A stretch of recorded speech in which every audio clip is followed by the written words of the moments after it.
Chen Junsheng awoke to find himself transported back to the vibrant and innocent 1980s, but his family was impoverished. Yet he shared a profound bond with a female educated youth who had come to the countryside for work. In his youth, he had been reckless and failed to appreciate what he had. Now, fate had granted him a second chance, and he must seize control of his destiny. Secretary Chen, may I inquire about your secret to ascending the ranks so effortlessly over the years? The answer lay in 4 words: living off others while striving. Chapter 001, An Unconcealed Love. There are 3 things in this world that cannot be hidden: poverty, a cough, and love. The more one attempts to conceal them, the more pronounced they become. Cough, cough.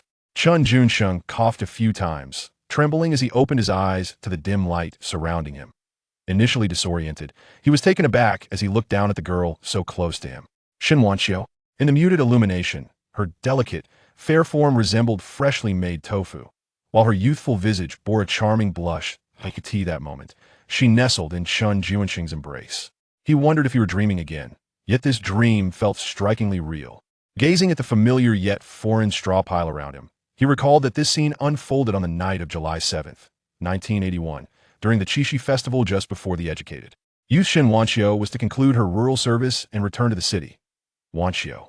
Chen Junsheng murmured, raising his hand until he could feel her heart racing against his palm. Still unsure of his reality, he leaned closer to her lips. Chen Wanxiu raised her brows, her long, thick lashes fluttering delicately. Her eyes sparkled with moisture and brilliance. Unable to resist, Chen Junsheng edged even closer until his lips brushed against her chin. She shyly turned her cheek away, then leaned in to whisper near his left ear, her voice both playful and alluring, like a feather teasing the heart. Brother, Junsheng, you're so naughty. Ah. The sensation coursed through Chen Junsheng like a gentle electric current, sending shivers of delight through him.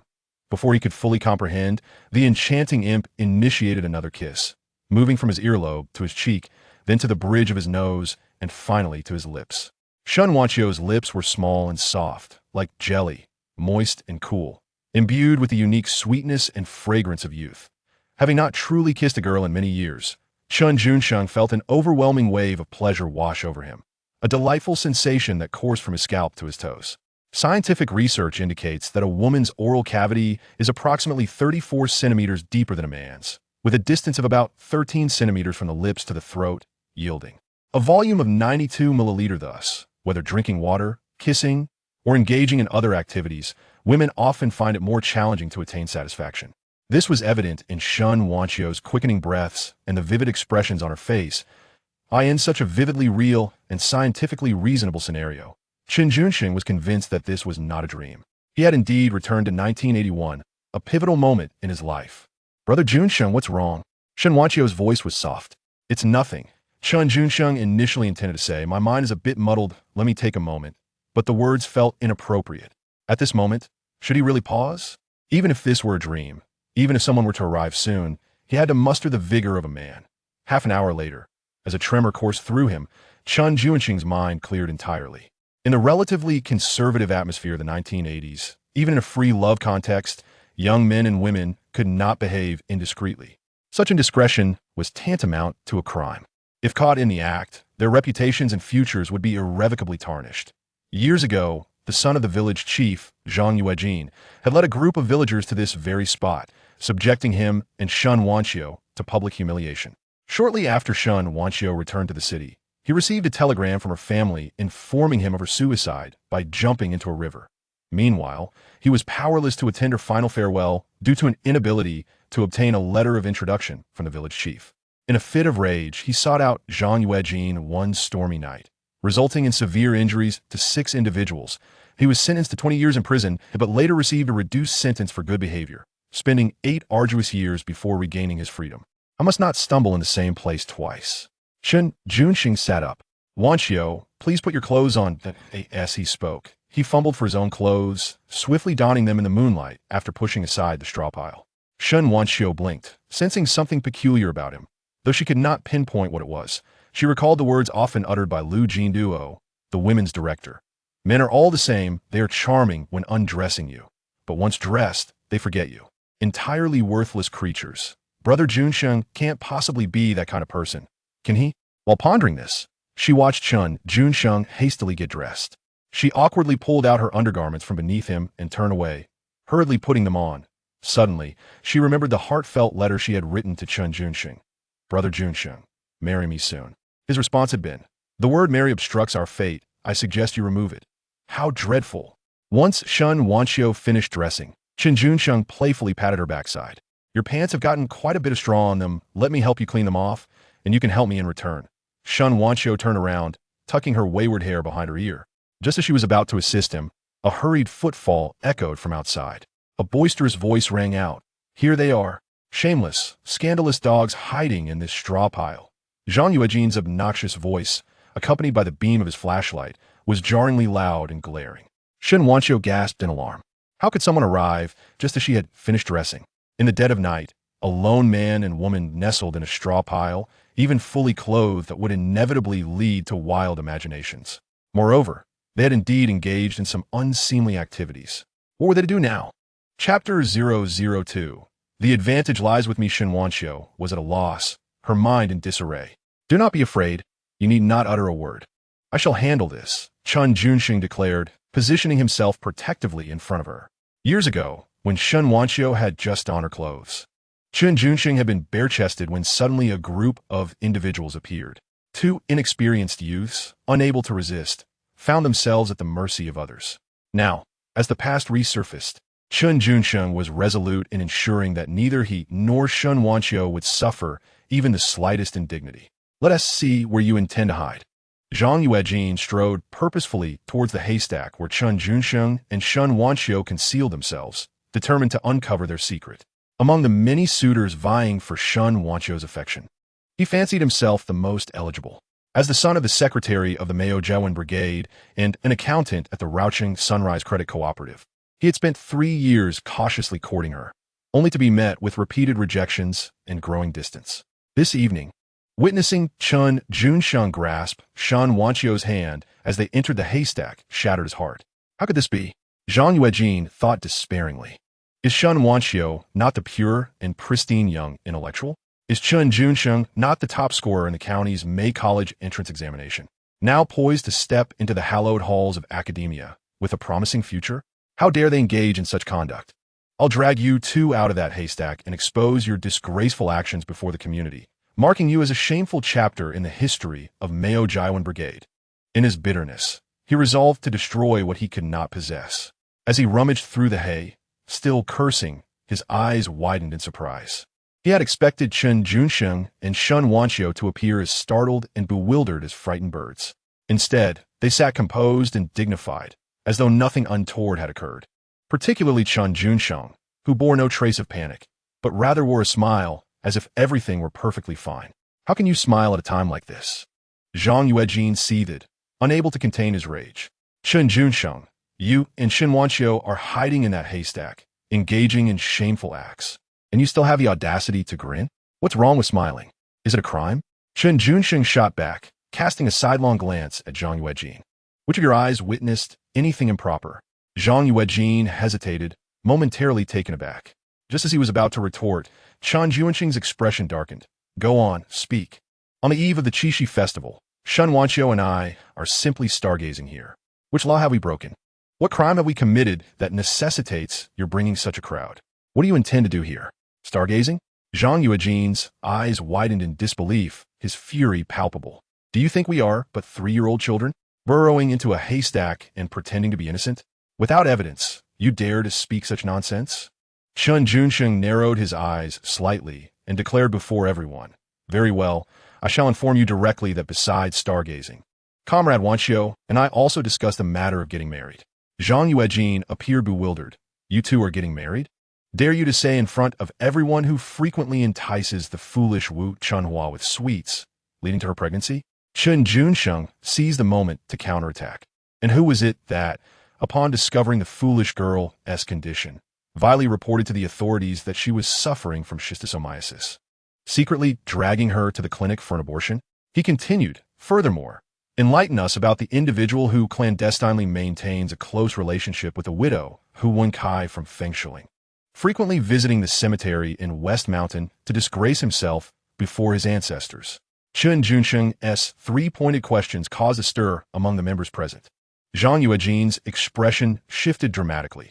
He thought he had concealed his misdeeds well enough to evade scrutiny, only to find that Chen Junsheng had laid bare all his sordid actions over the years. If one wishes to keep a secret, one must not act improperly. Having seized the initiative, Chen Junsheng seemed to perceive Zhang Yuejin's unspoken thoughts. Comrade Yuejin, although I did not name you directly, you must surely know to whom I am referring. Do you have anything to add? Chen Junsheng, you son of a... Zhang Yuejin erupted in fury, pointing a finger accusingly at Chen Junsheng. I warn you against speaking recklessly. You hide in the haystack with Shan Wanxiu, engaging in disgraceful acts. And now you wish to deflect blame onto me? Do you believe I 1T'd you? Ah, getting agitated? Chen Junsheng gestured for him to calm down and continued. I believe you, of course. The child in the foolish girl's womb is already 6 or 7 months along, and you, soon to be a father, managed to deceitfully lead her to the clinic for an abortion. To be precise, it should be termed an induction, nearly resulting in the loss of both mother and child. You, Zhang Yuejin, are indeed ruthless, capable of ending the life of your own woman and child. What can you not do in this world? This time, Chen Junsheng directly named him. Zhang Yuejin, who had just been seething with rage, now felt as if someone had tightened a noose around his throat. His lips trembling and his spine chilled. He could only utter a single word, you, before finding himself at a loss for further retorts, clenched fists revealing a fierce demeanor. But did he dare lay a hand on Chen Junsheng? No. In such circumstances, to react in anger and resort to violence would be tantamount to admitting guilt. What you? Chen Junsheng, unperturbed, launched into a tirade. You, vile creature, have committed so many disgraceful acts in plain sight. Who knows how much worse your secret deeds are? With your brazen, heartless, and beastly nature, you still dare to be the son of the brigade secretary and an accountant at the credit union? If we were to affix you to the historical pillar of shame at Maojiawan Brigade, even that pillar would find you too filthy. Zhang Yuejin remained silent, utterly dumbfounded by the onslaught. The members present were equally astonished. What a scathing rebuke. At that moment, a voice called from afar along the ridge of the fields. The lingering, melodious echo momentarily stunned Chen Junsheng, prompting him to instinctively reply, Ah, I'm heading home to sleep. It was his little aunt, Xiao Shuxin, calling him. Got it. Chen Junsheng responded aloud. This aunt who beckoned him home was a young, educated woman sent to the countryside during tumultuous times due to family background issues and other special circumstances. Accompanying her were 3 classmates from the Workers' Peasant Soldiers University, Qi Xiaoyan, Lin Shuxia, and Song Yao. Their situations were similar. All hailed from prestigious families, yet faced arduous fates. In the early years, when Chen Junsheng's mother was still alive, they shared a bond akin to sisters, coexisting harmoniously. After the untimely death of Chen's mother, the 4 women, grateful for her kindness, decided to stay and nurture Chen Junsheng's ambitions of entering university, planning to return to the city for work once the elders had their titles restored. Brother Junsheng, it's getting late. You should hurry home. Shun wants you, observing the situation, sensed it was the opportune moment to leave. I need to get back to sleep too. Don't forget what you promised me. See you tomorrow. Sure, Chen Junsheng thoughtlessly agreed, having no recollection of any promise made. Just as he nodded, he noticed comrade Shun Wanxiu shyly lowering her head and scampering away like a timid rabbit. The contrast of her demeanor was quite striking for a young lady. Chapter 003. In the future, when you soar to great heights, I shall ensure you receive ample offerings in remembrance. As soon as Shun Wanxiu departed, Chen Junsheng also decided to leave. Zhang Yuejin could only stare in disbelief. An old saying in the countryside goes, if you try to steal a chicken, you may end up losing your rice. He had intended to confront someone, but ended up being the butt of a joke. No, it was Shun Wanxiu who had caught him unawares, and he was left splattered with Chen Junsheng's spittle, utterly powerless to retaliate. What antillas holandesas absurd predicament. What was supposed to be a simple stroll by the river had somehow led to a tangle in the haystack. On the edge of the field, Xiao Shuxin gently brushed the stray grass from Chen Junsheng's hair. Seeing him standing still like a child caught in wrongdoing, she couldn't help but express her concern. Did Zhang Yuejin cause you trouble earlier? Chen Junsheng looked up at Aunt Xin, but remained silent. In his heart, she was the closest person to him besides his mother. She had assisted him in many misdeeds and sometimes even participated alongside him. After their youthful indiscretions, The four aunts had done everything in their power to protect him and subsequently returned to the city, embarking on successful careers in politics and business. After Chen Junsheng's release from prison, he maintained contact with them, yet the chasm in their social standings had rendered their meetings a rare luxury. It was indeed a source of regret. Chen Junsheng had amassed considerable wealth in foreign trade in the special economic zone and later recognized the quiet support of his aunts over the years. He sought to make amends for his past mistakes, but time had moved on, and the things once possessed could never be reclaimed. The reasons were simple. Youth has faded, and broken mirrors cannot be mended. Now, standing before him once more, Aunt Xian smiled warmly, evoking emotions within Chen Junsheng that were difficult to articulate. "What are you dawdling for? Go home," Xiao Shuxin gently urged. "Yes, home." Chen Junsheng inhaled deeply and broke into a smile. After the departure of his aunts, he realized it had been many years since he last returned home. For Chen Junsheng, Mao Jiwen was merely a place of origin. It was the presence of his aunts that constituted his true home. However, as they ventured a short distance, passing by the Zhang family ancestral hall, he suddenly halted. Raising his gaze towards the century-old Huizhou architecture, a significant piece of information flashed across his mind. Back in 1998, when a devastating flood struck, the ancestral hall suffered considerable damage. The following year, as the Zhang clan gathered funds to restore the hall, they discovered a hidden compartment behind the two sleeves of integrity plaque in the hall, which concealed embezzled public funds belonging to Zhang Yuejin during his tenure at the credit union. This information, at this stage, was likely known only to Zhang Yuejin himself and the reborn Chen Junsheng. It is said that a gentleman appreciates wealth, provided it is acquired through honorable means. Thus, the question arose, should he take the funds or refrain? Should he include Aunt Xian in this endeavor? Chen Junsheng lingered in contemplation before ultimately deciding to bring Aunt Xian along, quietly sneaking into Zhang family ancestral hall to retrieve the money. Meanwhile, Xiao Shuxin murmured to herself, feeling betrayed. How could he bring his companion to rummage through the straw pile, leaving me behind to engage in such dubious activities? The Qiao family is a scholarly lineage, a family of high-ranking officials. How could I partake in such deeds? At that moment, Chen Junsheng, poised to act, remained outwardly silent while inwardly reciting, "O ancestors of the Zhang family, I, Chen Junsheng, have unexpectedly returned to 1981. In these trying times, burdened by poverty that hinders my sleep, I come to borrow a portion of the ill-gotten gains from your wayward descendant, Zhang Yuejin, to serve as startup capital. In the future, should I find success, I shall surely offer more paper money in your honor." His rationale was that even in theft, there exists a code of ethics. However, Chen Junsheng harbored uncertainties about whether the rumors regarding the embezzled funds being hidden within the ancestral hall were indeed true. He approached the situation with a mindset that it was better to offend Zhang Yuejin and his forebears than to allow himself and his aunts to suffer through the hardships of the 1980s. Given the rare opportunity of rebirth, he believed that financial endeavors should be pursued promptly and that one should not be overly cautious. After all, a horse does not grow fat without grazing at night, and a person does not prosper without unexpected gains. Regrettably, contrary to his expectations, after a thorough search, Chen Junsheng found nothing but dust coating his hands, no embezzled funds, nor even the rumored hidden compartment. Yet, it could not be said that he returned empty-handed. At the very least, he had exhausted Aunt Xian, who had been dutifully supporting him. Was the rumor false? Or perhaps Zhang Yuejin had not yet begun his embezzlement? Chen Junsheng pondered, filled with doubt. Just then, a voice broke the stillness. "Who is it? Who's out there?" In the west wing of the Zhang family ancestral hall resided Zhang Yuejin's grandmother, a widow for over 20 years, known for her peculiar temperament. The elderly lady had a light sleep. Even the slightest disturbance could awaken her. She promptly arose to light an oil lamp. "Oh, what a surprise. I have returned once more," responded a chilling laughter to Grandma Zhang's inquiry.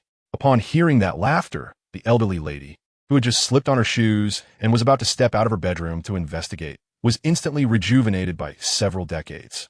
She turned on her heel and sprang back onto the bed, clutching the quilt to cover her head, curling herself into a ball. Trembling under the covers as if burdened with guilt, repeatedly, she muttered, don't find me. In stark contrast, Chen Junsheng found unexpected assistance from the light that had just illuminated the western wing. To his astonishment, after fumbling for quite some time, he realized he had mistakenly grasped the wrong plaque. The authentic 2 sleeves of Fresh Breeze plaque was not hung in the Integrity Hall, but rather in the main hall. Indeed, there was a hidden compartment. Tilting his head, Chen Junsheng reached into the concealed space, almost fully immersing himself inside until he finally touched a square wooden box adorned with a lock. Are they really leading me to steal something? What could this be? An urn? Xiao Shuxin watched as Chen Junsheng emerged with the wooden box, reflecting on how this mischievous boy was truly a revelation to her aunt. When we return, just wait and see how I will deal with you. Stop daydreaming. Let us go. Chen Junsheng shed his outer garment to wrap around the box. Tucking it under his arm, and accompanied by the somewhat dazed Xiao Shuxin, took a shortcut home. Mao Jiawen Village, nestled in the heart of the country, is a modest mountain hamlet characterized by 6 mountains, a river, and a third of its land cultivated. Under the night sky, the village lay nearly in darkness, save for the light emanating from Secretary Zhang's home, where a black and white Panda television flickered, the screen occasionally clear and at other times obscured. A group of villagers sat raptly before it, engrossed in the recently released drama 18 Years in the Enemy Camp. The volume was high, the dynamic dialogues echoing far and wide. For Chen Junsheng, this scene was both familiar and foreign. In those days, televisions were still a rarity, and captivating programs were few and far between. However, in a few short years, with the airing of classics such as The Legend of the Hero Ho Yuanjia, Shenzhen, Shanghai Beach, The Legend of the Condor Heroes, Journey to the West, Dream of the Red Chamber, and Desire, not only would a nationwide sensation be created that would captivate the masses, but it would also paint the youthful years of countless individuals born in the 70s and 80s with vibrant colors. Not far ahead, home awaited, a ramshackle earthen dwelling at the foot of the mountain, preserved in his deepest memories. Its original yellow walls, rain-stained dark tiles, wind-whistling wooden windows, and neatly stacked firewood in the yard, all illuminated by a solitary kerosene lamp inside. Just as Chen Junsheng and Xiao Shuxin reached the doorstep, the wooden door creaked open. Someone leaned out over the threshold, exclaiming, "Why have you returned so late?" Chapter 004. We missed you so much. The gentle voice, tinged with a northern accent, instantly revealed itself to be that of his dear Aunt Yun, Qi Xiaoyun. Originating from Zhangjiagou in Hebei, Aunt Yun was the most tender-hearted among the 4 educated youth aunts. She was a woman of few words, diligently attending to laundry, cooking, cleaning, and laboring in the fields to earn her share of work points. Don't ask just yet.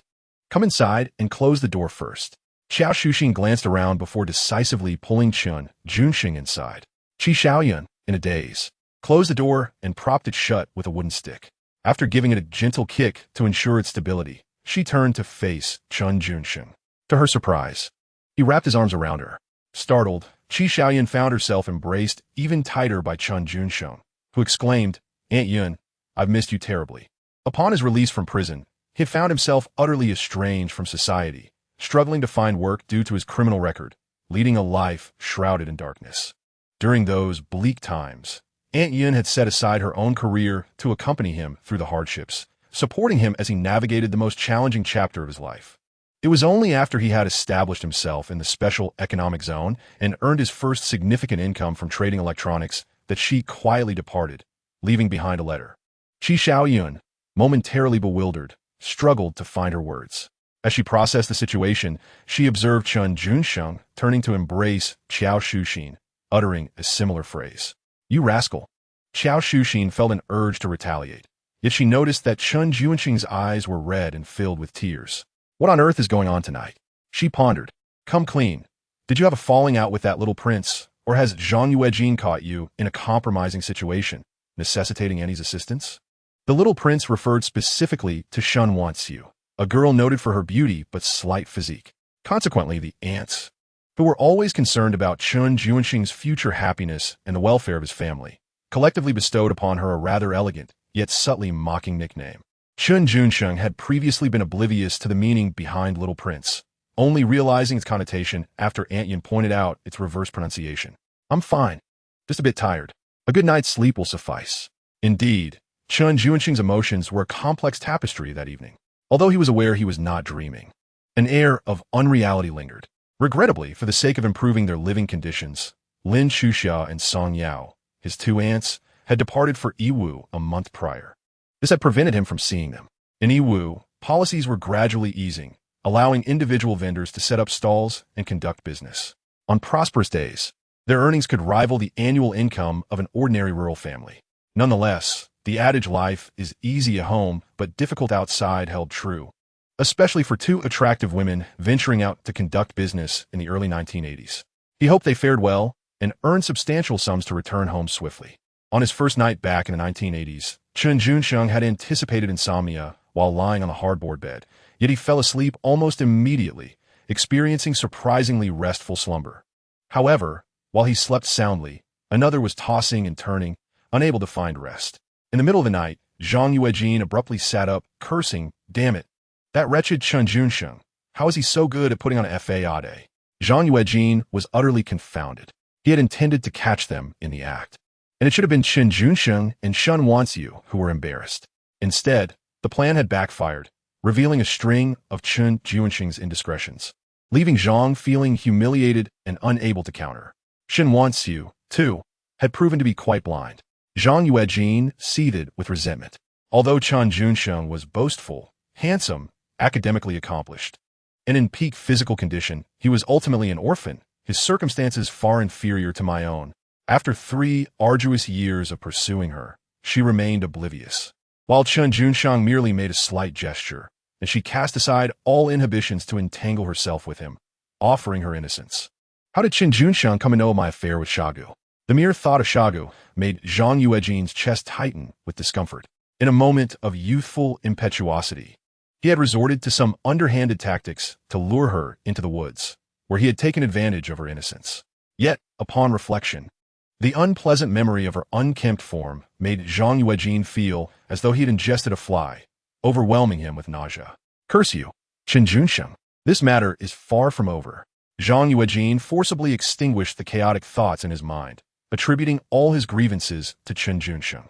With a clearer mindset, he lay on his back, trying to calm his racing heart, eventually managing to drift into a restless sleep. Meanwhile, Xiao Shuxin found herself genuinely sleepless that night. As she lay in bed, closing her eyes, the image of Chen Junsheng, bare-chested and embracing her, invaded her thoughts. The sensation was peculiar, yet undeniably special. His gaze at that moment tugged at her heartstrings. "Oh, Xiao Shuxin, what nonsense are you pondering? Even if you desire a man, it cannot be him," she reprimanded herself, acknowledging that as a young woman of beauty, it would be dishonest to claim she had no interest in men. Yet, thoughts of Chen Junsheng tightened her chest, quickening her breath. "You shameless girl, how can you be so brazen? Stop thinking and just sleep." As dawn broke, Chen Junsheng, who had enjoyed a deep slumber, awoke to the sound of a rattle. Opening his eyes, he found himself in the same home from the early 1980s, with drafty yellow mud walls, windows patched with old newspapers, and the sole electrical appliance being a 5-watt light bulb. A poster of the actress Jiang Lily from the film Red Peony adorned the wall, one of the few decorations in his barren abode. Yet, inexplicably, Chen Junsheng felt a sense of joy. Flowers may bloom again, but youth is fleeting. In a previous life, his impulsive mistakes had led to his capture and the injury of 6 individuals. According to the penal laws of the 1980s, he should have faced severe consequences. Ultimately, thanks to the intervention of his 4 aunts, he served only 8 years. Thereafter, he received support in his career. In essence, he shared no blood ties with them, nor had any romantic entanglements. Yet they had selflessly devoted so much to him. This lifetime, he vowed to make amends. Though he appeared to possess nothing, he had the invaluable treasures of youth, the experience of it, and the boundless possibilities of the future. More importantly, his cherished 4 aunts and the wooden box borrowed from the Zhang family ancestral hall were still present. Spotting the wooden box, Chen Junsheng sprang up, quietly searching for tools to pry open the lock, eager to discover whether it contained wealth. Chapter 005. Overnight wealth indeed. There was treasure within. Chen Junsheng opened the box, and what greeted his eyes was a stack of freshly printed banknotes, exuding the fragrant scent of ink, an impressive sum of 4,000 yuan. In 1981, what did 4,000 yuan represent? The current prices are uniformly regulated by the state, with rice and state-run grain and oil shops priced at 0. 14 yuan per jean. First-grade pork costs 0.84 yuan per jean, while second-grade pork is priced at 0.78 yuan. Cooking oil is available for 0.80 yuan per jean, flour for 0.18 yuan, coarse salt for 0.15 yuan, and white sugar for 0.78 yuan. Economical vegetables like cabbage and tomatoes are merely 0.02 yuan per gene. In the supply and marketing cooperative, sugar ice pops are 3 fen each, and matches are 2 fen per box. However, during this era, staple foods, pork, and textiles, among other essential commodities, require ration tickets for purchase. Otherwise, they might as well be priceless. In certain regions, even basic necessities like matches and soap necessitate corresponding purchase vouchers. Without tickets, how could ordinary citizens acquire goods through legitimate channels? They would have no choice but to seek out the black market, paying exorbitant prices. In an era of planned economy, material scarcity prevails. The circulation of goods is severely restricted, and the imbalance between supply and demand is starkly evident. It is not uncommon for one to possess wealth, yet find themselves unable to procure anything. Nevertheless, regardless of the era, having money is always preferable to being penniless. Moreover, this box contained not only 4,000 yuan, but also 800 jin of national grain tickets, 120 jin of meat tickets, 300 feet of fabric tickets, and a small quantity of tobacco tickets. That scoundrel Zhang Yuejin is indeed a glutton. Chen Junsheng spat in his heart. It is well known that among the various types of tickets issued domestically, grain tickets hold the utmost significance as hard currency. The foundation of grain tickets lies in the grain account. Only with a grain account can one obtain grain tickets. Urban and rural residents alike must possess grain tickets to purchase food products or dine out, in addition to spending money. Rural inhabitants not only lack grain accounts, but also must pay public grain in summer and contribute to the harvest in autumn, while during the slack farming season, they are obligated to perform unpaid labor for water conservancy projects. This disparity forms the most significant identity difference between urban and rural dwellers, and it is a crucial factor contributing to the desirability of transitioning from rural to urban status in the current phase. At this moment, many rural families still struggle to put enough food on the table. The vast majority scarcely enjoy pork even a few times a year, and their bellies are generally devoid of fat. To make new clothes, an entire family must save fabric tickets until the new year. Cigarettes are a luxury beyond reach. In stark contrast, Zhang Yuejin, that despicable wretch, wields a modicum of power, with both money and tickets at his disposal, living in ostentatious wealth. This windfall is nature's gift, wild and untamed, and it is rightfully mine. With money and tickets, I can ensure that my aunts enjoy a life of comfort. Chen Junsheng contemplated. His foremost objective in this new life is to secure a better existence for his aunts.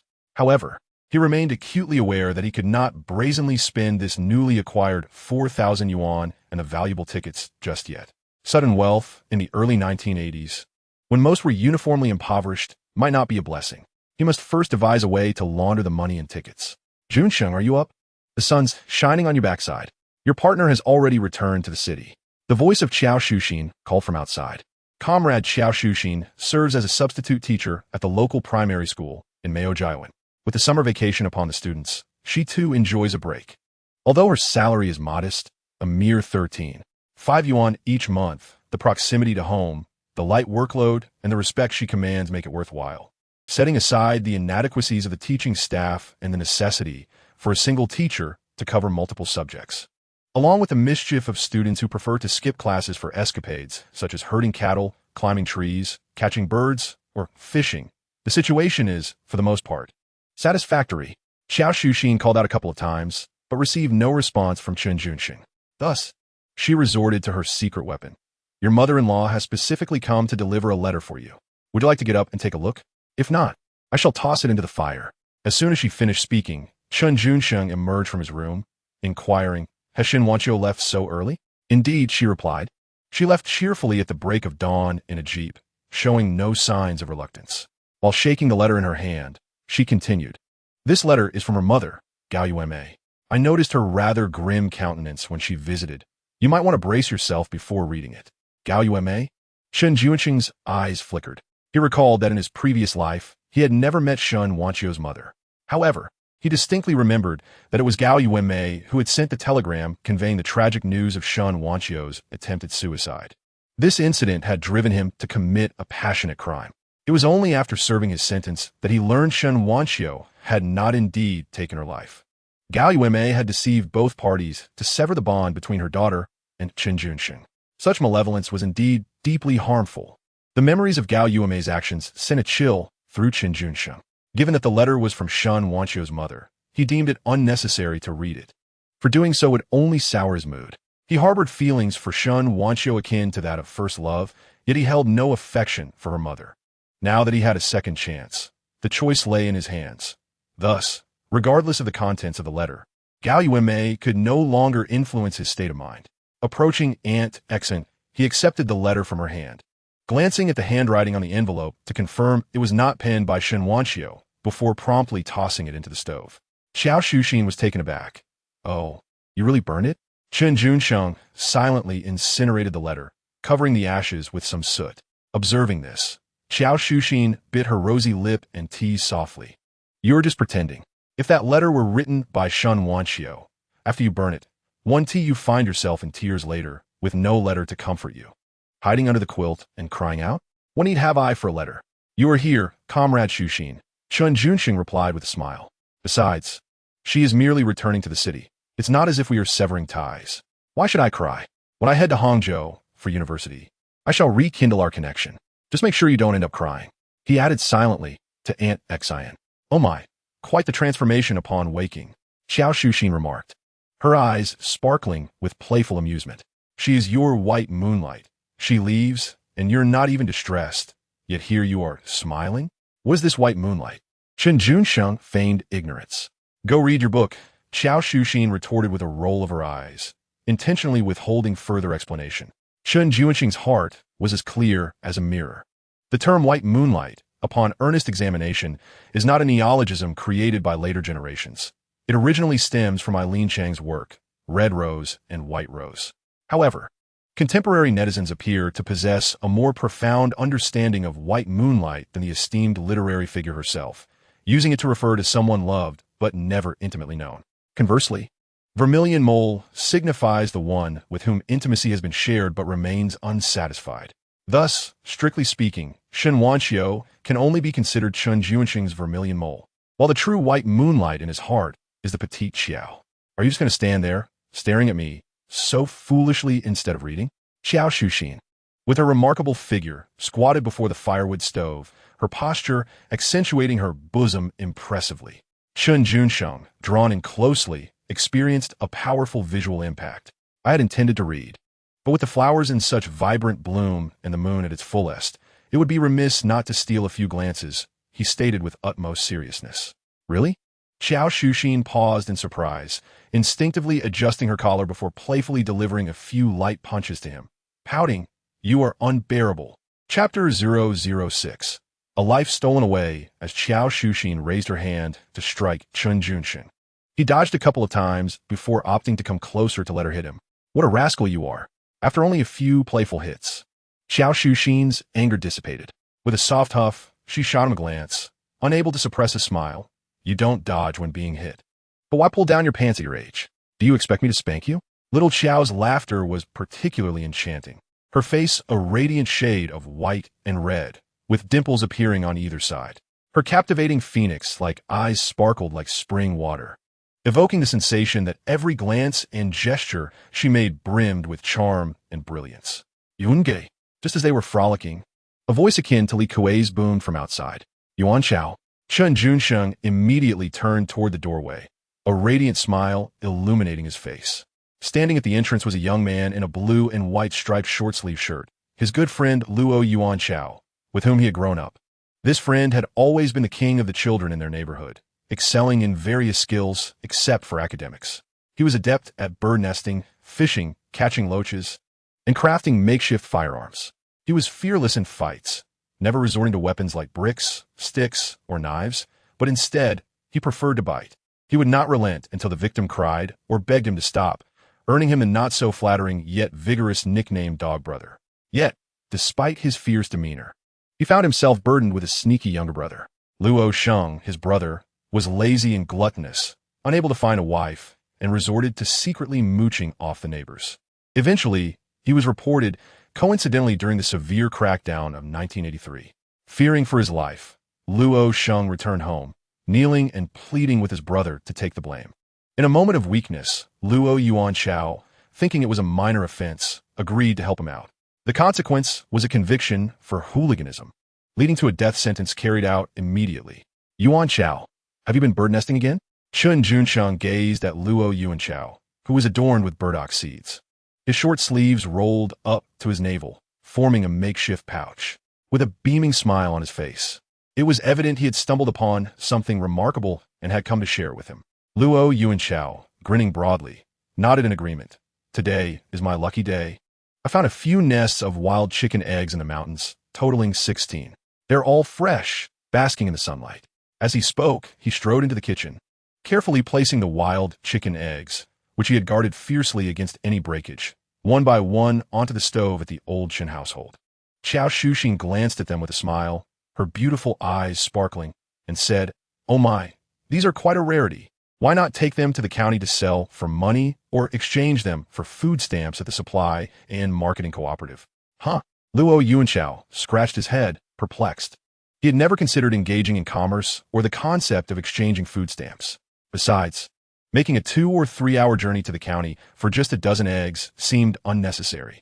He thought about how Junsheng would one day become an official after entering university, and as they shared a close bond, he believed he might benefit from that connection. Hence, when he acquired these treasures from the mountains, his first instinct was to bring them here. "June, I'm off to work now. Wild chicken eggs are delicious when stir-fried. I'll bring you some scallions and chilies later." "All right, you carry on." "Great."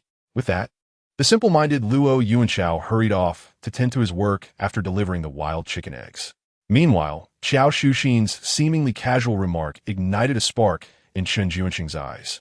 In the year 1981, although the level of openness and economic development in Raocheng was far inferior to that of coastal regions, there had been some relaxation in the controls over commercial trade, especially concerning individual businesses. They were no longer subject to the severe scrutiny and crackdown they had faced in previous years. With the easing of policies, it was as if the monk Tang Sung no longer recited the incantation to tighten the golden hoop, and the individual entrepreneurs in the county began to thrive like the Monkey King. Some astute rural members began transporting their eggs and grains to the county for sale or sought to exchange them at the supply and marketing cooperative for meat tickets, grain tickets, or cloth tickets to enhance their livelihoods. It is no exaggeration to say that in the early 1980s, as long as one was bold and had ideas, engaging in any form of business could yield profits. The era of reform and opening up was undoubtedly the most promising time. Sitting on the threshold, Chen Junsheng contemplated this, instinctively realizing that the time of his return was quite fortuitous. Today was the 8th day of the 7th lunar month in 1981, which coincidentally corresponded to August 7th in the Gregorian calendar. Setting aside this relatively favorable environment, he had also managed to navigate the most significant crisis of his life the night before and unexpectedly acquired a windfall. While cleverly avoiding the preliminary examination in May and the official college entrance examination in July. Recalling the college entrance examination of 1981, a profound sense of regret surged within Chen Junsheng. This year's examination was particularly unique. It was a nationwide unified test with standardized papers. Furthermore, before the formal examination in July, candidates were required to pass the preliminary examination in May. This meant that only those who met the standards in the preliminary test were eligible to participate in the college entrance examination. Moreover, once the preliminary scores were announced, candidates had to submit handwritten university application forms in advance.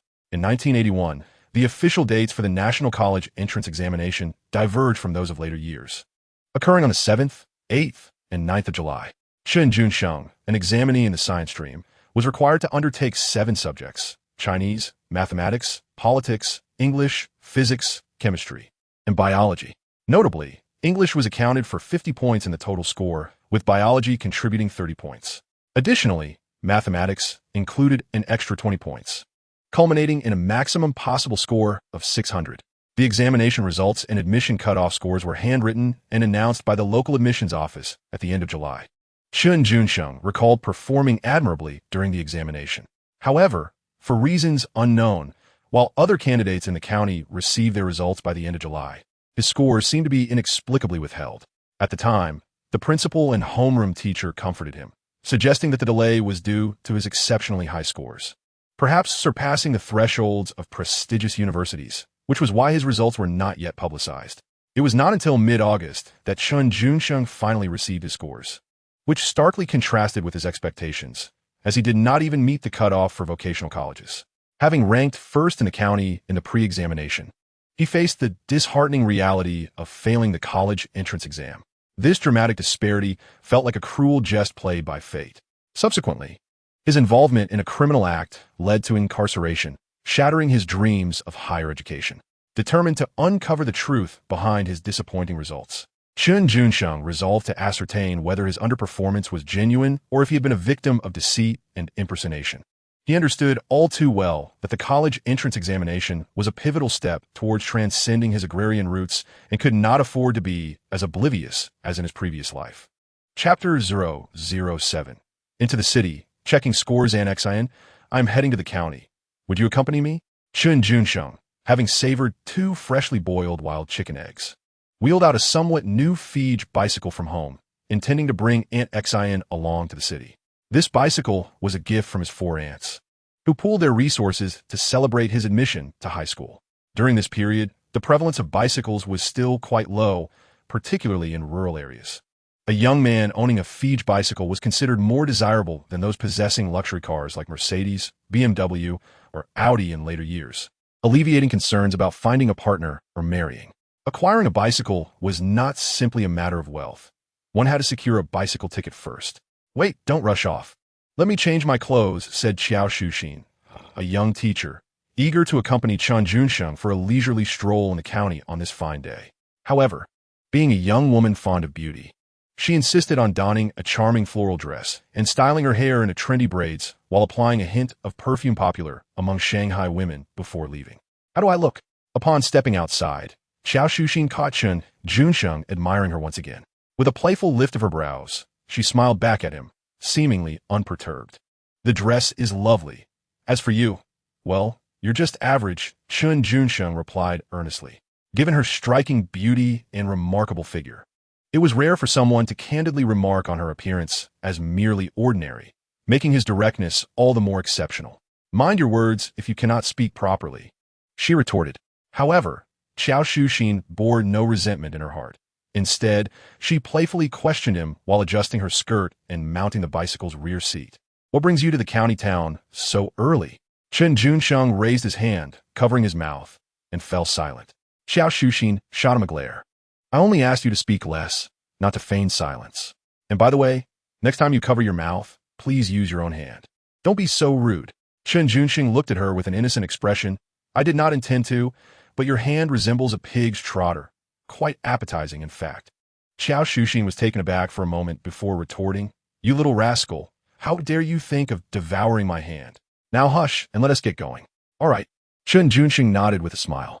In 1981, Rao Yiking was rather dilapidated, save for some official establishments like the county government, the county committee's guest house, state-run hotels, and various cooperative societies. The low, ramshackle houses were clustered together, with some buildings still exhibiting the arcade style from the previous century. Auntie, if my memory serves me right, you have acquaintances at the County Education Bureau? Chen Junsheng's visit to the city had 2 primary purposes: to leverage connections to inquire about his college entrance examination scores and to seek business opportunities. Indeed, Xiao Shuxin replied, nodding lightly. There's a deputy director named Zhou, a former student of my father, who worked alongside him in research for several years after graduating. Why do you suddenly ask about this? The college entrance examination scores would be announced at the end of July, and Chen Junsheng had yet to receive any news regarding his results. He stated earnestly, to be prudent, I would like to ask you to assist in checking. Oh, Xiao Shuxin responded. The results were crucial to Chen Junsheng's future, and as his aunt, she was naturally quite invested. Upon hearing his request, she adjusted her skirt and prepared to enter the Education Bureau to seek assistance. Wait a moment, Chen Junsheng called out, speeding off on the bicycle for over 200 meters to the Cooperative Society. He produced a cigarette voucher from his pocket, purchasing 2 boxes of Hong Shuangxi cigarettes before returning to hand them to Xiao Shuxin. Xiao Shuxin blinked in surprise, pondering where this mischievous boy had procured the cigarette voucher and how he had picked up such dubious customs, knowing that one should present gifts when seeking favors. The Hong Shuangxi cigarettes were considered a luxury in Rao Yiking, available only through vouchers at a retail price of 130 yuan per pack, and were limited in supply, making them unaffordable for the average person. Presenting 2 packs of Hong Shuangxi as a gift was akin to a double joy, and few smoking officials could resist such an offering. Upon seeing the daughter of an esteemed former leader of the Research Institute accompanied by a young man, Deputy Director Zhou Weiguo of the County Education Bureau, whose daily routine involved sipping tea, smoking, and reading the newspaper, immediately recognized her. "Ah, Comrade Xiao is here. A rare visitor. Please, take a seat," he welcomed, pouring tea for Xiao Shuxin while casting a sidelong glance at Chen Junsheng, chuckling. "Is this your partner?" "The young man is quite handsome. This is my nephew, Chen Junsheng," Xiao Shuxin introduced confidently, her eyes sparkling. "He may look average, but his academic performance is commendable. He ranked first in the county in the preliminary examination for the college entrance test in May." "Ah, you are Chen Junsheng," Zhou Weiguo remarked. Lifting his gaze to Chen Junsheng as if he had long been acquainted with him, a look of admiration gracing his face. "Indeed, a name befitting a talent. A youthful prodigy. Do not flatter him too much. Excessive praise may lead to arrogance." Xiao Shuxin interjected with a sip of tea and a faint smile. "Moreover, past achievements signify little. Ultimately, it is the college entrance examination scores that determine one's merit. It is rather peculiar, though, the examination scores, which should have been announced by the end of July, remain unknown to him even now." Upon hearing this, Zhou Weiguo surmised the intent of young Xiao. He discreetly glanced at the calendar on his desk. Chen Junsheng was renowned for his excellence at the county's first high school, and under normal circumstances, securing a place in university was nearly assured. In terms of examinations, he has consistently ranked at the top from primary through high school, exhibiting remarkable stability, Zhou Weiguo stated in an official tone. At this juncture, Xiao Shuxin smiled lightly, shifting the conversation. "However, this child is quite thoughtful, rather than fearing a poor performance. He is more concerned about potential discrepancies in the manually recorded scores by the admissions office." "Oh," Zhou Weiguo raised his eyebrows. While the possibility of errors in the admissions office's records could not be entirely dismissed, such occurrences were exceedingly rare. In his view, Chen Junsheng's apprehension seemed somewhat unwarranted. "Regardless, concerning my nephew's future, I would appreciate it if Uncle Zhou could assist by personally checking his scores," Xiao Shuxin stated plainly, placing 2 packs of cigarettes gently on Zhou Weiguo's desk after setting down her tea. "Shuxin you," Zhou Weiguo mused, recognizing that this substitute teacher, earning merely a modest monthly salary, had shown considerable seriousness towards her nephew's examination results by offering him 2 packs of Hong Shuangxi cigarettes.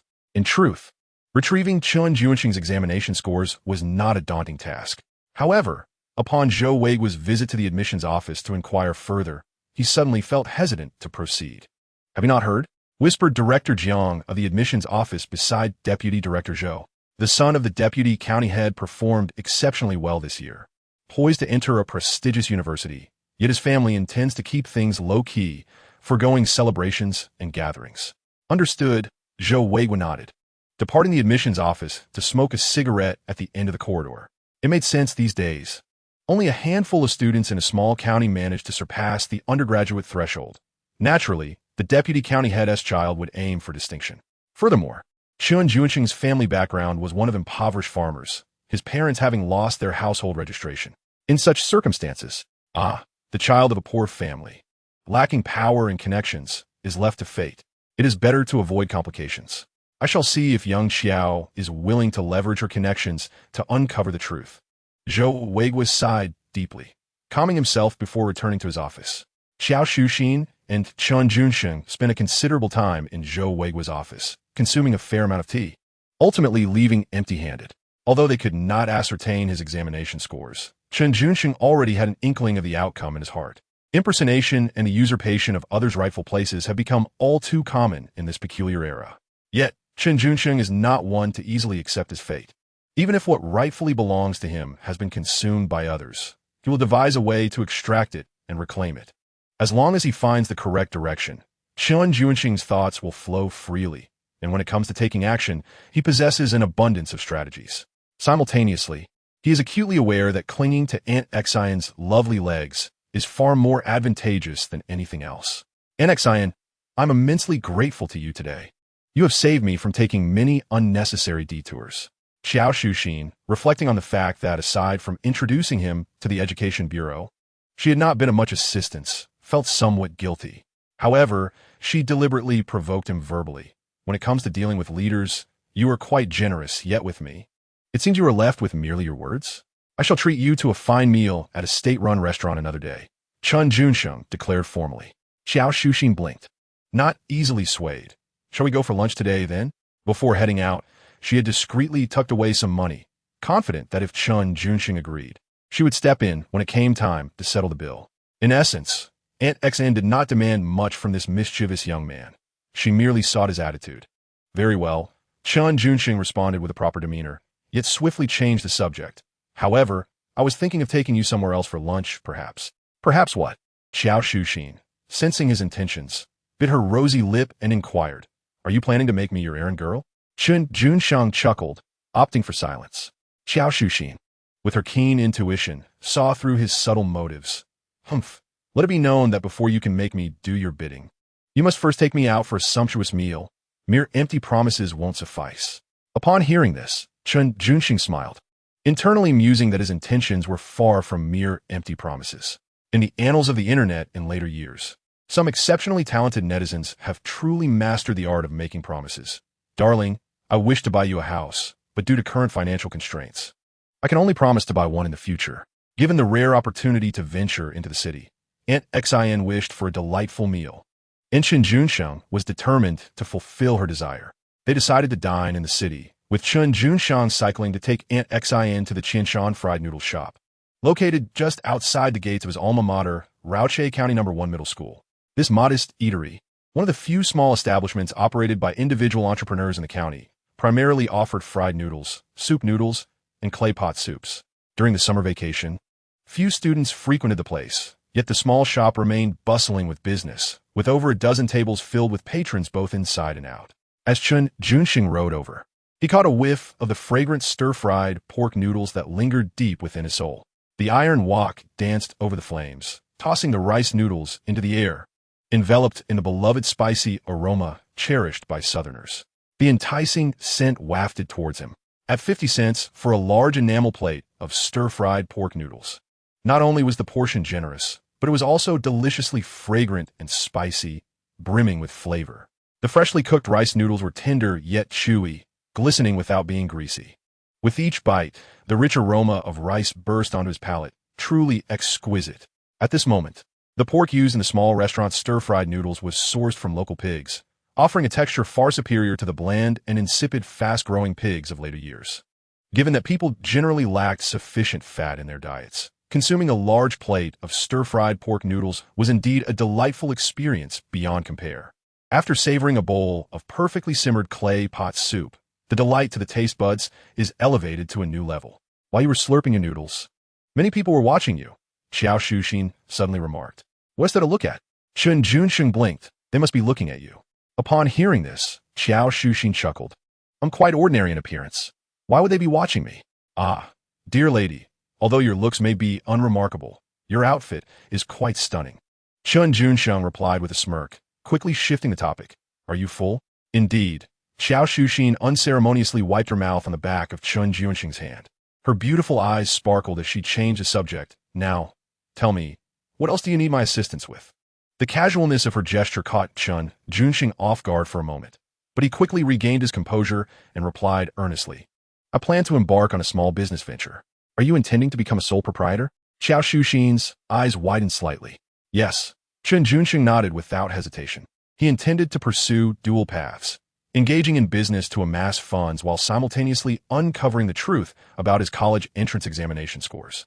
If it turned out that he had indeed performed poorly and failed to gain admission to university, he was still confident that he could thrive in the entrepreneurial landscape of the 1980s. You sure are full of ideas. Xiao Shuxin lightly poked her chin with her finger. Being a sole proprietor is not easy. You lack funds, experience, and might struggle with pride, likely giving up after a few days. Enough. Chen Junsheng interrupted with a smile. Taking her delicate fingers in his hand, I need a small favor from you. With a twinkle in her eye, Xiao Shuxin, both charming and shrewd, nodded. All right. Aside from lending money, feel free to ask for anything else. I need a wise and capable woman to accompany me frequently into the city and the countryside, braving the elements. Are you willing? Chen Junsheng's words sounded almost like a marriage proposal. Xiao Shuxin's eyes sparkled with mischief, sensing that this rascal was trying to ensnare her. Are you trying to recruit me? I am quite capable, but you should first consider what business you want to pursue, she playfully reminded him. She then rose to settle the bill, glancing back at the street vendors selling ice pops across the road, and wave her hand in front of her face. It's terribly hot. Just moving around makes me sweat. I could really go for a white sugar ice pop to cool off. Chapter 009. Chen Junsheng. I shall marry you in the future. Xiao Shuxin intended to hint that Chen Junsheng should buy her a white sugar ice pop from the restaurant across the street to alleviate the heat. Unbeknownst to her, Chen Junsheng took the opportunity to venture into the ice pop business. There was a state-owned ice factory in the county, formerly a military factory that produced arms.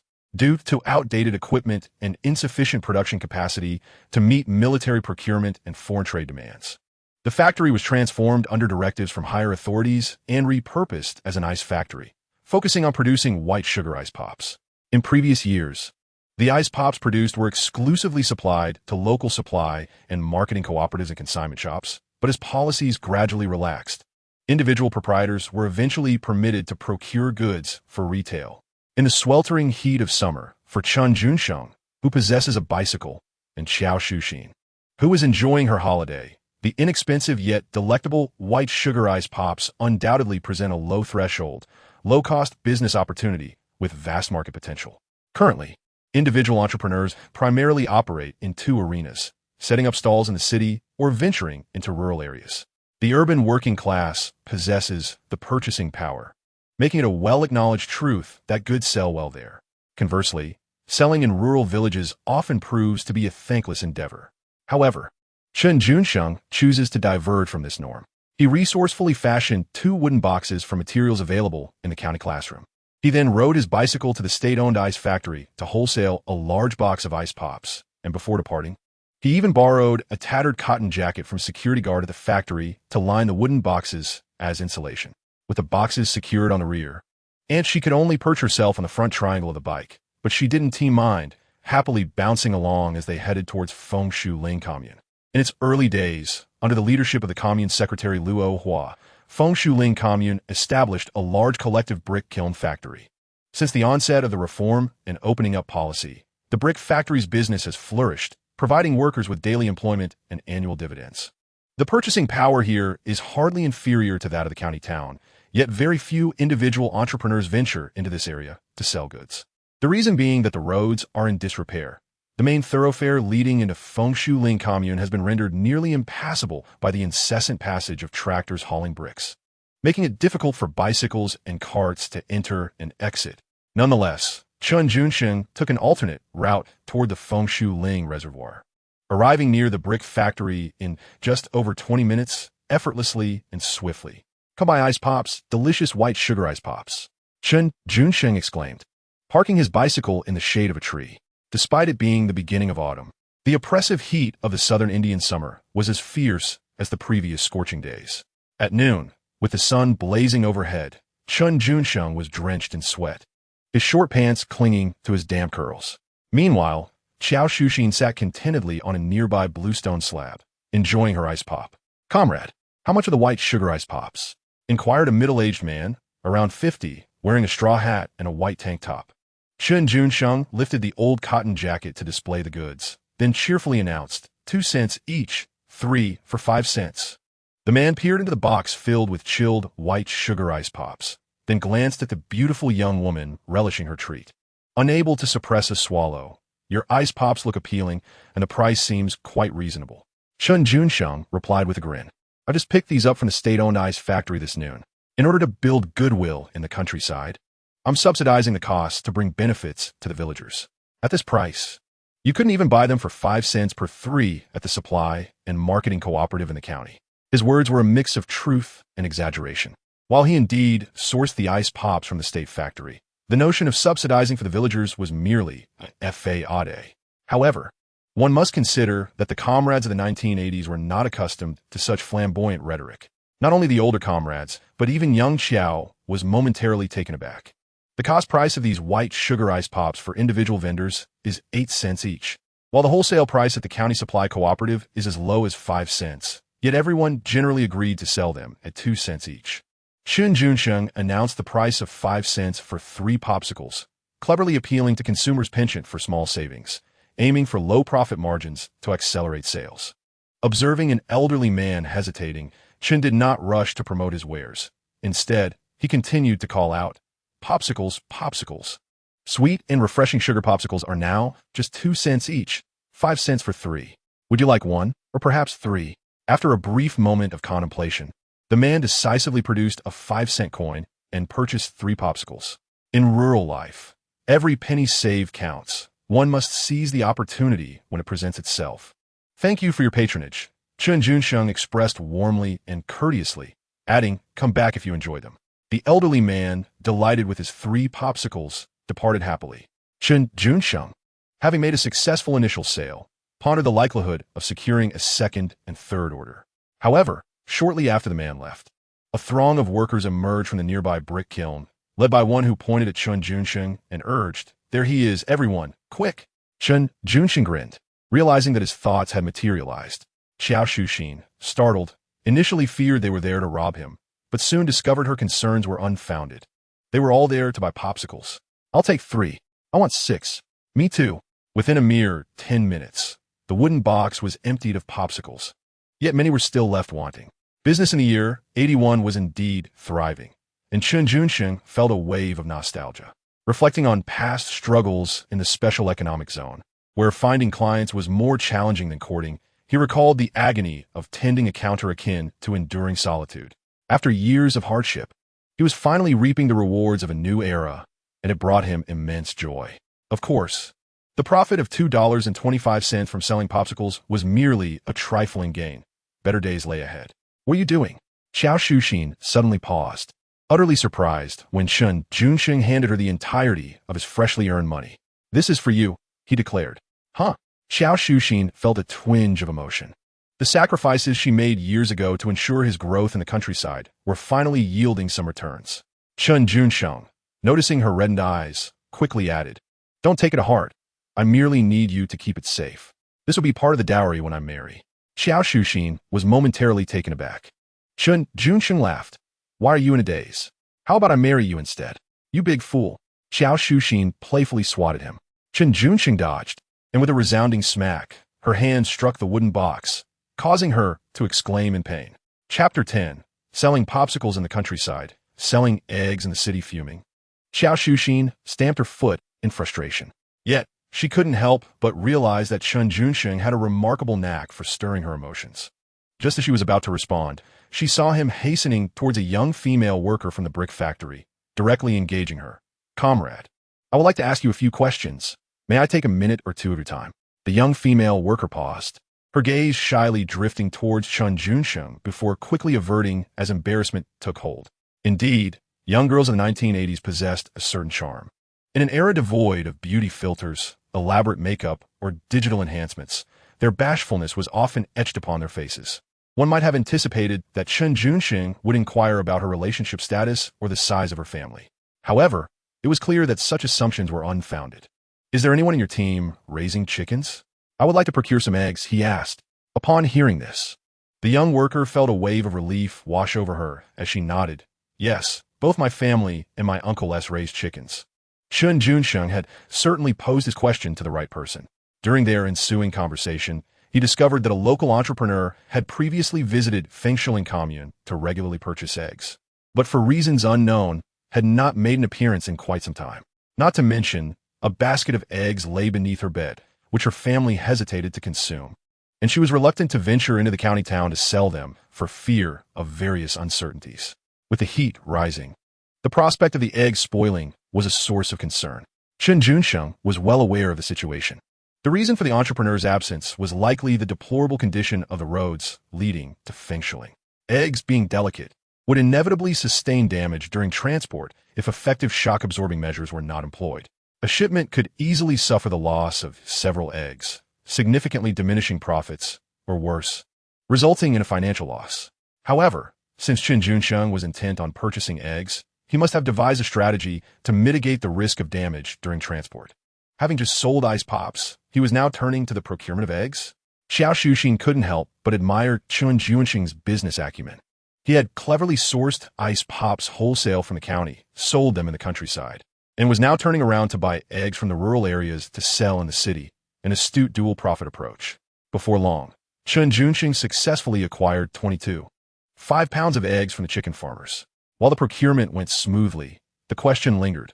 How would he transport them for sale? Xiao Shuxin was left with a substantial question mark in her mind. Transporting eggs was entirely different from transporting ice pops, the former being fragile and the latter easily melted. Without adequate protective measures, the journey would be punctuated by the disconcerting sounds of cracking eggs. Yet, Chen Junsheng's subsequent actions not only dispelled Xiao Shuxin's doubts, but also left her impressed, exclaiming his ingenuity. He proceeded to lay clay into a wooden crate, half burying the eggs upright within it, maintaining a 2-centimeter gap between each egg. Once a layer was filled, he topped it with a thick layer of straw as a barrier and cushioning, then repeated the process of layering clay and eggs. It was no wonder this clever lad ranked first in the county. His mind was truly resourceful. Xiao Shuxin regarded him with admiration. There was no shortage of clay near the brick factory, making it readily available. Straw was easily obtainable as well. However, materials such as rice bran, wheat bran, and sawdust, which could serve as cushioning for the eggs, were not only difficult to acquire while on the road, but also offered far inferior protection compared to clay. In the context of poor road conditions, such alternatives would likely lead to significant egg breakage, resulting in substantial losses. Additionally, when Xiao Qiao visited the ice factory to wholesale ice pops at noon, he was puzzled as to why that rascal had the audacity to dismantle the school desks to create 2 wooden boxes. At this moment, he finally came to a realization. It was evident that the boy was thinking several steps ahead, having meticulously planned everything. One wooden box was designated for ice pops, while the other was intended for collecting eggs. Chen Junsheng's choice of location for selling eggs was rather discerning. The Raoqing Chuanguang Liquor Factory is currently the most renowned state-owned distillery in the entire Dongjiang region. Established in the 1950s, it once flourished with over 100 workers during its peak. However, after undergoing several reforms and transitions in the 1960s, it gradually declined until in 1976. It was re-established as an independent entity from the county's subsidiary food factory, and within just a few years, it regained its former glory. The factory workers enjoyed excellent welfare, high benefits, and salaries that even surpassed those of grassroots civil servants in the county. As Chen Junsheng arrived at the liquor factory's entrance on his bicycle, the sun was just setting, coinciding with the time when workers were finishing their shifts. He first retrieved the eggs buried in the clay, cleaned them with straw, and arranged them beautifully. As the factory workers began to emerge, he called out, "Eggs, fresh foreign eggs, available at a bargain." At this time, any product associated with foreign implied import, which made it easier to command a higher price. The rarity of goods rendered them valuable. In Raoqing County, there was not a single reputable large-scale poultry farm to be found. Even the eggs sold in the supply and marketing cooperative were locally sourced. The supply of farm-fresh eggs was limited and could hardly meet the public's demand. The imbalance of supply and demand resulted in a seller's market. As a vendor, Chen Junsheng emphasized the freshness and foreign origin of his eggs to attract attention and subsequently raise prices. He purchased eggs in the countryside by weight at a price of 0.5 yuan per jin. At the liquor factory, he sold them individually, 1.5 yuan each or 7 for 1 yuan, allowing customers to choose freely regardless of size. This selling price was significantly higher than that of the cooperative's eggs. Nevertheless, upon inspecting the quality of the eggs, not a single worker haggled. They eagerly competed to buy. In these times, eggs were considered a valuable source of nutrition, often deemed more precious than meat. In the first half of the year, the price of eggs at the county's cooperative fluctuated around 1 yuan per jin, with larger eggs averaging about 10 to a jin. However, residents of both urban and rural areas not only had to pay cash for eggs, but also required egg coupons. These coupons were limited in quantity, and once exhausted, acquiring eggs through legitimate channels became impossible. One had to either venture into the countryside or seek out the black market for procurement. Prices in the black market were significantly higher than the state-controlled prices, sometimes even doubling or tripling. During the era of planned economy marked by material scarcity, many individuals truly made a fortune through unscrupulous means. Thus, The opportunity for the factory workers to purchase fresh foreign eggs at a price of 5 yuan each or 7 for 1 yuan, without needing to present egg coupons, was indeed a rare and delightful occurrence. These foreign eggs certainly appeared distinct, brighter, and larger than those from the cooperative. In truth, people often struggle to distinguish between farm-fresh eggs and those from commercial sources. Chen Junsheng's words held sway, and customers indulged in their own mental fabrications. A phenomenon of psychological influence. This exemplifies a seller's market. If the goods are available and priced reasonably, there is no trouble in selling. This charm was unique to the early days of the reform and opening up in the 1980s. Look over there. As the eggs were nearly sold out, Xiao Shuxin playfully poked Chen Junsheng in the armpit, gesturing for him to glance toward the entrance of the distillery. Following her lead, Chen Junsheng cast a few glances in that direction and noticed 3 young people observing him intently. At first sight, he found the trio vaguely familiar, likely classmates or acquaintances, but their names eluded him. At that moment, one of the short-haired girls approached him with a smile, saying, "It really is you, Chen Junsheng." "Hello, Chen Aishin," he replied naturally. The short-haired girl seemed a bit confused and promptly corrected him. "I'm Zhou Xiaohua. Don't you remember me?" Zhou Xiaohua. Such a name evokes a sense of nostalgia. However, Chen Junsheng had little recollection of her. Other than noting that she had matured splendidly, by contemporary standards, her figure was quite impressive.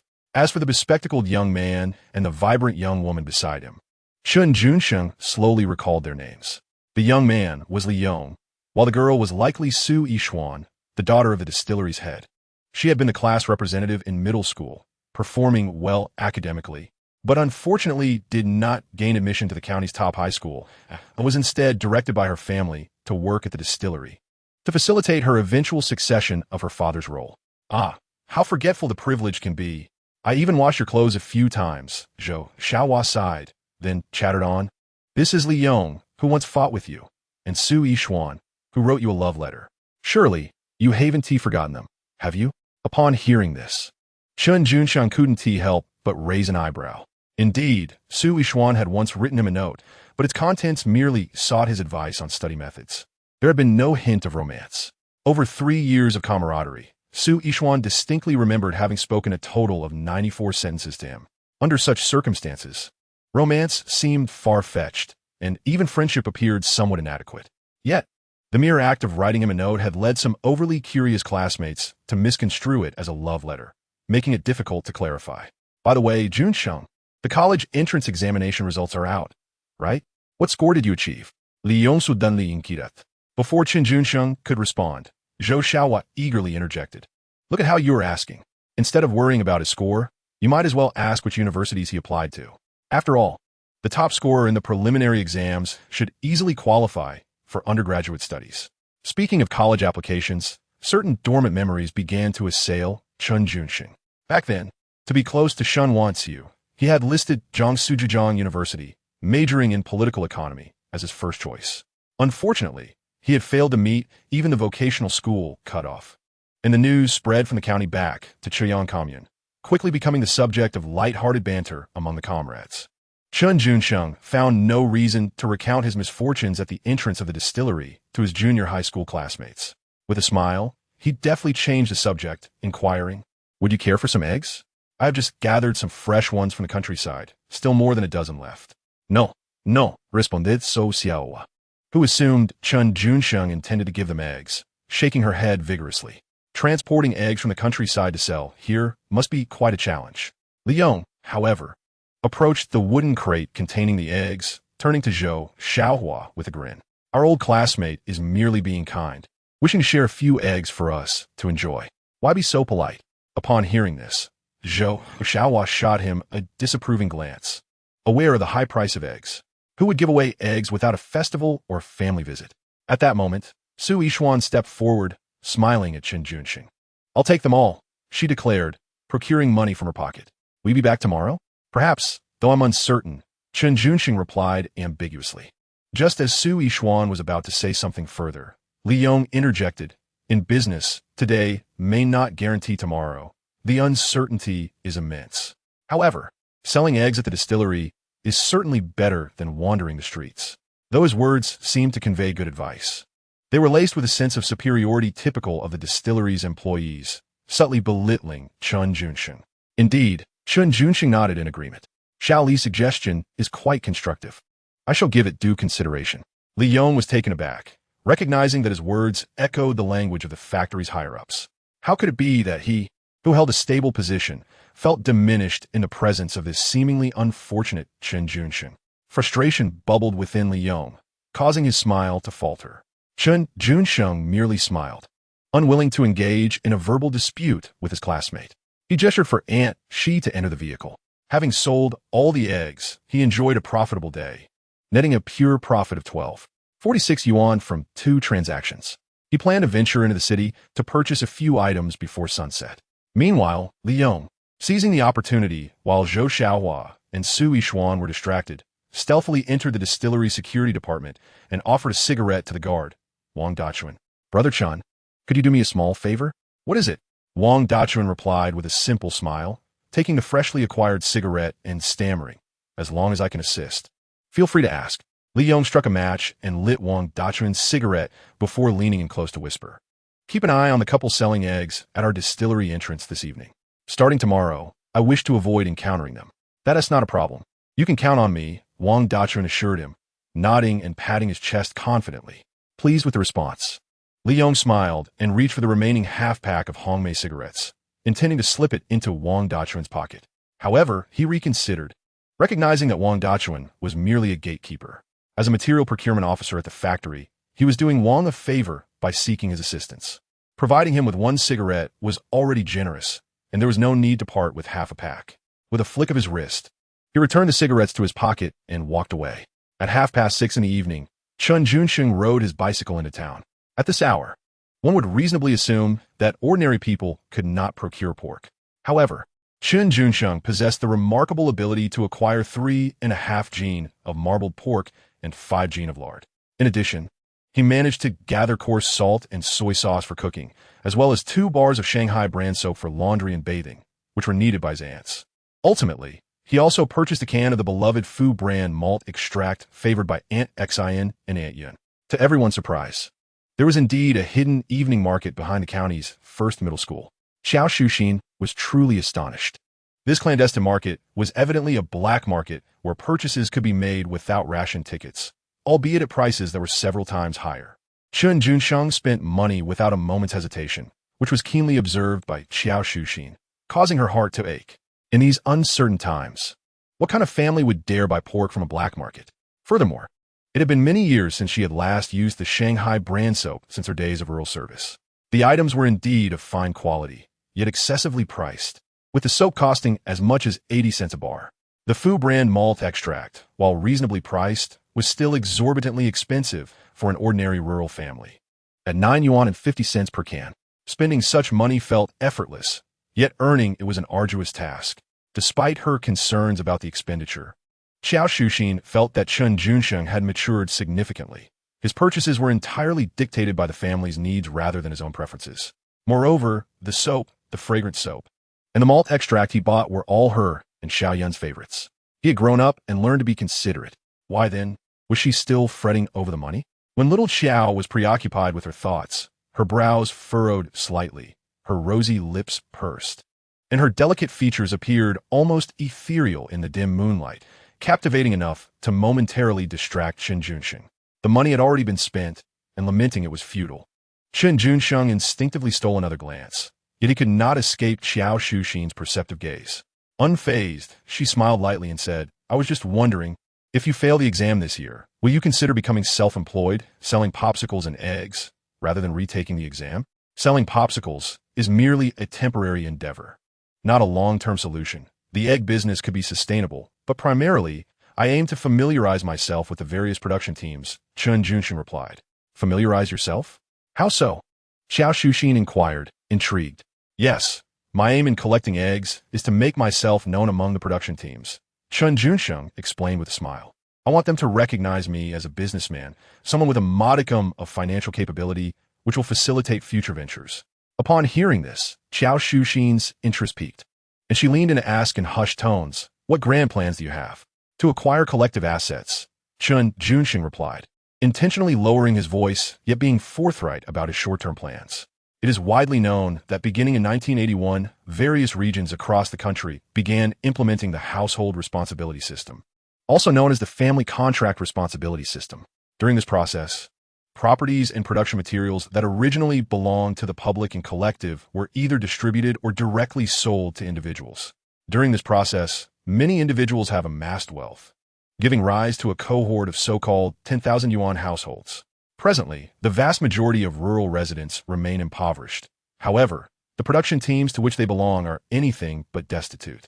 For instance, the Fengshuling Brigade boasts a brick factory, an oil pressing plant, a pig farm, agricultural tractors, threshing machines, and plow oxen, among other essential production materials.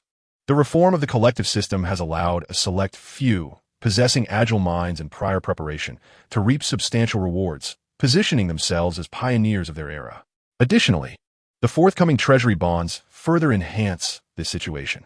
Thus, when Chen Junsheng embarked on selling ice pops in the countryside and subsequently collected eggs to sell in the city, his intentions extended beyond mere profit.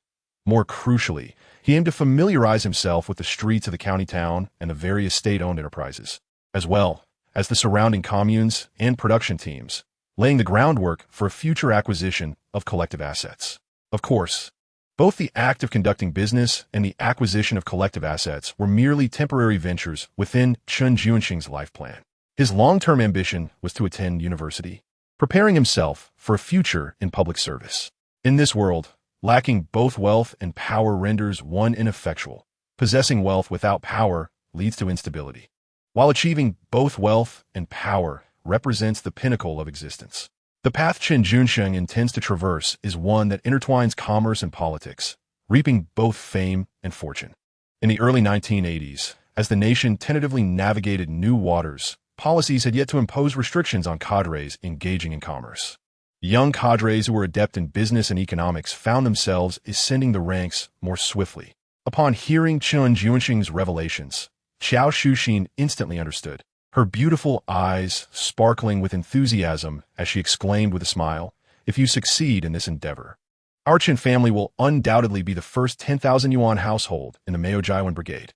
Chen Junsheng beamed at this affirmation. Hearing her refer to our Chen family filled him with joy.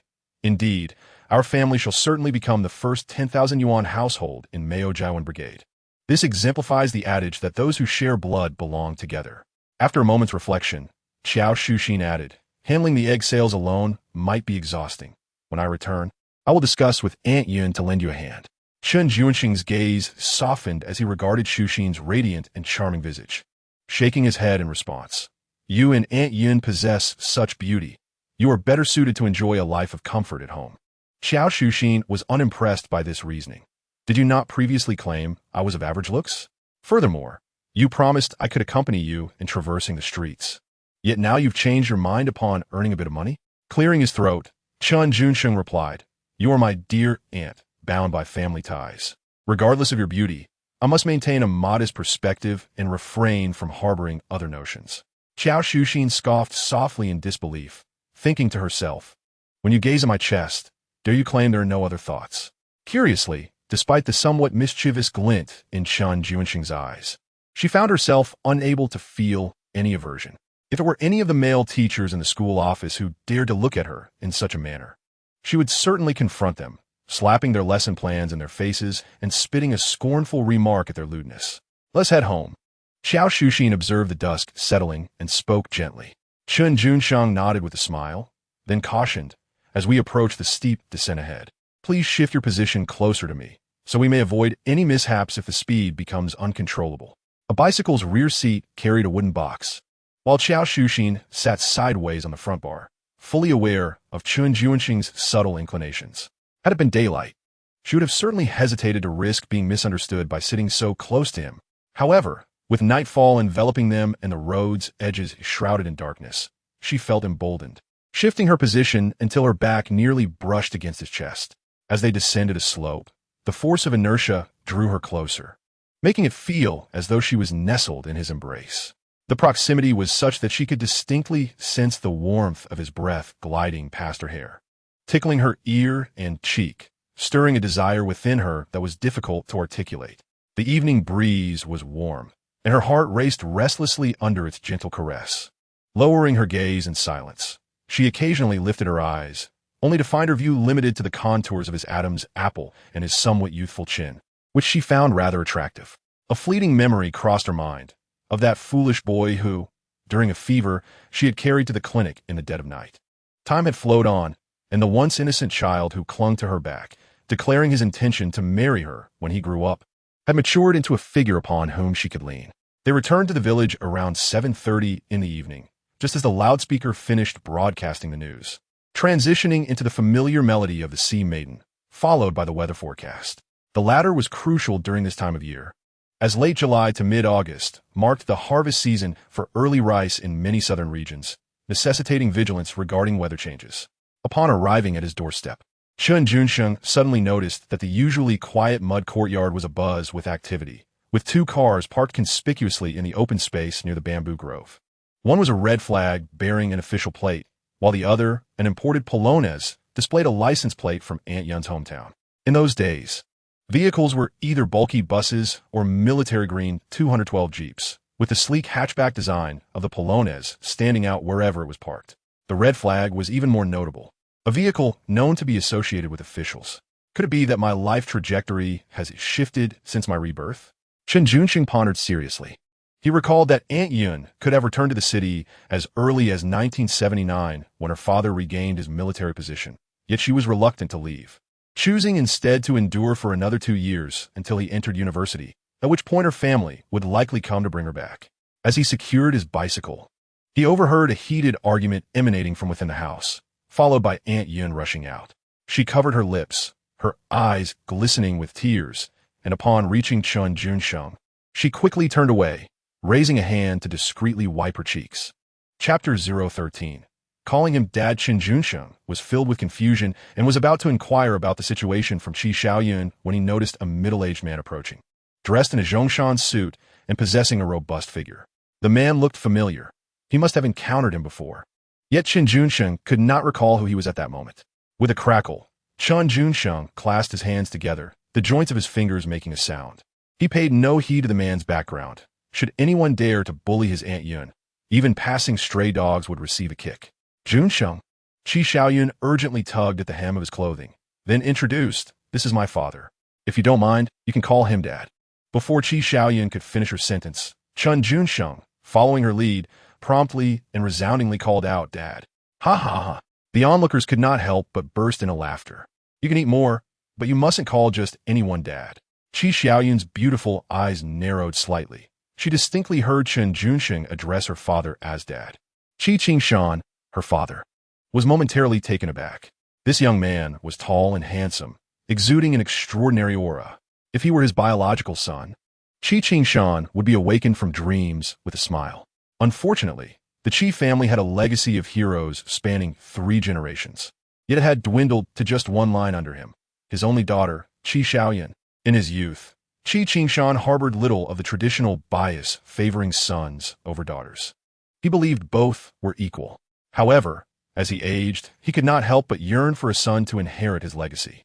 Thus, 2 years prior, he had adopted a son from an old comrade, intending to arrange a marriage between him and his daughter upon her return to the city. Yet, his daughter had been reluctant to return, and after repeated urgings, she had even severed ties with the family. Left with no options, Qi Qingshan brought his adopted son, Sun Haihua, to the countryside to persuade her to reconsider. At this moment, he assumed Chen Junsheng had merely made an error in calling him by the wrong title due to nervousness. Unexpectedly, after calling him Dad, Chen Junsheng suddenly knelt on one knee, bowing deeply in reverence. What? Qi Qingshan was astonished and was about to extend a hand to assist him when he saw Chen Junsheng raise his head and declare in a loud voice, "My parents passed away early, and fortunately, I have sister Xiaoyun and sister Shuxin, these kindred spirits, to care for me. Otherwise, I might have perished from hunger or cold long ago. From childhood to now, in my heart, sister Xiaoyun has always been family to me. If you do not mind, I would like to be your son and care for you in your old age." Chen Junsheng spoke with utmost sincerity, his heart at ease. The term aunt was one his mother had insisted he use, though in reality, they were quite young, and addressing them as sister would have been more appropriate. However, women's ages are often closely guarded secrets, and the aunts had never disclosed theirs, which Chen Junsheng had never pried into either. Moreover, while it is said that a man should only kneel to heaven and his parents, Chen Junsheng was acutely aware that without Qi Qingshan's protection in his past life, the crimes he had committed could have warranted a death sentence. Such a profound favor was akin to rebirth. Additionally, Chen Junsheng was already well acquainted with the circumstances surrounding the Qi family. Acknowledging him as a father did not merely denote being a son. Being a son-in-law was almost equivalent as well. The young lad, moments prior, had amused his colleagues with laughter. Yet suddenly, a palpable tension replaced their mirth, leading them to exclaim, "What a rascal!" Meanwhile, Sun Haihua, who had arrived in a Polonaise alongside Qi Qingshan, appeared somewhat comical. He had been casually standing at the entrance of old Chen's home, observing Chen Junsheng and the beautiful comrade standing beside Xiao Yun with an air of nonchalance. However, upon witnessing Chen Junsheng kneel on the ground, repeatedly proclaiming his intention to support Qi Qingshan in his old age, a sense of foreboding washed over him. I became a godson to Qi Qingshan through the deep bonds of camaraderie shared by our elders. What gives you the right? Merely because Xiao Yun has stayed at your home these past years? At this moment, Sun Haihua was not the only one taken aback. Even Qi Xiaoyun appeared bewildered. In contrast, Qiao Shuxin, standing nearby, wore a glimmering smile, her eyes sparkling with amusement. She had always perceived certain actions of Chen Junsheng as akin to a small dagger prickling her, awakening her senses. But this act of kneeling was akin to an 18-year-old boy attempting to urinate while standing on his head, a display of audacity that was simply outrageous. In her mind, she mused that with this declaration of dad, regardless of whether Xiao Yun's father acknowledged it, all existing conflicts and grievances could be effortlessly resolved by this audacious young man. Such brilliance was undeniably commendable. "Good boy, rise, rise," Qi Qingshan urged, stepping forward to assist Chen Junsheng to his feet. While he maintained a facade of composure, internally, he was elated. Over the years, Qi Qingshan had discreetly monitored Chen Junsheng's development. The young man was impressive in every regard, handsome, academically accomplished, from a respectable background, and possessing robust physical health. Qi Qingshan understood that his daughter remained in the countryside for his sake. Were Chen Junsheng merely an outsider, he would undoubtedly feel discomfort at his daughter's inclination towards him. Yet, Chen Junsheng's heartfelt call of dad resonated deeply within Qi Qingshan's heart, prompting him to scrutinize the young man more intently. This brow, these eyes, this nose, particularly the hint of vigor between the brows. It bears a striking resemblance to my youthful self. In stark contrast, Sun Haihua was of average appearance, somewhat shorter in stature, and lamentably balding at young age. His only advantage lay in the past 2 years, during which he had leveraged the Qi family's influence to establish a thriving bulk commodity transportation business in Zhangjiago, amassing a considerable fortune. Ultimately, the adage holds true. In comparison, one finds despair. In contrast, one discards. To be frank, Sun Haihua felt a twinge of anxiety. The moment Chen Junsheng had addressed Qi Qingshan as dad, he sensed impending misfortune. Now, observing Qi Qingshan's warm smile and affectionate appraisal of Chen Junsheng, he felt akin to a neglected concubine in a royal harem. A most unpleasant sensation. He strode forward with purpose, seizing Qi Qingshan's arm, and jovially inquired, "Dad, what are you up to?" Before arriving, you made quite the declaration, stating that this young man from the Chen family had delayed Xiao Yun for so many years, and that upon meeting him, you would give him a proper scolding. Though Sun Haihua's words seemed light-hearted, they were laced with an undertone of provocation. "Haha," Qi Qingshan chuckled dismissively, then took the initiative to introduce Junsheng. "This is your brother." "Sun Haihua, brother Sun," Chen Junsheng greeted with a smile. "Brother?" The polite yet somewhat distant address caused a flicker of discomfort to cross Sun Haihua's face, his smile faltering. He thought to himself, "You little rascal, Chen Junsheng, you really know how to make distinctions. It seems I am but a godson while you are the true son." However, observing the smiles on Qi Qingshan and Qi Xiaoyun's faces, which showed no sign of disapproval at Chen Junsheng's calling him brother Sun, he felt as if they were indeed like brothers. He placed a hand on Chen Junsheng's shoulder and gave it a gentle pat.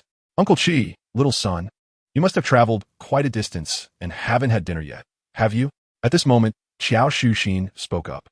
How astute she was, seeing through Sun Haihua's facade of false sentiment immediately. Since he was unwilling to conceal his intentions, there was no need for her to remain low-key. Junsheng made a bit of money in the city today. He specifically brought back some pork belly to cook for Xiaoyan, preparing her favorite braised pork. ISNT, that right? Junsheng? Xiao Shuxin smiled warmly as she looked at Chen Junsheng. Chen Junsheng, grinning, did not respond, recognizing the artful way in which Aunt Xan navigated the conversation. Her words were clearly not only directed at Qi Qingshan and Sun Haihua, but also intended for the onlookers among the team, implying, "We are preparing a meat feast. Shouldn't you be leaving?" In these times, few would intrude upon another's mealtime uninvited. If one were to visit, they should bring their own provisions. Qi Qingshan, somewhat surprised, turned to Chen Junsheng and remarked, "So you know how to conduct business?" Chen Junsheng scratched his head, feeling a bit shy as he replied, "I don't know much. Just a little. Mainly because I had some free time during the summer vacation and wanted to find ways to earn a bit of money to improve my family's living conditions." Very good. Very good. Qi Qingshan thought increasingly well of Chen Junsheng. To earn a few pounds of meat in a day's business was quite an accomplishment. This trip had indeed not been in vain. Chapter 014. You and Xiaoyan living well together is worth more than anything, although Qi Qingshan did not stay for dinner. He left in high spirits, a slight smile gracing his lips. In stark contrast, Sun Haihua was consumed by frustration. This trip to the countryside was initially meant to firmly establish his marriage with Qi Xiaoyun under Qi Qingshan's assertive encouragement, and then return to the city to obtain their marriage certificate, start a family, and lead a life together. Yet what was the outcome? The beloved bride he had almost secured had, in the blink of an eye, slipped into Chen Junsheng's grasp, and the godfather he had painstakingly acquired had swiftly transformed into someone else's benevolent father. Sun Haihua felt he had lost both his beloved and his opportunity, while Chen Junsheng seemed to have everything handed to him effortlessly. The disparity was infuriating. Sun Haihua was filled with resentment, while Chen Junsheng eagerly awaited the braised pork. Though he claimed he would cook, his culinary skills were merely adequate for sustenance. He could hardly bear to waste such precious ingredients. The true chef in the household was undoubtedly Aunt Yin. Xiao Shuxin was in charge of the fire, while Chen Junsheng assisted by chopping wood. The crackling fire illuminated Aunt Xin's brow, resembling the afterglow of March's sunset, casting a warm light over a pool of spring water. The shimmering waves, a delicate blend of white and pink, were truly a sight to behold. Among the four aunts, in terms of appearance, Aunt Xin was the most striking. However, in terms of grace, Aunt Yin seemed to hold a slight edge. Qi Xiaoyun is a woman of innate beauty, with almond-shaped eyes shimmering like water and lips as red as coral, exuding a charming allure reminiscent of warm jade. Despite spending years in the countryside, laboring in the fields and managing household chores, the harsh rural environment seems to have left no mark on her. Instead, it has bestowed upon her a mature and intellectual grace. Standing at the stove, preparing a meal, Chen Junsheng feels as though she is the lovely bride who has just entered his home, growing more enchanting with each glance. On the other side, Xiao Shuxin, noticing that the cooking was nearly complete, ceased adding firewood and turned to Chen Junsheng, softly inquiring, "Why didn't you discuss the college entrance examination results with your father earlier?" Chen Junsheng blinked, already having a plan regarding the exam results in his mind. He refrained from mentioning it, primarily to avoid creating trouble upon their first meeting. Choosing silence, he was met with Shuxin's knowing smile as she remarked, "In my opinion, whether or not you attend university is inconsequential. Marrying our Xiaoyun and building a good life together is far more important." Chen Junsheng's eyes widened in surprise. "What are you two talking about?" Qi Xiaoyun turned to glance at the two murmuring beside the stove, her curiosity piqued. "Nothing," Xiao Shuxin replied with a playful smile. "This rascal just mentioned that a mouse entered his room, chattering away all night, keeping him awake. He wants to sleep in your room tonight." "Oh," Qi Xiaoyun responded noncommittally. "He also said he wants to hold you while sleeping," Shuxin added, stoking the fire further. Qi Xiaoyun paused, slightly taken aback. "Is that permissible? Don't just stand there. Give me a clear answer." Suppressing a laugh, Xiao Shuxin explained, "According to the customs of my hometown, when a man meets the parents of a woman and receives their approval, it is tantamount to engagement, allowing them to share a bed that very night." "Wow, that sounds quite liberal in your hometown," Qi Xiaoyun said, her cheeks flushing. Chen Junsheng chimed in with a grin. "If the opportunity arises, how about taking me to meet your family?" "Dream on." Xiao Shuxin shot him a sidelong glance, half smiling. You want to meet Xiaoyun's father and then my parents? You're not coming along. If you want tea, take me. I'll ask Aunt Yao and Aunt Xia when they return, Chen Junsheng replied, showing no signs of insistence. Oh, relying on Yao Yao and Xia's affection for you gives you such audacity? Xiao Shuxin teased, reaching towards Chen Junsheng's lower back. He felt a chill and quickly stood up to ask Qi Xiaoyan, Aunt Xiaoyan, is the meat ready? Almost, Qi Xiaoyan replied, scooping a piece of meat from the pot, blowing on it gently, and presenting it to Chen Junsheng's lips. Taste it, be careful, it's hot. As he bit into it, the rich aroma enveloped his senses. Qi Xiaoyan's culinary skills were truly remarkable. Despite merely using coarse salt and soy sauce, the braised meat emerged succulent yet not greasy, lean yet tender, with a delightful hint of sweetness. How does it taste? Qi Xiaoyan asked. Excellent, Chen Junsheng replied, savoring the flavor, smiling as he suggested. A little more salt would make it even better. At 18, in the prime of growth and strength, a heavier taste would surely enhance his appetite, making every bite even more enjoyable. 3 jin and 6 liang of meat filled 2 large enamel jars. Xiao Shuxin recalled that Luo Yuanchao had previously sent over some wild chicken eggs, and thus inquired of Chen Junsheng, shall we send a bowl to Yuanchao's family? No need. Chen Junsheng replied with a shake of his head. A good brother is cherished in the heart. There's no necessity to send meat to his home. Ah, how poetic that sounds. Xiao Shuxin smiled subtly. Deep down, she understood the intricacies of rural human relationships, where a grain of rice is met with kindness, while a measure of rice may breed resentment. In these ordinary times, for a typical rural family to indulge in a meal of braised pork is akin to a Herculean task. Chen Junsheng, on the other hand, not only relished the opportunity to feast with his family of 3, but also had extra meat to share with others. A splendid affair indeed. Yet upon further reflection, this starkly highlighted the pronounced disparity between the affluent and the impoverished. While Luo Yuanchao might feel deeply touched, his family of over 10 might not share the same sentiment. Some could even resort to secretly reporting him to the commune. Though it was already the 1980s, the lingering effects of the tumultuous winds that swept through the land in earlier years still persisted. This evening's meal was the most delectable and serene one Chen Junsheng had enjoyed in many years.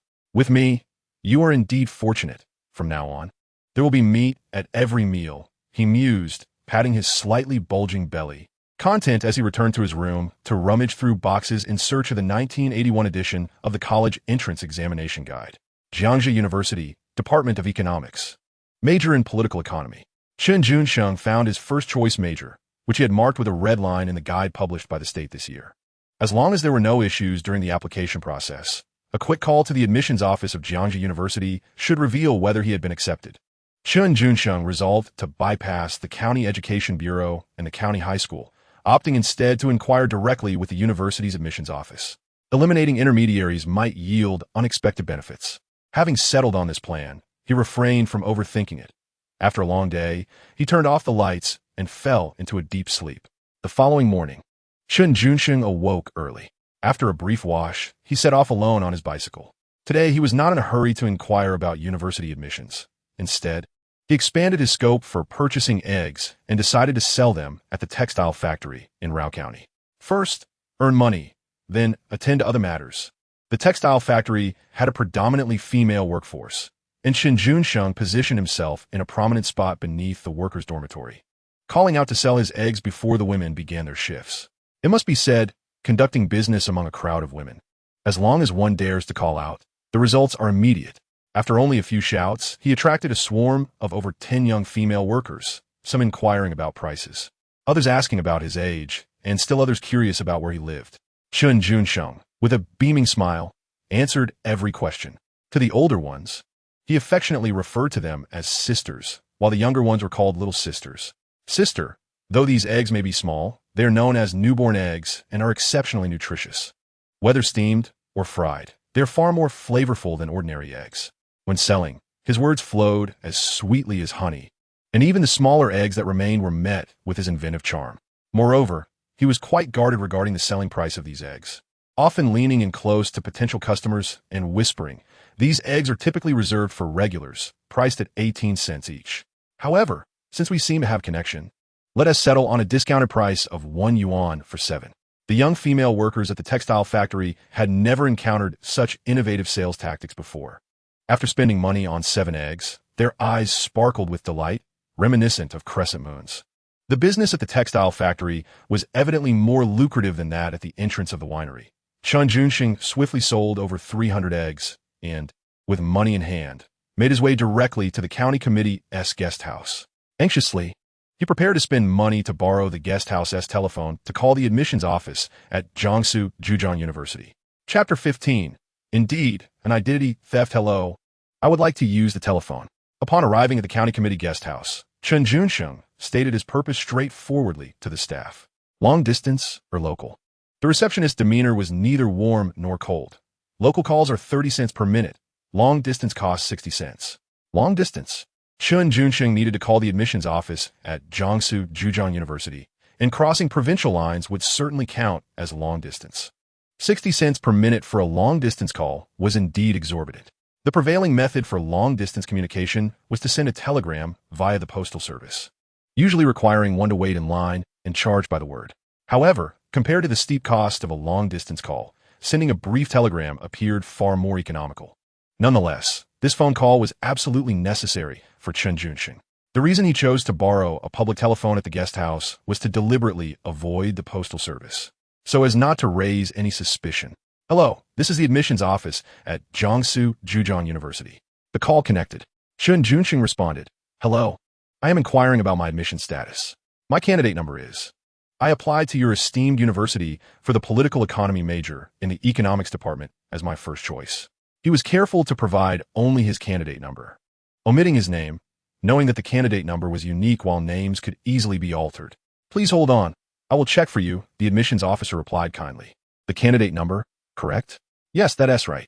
Chen Junsheng took a deep breath, suppressing his anxiety and tension. After a brief moment, good news came from the other end of the line. Congratulations, Chen Junsheng, you have been successfully admitted to the political economy program in our economics department. The admission notice is expected to arrive at the local postal service by mid-month. Please keep an eye out for it. Chen Junsheng remained silent for a long while. Sir, 3 minutes have passed. The guest house staff gently reminded him. All right, understood. Thank you. Beep, beep, beep. The call ended. Chen Junsheng. Chen Junsheng had a vivid recollection of this name. Upon reflection, it was indeed that of his high school classmate. During their sophomore year, when the classes were divided into arts and sciences, they briefly shared a desk.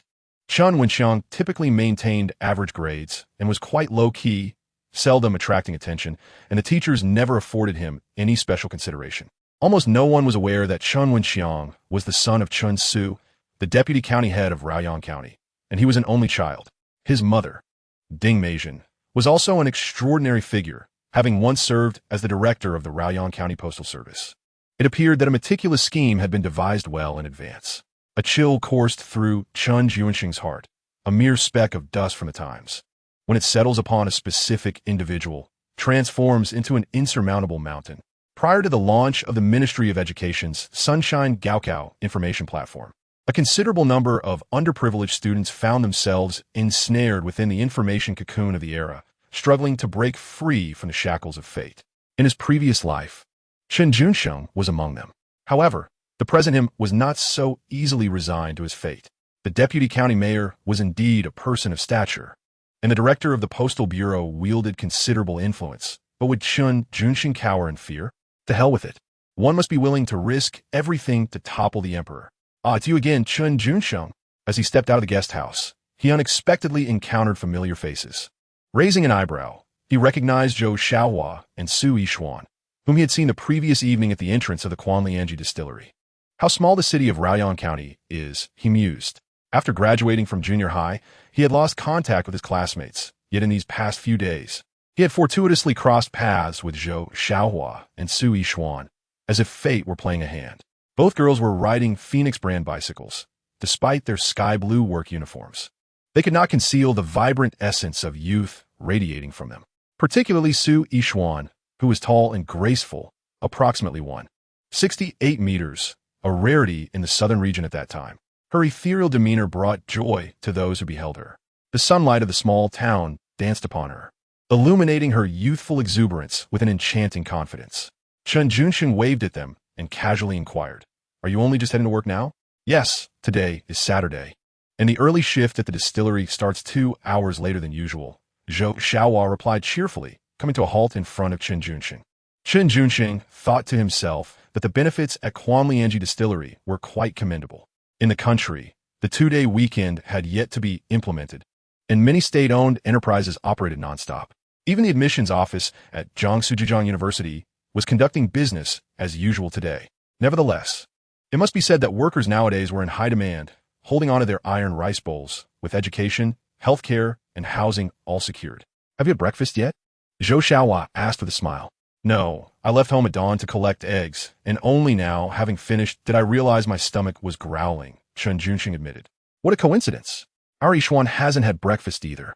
Come, let me treat you both to youtiao wrapped in matzi, Zhou Xiaohua said, tossing her short hair with an air of generosity. Youtiao wrapped in matzi was among the renowned breakfast options in Raoyang County. The matzi, akin to the northern donkey rolls or the glutinous rice balls of Chaos Han, differed slightly in preparation. The matzi from this region was coated with black sesame seeds, with fillings of yellow bean flour or crushed peanuts. When consumed alone, it offered a soft, chewy, and sweet taste, and when paired with the freshly fried, crispy youtiao, it created an exquisite flavor that was simply divine. Currently, youtiao wrapped in matzi was only available at state-run dining establishments, reasonably priced at 12 cents each. Initially, Chen Junsheng intended to treat Zhou Xiaohua, but she preemptively paid, turning to him with a smile. You've been out selling eggs since early morning, haven't you? Indeed, he replied. Chen Junsheng nodded thoughtfully. When his gaze met that of Zhou Xiaohua, a sudden insight struck him. By the way, may I inquire if your Quanlianji distilleries lees can be sold in bulk to individuals? Chen Junsheng was indeed a shrewd businessman, his mind perpetually preoccupied with commerce and profit, even in the presence of youthful female classmates. As for the issue of his university admission being usurped by someone else, he had ample means to ensure that Deputy County Head Chen or Director Ding would come to him. At that moment, the Quanlianji distillery was employing traditional pure grain methods for brewing, requiring 3 to 4 kilograms of grain to produce 1 kilogram of liquor, leaving behind a substantial amount of lees. The workshop generated tons of lees daily, which had previously been taken by nearby production teams to feed pigs. Chen Junsheng's short-term plan was to acquire collective assets, necessitating the establishment of connections with various production teams. Thus, he set his sights on the distillery's lees. Officially, the lees were not available for sale to individuals, as Zhou Xiaohua stated with a formal tone, but she quickly shifted her tone with a smile. However, you could discuss it with Yishuan and see if her father might adjust the principles. Can principles really be negotiated? Chen Junsheng quizzically observed Zhou Xiaohua's earnest demeanor, smiling as he probed. He was acutely aware that he was not well acquainted with Su Yishuan. After all, they had barely exchanged a few words during their 3 years in middle school. It was unrealistic to think he could shortcut through her position as the daughter of the distillery's head. Zhou Xiaohua, however, was refreshingly candid and warm-hearted. Principles are rigid, but people are flexible. This isn't difficult. As long as Yishuan writes you a note and you take it to Uncle Su's office for a stamp, you could take all the lees piled high without spending a dime. Though Zhou Xiaohua's words sounded somewhat exaggerated, Chen Junsheng understood that in today's state-owned enterprises, the head wielded nearly absolute authority. The notion of a note was reminiscent of the planned economy era. Rural residents seldom encountered such things. Primarily, it was the salary families within Raoyang County who required stamped notes from the supply and marketing cooperative director before they could purchase large items like watches, bicycles, or televisions. Many state-owned enterprises later emulated the practices of the supply and marketing cooperatives, using notes to facilitate transactions. Some astute individuals even amassed considerable wealth from mere notes, gaining fortunes unimaginable to ordinary folk. While Chen Junsheng conversed with Zhou Xiaohua, Su Yishuan listened quietly from the side, exhibiting no inclination to interject. With her silence, Chen Junsheng, too, refrained from speaking. The essence of business is the exchange of value, and without suitable leverage to procure Su Yishuan's note, he would not engage in empty talk. Young women of the 1980s were generally quite innocent, yet this did not imply simplicity of thought, particularly for someone as astute as Su Yishuan, who appeared clever and not easily deceived. In truth, despite their limited interactions, Su Yishuan held a favorable impression of Chen Junsheng in her heart. It is rather surprising that he excels academically, yet is willing to humble himself by engaging in a profession that many regard with disdain, even contempt. For this reason alone, Su Yishuan holds him in considerable esteem. Will you be selling eggs at the entrance of our distillery this evening? Su Yishuan finally took the initiative to speak to Chen Junsheng. It depends, I might go, or I might not. Chen Junsheng replied ambiguously. Oh, Su Yishuan responded softly, glancing at her watch before turning to remind Zhou Xiaohua. It's getting late. We should head to work. At that moment, Chen Junsheng cheerfully pulled out 50 cents from his pocket and insisted on giving to Zhou Xiaohua. Consider this breakfast on me. Zhou Xiaohua was about to decline, but Chen Junsheng continued. It's not often that we meet as old classmates. So please don't be polite. If by chance we run into each other again, how about you both chip in to treat me to a nice meal? That sounds great, Zhou Xiaohua replied without hesitation. All right then, it's settled. The yam braised beef, braised pork knuckle, and soy sauce duck at the state-run restaurant all look quite appealing. If we can't finish, we can always take some home, Chen Junsheng said with a broad smile. Zhou Xiaohua couldn't help but chuckle. With your idea of eating and taking home, Yishuan and I might just have to avoid you in the future, lest we miss out on seeing you again. Didn't we just settle this? Are you backing out so soon? Chen Junsheng asked with a grin. Zhou Xiaohua recognized his jest, and even if he were serious, she wouldn't back out. At that moment, Su Yishuan gently urged, Xiaohua, let us go. We can discuss the meal invitation after payday in a couple of days. All right. Zhou Xiaohua seemed to have been waiting for Su Yishuan to speak. Responding with a charming laugh, she waved goodbye to Chen Junsheng, hopped on her bicycle, and departed with a flourish. Chen Junsheng watched as the two rode away before also mounting his bicycle, heading towards the teacher's dormitory at County No. 1 High School. Lunch was to be enjoyed at the home of their homeroom teacher, Wu Shuizhen. Mr. Wu was quite a decent man, offering special consideration not only to exceptional students like Chen Junsheng, but also fostering improvement among those who struggled under his strict discipline. Mr. Wu, I would like you to speak candidly. Did I perform particularly poorly on the college entrance exam, failing even to meet the vocational school cutoff? Chen Junsheng had never posed such a question before.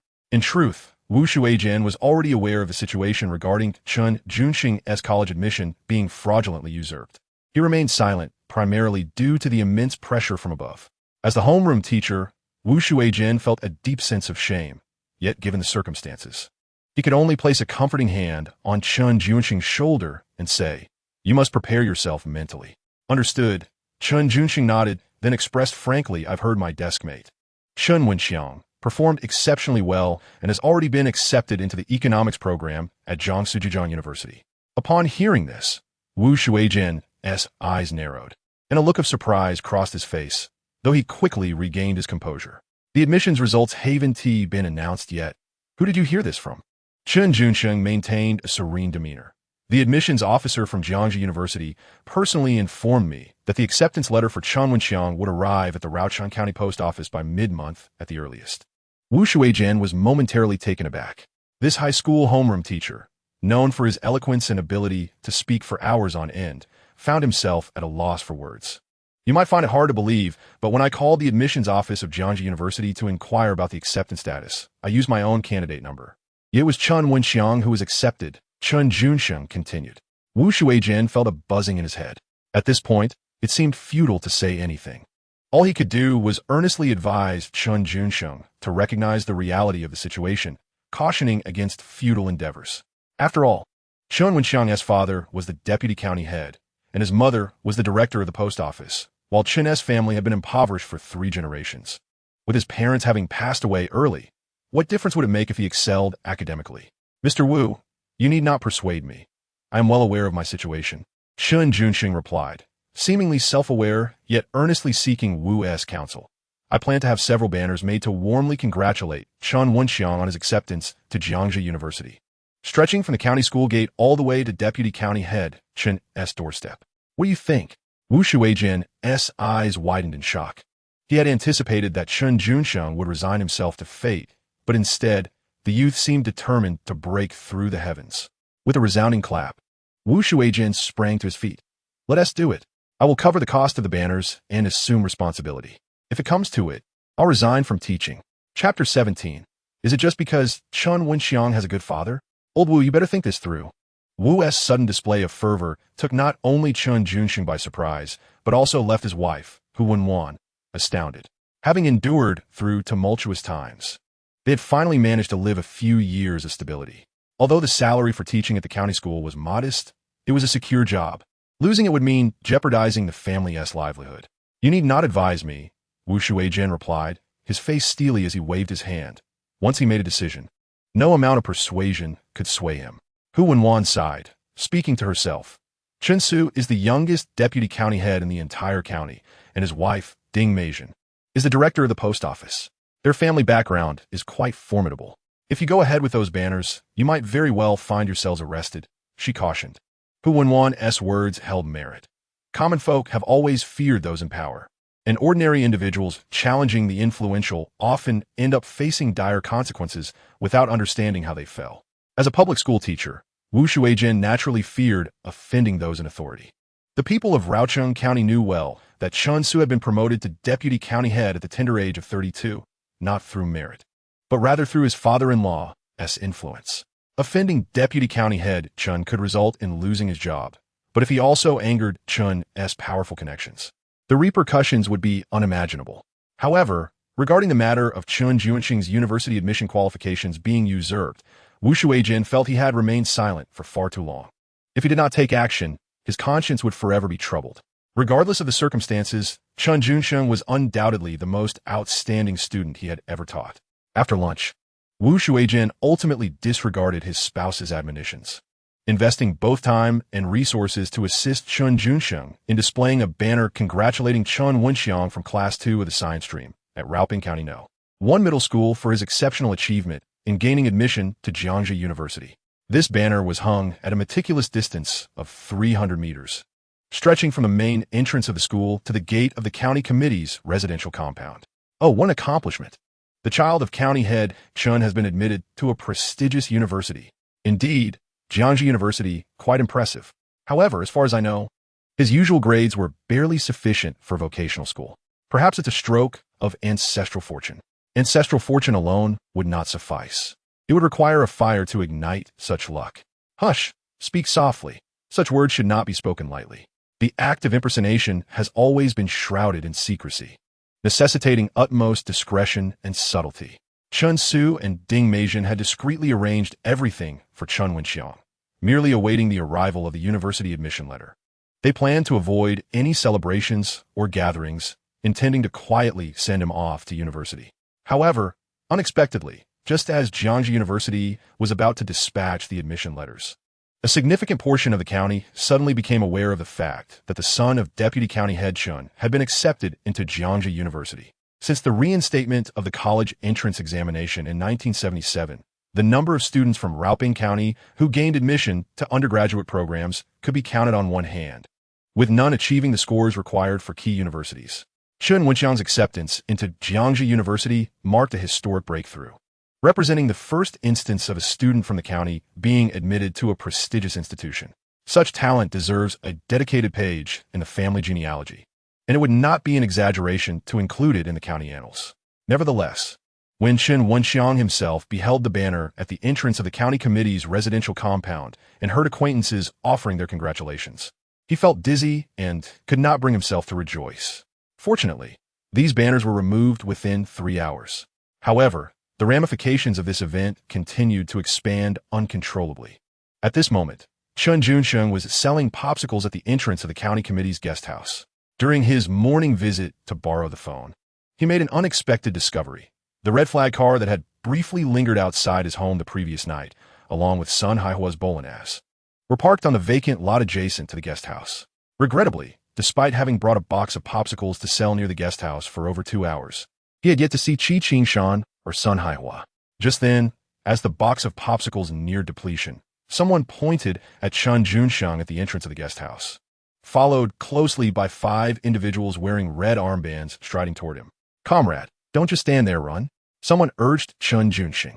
He smiled, seemingly waiting for them to apprehend him, leisurely shifting his bicycle closer to the bolinas.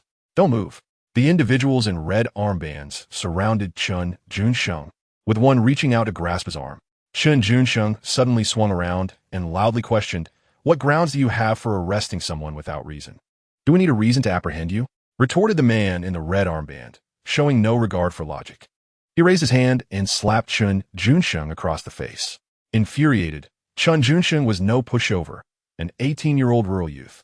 He possessed extraordinary physical prowess and had previously trained in martial arts. As the man in the red armband struck, Chen spat a mouthful of phlegm squarely onto his face and followed up with a swift kick to his groin. The man let out a howl, doubled over, and performed a comical dance reminiscent of a famous international superstar. The other four individuals in red armbands, seeing Chen Junsheng dare to retaliate, revealed their menacing intentions and rushed towards him, intent on pinning him down and delivering a beating before taking him away. It is often said that 2 fists cannot compete with 4 hands, but no one anticipated that the 4 burly men would be unable to subdue Chen Junsheng. Instead, he unleashed a flurry of wild punches and chaotic moves, akin to a rabid dog, leaving them utterly defenseless. Strike him hard, beat them to a pulp. Teach these bastards a lesson. The commotion attracted onlookers, some of whom began to cheer. Amidst the chaos, someone picked up a brick and smashed the window of a nearby vehicle with a loud bang. Stop! Everyone, cease this madness. A young man forcefully pushed through the crowd, furiously shouting, "For heaven's sake, don't you know to consider the circumstances before brawling? Fighting near the vehicle of a provincial military leader is a death wish." However, when he caught sight of Chen Junsheng's face, he paused in shock. "Wait, is that you, brother son?" Chen Junsheng was equally surprised. It was only when he saw Qi Qingshan rushing to the scene, flanked by 2 security personnel, that he staggered as if shot, collapsing to the ground with his eyes tightly shut, foam forming at his mouth. What the hell? Sun Haihua was dumbfounded. Junsheng, Qi Qingshan, protective and anxious, hurried forward. Chapter 018. The bigger the commotion, the better. As the 5 men in red armbands spotted Qi Qingshan, they froze in fear, like mice confronting a cat, standing at attention despite having just been beaten. Qi Qingshan's expression darkened as he scanned them. Chen Junsheng, with his eyes half open, reached out to grip Qi Qingshan's wrist. Qi Qingshan looked down at him, urgently asking, "Junsheng, how are you?" "I feel dizzy, very dizzy," Chen Junsheng replied weakly, his words barely coherent.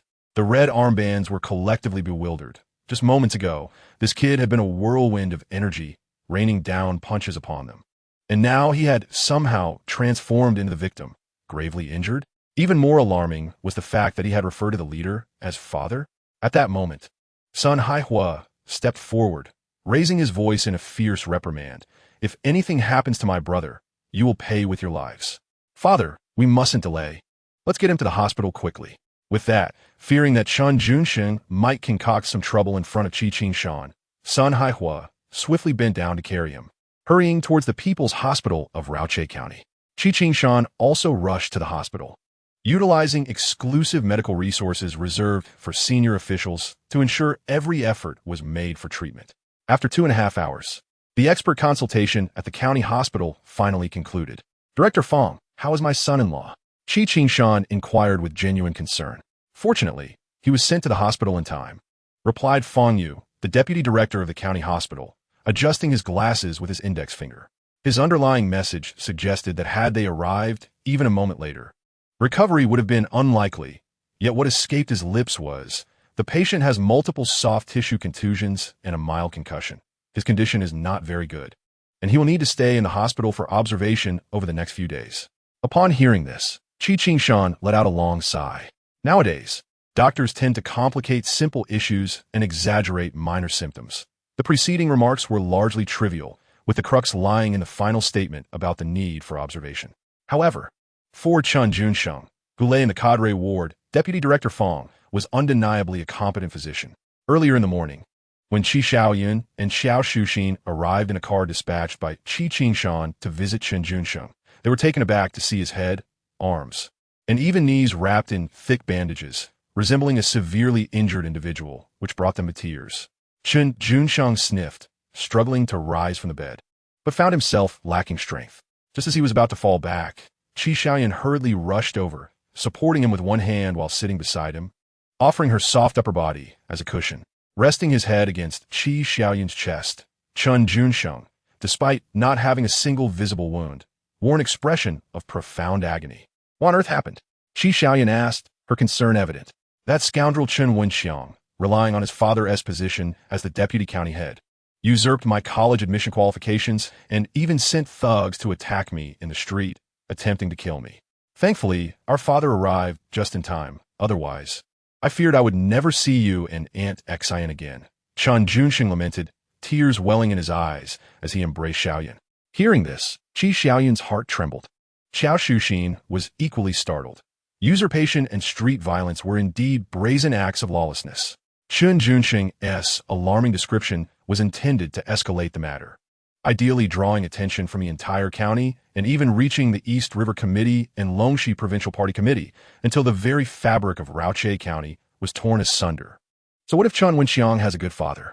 In the Raoche County guest house, Chen Wenxiang was escorted by 2 guards to the VIP room 301 for a private meeting with Qi Qingshan. As the son of the executive deputy county head, Chen Wenxiang had been exposed to various high-profile events since childhood and had encountered numerous high-ranking leaders. Though feeling apprehensive, he was not daunted. "Hello," Qi Qingshan remarked casually, casting a glance at him before saying, "Please have a seat." Chen Wenxiang obediently sat down in the chair to Qi Qingshan's right. Qi Qingshan regarded him with interest. The young man wore glasses and had a refined appearance, presenting a somewhat scholarly image, albeit with a slightly effeminate demeanor. Once the staff entered and served tea, Qi Qingshan calmly asked, "Do you know why I called you here?" "I do not," Chen Wenxiang replied, shaking his head. Although he had an ominous premonition deep within, his psychological resilience was commendable, and he responded with remarkable composure. Qi Qingshan casually picked up a document and handed it to Chen Wenxiang, pointing to the data listed in the report. "Chen Wenxiang, is this college entrance examination score report yours?" Chen Wenxiang took the document, scrutinized it closely for a moment, and nodded in affirmation. "Yes, these are indeed my scores." "Are you certain?" Qi Qingshan's demeanor turned serious, his gaze suddenly sharp. Individuals accustomed to high positions typically exhibit a gentle demeanor in their interactions. Their smiles can envelop one in a warm, spring-like embrace. Yet, once seriousness envelopes them, their aura can instantaneously evoke a profound sense of oppression, akin to dark clouds looming over a city, threatening to collapse edifices. "I am certain," Chen Wenxiang stiffly nodded, refraining from offering any further explanation. "Very well, your certainty suffices." Qi Qingshan withdrew his gaze, refraining from further inquiries, and gestured for him to leave. The entire encounter lasted less than 3 minutes, consisting merely of a few terse exchanges. This exemplifies the efficiency of leadership. General Qi, intent on instilling a sense of caution, maintained a stoic facade, yet within Chen Wenxiang, a tempest of anxiety surged. The situation was becoming increasingly troublesome. He wondered if his father could withstand the pressure. Ultimately, it seemed only his grandfather possessed the authority to quell the storm. Chen Wenxiang still harbored a glimmer of hope. Meanwhile, his father, Vice County Head Chen, was ensnared in a chilling atmosphere within his office, quaking in trepidation. Within a mere half hour, he received 3 phone calls, each from prominent officials: Comrade Zhang Guangjing, Deputy Commissioner of the East River Committee; Comrade Su Yang, Deputy Secretary of the Committee; and Comrade Wang Rong, Director of the Education Department of Longxi Province. Each call an inquiry into accountability. But the ordeal was far from over. Just as Vice County Head Chen managed to catch his breath and wipe the cold sweat from his brow, the red secure phone on his desk rang insistently. Chen's eyebrows shot up. This red phone was typically reserved for calls from superiors or his esteemed father-in-law, who occupied a high-ranking position within the Longxi Provincial Committee. To provide guidance. "Hello." Chen Su answered the phone as if grasping a lifeline, but to his dismay, before he could utter another word, the other end coldly responded. "This is Qiao Xingwo from the Provincial Committee." "Hello, Secretary Qiao." Chen Su's heart sank as he heard those 5 words, instinctively tightening his legs and greeting with utmost respect. On the other end was Longxi Province's 3rd-ranking figure, Qiao Xingwo, the Deputy Secretary of the Provincial Committee. "Guat Shensu, you possess quite a boldness." Qiao Xingwo's voice was low and thunderous, laced with fury, altering examination scores, impersonating others, allowing your son to commit violent acts, with the intention of silencing witnesses on the streets. Do you still recognize the law of the land, Vice County Head Chen? Are you attempting to incite chaos? Secretary Qiao, the weight of Qiao Xingwo's words struck Chen so like a series of thunderclaps, leaving him utterly horrified. The matter of impersonation was indeed an undeniable fact. Yet the accusations of his son engaging in violent acts with the intent to silence witnesses were utterly unfounded. He had no inkling which scoundrel had spread such terrifying rumors to Secretary Chiao's ears. You act with utter disregard for the law and behave with reckless abandon. Your audacity is simply outrageous, Secretary Chiao admonished sternly. Vice County Chief Chen had no time to offer an explanation before he heard the incessant beeping of a busy signal, indicating that Secretary Chiao had already terminated the call. Stunned, Chen stood frozen for several seconds, his heart sinking as he placed the receiver down. It was over, completely finished. Chen's face turned ashen. His clever machinations had ultimately yielded nothing but an empty endeavor, jeopardizing his own career in the process. After an indeterminate amount of time, his father-in-law, Ding Tao, finally contacted him, emphasizing 8 critical words: act decisively to save the chief. Understood, came Chen's brief response, which seemed to drain the last vestiges of strength from his body. He recognized that this was the outcome of his father-in-law's maneuvering with the provincial leadership, leaving him to bear the full brunt of the blame to protect his wife and children. As anticipated, 2 days later, Chen was taken away for investigation from the county committee meeting room. Once the walls began to crumble, a slew of obscure, incriminating evidence against Vice County Chief Chen swiftly surfaced, including scandals involving illicit relationships, embezzlement of public funds, and the unauthorized construction of a Buddhist shrine in his home, which was steeped in superstition.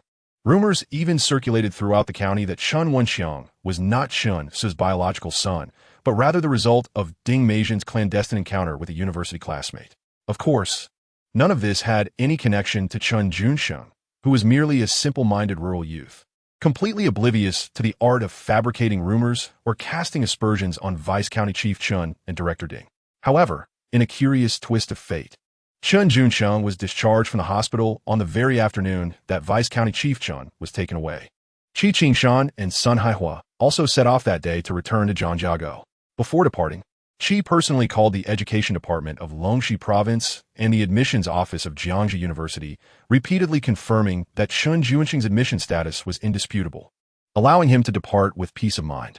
I have suddenly realized, you rascal, that you are becoming increasingly like a seasoned schemer. At such a young age, you possess considerable experience in conflict. Comrade Xiao Shuxin, who had come to retrieve Chen Junsheng from the hospital, could not help but whisper this observation after 2 days of keen observation. Oh, not at all, Chen Junsheng replied with a smile and a wave of his hand, demonstrating a clear self-awareness. What I have done is merely leveraging opportunities to counterbalance. It hardly qualifies as a conspiracy, let alone as seasoned. He emphasized that true mastery lay with his beloved aunt, particularly with the one he held dearest, Aunt Xan. Should Aunt Yun inquire, I shall simply reiterate the tale, merely altering the names. Upon hearing this, Xiao Shuxin felt particularly pleased, though she feigned surprise. Oh my, after just 2 days in the hospital, your minor concussion has been cured, and suddenly you've gained wisdom, knowing how to say sweet things to please your aunt? Perhaps, Chen Junsheng chuckled, then, with utmost sincerity, declared, in any case, if Annie is happy, then I am happy. His words elicited a deep gaze from Xiao Shuxin, who smiled and said, whether genuine or feigned, your aunt loves to hear it. Your affection has not gone unappreciated. She then opened her arms for an embrace, which Chen Junsheng gladly accepted. Do not be concerned. Xiao Shuxin intended to remark on Chen Junsheng's age and the awkwardness of hugging at such a stage in life. Yet, Chen Junsheng, undeterred, embraced her, leaving her heart in disarray. In a bid to feign composure, she diverted the conversation towards more serious matters. To be honest, after 10 years of arduous study, I finally gained admission to university, only to be faced with the threat of someone attempting to impersonate me. Such a circumstance is intolerable for anyone.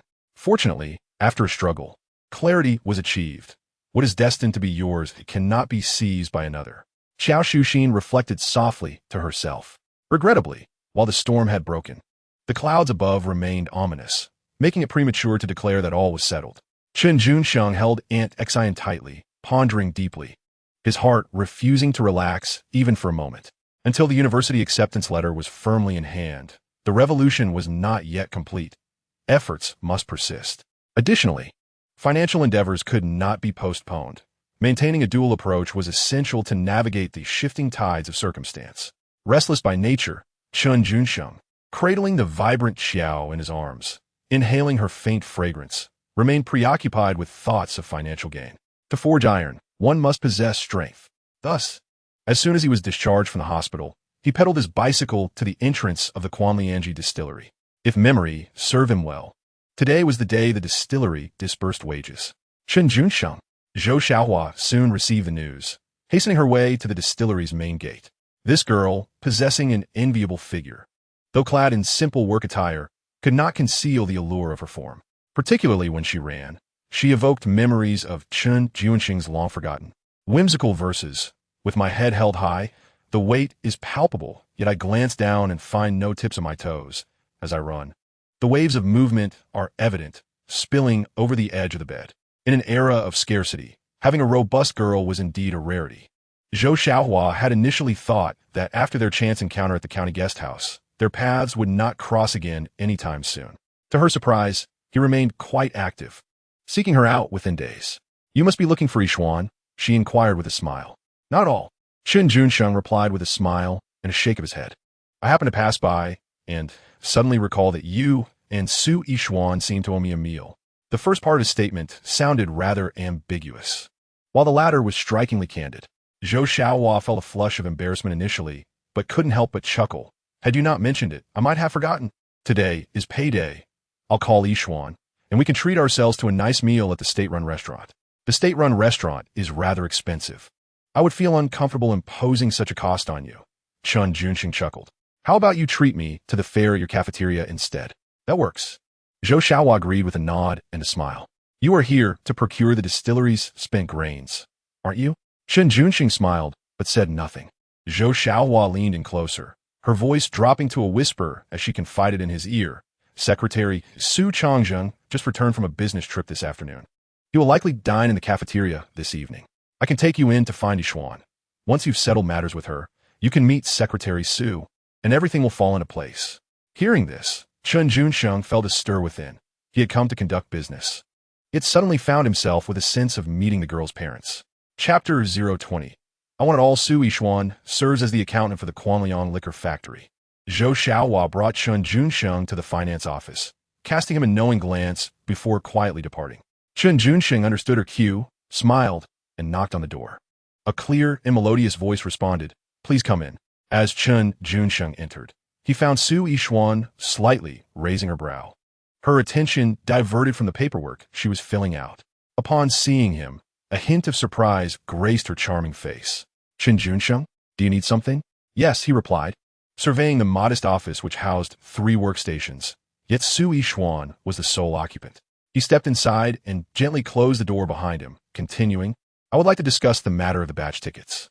"Oh," Su Yishuan responded softly, retrieving a kettle to brew a cup of tea for him, inviting, "Please, have a seat." This was Chen Junsheng's first time stepping into the finance office of the Quanliang liquor factory. As he glanced around, he noted the simplicity of the environment. There was little to captivate his attention, save for the accountant herself. Su Yishuan was the kind of girl who grew more alluring the longer one looked at her. At first glance, she possessed merely well-defined features and fair skin, not particularly breathtaking. However, with familiarity, an undeniable charm emerged. During their middle school days, Luo Yuanchao, a rather foolish boy, would often fixate on her, staring during class and even after. One evening, Su Yishuan had playfully delivered 2 swift punches, leaving him with panda-like eyes. To this day, Chen Junsheng could not help but chuckle at the memory of Luo's comical visage. Su Yishuan glanced at him, slightly embarrassed, and remarked, "Regarding the matter you mentioned last time, it is typically the production team leader who comes to speak with the factory leaders. The production leader from your Mayo Jaiwan team has already visited a few times," Su Yishuan informed him. From her words, Chen Junsheng discerned that she was not opposed to assisting with the batch tickets. Rather, she implied that he was too late. The factory spent grains had already been distributed among the various production teams. "As far as I know, the nearby production teams can collect the spent grains from the factory without any payment, correct?" Chen Junsheng inquired with a smile. "Yes, that's correct." Su Yishuan nodded in affirmation. Chen Junsheng, also nodding slightly, acknowledged the commendable social responsibility exhibited by state-owned factories today. The Quanliang Liquor Factory, being a state enterprise, sourced its grains primarily from the National Distribution Plan. But where does the nation's grain come from? It predominantly relies on farmers' contributions of public grain. Thus, allowing local production teams to collect the spent grains for free post-brewing can be viewed as a benevolent act, drawing from the people to serve the people. However, Chen Junsheng had come to discuss business, where profit is paramount. As the factory's accountant, you might consider a simple economic calculation. Suppose the factory's workshop produces an average of 1,000 pounds of spent grains daily, and someone is willing to purchase all of it at a price of 0.05 yuan per pound. How much additional income could the factory generate from the spent grains in a single day and over the course of a year? Chen Junsheng prompted, guiding her through the thought process. Such a straightforward economic calculation would pose no challenge for someone who had passed elementary multiplication, and certainly not for Su Yishuan, who had served as a class representative in middle school. 5 yuan a day, that totals 1,825 yuan in a year, she calculated succinctly. To speak candidly, the daily increment of 5 yuan may seem trivial in the vast expanse of the Quan Fengli distillery. However, an annual sum of 1,825 yuan constitutes a rather substantial income. After all, Su Yishuan's monthly salary amounts to a mere 42.6 yuan. Furthermore, she is acutely aware that in recent years, the government's focus has been shifting rapidly towards economic development, prompting state-owned enterprises to ardently pursue economic targets. In such circumstances, for a select group of forward-thinking opportunists who dare to seize the moment, the ability to discern prevailing trends may well position them among the first to prosper. After a brief contemplation, Su Yishuan regarded Chen Junsheng earnestly and inquired, "So, you seek my assistance in procuring a note to personally finance the acquisition of our distillery's lease?" "Indeed," Chen Junsheng readily acknowledged, without reservation. "If possible, I wish to acquire every last bit of the distillery's lease." Su Yishuan had initially presumed that Chen Junsheng merely desired a few £100 to sell, but was taken aback by his ambition to obtain it all. In truth, just a few days prior, she had mentioned this matter to her father, inquiring if it would be permissible for a former middle school classmate to take some leaves from the factory to feed pigs. Her father had promptly asked, "Is it a male or female classmate?" Upon her honest reply that it was a male, he had said, "You can handle the note as you see fit, but it would be prudent to bring him to meet me first." Pondering this, Su Yishuan hesitated before saying to Chen Junsheng, "I can assist you with the note, but what?" Chen Junsheng encouraged, sensing her reluctance. He was quite patient, having previously dealt with superiors who often transformed their affirmations into conditions with the mere utterance of "but." At that moment, a knock resounded at the door, and soon after, Zhou Xiaohua cheerfully peered in. "Yishuan, Chen Junsheng, are you still in discussion? It's time for lunch. We should head to the canteen." "Indeed," Su Yishuan replied with a smile, producing 2 meal tickets. "Come join me and Xiaohua for lunch. We can converse while we eat." "Sure," Chen Junsheng agreed readily. However, once they arrived at the canteen and queued for their meals, he suddenly realized that he had unwittingly become the center of attention among the diners. "Do you seldom share tables with male colleagues?" Chen Junsheng, with an outgoing disposition, remained unperturbed by the curious gazes directed his way, continuing to eat and drink without a hint of disruption to his appetite. He did notice, however, that Li Yong, a classmate he had encountered while selling eggs outside the distillery, was seated not far away, stealing glances in their direction but hesitating to move closer. "It's not that we rarely do. Rather, we have never done so before," Zhou Xiaohua replied with a grin. "You are the first, and especially since Yishuan personally invited you with her meal ticket, it carries significant weight." Su Yishuan cleared her throat lightly and elaborated to Chen Junsheng. "This area is designated for the factory leadership's dining."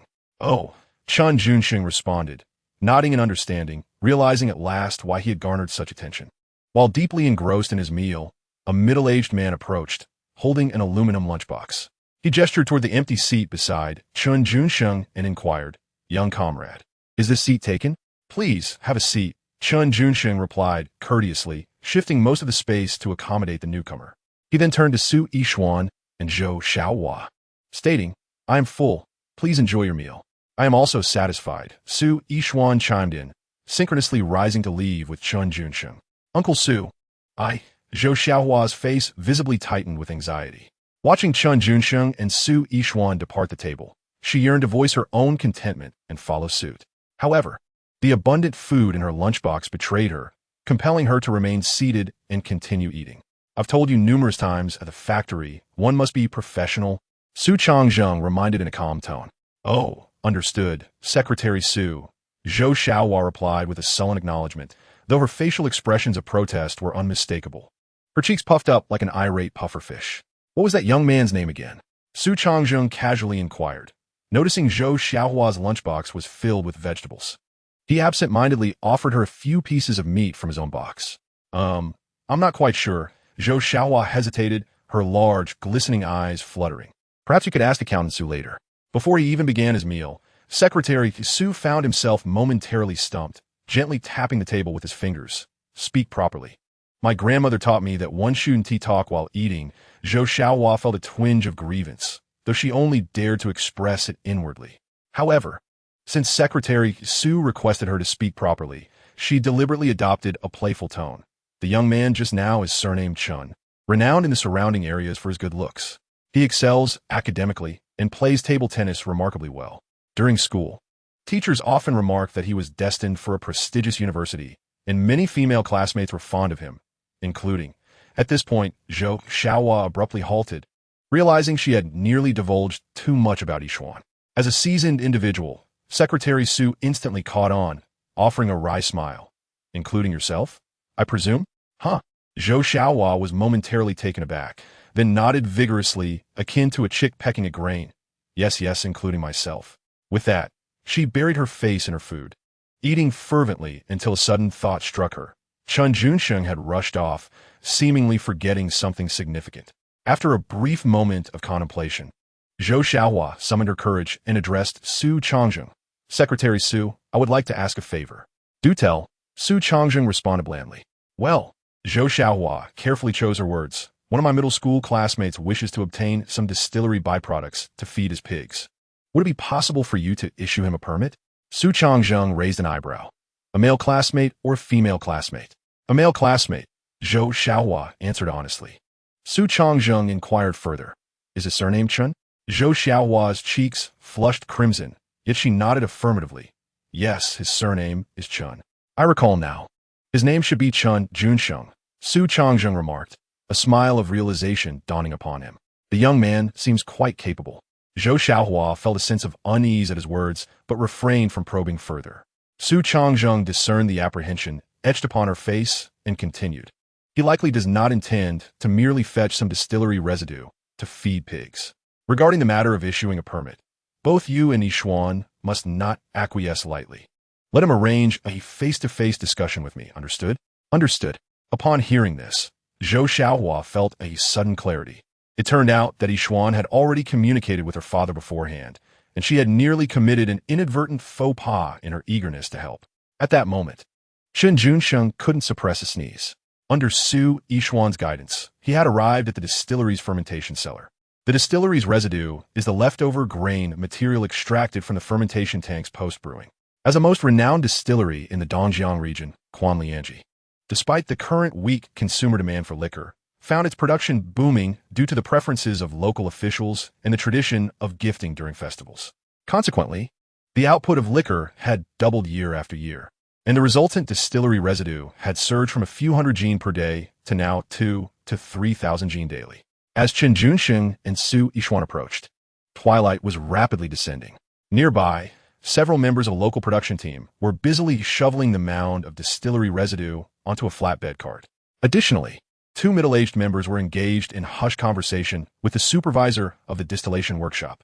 Chen Junsheng, driven by curiosity, pulled Su Yishuan to a discreet corner, intent on eavesdropping on their discussion.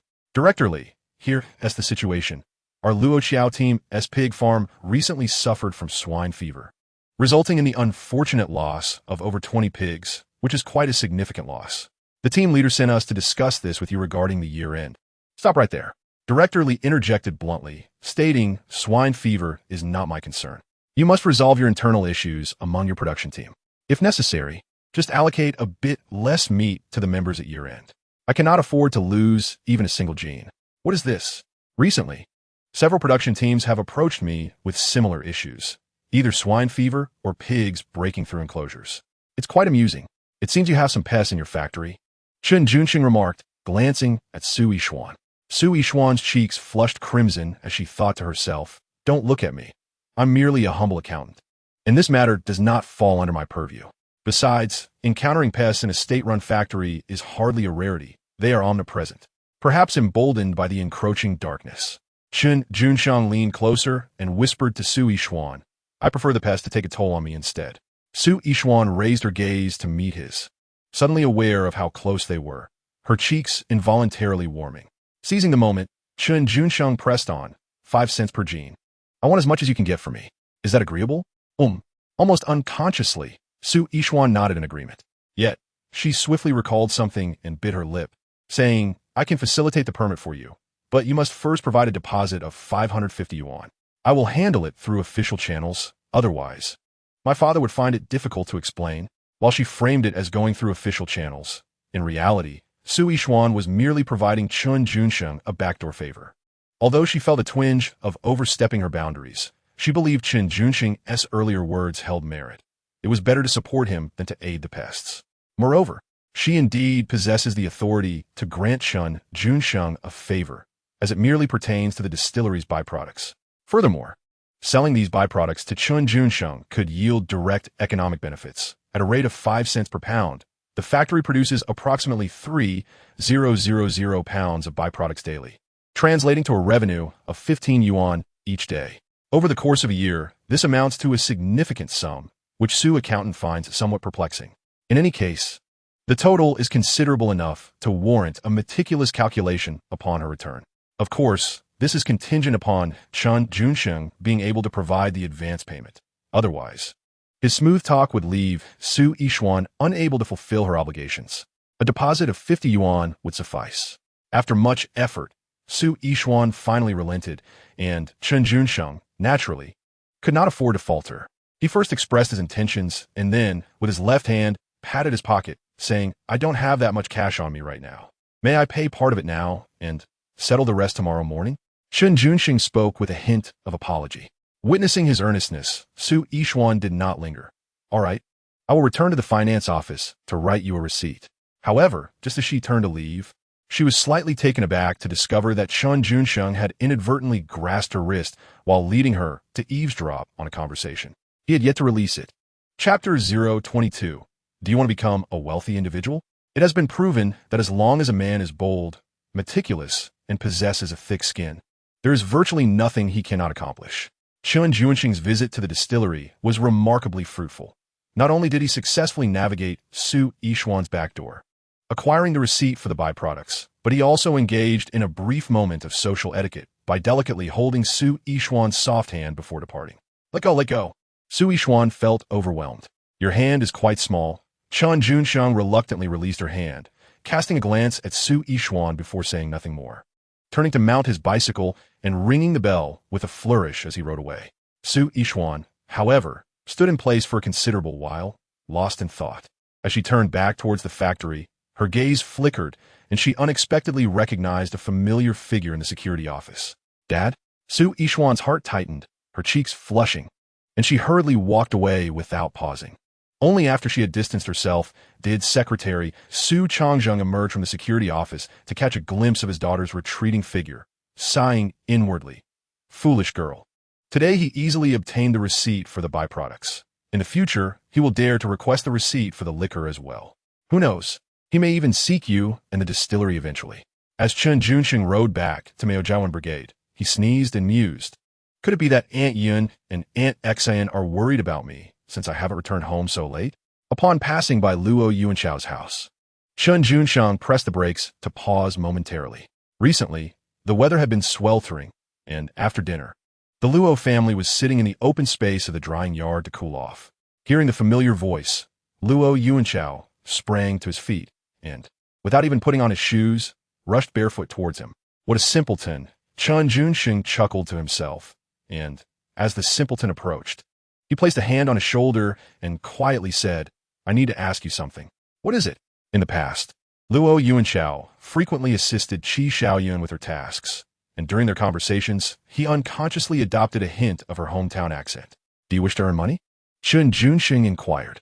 Indeed, Luo Yuanchao nodded with a smile. "Do you aspire to become a 10,000 yuan household?" Chen Junsheng asked again. "I dream of it," Luo Yuanchao replied eagerly, nodding vigorously. Nowadays, 10,000 yuan households have begun to grace newspapers and television, basking in their glory, while his family still toiled away in collective labor, earning work points. According to the current calculation method of the Mayajabian production team, a young laborer could earn approximately 500 work points in a year, with each point valued at about 2 cents, translating to roughly 50 yuan, with 6 young adults in his family. Their total earnings at the year's end amounted to less than 300 yuan. It would take them 3 to 5 decades to have a chance at becoming 10,000 yuan households. Noticing Luo Yuanchao's intense desire for wealth, Chen Junsheng leaned in and whispered, "I just secured a procurement order for distillery dregs from the Quanlianji distillery. Starting tomorrow, the distillery will produce around 3,000 jin of dregs daily, all of which I will manage." Luo Yuanchao's eyebrows shot up at the news, thinking to himself, "It must be you, Junsheng. To my knowledge, our production team leader, Wang Fuyu, has visited the distillery several times without success. Yet you quietly secured the procurement order and managed to monopolize the dregs?" Chen Junsheng glanced at him and continued, "Help me find 3 or 4 reliable young laborers, and tomorrow morning, gather them at my doorstep with a flatbed cart. We shall embark on a profitable venture." "Absolutely." Luo Yuanchao was invigorated by Chen Junsheng's words and promptly nodded in agreement. "Remember, keep this confidential. Do not disclose it to your family, especially your brother, Luo Sheng." Chen Junsheng cautioned earnestly. Understood. Though somewhat simple-minded, Luo Yuanchao was not foolish. He recognized that Chen Junsheng was a man of few words who accomplished significant deeds. By following Junsheng, he understood he needed to speak less and work diligently. Chen Junsheng valued Luo Yuanchao's honesty, reserve, and efficiency, which is why he chose to include him. Moreover, with the distillery producing such a substantial amount of dregs daily, Chen Junsheng's bicycle alone could not meet the transportation demands. Rather than laboring alone, it was wiser to employ Luo Yuanchao as a foreman. Additionally, he would arrange for him to lead 3 or 4 young laborers with flatbed carts, commonly used in the countryside for transporting bricks, stones, and grain, to ferry the dregs to relatively remote areas such as the Chatting, Dongtuan, and Zuanxiao communes for profitable sales. The procurement price for the dregs was 5 cents per jin, while Chen Junsheng set the selling price at 2.5 cents per jin, yielding a profit of 2 cents per jin. This pricing was notably fair, especially considering that pork was nearing 80 cents per jin, with demand far exceeding supply. Some audacious production teams even resorted to illicitly selling live pigs from their farms on the black market at inflated prices. The distillery dregs, after minimal processing, could serve as high-quality pig feed and could also be used to feed chickens and ducks. Selling at a price of 2 fun and 5 li per pound to production teams situated far from the Quanlianji distillery, who yearn for what they cannot obtain, is akin to delivering welfare to the countryside. The following morning, Luo Yuanchao, accompanied by 4 individuals, pushed a flatbed cart alongside Chen Junsheng to the distillery, enthusiastically assisting him in establishing a profitable business in the sale of distillers' grains. Meanwhile, Qiao Shuxin and Qi Xiaoyan were not idle. They collaborated to take over the egg business that Chen Junsheng had been managing. By the time evening arrived and they returned home, the exhaustion of the day was swept away by the profits they had garnered. Remarkably, today they had earned 4 yuan. After a long day of toil, for Qiao Shuxin, the most gratifying reward was to spread the money across the bed, counting it repeatedly, 1 dime and 2 dimes at a time. Earning money is indeed challenging. Today, our family of 3 worked tirelessly to earn a mere 80 yuan. As Aunt Xin was counting the money, Chen Junsheng reclined on the bed with his hands behind his head, listening with keen interest until she had counted to her satisfaction, at which point he muttered, "What?" Qiao Shuxin was momentarily taken aback. "You say 80 yuan a day is hard to earn? How does that make me feel? As a primary school substitute teacher earning just over 10 yuan a month, averaging less than 8 dimes a day?" "Xiaoyan, say something," she implored, turning her gaze to Qi Xiaoyan, who was busy with her needlework. Qi Xiaoyan, with the thread dangling from her lips, raised her eyebrows to glance at Qiao Shuxin and then at Chen Junsheng, hesitantly asking, "What's the matter?" Qiao Shuxin raised her hand to her forehead and then jokingly fabricated, "That rascal just said he wants to use the 88 yuan earned today as a betrothal gift to marry you. And he casually asked me to inquire if it would be possible to consummate the marriage tonight." "What?" Qi Xiaoyan was momentarily stunned, the thread slipping from her mouth as her eyes widened in disbelief at Chen Junsheng. Chen Junsheng was equally amused by Aunt Xian's audacity. Proposing to use 88 yuan as a dowry and suggesting a wedding night was indeed bold. If I earn another 88 yuan tomorrow. Wouldn't he? I mean, if only Aunt Xia and Aunt Yao were home, the family could be together and life would flourish. In such moments of bliss, Chen Junsheng could not help but think of his aunts Lin Chuxia and Song Yao, who were far away in Yiwu. It had been a while since he had seen them or received any letters. He wondered how they were faring. Chapter 023. A situation arises with a university admission notice, though Chen Junsheng missed his aunts, fearing they might be struggling in their business endeavors. He understood that the mountains were high and the roads long. He could only focus on the present and ensure a good life alongside Aunt Xian and Aunt Yan. Since embarking on the distiller's grain business, Chen Junsheng was not only earning dozens of yuan daily, but had also successfully connected with 26 production teams under the three major communes of Chading, Dongtuan, and Zuanxiao. While quietly accumulating wealth, he was also skillfully building relationships, patiently awaiting a lucrative opportunity. That rascal, if earning money is so easy, haven tea those within the distillery contemplated it. Xiao Shuxin, being a perceptive individual, did not allow the allure of daily profits to cloud her judgment. Rather, she began to ponder deeply. In all matters, there are advantages and disadvantages. From her perspective, Chen Junsheng has cultivated a favorable relationship with the production teams in remote areas such as Chading and Zuanxiao through the sale of distillery waste. However, this inevitably alienates those production teams nearby that could have provided the waste for free. Furthermore, given the lucrative market for distillery waste, what might certain individuals within the distillery think? Aunt Xian's concerns are not without merit. Chen Junsheng has pondered this himself. No matter how they strategize, they will merely seek ways to extort and earn a bit of kickback. The formal employees of the state-run distillery would never deign to engage in such business. Indeed, they look down upon it. Xiao Shuxin reflected on this and found it to be accurate. Yet she could not refrain from offering a gentle reminder. But if you are profiting, some may inevitably feel envious. Chen Junsheng replied, "Fear not. The distillery waste business is merely a conduit for us to expand our connections in the countryside. Once this transitional phase is complete, I will entrust it entirely to Yuan Chao." In truth, Chen Junsheng is not afraid of offending others, nor does he worry about inciting jealousy. From the day he secured the permits, his personal interests have been inexorably linked to Su Yishuan and her father, Su Changzhen. In this scenario, he need only focus on profiting from the sale of distillery waste while leaving the rest to Su Yishuan to handle. Regardless of the era, money and power remain the most effective tools for silencing dissent. Schopenhauer once stated, "When money speaks, truth remains silent, and when power speaks, even money retreats." Entrusting the distillery waste business entirely to Luo Yuanchao, Xiao Shuxin was momentarily taken aback. However, she quickly recalled Chen Junsheng's earlier revelation about his plans to acquire collective assets. Those capable of amassing great wealth do not fixate solely on immediate gains.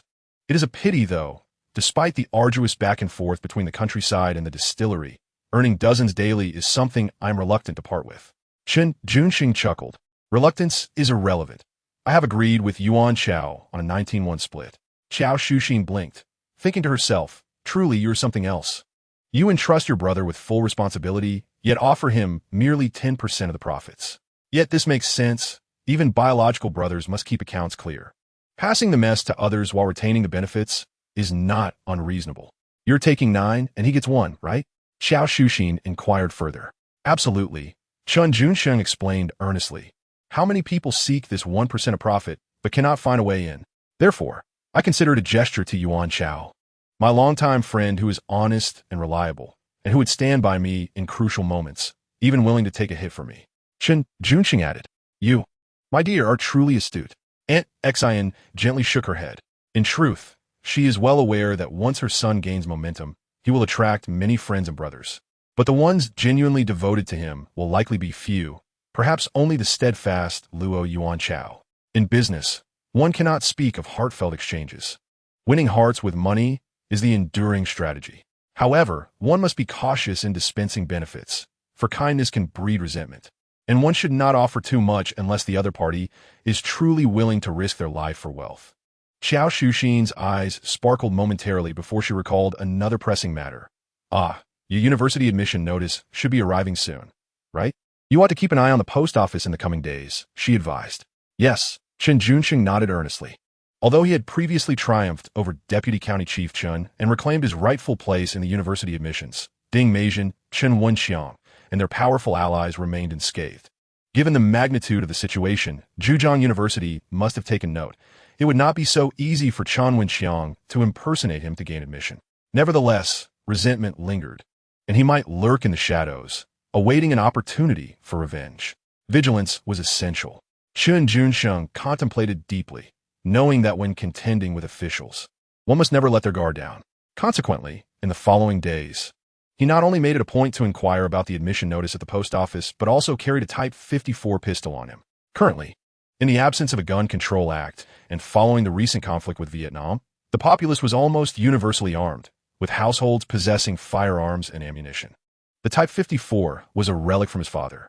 Thus, 3 uneventful days passed until the evening of August 19th. Upon returning home, he was unexpectedly visited by an official from the Chaoyang commune, who informed him, "Chen Junsheng, there's been an issue with the mailing of your university admission notice. You are required to bring your household registration book to the commune post office for verification immediately." An issue with the mailing?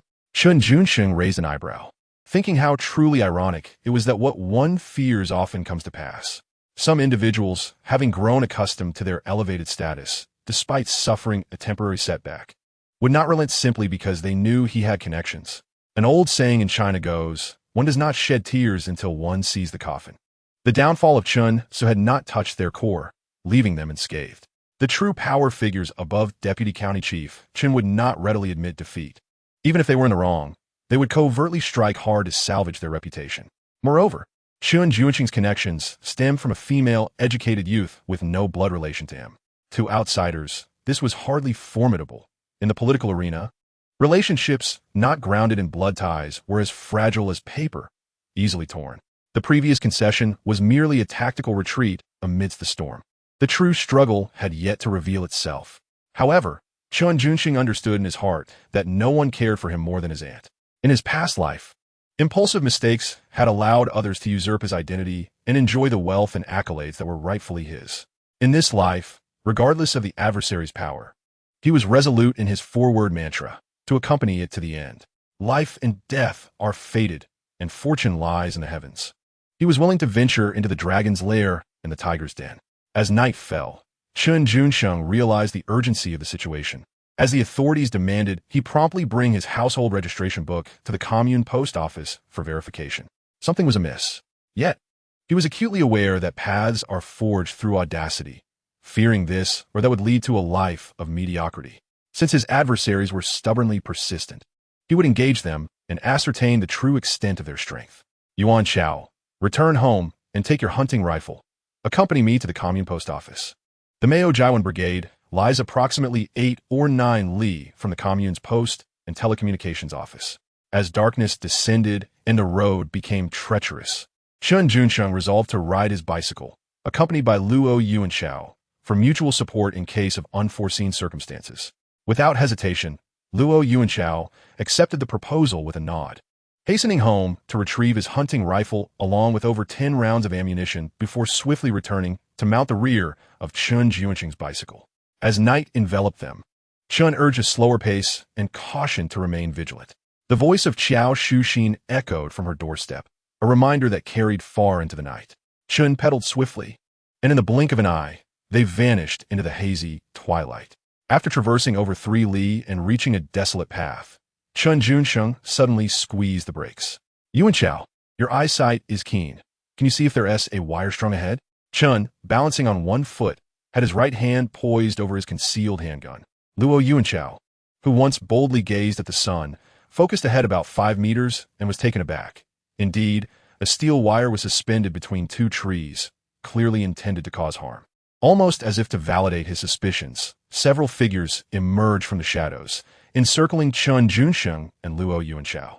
Outnumbered, with the assailants wielding various weapons, the situation appeared dire. Without a moment's hesitation, Chen Junsheng drew his weapon. Though their adversaries were visibly armed with kitchen knives, it was plausible that some harbored firearms as well. The purpose behind the wire was likely not merely robbery. In the face of overwhelming odds, Chen had no time to engage in dialogue or ponder legalities. The lawless environment of 1981 brooked no such considerations. Taking the initiative was paramount. With a resounding bang, Chen fired at the leader among the three assailants. Initially aimed at the thigh, the bullet veered off course due to recoil, narrowly missing its target. Chen's marksmanship, reminiscent of the national soccer team's skills, seemed woefully lacking. Yet, this inaccuracy was more unsettling than a direct hit. A mere few centimeters off could result in a fatal headshot or a piercing through the heart. Zheng Guangrong, a key member of the notorious Shashi kitchen knife gang, was momentarily paralyzed by fear, drenched in cold sweat, pondering, this is no mere student. He is a reckless fool. Following Chen's gunfire, Luo Yuanchao, positioned back-to-back with him, swiftly chambered a round and shouted, "Don't move. Anyone who dares to advance, I'll shoot." Just then, one gang member, whether due to nerves or foolhardiness, stepped forward. Boom! Another earth-shattering shot rang out as Luo Yuanchao, with unwavering resolve, aimed his rifle at the ground, delivering a precise shot that pierced the right foot of the advancing assailant, a bullet capable of penetrating the vital organs of a beast from dozens of meters away. That'll teach you to ignore my warning. At first, the lad who was shot felt no pain. He remained in a daze for approximately 7 seconds before emitting a heart-wrenching scream akin to that of a slaughtered pig, collapsing to the ground in a fit of agony. With this gun in my hand, I could take down a wild boar weighing over 300 pounds with a single shot. Who among you dares to challenge me? Roared Luo Yuanchao. Chen Junsheng's marksmanship was lacking due to insufficient practice, yet Luo Yuanchao was different within the entire Chaoyang commune. One could only dare claim a superior shooter than him if it were his father. The reason was simple. Luo Yuanchao's father, Luo Yungue, was a sharpshooter who returned alive from the Korean battlefield, and the young comrade's skills had been meticulously honed under his father's guidance. Should a fight ensue, every single member of the kitchen knife squad present would find themselves unable to see the light of dawn. The reason the Shashi kitchen knife squad was so named was twofold. They borrowed the reputation of others and wielded it with false bravado. Additionally, they habitually brandished kitchen knives while robbing and harassing women, indulging in their nefarious deeds. As the old adage goes, no matter how skilled one may be, one still fears the kitchen knife. However, it must be noted, while a kitchen knife may be formidable, a single bullet can fell an adversary. Comrade, don't shoot. Allow me to say a few words, Zheng Guangrong pleaded. He had ventured into the countryside with his brothers, expecting an easy task that would allow them to return to the county town in high spirits, only to unexpectedly encounter two formidable adversaries. The world is perilous. If it's not feasible, we should retreat. Comrade, who do you think you're addressing as a comrade? Put down the knife and raise your hands. Chen Junsheng aimed his pistol at Zheng Guangrong's chest and stepped closer. As Zheng raised his hands in surrender, Chen swiftly reached down with his left hand, directly seizing his vulnerable spot. Listen carefully. I will ask questions, and you will answer. Dare to utter a falsehood, and I will crush it. Chen's movements were astoundingly quick, precise, and ruthless, causing Zheng Guangrong to grimace in excruciating pain, his facial veins bulging, and his muscles contorting, almost pushing him to his knees in submission. To be frank, after spending 8 grueling years in a harsh prison, Chen Junsheng had encountered all manner of rogues and thugs, and had learned every despicable trick in the book. Who sent you to harm me? Chen Junsheng inquired. I don't know, Zheng Guangrong stammered, attempting to maintain some semblance of pride. However, the sudden, searing pain in his most sensitive area nearly sent him into a state of panic. I truly don't know who it is. They offered 5,000 pounds of grain tickets for your legs, he confessed, his body trembling uncontrollably. It was unbearable, excruciating beyond comprehension.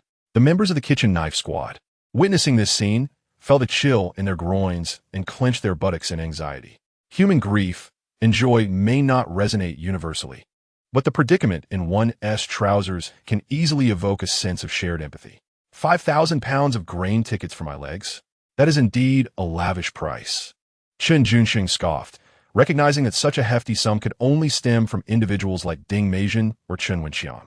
Zhang Yuejin might harbor malicious intent, but he had long been financially drained and could not possibly procure that amount in a short span.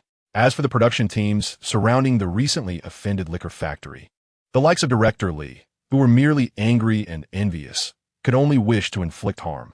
They could not escalate to the level of hiring a hitman within mere days. And the grain tickets?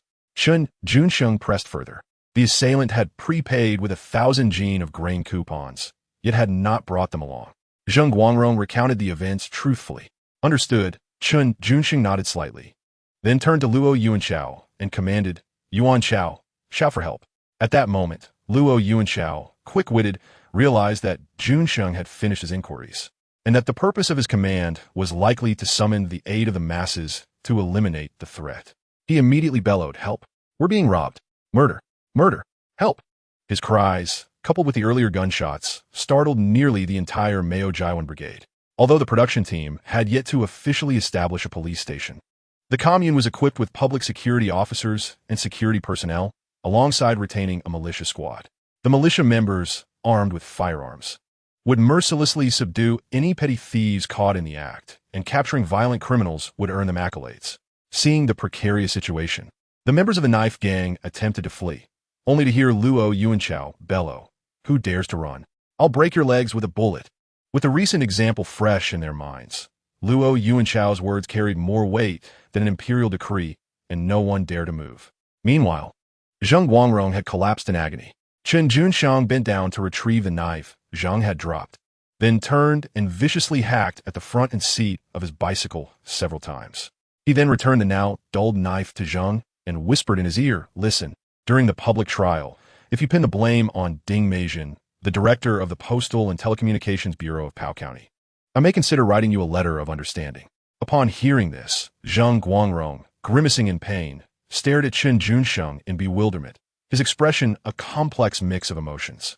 Chen Junsheng, however, paid him no further heed, turning instead to borrow some blood from the unfortunate soul who had been shot.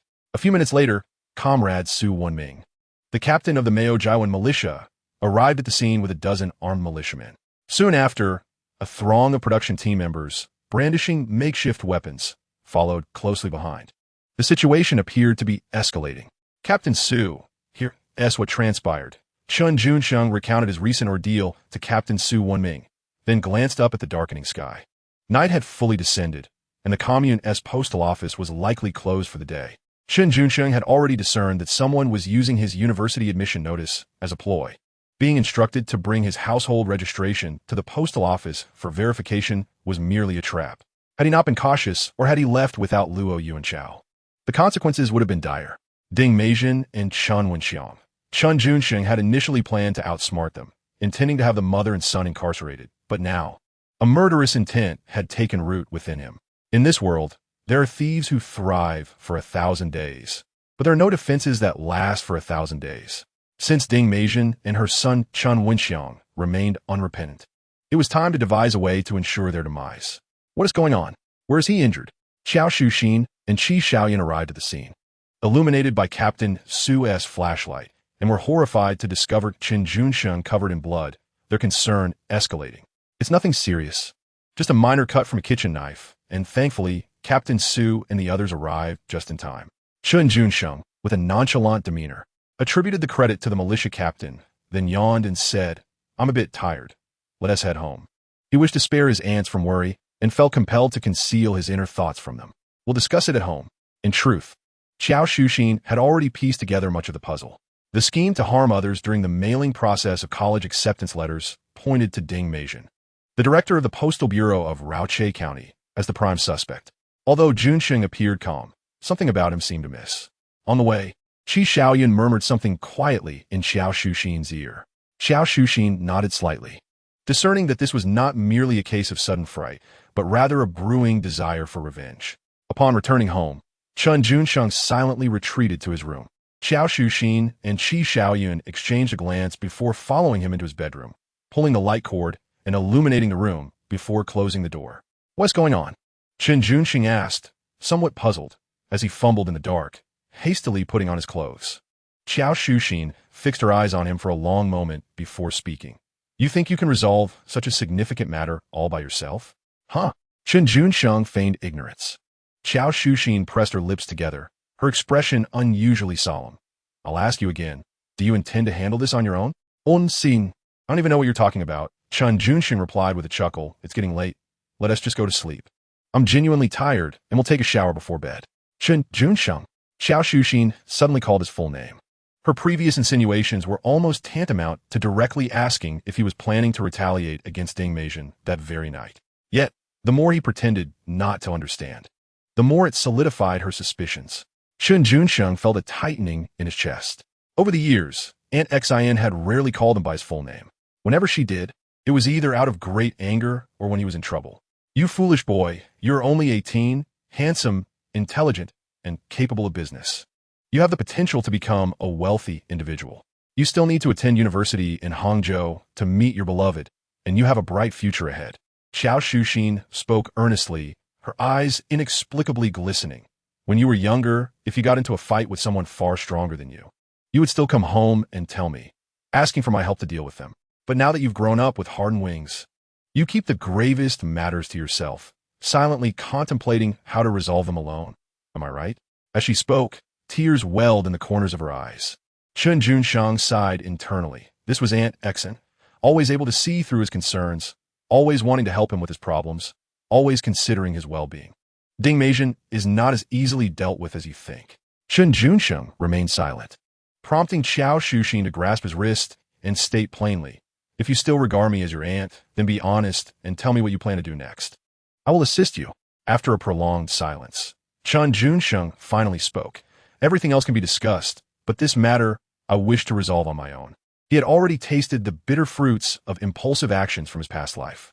This time, he wished to resolve matters personally, though it did not imply that he intended to take action himself. The tumultuous experiences of his past had imparted numerous lessons. As he spoke, the door creaked open, revealing Aunt Yun. "Hey Jun, your youth often leads to rashness. Certain actions, once taken, are irreversible." Qi Xiaoyan had been listening outside moments ago.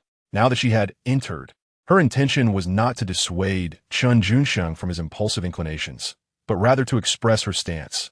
"We understand your intentions, but we advise against you undertaking this alone. Allow us to assist you." Xiaoyan's words resonated with truth. Xiao Shuxin added, "You may choose to disregard my counsel, but her words warrant your full attention." Chen Junsheng nodded in acquiescence, albeit hesitantly. "I feel a bit fatigued. Could you please prepare some warm water for me to soak my feet?" Both Xiao Shuxin and Qi Xiaoyan paused momentarily. However, Qi Xiaoyan quickly turned towards the kitchen to fetch the water.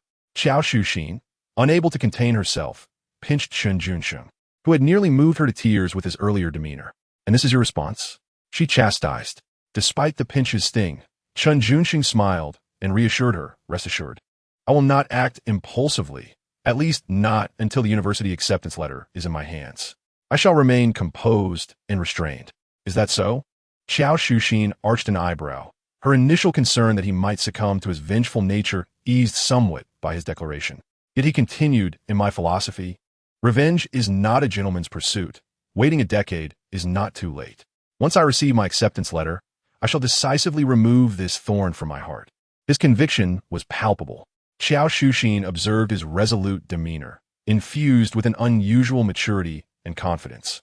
Though her emotions were still tangled, she no longer perceived him as the youth who once returned home in tears, feeling inadequate against the likes of Zhang Yuejin.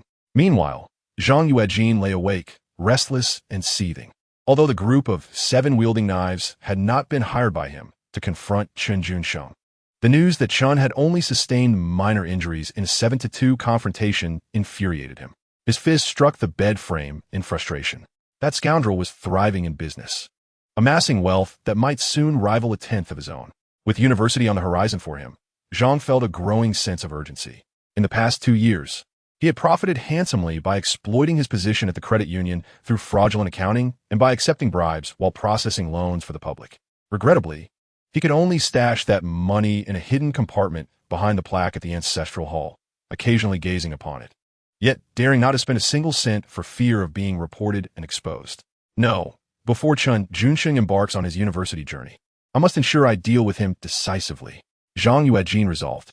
With a sudden burst of energy, he leaped from his bed, retrieved a flashlight from his drawer, and, shrouded in darkness, made his way directly to the Zhang family ancestral hall. He could no longer contain himself, eagerly yearning to sneak into the ancestral hall and retrieve some money to undertake a significant endeavor. Chapter 26. Living with emptiness, where is my money? Zhang Yuejin felt the world darken around him, as if the sky had collapsed, nearly succumbing to panic and falling headfirst from the top of the bamboo ladder. The hidden compartment behind the plaque of the ancestral hall was a closely guarded secret of the Zhang family. Years ago, Zhang Yuejin's grandfather had only revealed, just before his demise, that he had concealed over 1,000 silver dollars in this secret space to his beloved grandson. In other words, apart from the deceased old Zhang, only Zhang Yuejin was privy to this secret. Not even his father, Zhang Yukai, was aware. Later, Zhang Yuejin melted down all those seemingly worthless silver dollars that his grandfather had hidden, transforming them into jewelry, which he gifted to the widow Hu Wenkai of Fengshiling Brigade. He then meticulously packed away all the cash, grain tickets, fabric tickets, meat tickets, and cigarette tickets he had embezzled over the past few years.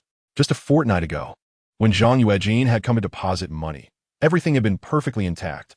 Now, the compartment lay empty, and the money box had vanished without a trace. Damn that wretched beast. Zhang Yuejin struggled to steady himself, taking a deep breath, and peered into the hidden compartment, searching meticulously several times, only to find his heart sinking. Which despicable scoundrel had stolen my money? Had he unwittingly revealed the secret while spending the night at Hu Wencai's home? Lighting a cigarette, he took several deep puffs, forcing himself to regain composure, while contemplating the suspects behind the theft. Could it be Chen Junsheng? One needs capital to conduct business. Ever since the last failed attempt at catching him in the act, Zhang Yuejin had been quick to suspect Chen Junsheng whenever misfortune befell him. And this incident was no exception. Yet, that sly dog, while undoubtedly clever, was not a reincarnation of Liu Bowen, capable of divination. There was no reason to believe he knew of this secret. Though Zhang Yuejin was filled with rage and anxiety, his intellect remained sharp.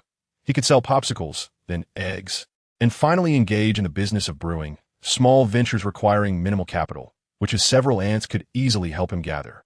After eliminating Chen Junsheng as a suspect through deduction, Zhang Yuejin couldn't resist casting a glance towards the west wing of the ancestral hall, which was his grandmother's bedroom. The old lady had always shown favoritism, often sending good things to his third uncle's home.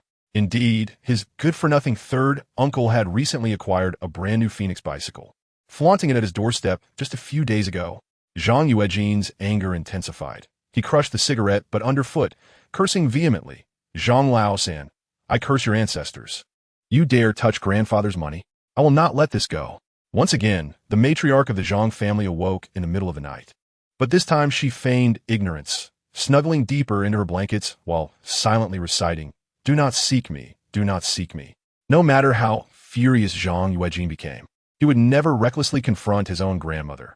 But his third uncle, Zhang Yujin, was not so fortunate. In the midst of a peaceful slumber, he was abruptly awakened by the resounding crash of a door being forced open.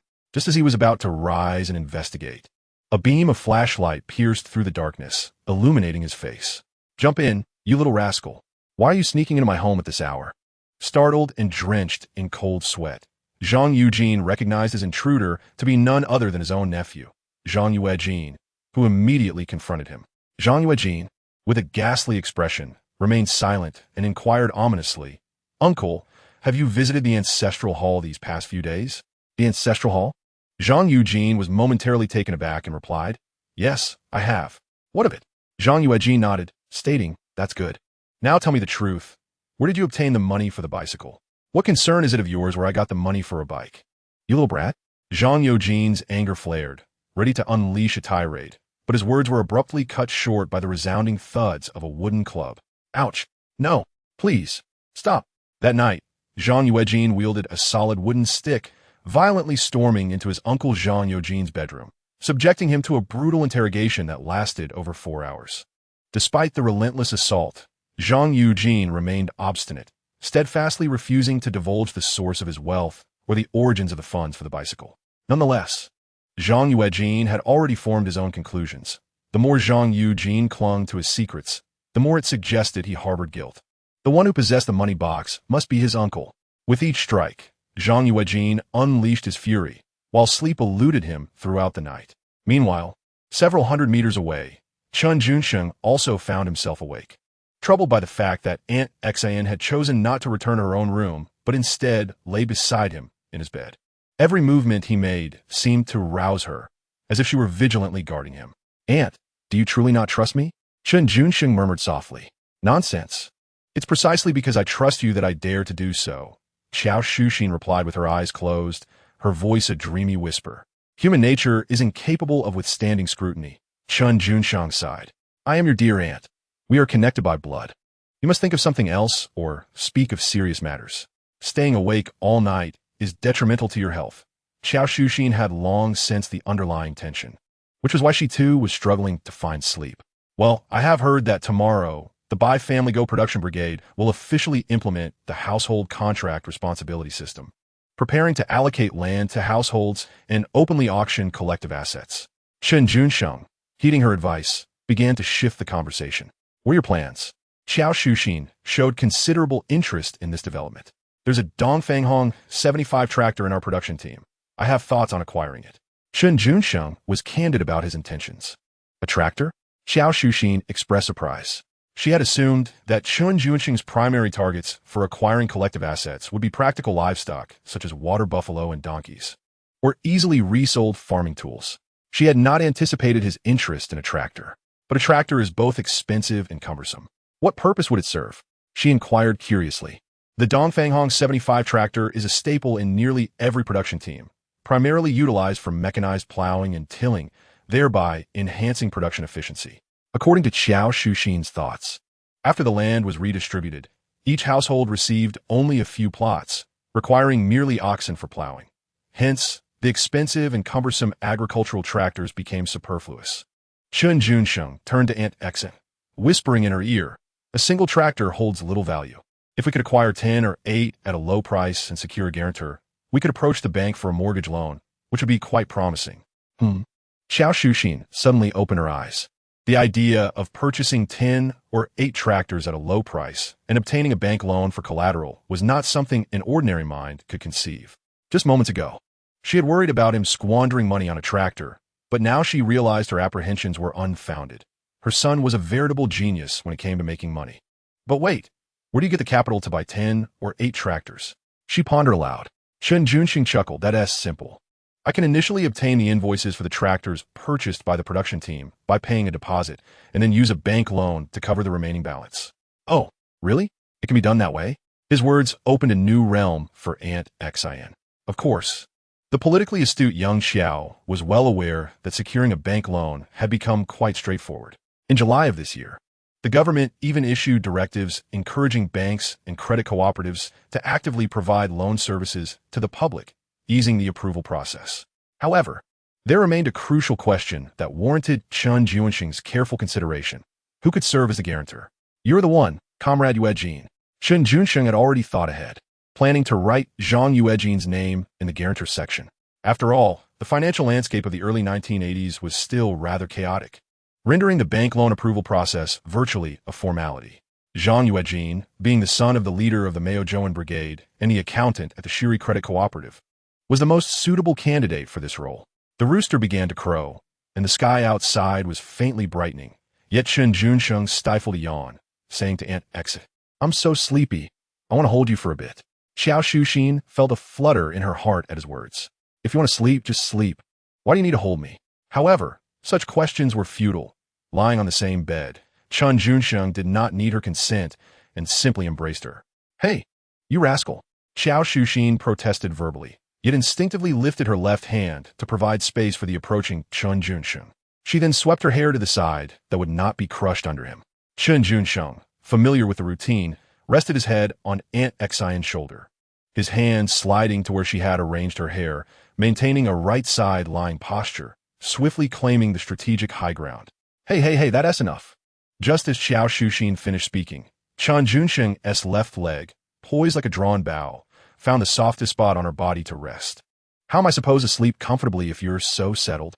Xiao Shuxin bit her lip, her heartbeat racing. In response, Chen Junsheng let out a snore. Xiao Shuxin assumed he was pretending to be asleep, so she reached out to pinch his face, only to realize he showed no response. After patting her bottom and still receiving no reaction, she found the situation rather perplexing. With a sense of resignation, she decided to let him hold her as she closed her eyes to embrace the drowsiness. After an indeterminate amount of time, within the haze of slumber, Xiao Shuxin suddenly felt a lightness in her heart. However, her exhaustion rendered her unable to open her eyes. She merely murmured his name, Junsheng, before drifting off into a deeper sleep. After Chen Junsheng rose and completed his morning routine, he mounted his rather uncomfortable bicycle and headed to the local postal office. "Greetings, comrade," he said as he approached the staff member. "I am Chen Junsheng from the Mayo Jiwan Brigade, and I wish to inquire whether my university acceptance letter has arrived here at the postal office." "Chen Junsheng?" The postal worker raised an eyebrow, recognizing the name, but then shook her head. "It has not arrived yet. If it does, we will deliver it to your door. Please be patient. It may arrive in a couple of days." Upon hearing this, Chen Junsheng felt a tinge of disappointment. Most would typically respond with a simple acknowledgement and gratitude before leaving. But he felt compelled to add, "Comrade, I have been accepted into Jiangxi University, and, according to the norms, I should have received my acceptance letter by mid-August in the first batch of admissions." Jiangxi University? The postal worker nearly doubted her ears. As far as she knew, the only news of a student from Raoping County who had been accepted was the son of a deputy county chief. A banner had once stretched from the county's main entrance to the residential area of the county committee, but had been taken down shortly thereafter for reasons unknown. "Indeed, Jiangxi University. Could you please verify the status of my acceptance letter's dispatch? Here is my household registration book," Chen Junsheng said, producing the document he had on hand. "Certainly. No problem. Please have a seat, Comrade Junsheng, and enjoy a cup of tea while I check this for you." The postal worker's demeanor shifted to one of warmth as she took the household registration book with both hands and turned to fetch him a cup of tea. After a brief wait of just a few minutes, Chen Junsheng received confirmation. The letter was on its way and would arrive in 3 to 5 days at the latest. The worker, finishing her report, could not help but compliment him with a smile. "Comrade Junsheng, you are truly outstanding. When your letter arrives, it will surely be a sensation throughout the Chaoyang commune." Chen Junsheng nodded with a calm smile. "Thank you for your assistance." The worker waved her hands dismissively. "Not at all. It is my duty." Deep down, Chen Junsheng understood that the pace of interprovincial mail in the 1980s was notoriously slow, and acceptance letters were often the slowest of all. He held no lofty expectations. He merely hoped that no unforeseen circumstances would arise, allowing him to receive his acceptance letter smoothly in 3 to 5 days. With that matter settled, Chen Junsheng exited the postal office and turned his bicycle towards the Baijiagu production team under the jurisdiction of the Chatting Commune. Today marked a significant occasion for the Baijiagu production team. Under the impetus of the land distribution work group, they had resolved to be the first to implement the household contract responsibility system, distributing land and forest resources among each household. Simultaneously, a meeting of all team members was convened to swiftly allocate all resources within the production team. Thus, early in the morning, the Baijiago Brigade commenced an enthusiastic distribution of grains. The stored grains, along with soybeans, rapeseeds, and peanuts, were allocated based on headcount, even including newborn infants. The 8 plow oxen and 2 donkeys in the barn were suggested by the work team to be sold to any member willing to purchase them as livestock. The proceeds from the sale would also be distributed. The more than 40 pigs in the pigsty had not yet reached the market weight, and the work team's recommendation was for members to buy them for feeding.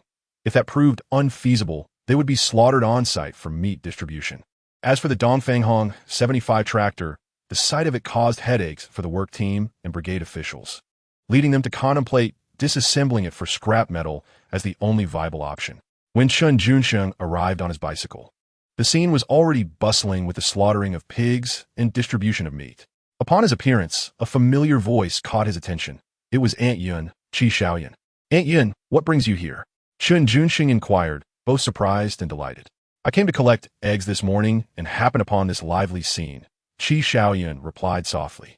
She added, "Just now, Comrade Huang Wei from the Baijiago pig farm was asking about you, wondering when you would arrive." "Oh," Chen Junsheng remarked, glancing at Aunt Yun's noticeably dark circles under her eyes, already sensing something amiss, yet he refrained from voicing his thoughts. Huang Wei, a comrade from the Baijiago pig farm, was one of the many friends Chen Junsheng had made during his recent trip to sell distillers' grains.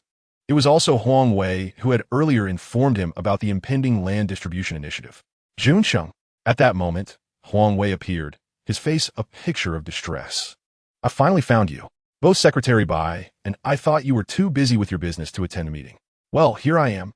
Chen Junsheng replied with a smile. Noticing Huang Wei's dejected demeanor, he lowered his voice and asked, "Have all the pigs been slaughtered?" Huang Wei, visibly frustrated, slapped his thigh, exclaiming, "Indeed, 43 pigs, The largest over 100 pounds, the smallest around 50 to 60 pounds, all slaughtered, root and branch eliminated. Chen Junsheng inquired further. What about the oxen and donkeys? Same situation, Huang Wei sighed heavily. Just now, apart from your aunt buying 2 oxen, no one else made a purchase. Secretary Bai waved his hand and ordered them slaughtered for meat distribution. Chen Junsheng was momentarily taken aback, pondering whether this was an excessively thorough approach. Nevertheless, such actions were not uncommon during the early stages of reform. Swift and decisive measures often left no room for lingering repercussions. Wait, my aunt bought 2 oxen? Chen Junsheng turned to Aunt Yun, delighting in this unexpected windfall. By the way, Junsheng, when you came to sell the distiller's grains, you mentioned wanting to purchase the brigade's tractor, right? Huang Wei recalled, looking at Chen Junsheng. If you're serious about buying it, you need to hurry and speak with Secretary Bai. Otherwise, you might end up with nothing but a heap of scrap metal. Ultimately, Chen Junsheng was a step too late. When Chen Junsheng found Bai Qifeng, the secretary of the Bai Jiago production team, the Team S Dongfanghong 75 tractor had already been devastated by more than 10 comrades wielding sledgehammers. Alas, Secretary Bai, what on earth is happening here? Chen circled the wreckage of the tractor, lamenting its fate, yet inwardly reveling in delight. Excellent, this disassembly is splendid. What once required thousands to procure can now be acquired at the price of scrap metal. In truth, Chen Junsheng's real target was neither the tractor nor a pile of scrap, but rather the invoice for the tractor purchased by the Bai Jiago production team. In these times, the purchase invoice from a production team stands as a powerful testament to economic strength and collective credit. Chen had previously interacted with Secretary Bai while selling distillers' grains and had discreetly gleaned the situation. The Dongfanghong tractor in the Bai Jiago production team was ostensibly distributed as a gift from higher authorities. Yet it had actually been purchased through a loan from the credit union, to be repaid collectively by all team members. The invoice was securely locked in the team accountant's cabinet, readily accessible at any moment. Chen was unaware of the circumstances surrounding tractors in other production teams. But according to Secretary Bai, all tractors across the Chaoyang Commune's 22 production teams were procured through loans, without exception. The tragic tale of the Bai Jiago team's Dongfanghong 75 tractor is quite poignant. It was delivered in May 1977. The loan was settled by December 1979, and by August 1981, it was dismantled and reduced to parts. Junsheng, I truly apologize. You have arrived too late, Secretary Bai expressed with an air of regret, placing a hand on Chen's shoulder and sighing as if his heart were bleeding. The Dongfanghong 75 tractor was the team's most valuable and practical asset. Unfortunately, with the team members lacking both funds and desire to purchase, it was sold off at a pitiful price of merely 1,000 or 1,800. Yet no one uttered a word. Secretary Bai had no choice but to painfully command its dismantling. Secretary Bai, you need not feel any guilt. Chen waved his hand dismissively, his face alight with admiration. Your resolute decision to sever ties and your courageous commitment to revolutionary principles have left me profoundly impressed. I foresee that under your leadership, Bai Jiago will swiftly become the fastest, most vigorous, and finest development within all of Chaoyang. With his 2 statements containing 3 superlatives, Chen managed to shift Secretary Bai's expression from gloomy to partly cloudy, and then to sunny. Oh, not at all, Secretary Bai replied with feigned humility, though pride swelled within. It is all due to the favorable national policies, the wise decisions of the esteemed leaders, and the meticulous guidance from the Land Distribution Workgroup, steering us in the right direction. Yet, regardless of his outward modesty, Secretary Bai harbored self-interest. The fruits of his labor would not benefit outsiders. Even though he had developed a favorable impression of Chen after their previous encounters, he preferred to dismantle the tractor and distribute the proceeds among his own team members rather than allow the lad from Mao Jiawan to seize an opportunity. After all, the Mao Jiawan team had yet to make any moves towards land distribution. If Chen Junsheng were to seize an opportunity, the Meijiabian village would suddenly possess 2 tractors, while the Tianjigo brigade would be left with nothing. Junsheng, this tractor has already been dismantled into a heap of scrap. Will you still buy it? Secretary Bai casually inquired. Yes, Chen Junsheng replied succinctly, adding, however, I have a condition. Do tell. To be honest, I had a peculiar habit in my youth. I relished trailing behind tractors to inhale the scent of diesel. Chen Junsheng deliberately meandered before returning to the main point. How about this? I will pay a premium of 550 yuan for this pile of scrap metal, and in return, You will provide me with some of the surplus diesel from the brigade's warehouse, along with the invoice from the original tractor purchase. That way, if anyone inquires later, I can boast about it." Secretary Bai was taken aback, his eyes widening like those of a bullfrog as he gazed at Chen Junsheng and exclaimed, "You are quite greedy. It's one thing to buy a tractor for 50 yuan, but to covet our warehouse S diesel as well?" Chen Junsheng grinned. "If that S not feasible, I can always offer a bit more." No, absolutely not." Secretary Bai's tone was resolute. There was no room for negotiation regarding the diesel, which amounted to several barrels. However, since the tractor had already been dismantled, retaining the purchase invoice served no purpose, so he conceded to give it to Chen Junsheng for his boasting rights. After several rounds of haggling, Chen Junsheng ultimately acquired the scrap metal for 516 yuan, along with the coveted invoice. Before departing, he insisted that Secretary Bai also provide him with 2 barrels of diesel. "Thank you, Secretary Bai." Chen Junsheng expressed his gratitude loudly, leaving with a sense of satisfaction as he rode away with Aunt Yun. A smile spread across his face. The division of land among households was a significant matter, akin to pulling a thread that unravels the entire fabric. The Baijiaga production brigade had just fired the first shot that morning. Not long after, the Wangjiaba, Pingshan, and Huangqiling brigades under the Chatting Commune began to follow suit. Chen Junsheng took Aunt Yun home to fetch money, then called Luo Yuanchao to gather a group of young men to follow.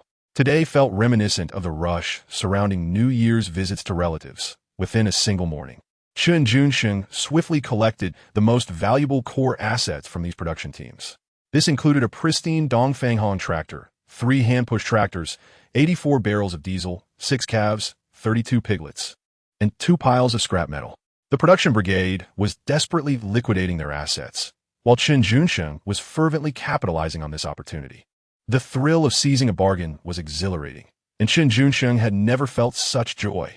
However, he did not allow this excitement to cloud his judgment.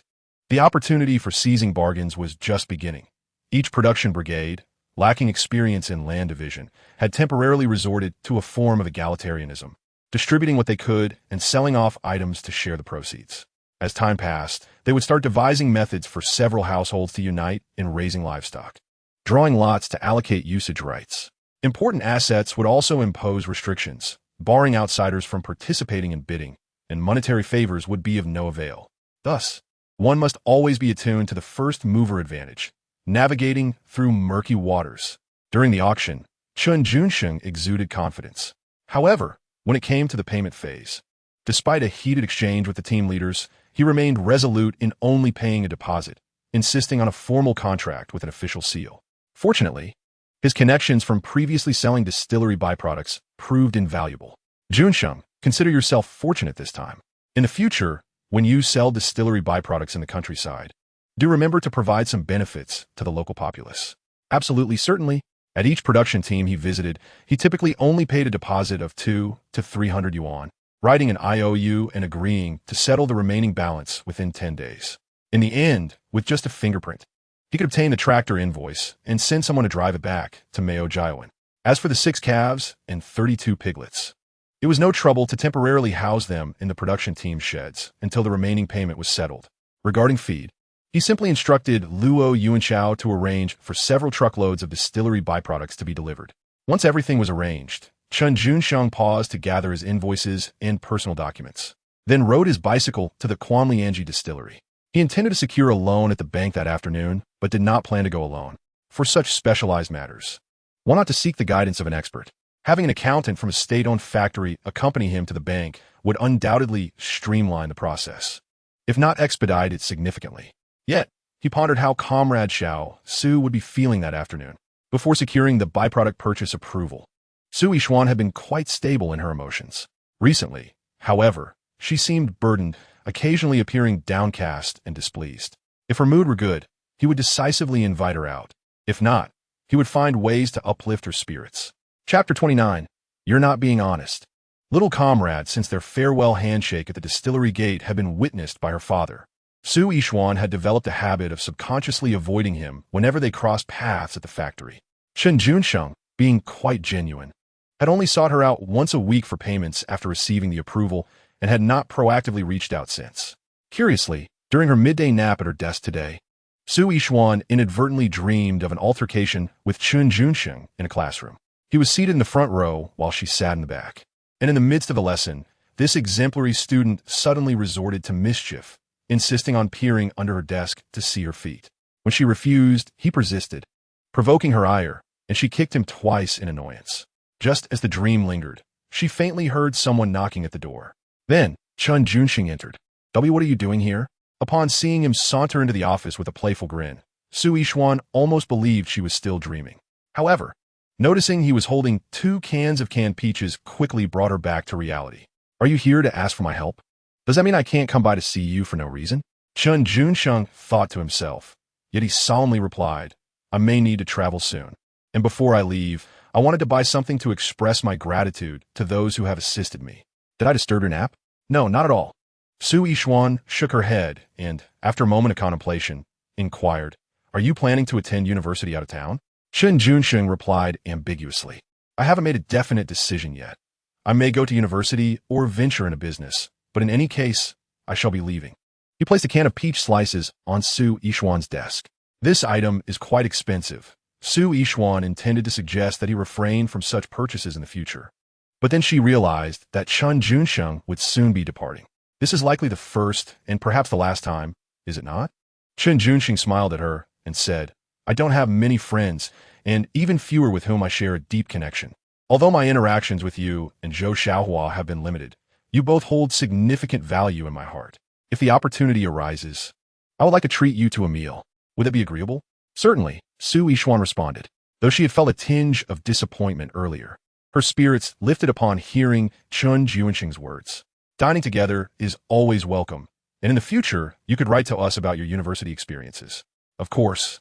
Chen Junsheng nodded in agreement, then added, Actually, I came here today with the intention of inviting you out specifically. Su Yixuan looked at him and chuckled, with such formality. There must be something else you wish to ask of me? Indeed, nothing escapes your perceptive gaze, Chen Junsheng conceded. I plan to visit the People's Bank to take care of some matters, but I am not very familiar with that location. He paused momentarily, and when Su Yixuan raised an eyebrow in curiosity, he continued, Would you accompany me there? Su Yixuan blinked, realizing that he indeed sought her assistance. However, considering his thoughtful gestures of gifting peach slices and inviting her to dinner, she decided to accompany him. After all, she was quite familiar with the People's Bank and could conveniently handle a few remittance slips while there. In 1981, the entire Dongjiang region boasted only one People's Bank, located by the banks of the Dongjiang River, directly across from the committee building. It took approximately 25 minutes by bus from the Ryukyu County bus station, crossing the Victory Bridge to reach it. Could you share what specific matters you need to attend to at the People's Bank? Su Yixuan gently inquired once they were seated on the bus. I'm applying for a loan, Chen Junsheng revealed without reservation. I have acquired a batch of tractors from the countryside and intend to use the purchase invoices from the production team to secure a mortgage loan at the bank. As he spoke, he retrieved several invoices to show Su Yixuan. After examining the invoices closely, Su Yixuan pursed her lips in thought and remarked, These invoices are indeed valuable. However, it may not be as straightforward for you to use them to secure a mortgage loan. Why is that? Chen Junsheng raised an eyebrow in curiosity. Because you do not hold a formal job, Su Yixuan hesitated before revealing the truth. While the approval process for mortgage loans has relaxed considerably since last June, in practice, the bank places significant importance on the borrower's employment. Oh, Chen Junsheng responded, suddenly aware of his insufficient understanding of local policies, realizing that he had underestimated the complexities involved in obtaining a loan. In fact, when dealing with banks during this era, 3 key factors were paramount: background, connections, and employment. Chen Junsheng lacked both a notable background and formal employment. His ventures selling popsicles, eggs, and fermented grain were classified as individual businesses, which, in principle, were ineligible for loans. In colloquial terms, it could be said that those who are virtuous are employed, while the unemployed tend to venture into self-employment. By the way, have you brought your university acceptance letter with you? She added that a university acceptance letter is more valuable than a work certificate. Chen Junsheng could only manage a bitter smile and shake his head, stating that his acceptance letter was still en route. Su Yixuan shot him a knowing glance, thinking to herself that this young man was not being entirely forthcoming. With nothing in hand and nothing to show, it seemed he was merely drawing her in as a guarantor. How did I end up with such a middle school classmate? 2 cans of yellow peaches and a meal were all it took to coax me into this? Do you think I am trying to take advantage of you? Chen Junsheng, perceptive to Su Yishuan's subtle expressions, had no intention of deceiving her. He merely sought her guidance. No, Su Yixuan replied, somewhat silently. Chen Junsheng gazed at her, and she took a deep breath, biting her lip, feeling a mix of frustration yet devoid of any resistance. Rest assured, since I am here, I will not let you return empty-handed. Chen Junsheng realized he had indeed found the right person. Su Yishuan was reliable, emphasizing that since he was here, he must be assisted. I can act as your guarantor, but let me be clear. Once the loan is approved, you must remember to repay it punctually. Su Yishuan spoke with utmost seriousness. Chen Junsheng exchanged a glance with her, his emotions becoming unexpectedly complex. Yet, he remained silent, merely extending his pinky finger. Su Yishuan quietly turned her face away, her gaze drifting to the scenic riverside outside the car window. After a moment of hesitation, she gently extended her pinky in return, sealing their pact with a thumb bump, and finally they clasped hands. Chen Junsheng held on firmly, not willing to let go. Su Yishuan bit her lip, remaining silent, unsure who was more anxious, as her palms began to sweat and her heart raced like a startled fawn. Thankfully, they arrived at their destination, the People's Bank. Chapter 030. Su Yishuan. You reside in my heart. With Su Yishuan serving as a guarantor, Chen Junsheng's endeavor to secure a mortgage at the People's Bank proceeded remarkably smoothly. Despite being an individual without connections, background, or formal employment, this did not pose an obstacle, for his guarantor, Su Yishuan, possessed all requisite credentials. In terms of background, her grandfather, Su Guangzong, was a commissioner in the Dongjiang region, and her father, Su Changzheng, was the secretary of the Quanlianji distillery. Regarding connections, the vice president of the People's Bank of Dongjiang, Su Changhe, was her uncle. As for employment, a position as an accountant at a state-owned distillery was highly coveted by many across the nation. Under the personal guidance of Vice President Su Changhe, the loan was approved and disbursed on the same day, with such efficiency that Chen Junsheng couldn't help but marvel. Su Yishuan had an eye for talent. While Chen Junsheng was at the counter opening his savings account, Su Changhe, with a beaming smile, gave a thumbs up to his niece, remarking that such an exceptional individual was hard to come by in the entire Dongjiang region. Su Yishuan appeared bewildered. This year, Chen Junsheng was the top scorer in the Dongjiang region science stream, having been accepted into Jiangxi University with an impressive score of 539. Indeed, he was quite remarkable. Su Changhe smiled and said, however, there has been a peculiar situation recently regarding university admissions. He may not be entirely aware of it himself. I only received the news this morning. I did not expect you to bring him to meet me this afternoon. Su Changhe chuckled, marveling at the serendipity of fate. Is Jiangxi University located in Hangzhou? Indeed, it is in Hangzhou. Su Changhe nodded with a smile. His niece, in truth, possessed remarkable qualities. Appearance, physique, family background, career, and character were all commendable, though her academic qualifications fell somewhat short. Nonetheless, it was of little concern, in a dynamic where men are strong and women are weak. One complements the other. Uncle, I'm not his girlfriend. He has another. Su Yishuan recalled the Hangzhou female youth she had met once at Mao Jiawan Brigade and candidly stated, you must keep my role as a loan guarantor confidential, especially do not let my father find out. This left Su Changhe somewhat bewildered. So, my dear niece is harboring unreciprocated feelings? If he has another, then by risking a guarantee, and with the special approval of a 2,000 yuan interest-free loan from uncle, isn't that merely benefiting someone else? Uncle, I have matters to attend to. I shall take my leave now. Remember to keep a secret. Su Yishuan was reluctant to elaborate further and stood to depart. Wait a moment, Su Changhe called out to her, his tone laden with meaning. As long as you Haven T registered your marriage, there remains a chance. I have faith in you. Upon hearing this, Su Yishuan paused briefly, biting her lip without responding. Her cheeks flushed as she walked away. Before the bank closed, Chen Junsheng successfully established a designated loan account, approved by the People's Bank. The account held an impressive interest-free loan limit of 20,000 yuan, granted by Vice President Su. Chen Junsheng recalled that the interest-free loan policy had begun in 1980 and officially launched in 1982. He never anticipated that, by a stroke of fortune, he would be the first to benefit from it. Perhaps this was the butterfly effect, as the trajectory of his life underwent a transformation, subtly influenced by unseen variables. Chen Junsheng pondered this thought. Interestingly, he could no longer recall the events of the day before his rebirth. There had been no drunken driving leading to an accident with a large truck, no severe illness leaving him on the brink of death. There were moments of despair as he lay in a hospital bed, watching in dismay as his lovers fought over his estate. He had not wept over letters from his first love or suffered from financial ruin, nor had he faced the injustices of being wrongfully accused or imprisoned, which had caused his aunt to lose so much. Seeing the unfortunate state he had been in, the heavens might have thought, despite all this, you still managed to survive like an indomitable cockroach in the Pearl River Delta, creating a life for yourself. Let us simply press the reset button for you, so you can undergo further trials. Thus, he found himself returned to 1981, a pivotal moment in his life's destiny.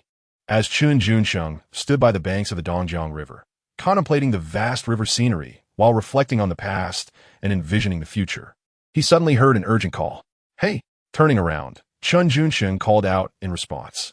As Su Yishuan approached with quickened steps, her eyes red and glistening, she landed a forceful punch on his chest, nearly on the verge of tears. "You scoundrel! I almost thought you would abandon me after securing a loan." The punch was not insignificant, yet Chen Junsheng chose to accept it with his chest, not flinching or evading. Witnessing the usually composed Su in such a state of distress, Chen Junsheng playfully responded with a grin. "You wouldn't believe it, but as soon as I stepped out, I spotted the bus to Huicheng and almost boarded it." Su Yishuan froze for a moment, her gaze fixed intently upon him. Then, tears cascaded down her cheeks like pearls from a broken string, soaking her face. In that moment, she was genuinely moved to tears. Chen Junsheng, that rascal, had left her feeling cold after he had helped finalize the purchase of the wine dregs. It was as if his warmth had vanished overnight. The heart of a young woman is often delicate and sensitive. To claim that she felt no turbulence in her heart regarding Chen Junsheng's sudden change in demeanor would be a lie. Having just acted as a guarantor for his loan, she feared that he would simply take the money and vanish from her life. Could she not feel anxious and angry? The urge to strike him a few more times and hurl a few choice words at him surged within her, yet she was torn. "Don't cry, I assure you. You occupy my heart. I have been here by the river, waiting for you," he implored. Chen Junsheng, despite provoking her distress, possessed an uncanny ability to soothe her quickly. With a simple assertion of his feelings and a promise of his unwavering presence, he managed to anchor Su Yishuan in place. "Honestly, I've never seen you cry before," he continued. This audacious lad, emboldened by the lack of her resistance during their previous handshakes, reached out to wipe her tears away. Su Yishuan attempted to evade him, but ultimately swatted his hand away, opting instead to dab at her eyes with her own hand, remaining silent and brooding.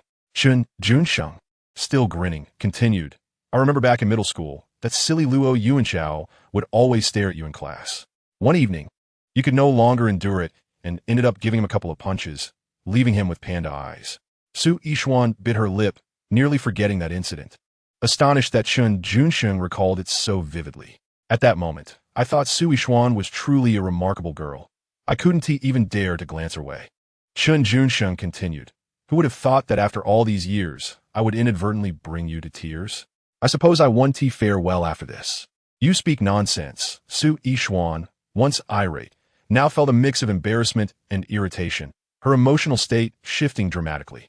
"See, you're flustered again," Chen Junsheng chuckled, glancing around to find no one nearby before he boldly enveloped her in an embrace. Su Yishuan stiffened in surprise, her body going rigid. Gently, he used his thumb to wipe away the tears from the corners of her eyes, speaking softly. "Let us share a hug, old classmate.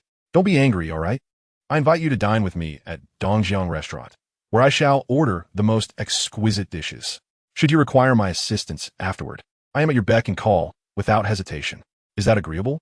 Chapter 031. Have you and Chen Junsheng already begun to court each other? Dongjiang Restaurant is merely 600 or 700 meters away from the People's Bank, a leisurely 10-minute walk. Upon entering the restaurant, Chen Junsheng entrusted the task of ordering to Su Yishuan. Dishes such as braised beef with taro, red braised pork knuckle, soy sauce duck, and stir-fried chicken with camellia oil were swiftly selected by Su Yishuan, who added, "And one serving of stir-fried seasonal vegetables, please."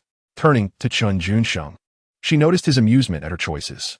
Previously, when they encountered each other at the county committee's guest house with Zhou Xiaohua, he had casually mentioned these dishes. And to his surprise, Su Yishuan remembered them so vividly, despite appearing disinterested at the time. This exemplifies the enigmatic nature of a woman's thoughts. Understanding them superficially is challenging.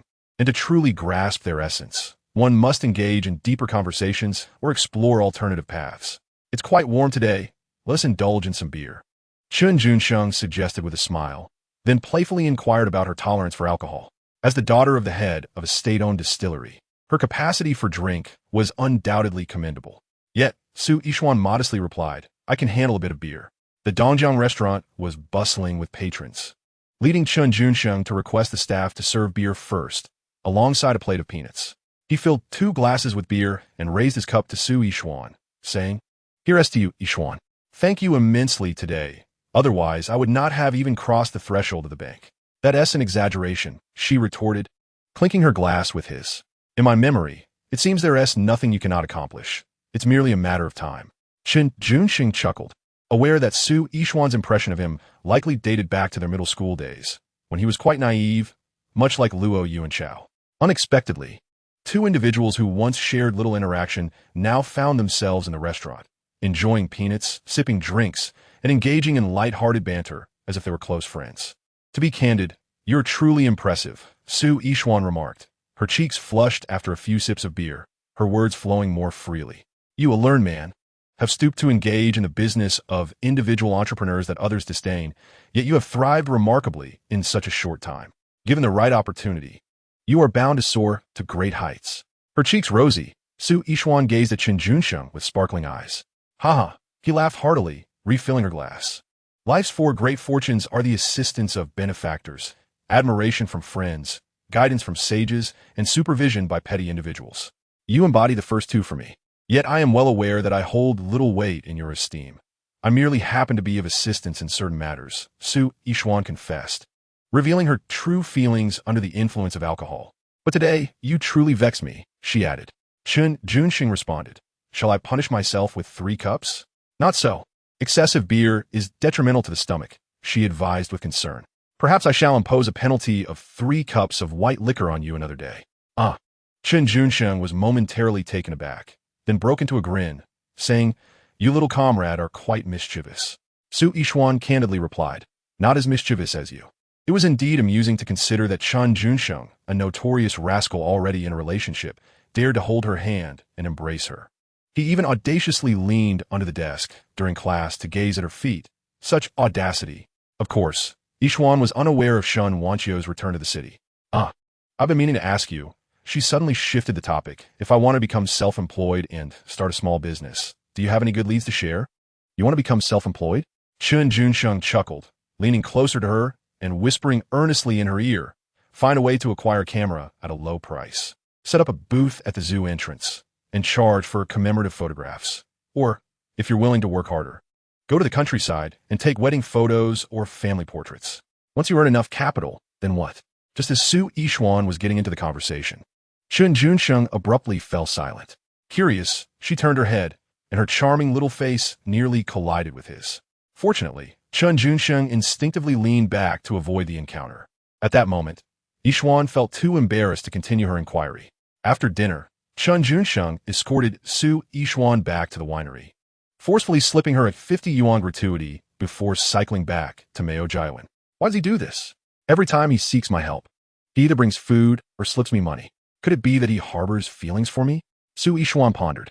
She initially intended to sneak back to the accounting office to catch up on the work she had missed that day, but only a few steps in, she unexpectedly ran into Zhou Xiaohua. "Yishuan, where have you been?"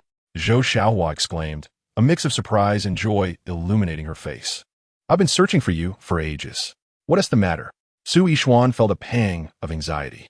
Zhou Xiaohua explained, "This afternoon, while you were away, Director Li incited those production team members around our winery, leading to quite a ruckus at the fermentation pits. They assaulted Luo Yuanchao, who came to collect the spent grains, along with several young men from Maojiawan.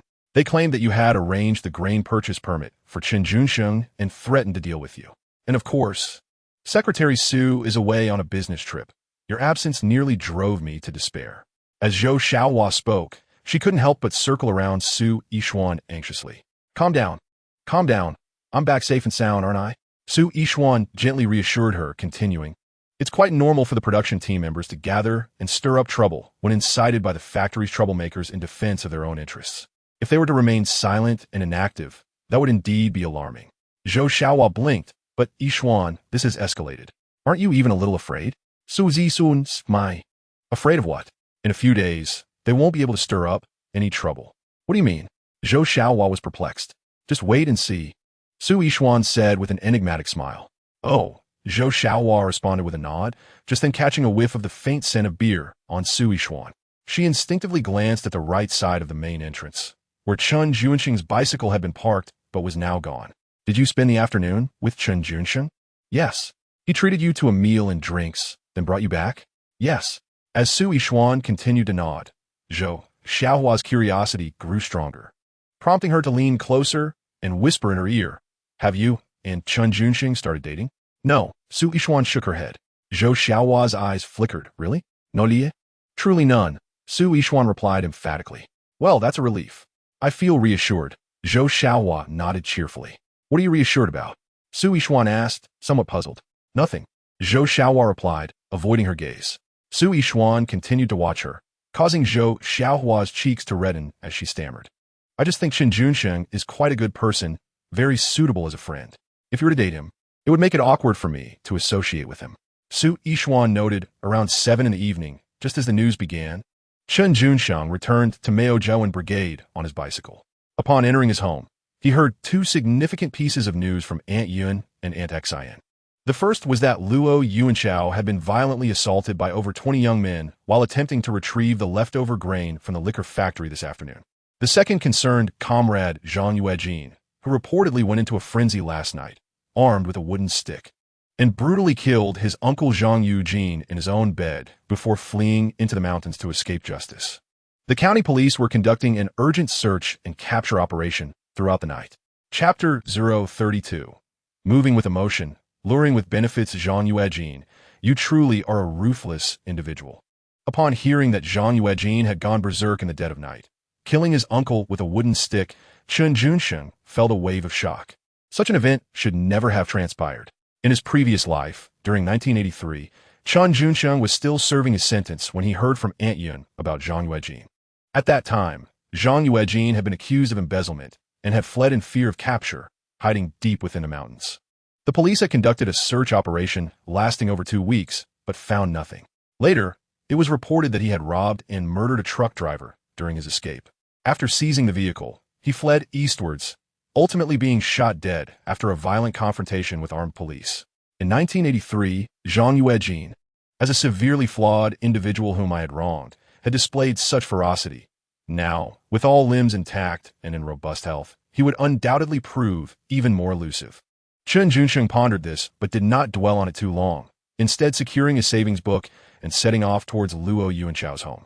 At that moment, Luo Yuanchao was squatting in the yard, sharpening a knife with fervor. "Junsheng, you arrived just in time. Please help persuade our Yuanchao." Luo Yuanchao's mother, Lu Guixiang, rushed to greet him as soon as he appeared. Grasping Chen Junsheng's hand as if it were a lifeline, she hurriedly explained, "This unruly boy got into a fight this afternoon and returned with a bruised face. He has been sharpening his knife in silence for over 2 hours now. As if possessed, he won't listen to anyone's words. Aunt, please don't worry. I will help talk to him." Chen Junsheng reassured her, patting her hand gently before stepping forward to approach Luo Yuanchao. He peered down at him for a moment, then took a small stool and sat beside his friend. Indeed, Luo Yuanchao seemed to be in a trance, not even glancing at Chen Junsheng. Chen Junsheng extracted a pack of Hongmei brand cigarettes from his pocket and offered one to Luo Yuanchao, saying, "Take a break and enjoy a smoke. I shall assist you shortly." He habitually kept 2 packs of cigarettes on him when dealing with the members of the production team, although he himself never indulged, distributing them entirely to others. In these times, cigarettes were truly a luxury, particularly in the countryside, where few were willing to use them as a means of interaction. Thus, Chen Junsheng found it effortless to forge friendships with the cadre members from tea houses, bridges, and various collectives, all thanks to his generous offerings of cigarettes.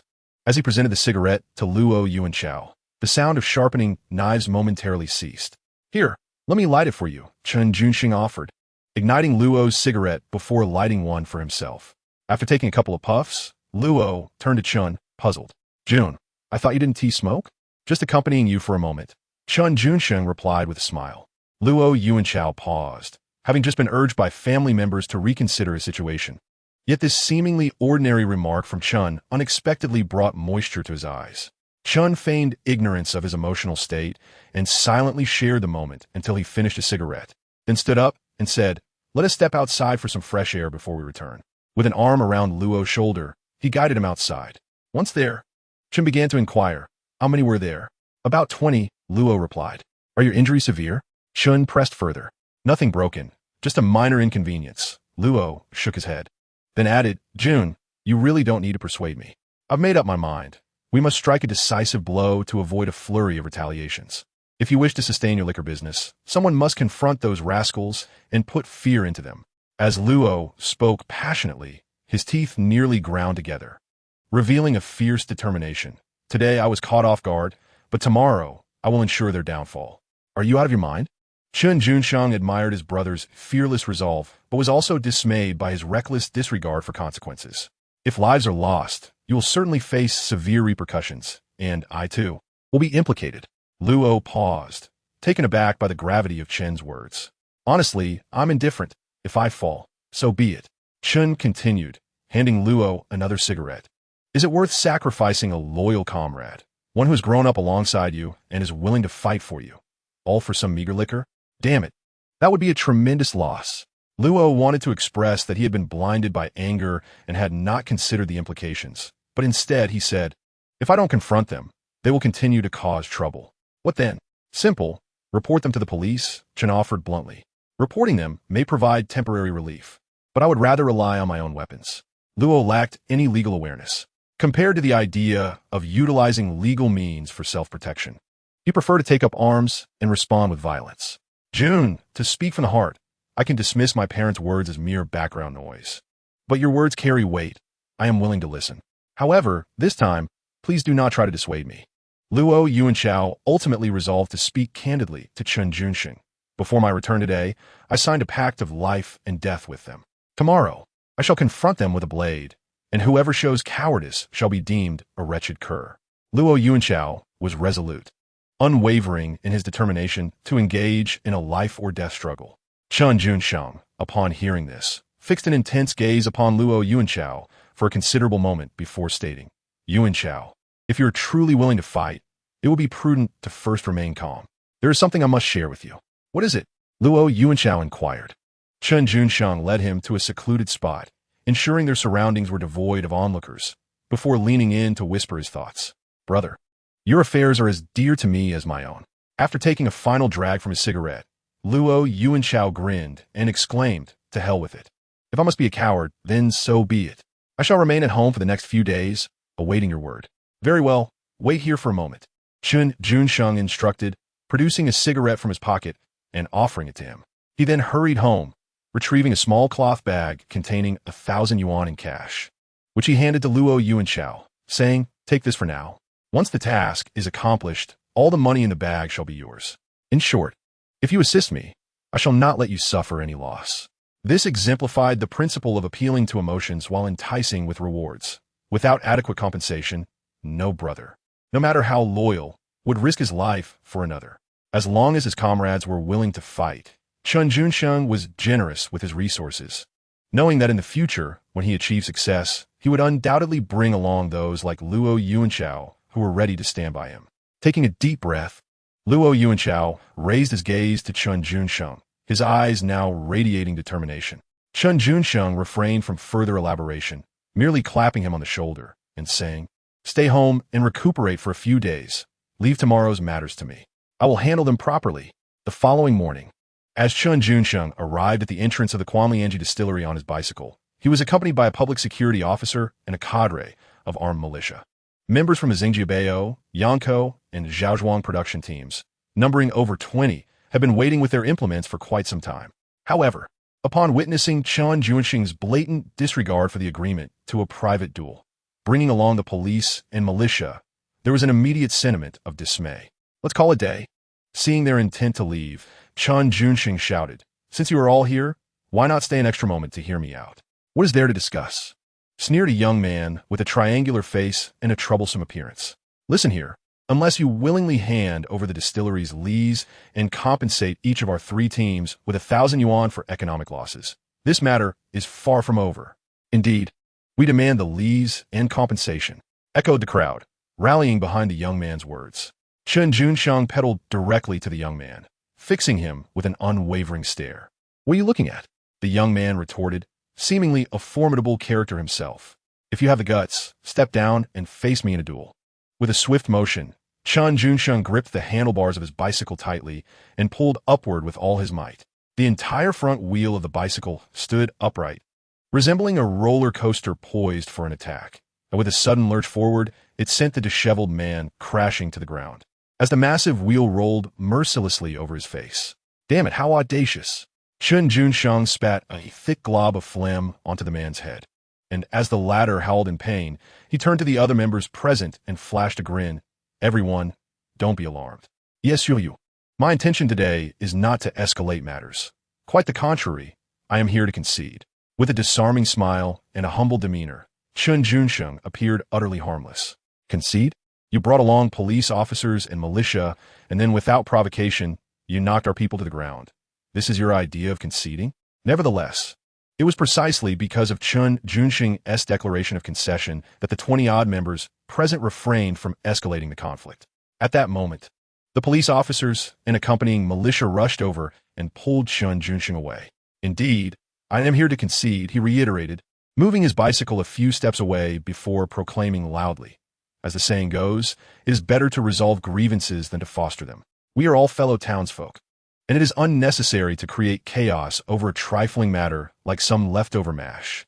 If lives are lost, someone will inevitably face dire consequences. Such a situation is hardly worth the trouble. Chen Junsheng emphasized. Then pray tell, how do you propose to resolve this issue concerning the mash? Zheng Hua, the deputy leader of the Zhengjiabao production team, stepped forward, questioning Chen Junsheng sternly. This matter is not insurmountable. I have 3 statements to make, and I kindly ask for your patience to hear them. Chen Junsheng continued. First, I will not relinquish the mash allocation. If you have the capability, go seek an endorsement from Secretary Su. Second, compensating for economic losses is out of the question. I am not a feudal landlord of the old society. His first 2 statements landed like a heavy stone in a latrine, both foul and unyielding, nearly inciting the crowd to fury. However, he soon softened his stance. Third, starting today, the factory's mash will be prioritized for your use, and I guarantee it will remain free of charge as before. Now, that is more acceptable. Yet, it was evident that Chen Junsheng had not finished his thought. However, there is one condition. When the production team slaughters pigs and distributes the meat at year-end, you must provide me with the same amount of meat you previously promised to Director Li. No sooner had he uttered these words than the disheveled man, still clutching his face, shouted, Director Li is a leader at the state-owned distillery. We willingly share meat with him. What are you? And what right do you have to demand meat from our production team? Huh? The will has just rolled over your face, and you still maintain such bravado? At that moment, Su Yishuan emerged, accompanied by a throng of distillery workers. The Director Li you speak of was taken away last night by the county police. Who are you? The majority of the production team members had never encountered Su Yishuan before, but they found that despite her youth, she exuded an aura more formidable than that of the police officer, a remarkable presence indeed. I am Su Yishuan, the accountant at the all-grain liquor distillery. My father is Secretary Su Changzheng. Su Yishuan calmly stated, Chen Junsheng is my partner, and the distillery waste was allocated by me for him. After uttering these words, her expression suddenly darkened, and she raised her voice. The distillery has generously supplied you production teams with free distillery waste for many years. Yet when we withhold it for just a few days, you turn against us. Is this how you repay kindness with malice? The crowd exchanged glances. Chen Junsheng maintained his composure, yet his admiration for Su Yishuan grew considerably. He thought to himself that this girl truly stands up for what she believes in. Previously, he had utilized her resources for business, always ensuring she benefited, never taking advantage of her goodwill.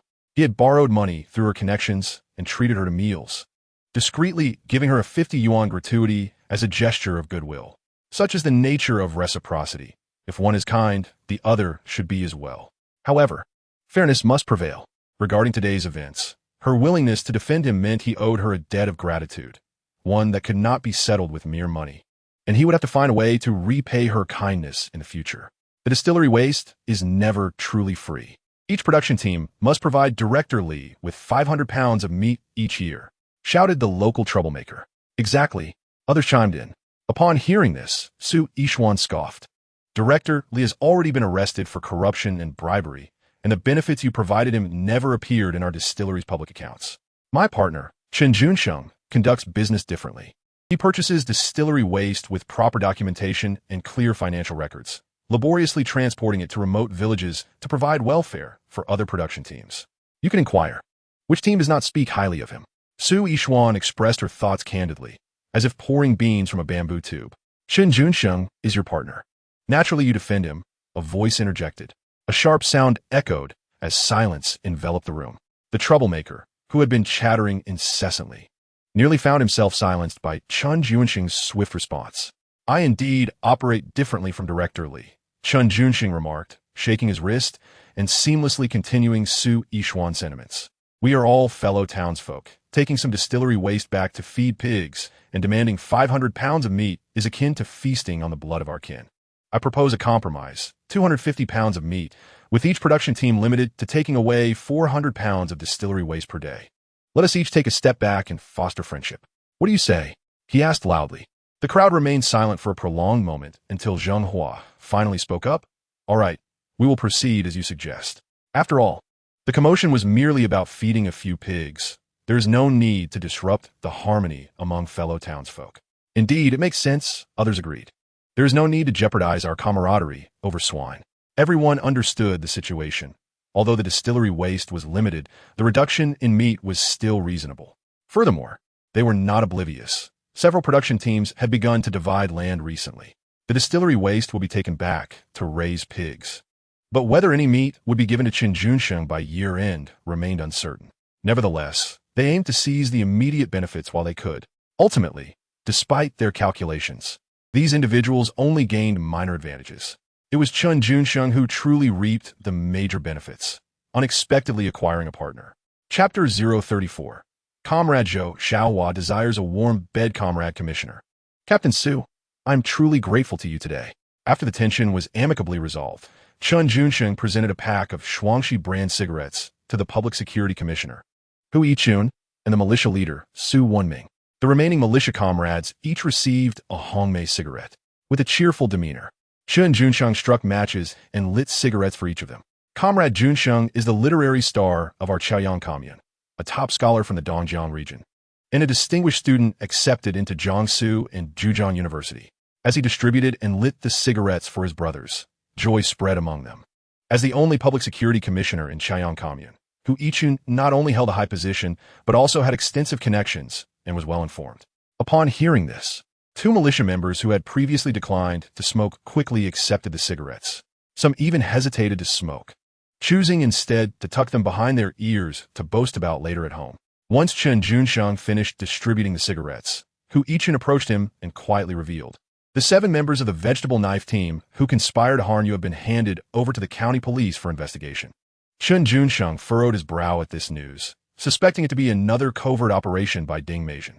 Once the case was transferred to the county police, there was a likelihood that it would be downplayed or completely forgotten. Hu Yichun glanced at Chen Junsheng and, smiling reassuringly, said, transferring the case to the county is actually a good thing. Rest assured, our comrades will pursue this matter to the end and expose the hidden culprits without mercy. Indeed, Chen Junsheng nodded in agreement. In truth, the outcome of this case was no longer of great significance to him. Ultimately, every grievance has its origin, every debt its master. Grievances must be avenged. You deceitful, wicked Su Yishuan, I shall never trust you so readily again. In the finance office, Zhou Xiaohua pouted, fiddling with a can of yellow peach on Su Yishuan's desk while expressing her dissatisfaction. Su Yishuan casually opened the can and, in a serious tone, explained, I only stepped in to help him out. You witnessed the situation just now. In any case, I truly am not in a relationship with Chen Junsheng. Zhou Xiaohua took a bite of the peach and, with a sulky demeanor, retorted, you declared it publicly, yet you claim otherwise. Su Yixuan understood the difficulty of explaining the situation, but still hoped Zhou Xiaohua would comprehend. If I hadn't said that, do you think those people would have let it go? I don't care, Zhou Xiaohua pouted. Regardless, I have already decided that Chen Junsheng is your partner. Su Yixuan was momentarily at a loss for words and fell silent. Zhou Xiaohua continued, moreover, I've noticed you've been studying high school textbooks lately. I suspect you've already planned to take the college entrance examination next year, aiming to go to Hangzhou to be with Chen Junsheng, right? I do have aspirations of attending university. Su Yixuan initially nodded in affirmation, then resolutely shook her head in denial. However, I have never considered going to Hangzhou, nor have I thought about being with Chen Junsheng. Zhou Xiaohua lightly snorted in disbelief. Su Yixuan smiled and candidly replied, have you forgotten that Chen Junsheng is already in a relationship? We've both met her before. Upon hearing this, Zhou Xiaohua's eyes flickered slightly as she set down the can in her hand. After a moment of contemplation, she remarked, you are referring to that educated youth from Hangzhou who was sent to Meojiayuan, right? What was her name again? Shen Wanxiu. Su Yixuan remembered it quite clearly. Oh yes, Shen Wanxiu, Zhou Xiaohua recalled. It has been quite a while since I've seen her. She must have returned to the city to begin working by now. I haven't inquired, so I'm not too sure. Su Yixuan shook her head. However, I have an inkling that Shen Wanxiu is indeed an educated youth from Hangzhou, and Chen Junsheng was admitted to a university there. They are a match made in heaven. Why would I want to intrude and humiliate myself? Su Yixuan chuckled self-deprecatingly. What do you mean by humiliating yourself? You're not lacking in any regard. Zhou Xiaohua suddenly retorted with urgency. She scooped a spoonful of yellow peaches and offered it to Su Yixuan, her voice deep and resonant, although I am somewhat upset with you at the moment. I will not allow you to belittle yourself. Su Yixuan was momentarily taken aback by her words. Zhou Xiaohua continued, to be honest, Shen Wanxiu is indeed somewhat pretty. But on the other hand, her chest is smaller than yours, her legs are not as long, and her figure is not as appealing. The more she spoke, the more animated she became. Once Chen Junsheng has hugged you, kissed you, or shared an intimate moment with you, he will realize you are far superior to Shen Wanxiu. What are you talking about? Su Yixuan's face turned crimson in an instant. However, the blush, although filled with shyness, seemed to convey a different meaning to Zhou Xiaohua. With a playful blink of her large eyes, she inquired with suspicion, your face is suddenly so red. Could it be that I have hit a nerve? Su Yixuan struggled to maintain her composure. Please stop talking. Finish the can and hurry back to work. The more she insisted, the more curious Zhou Xiaohua became. She stood up and moved closer to Su Yixuan, whispering inquisitively in her ear, has Chen Junsheng already hugged you? Has he kissed you? What does it feel like to kiss him? Oh, you mischievous girl, you are so shameless. Su Yixuan's cheeks burned with embarrassment, and she could no longer contain herself. Urging her to leave, go on, go. If you have feelings for Chen Junsheng, you should go find him now. I wouldn't dare. Zhou Xiaohua raised her chin defiantly, then lowered her head to mutter, he is so exceptional, and I am so ordinary. Being friend could be quite nice, but as for dating, I'm not worthy of him. Besides, I sense that Chen Junsheng might be quite the flirt. I fear he would bring other women home, and I would foolishly help him warm the bed. Zhou Xiaohua hesitated to add, is that even sensible? Su Yixuan could hardly contain her laughter. You, Zhou Xiaohua, truly dare to think and say such things. Just then, there was a knock at the door, and Chen Junsheng entered, seeking to settle last week's payment for the wine dregs order with Su Yixuan. It seems I have arrived at an opportune moment. Chen Junsheng observed the rosy-cheeked Su Yixuan and the flustered Zhou Xiaohua, sensing an unusual atmosphere. Not at all. Your arrival is quite timely, Su Yixuan, still blushing, said with a glimmer of cleverness in her eyes. Comrade Zhou Xiaohua just mentioned that she wanted to warm your bed, so you should take her home. What? Zhou Xiaohua was momentarily speechless. Chen Junsheng was also a bit taken aback. He had just acquired a potential partner, and now there was talk of warming beds? Isn't this joke a bit over the top? It's unfounded. I never said such a thing.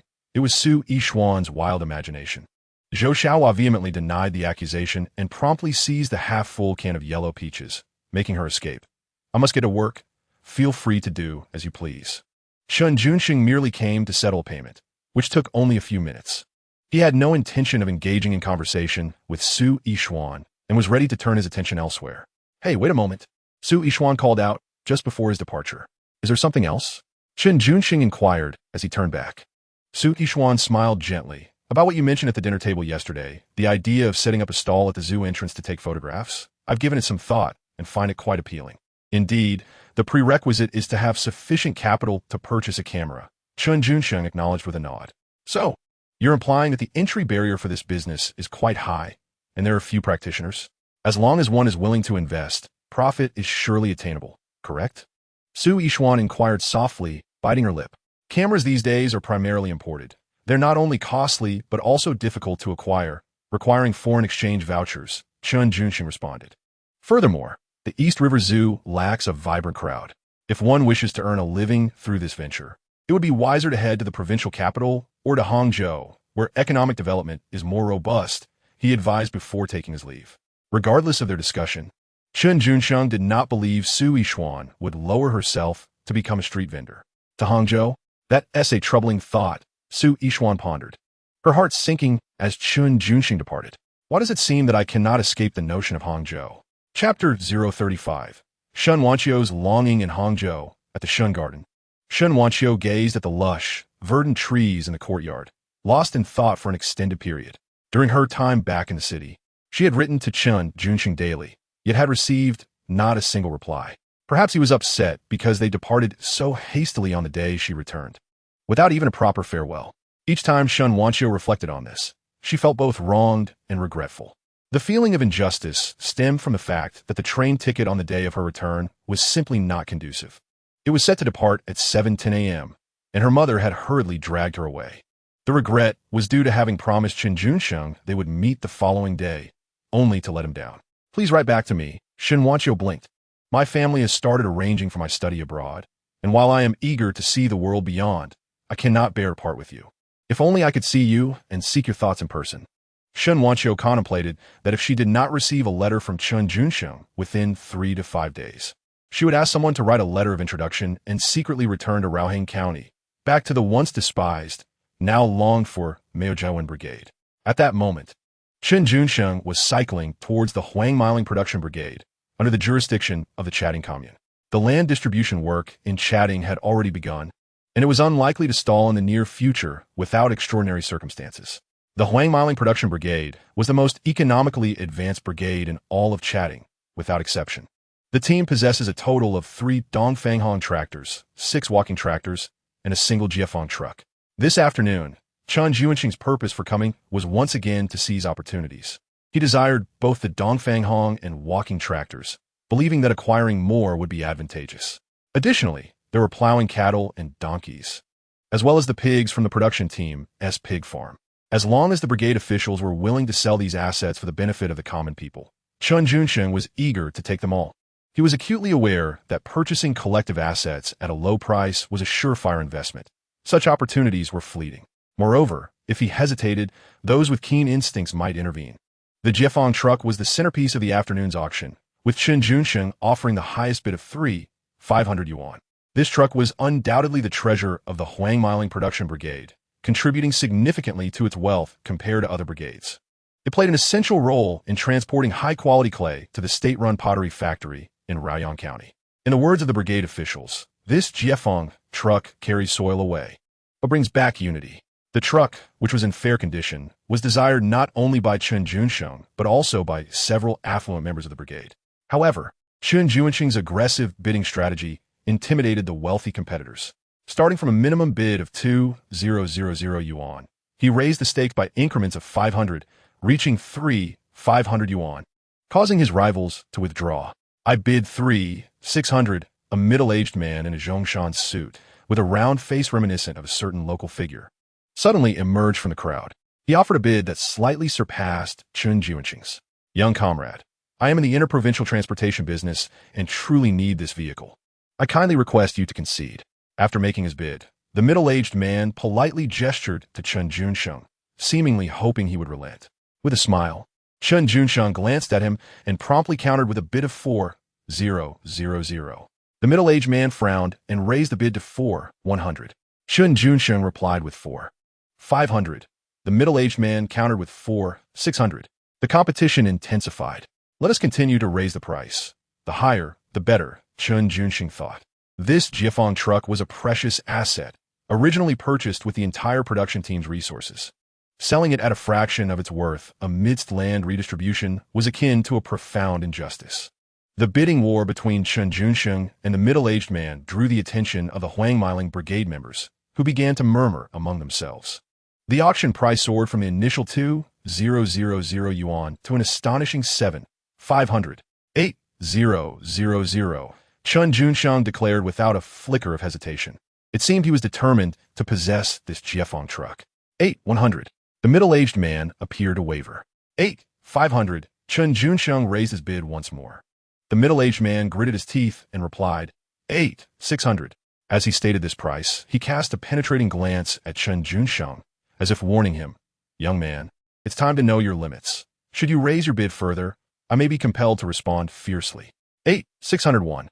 Chen Junsheng heeded the advice and offered a price that was merely 1 yuan higher than that of the middle-aged man, 9,000 yuan. At this moment, it seemed the middle-aged man was genuinely anxious. Suddenly, Chen Junsheng broke into a grin, saying, "It's yours." "Thank you." The middle-aged man let out a sigh of relief, not only harboring no resentment towards Chen Junsheng's earlier price hike, but instead bowing in gratitude. "I appreciate it. This man is quite intriguing," Chen Junsheng mused. Initially, he intended to raise the bid to 10,000 yuan to see if the man would still be willing to proceed. However, upon reflection, he deemed it unnecessary to offend a smuggler over a truck. Nowadays, interprovincial transport ventures were not something just anyone could engage in. They required connections, strength, and a cadre of daring and tenacious associates. Otherwise, once the vehicle hit the road, one could lose both life and fortune in an instant. Though somewhat regretful, Chen Junsheng shook his head, realizing that pushing the price beyond 10,000 yuan would no longer constitute a bargain. In fact, he had already achieved considerable success on this trip. Although he did not acquire the truck, the total value of the tractor, oxen, donkeys, and pigs he had secured exceeded 30,000 yuan, while he had spent less than 6,000 yuan in total. Just as Chen Junsheng was preparing to ride away, the middle-aged man he had just outbid approached him, having just settled the payment with the team leader. With a beaming smile, he extended his hand, "Comrade, let me introduce myself. I am Ko Wenhai from Fujian." Chen Junsheng shook his hand, smiling. "From your accent, you must be from southern Fujian?" "Indeed. I heard that you folks here are redistributing land, so I rushed over," Ko Wenhai replied. Previously, during the bidding, his demeanor was stern and intimidating, but now he appeared friendly and amiable. "Please don't misunderstand. I didn't come here to thwart your good fortune," Ko Wenhai chuckled.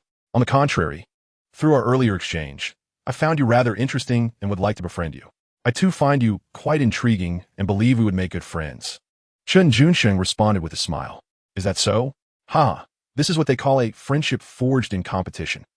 Ko Wenhai, with a generous spirit, suggested, "If you have time, let us share a meal and some tea. I can introduce you to my fellow townsfolk." Chen Junsheng was not mistaken. This Ko Wenhai was indeed a smuggler of considerable stature. The so-called fellow townsfolk he mentioned were, in reality, part of his smuggling entourage.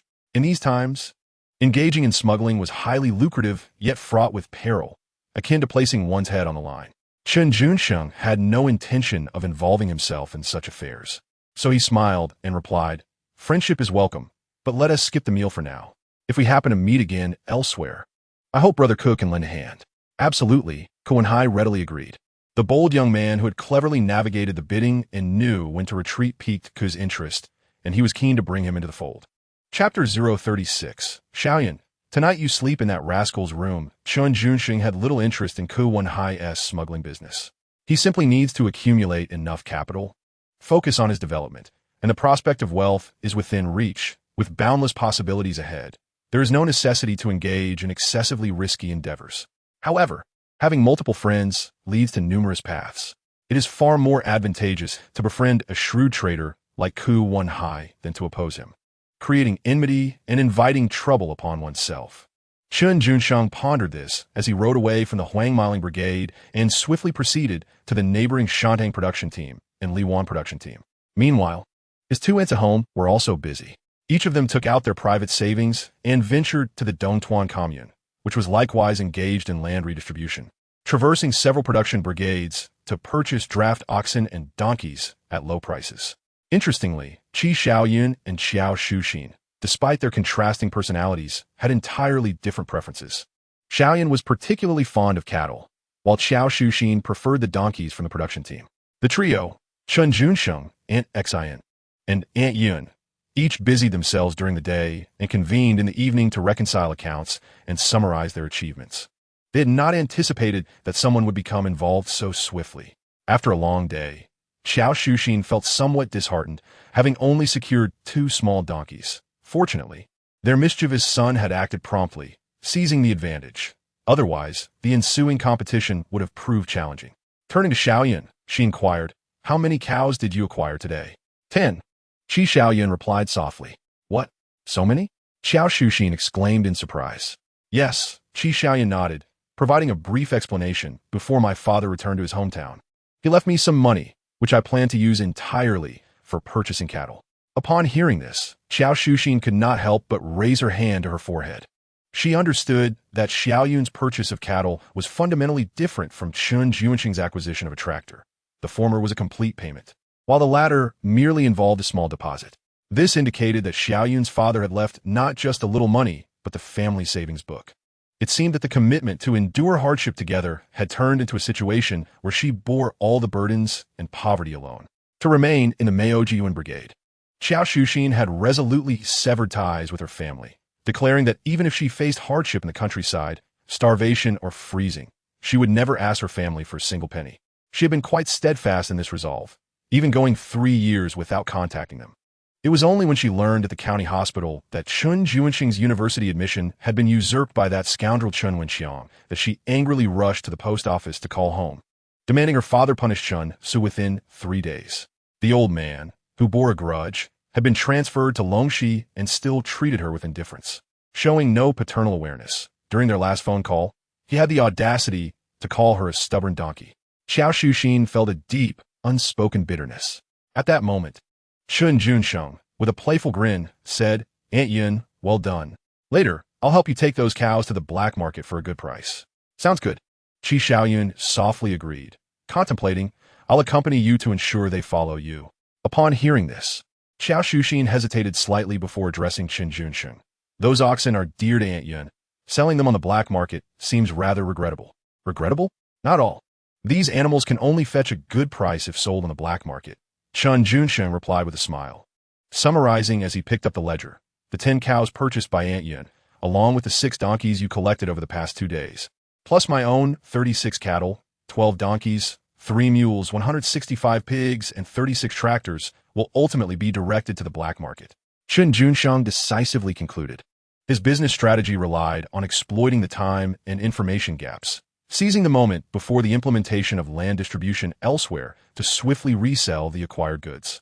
The aim of entering the black market was to maximize profits. "My heavens!"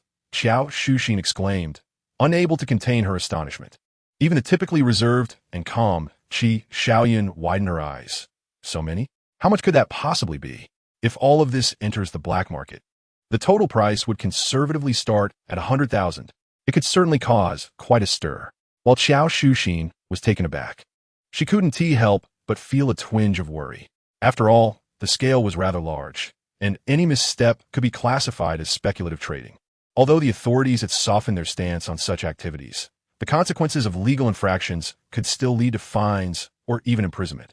Chen Junsheng was acutely aware of the potential pitfalls. He looked at Shuxin earnestly and explained, "The black market I refer to extends beyond just Raoyang County. It can reach the Dongjiang region, even the provincial capital, and the Jiangsu area. Additionally, I will distribute the goods in batches to minimize our exposure." Xiao Shuxin understood his intentions, but she was acutely aware that if this operation were reported, the repercussions could be dire. Nevertheless, she unwaveringly pledged her support for her son. "Proceed with your plans. I will find a way to safeguard you." After expressing her commitment, Qi Xiaoyun pondered and suggested to Chen Junsheng, "Shall we call Xiao Sun? He is involved in interprovincial transport and might have some connections." "Xiao Sun?" Chen Junsheng paused, momentarily perplexed, before recalling that Xiao Sun was indeed his brother's son Haihua. It made sense how Sun had managed to afford a car at such a young age, being engaged in the same interprovincial transport business as those from Fujian. "This is a minor matter. There is no need to trouble him." Chen Junsheng chuckled, shaking his head. "Oh," Qi Xiaoyun replied softly, quickly dismissing the idea of seeking Sun Haihua's assistance.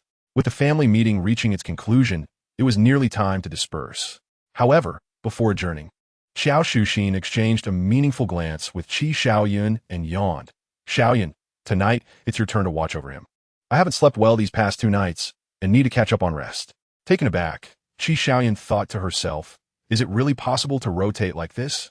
Chen Junsheng felt utterly bewildered, contemplating why they were conspiring against him despite his innocence. He hadn't even entered the house yet, and already his cheeks were flushed. Xiao Shuxin glanced down at Qi Xiaoyun, unable to suppress a smile, and then leaned closer to her ear, whispering, all right, I won't tease you any longer. Let that scoundrel sleep alone tonight. After all, the frightening impulse he once had has dissipated, and for the time being, he won't be capable of any catastrophic mischief. What do you think? Qi Xiaoyun shook her head, still feeling a sense of unease. After careful consideration, she took a deep breath and quietly suggested to Xiao Shuxin, in my opinion, it would be wiser to keep watch for a few more nights, until he safely embarks on his university journey. Chapter 037. I hold you while you sleep. As the night deepened, the soft, amber light illuminated Chen Junsheng's bedroom. He sat at the head of his bed, engrossed in a book, occasionally glancing at his Aunt Yun, who lay peacefully beside him. In his eyes, Aunt Yun exuded a strong aura of a devoted wife. Why did he perceive her this way? Because, in addition to her gentle and considerate nature, she possessed a keen sensitivity akin to a spouse, adept at attending to the feelings of those around her. For instance, when it came to sharing a bed, Aunt Yun would bathe with fragrant soap before retiring to bed without any additional lotions. The subtle fragrance that lingered after her shower, reminiscent of sweet lavender, was remarkably soothing and conducive to sleep.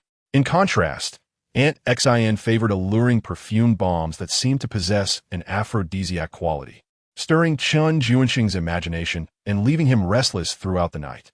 Yet, she had her boundaries, which added to his vexation. Reflecting on his thoughts, Chen Junsheng realized that both aunts were admirable. They had endured hardships together over the years, forging a bond that transcended mere kinship. Fortuitously, he had returned, and they were all still present. With this thought, he steeled himself and resumed studying his high school mathematics textbook. For him, gaining admission to university did not signify the completion of his academic journey. On the contrary, attending Zhejiang University marked the true beginning. It was strange how concepts that once seemed familiar now appeared so alien. The more he read, the more perplexed he became, and drowsiness began to overtake him. Was it possible that the adage held true? While one door had opened, another had closed? This couldn't be right. His intelligence hadn't noticeably diminished. So why did the math problems suddenly seem incomprehensible? Just moments ago, as he picked up the calculus textbook, he had been filled with determination, envisioning a fresh start at Zhejiang University, eager to get ahead by previewing the material. Yet, reality swiftly set in as he grappled with high school mathematics, prompting a change in perspective. Once at university, it would suffice to coast along, forging good relations with professors, striving for passing grades, and focusing on financial stability. Perhaps today had simply been exhausting, compounded by his long absence from math, causing his mind to momentarily falter. Finding the material difficult to understand was a natural occurrence. Comforting himself, Chen Junsheng decided to set the textbook aside for the night. That was enough for today. Pulling the lamp cord to extinguish the light, Chen Junsheng had barely settled down when he turned to ask, Aunt Yun, are you asleep? Not yet, Qi Xiaoyun replied softly, though her voice betrayed a hint of suppressed tension. Amused, Chen Junsheng leaned in closer to inquire, were you feeling it? Everywhere, Qi Xiaoyun whispered back. You should sleep soon. After a long day, rest is beneficial for your health. Chen Junsheng chuckled. I'm neither tired nor sleepy. I wish to converse with you. Oh, Qi Xiaoyun responded, then curiously asked, what do you wish to discuss? Let us talk about secrets. I ask you, answer, shall we? Chen Junsheng suggested playfully. Qi Xiaoyun remained silent. He then leaned closer and whispered in her ear, Aunt Yun, what type of man do you prefer? After a moment of contemplation, she replied, in the past, I favored men like my father, dressed in military attire, standing tall and dignified. And now, Chen Junsheng pressed. That's hard to say. Qi Xiaoyun pursed her lips. Let us skip that question. Now it's my turn to ask. Surprised, Chen Junsheng discovered a playful side to her that emerged in the darkness. All right, go ahead. Have you and Shen Wanqiu been involved? Upon hearing this, Chen Junsheng raised his head slightly, then buried it against Qi Xiaoyun's chest, seeking the softest spot, and teasingly pecked her through her clothing. Is that what you're asking? MHM. Chen Junsheng couldn't help but respond affirmatively. MHM. Chen Junsheng echoed, indicating his acknowledgement. Ajun, you should go to sleep properly. Chen Junsheng's voice quivered slightly. Okay, he replied verbally, yet his body remained unyielding, unable to resist. Chen Junsheng reached up to cradle Chen Junsheng's face, whispering, "No, not like that." Oh, he inhaled deeply, regaining clarity before stating, "It feels a bit stifling. I'll step outside for some fresh air." "Don't," Chen Junsheng implored, not wanting him to leave. "Let us just sleep like this. I'll hold you, all right?" "All right." The following morning, Chen Junsheng rose early, as usual. After a brief wash, he opened the door to find over a dozen strong youths from the Mayo Jiwan Brigade already waiting for him. "Brother Jun, good morning." "Morning," Chen Junsheng nodded with a smile. These young men were his workers, for were regularly tasked with hauling distillers' grains, while the others accompanied him to various production teams to procure goods.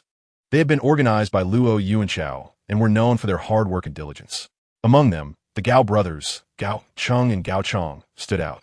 These two were tractor drivers, not only adept at operating tractors but also possessing skills in mechanical repair, disassembly, and assembly, rare talents in the countryside. After breakfast, just as Chen Junsheng was preparing to set out with his crew, he raised an eyebrow at the sight of Wang Fuyu, the head of the Mayo Jiwan production team, approaching leisurely with two lackeys in tow, hands clasped behind his back. "Well, what brings you here so early?" Wang Fuyu asked with a feigned smile. Surprisingly, not a single person acknowledged him. "Umph." Wang Fuyu snorted, having served as a cadre for over a decade, his authority having once been formidable before the reforms. Those who irk him are swiftly noted in his little ledger, allowing him to effortlessly deduct points from the team members whenever he pleases. In recent years, as the value of labor points has diminished, an increasing number of individuals have been shirking their responsibilities. It is evident to any discerning observer that Wang Fuyu, the production team leader, is nearing the end of his tenure. When Wang arrived uninvited, Chen Junsheng, aware that no good could come of it, could hardly spare him a glance. He gestured to his companions, ready to depart. "Are you not going to respond?" Wang Fuyu blustered, but before he could continue, one of his underlings snapped back, "Are you deaf or mute? Mind your tongue." Chen Junsheng cast a sidelong glance at them and replied coolly, "Let us speak civilly. There is no need for such shouting." "What is your attitude, Chen Junsheng?" Wang Fuyu barked before announcing loudly. "The team has just issued a notice stating that one able-bodied male from each household over the age of 18 is to be sent to repair the irrigation canals. Chen Junsheng, Gao Cheng, and Gao Chong, you three are on the list. Gather your tools and provisions and meet me at the team headquarters."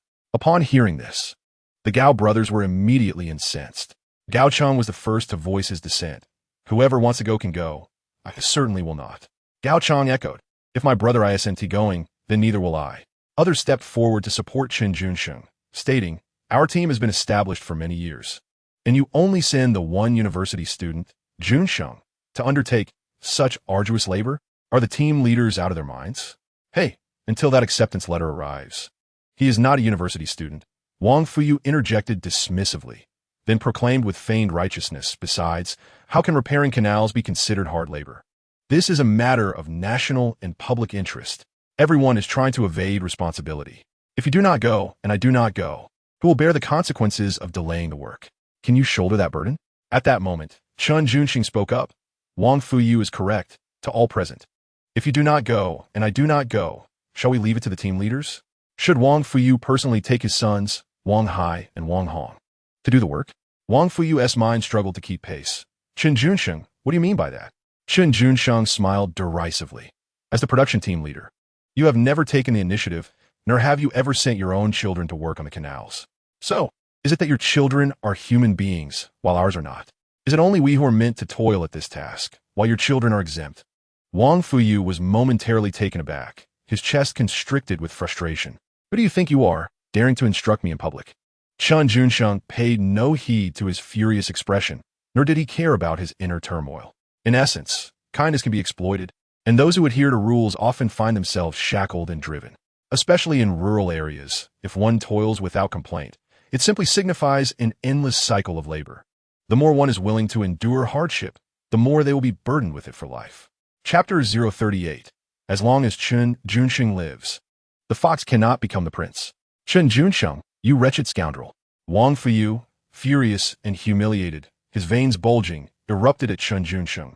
You, an uneducated cur without a father to guide you. What are you? How dare you defy me publicly? Wang Fuyu was notorious for his violent temper within the team.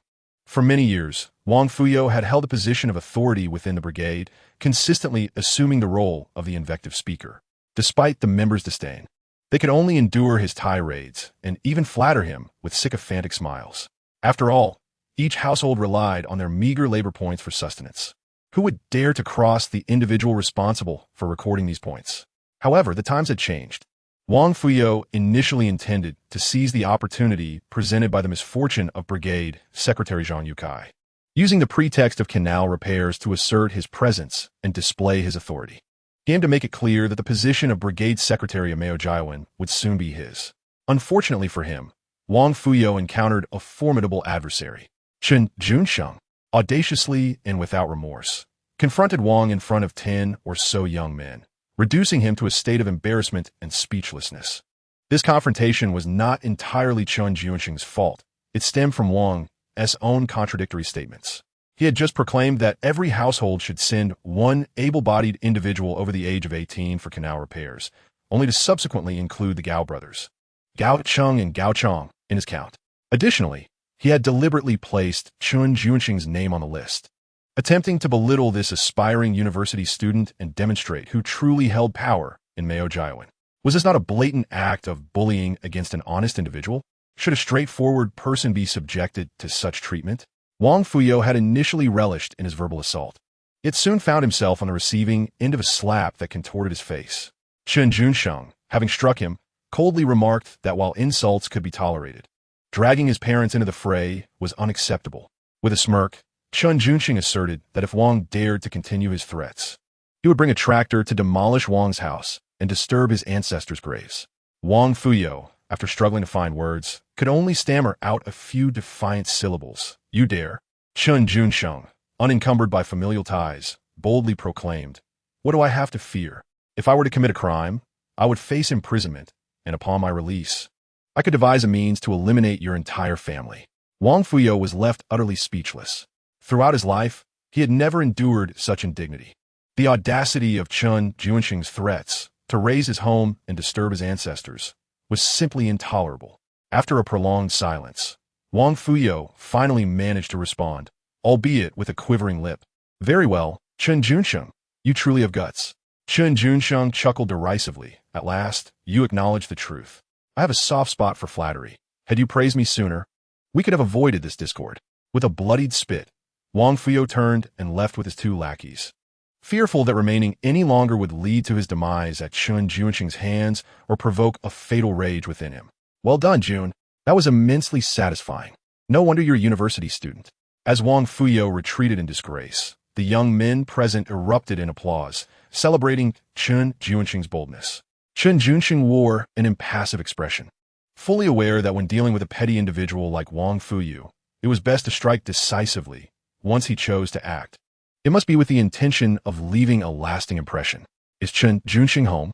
Before Wang Fuyu and his companions could depart, the commune's postman appeared at Chen Junsheng's doorstep on his bicycle. Yes, I am here, Chen Junsheng replied loudly, swiftly approaching the postman with a smile. Comrade, do you have any letters for me? Yes, there are 2 letters sent from Hangzhou. The postman produced 2 slender envelopes and handed them to Chen Junsheng. Upon hearing that the letters were from Hangzhou, a surge of excitement coursed through him, but he was quickly taken aback. He had anticipated the arrival of his university admission notice, but instead, it was a correspondence from Shen Wanxiu. Comrade, are there really no other letters? Chen Junsheng could not help but inquire further. No, that's all, the postman replied, shaking his head before riding away. Chen Junsheng clutched the envelopes, glanced at the handwriting, then tore them open and read the letters multiple times. The contents revealed that Wanxiu had written several letters previously. However, only these 2 had successfully reached him. After finishing the letters, Chen Junsheng took a deep breath, returned to his room, and tucked the papers into his high school mathematics textbook. Even the ordinary letters from Shen Wanxiu could be intercepted. How outrageous! You leave me no choice. Chen Junsheng gritted his teeth and turned to assign tasks to the young men outside before setting off on his bicycle to find Luo Yu and Chao. Morning, June. Have you had breakfast? As Chen Junsheng arrived, Luo Yuanchao was squatting on his doorstep, sloppily eating sweet potato porridge. I haven't eaten yet. I'll just manage a bite here, Luo Yuanchao replied. I've already eaten, Chen Junsheng responded coolly, then added, make sure to fill your stomach quickly. I'll take you somewhere shortly. All right. Luo Yuanchao eagerly gulped down a few more spoonfuls, wiped his lips with his hand, set down the bowl, and grinned at Chen Junsheng. I'm full now. Get in the car. I'll take you to scout the location. Without further ado, Chen Junsheng loaded Luo Yuanchao onto his bicycle and headed straight for the county town. Chen Junsheng intended to spend the entire morning familiarizing Luo Yuanchao with their target, allowing him to approach the objective and seek an opportune moment to eliminate it. At this moment, in Raoshan County, at the residence of the deputy county head, Chen Wenguang, he gazed at the household registration book and the admission notice from Jiangsu and Zhejiang University laid out on his desk. He attempted to suppress a smile, but ultimately found it impossible to contain his glee. Compared to his former high school classmate Chen Junsheng, Chen Wenguang was undoubtedly the fortunate one. His mother, Ding Meijin, cherished him dearly and, under immense pressure, ensured that the admission notice, nearly snatched away by Chen Junsheng, was rightfully his. His grandfather, Ding Tao, wielded considerable influence, effortlessly altering his household registration, name, and even his future. Now, all that remained was to receive news of Chen Junsheng's unexpected demise, and everything would be resolved. Unfortunately, the individuals his mother had sought were utterly inept. Chen Wenguang sighed inwardly. As long as Chen Junsheng remained alive, he would always be a mere cat, never destined to become a prince. Chapter 39. The Operation to Extract the Thorn. Eliminate Ding Meijin and Chen Wenxiang. Mother, do you think if Chen Junsheng were to learn of these matters, he might seek revenge against us? During dinner, Chen Wenxiang could not restrain himself from asking, revenge? Ding Meijin raised an eyebrow, her fingers lightly tapping the table as she replied, this is not for you to ponder. Focus on your meal. Oh, Chen Wenxiang responded, hesitating before adding, Mother, my right eyelid has been twitching fiercely. I can't shake the feeling that something ominous is about to occur. Upon hearing this, Ding Meijin reached out to touch her son's nape, soothingly saying, do not indulge in such baseless thoughts and do not frighten yourself. Should the sky fall, your mother and grandfather will support you. Besides, the sky will not fall. Her words radiated an unmistakable confidence. Chen Wenxiang nodded, feeling somewhat reassured. For the next couple of days, stay at home and refrain from wandering about, Ding Meijin gently instructed, adding, good news will come soon. All right, I understand. Chen Wenxiang replied cheerfully, then further suggested, Mother, you should also rest at home tonight. Do not go out.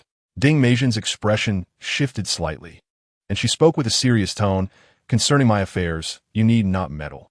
Observing his mother's demeanor, Chen Wenxiang chose to remain silent.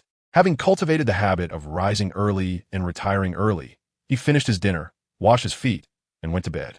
Ding Meijin stayed at home until late at night, waiting until her son was sound asleep before meticulously preparing herself and venturing out alone. Oh, my little beauty, I have missed you dearly. As soon as she stepped out, her college classmate, Zhang Miao, who had been waiting at the staircase, eagerly approached and embraced her, greedily inhaling her scent. Lower your voice, really now. What kind of behavior is this, embracing and whispering sweet nothings? Ding Meijin murmured in protest, pushing him away a few times, only to find she could not dislodge him. So she resigned herself to his embrace. I would prefer to go inside, but you won't let me, Zhang Miao said playfully, as he nuzzled around her neck like a pig rooting in a cabbage patch. Upon hearing this, Ding Meijin placed her hand on his head and retorted, first, fulfill your promise to me, and I will let you in at any time.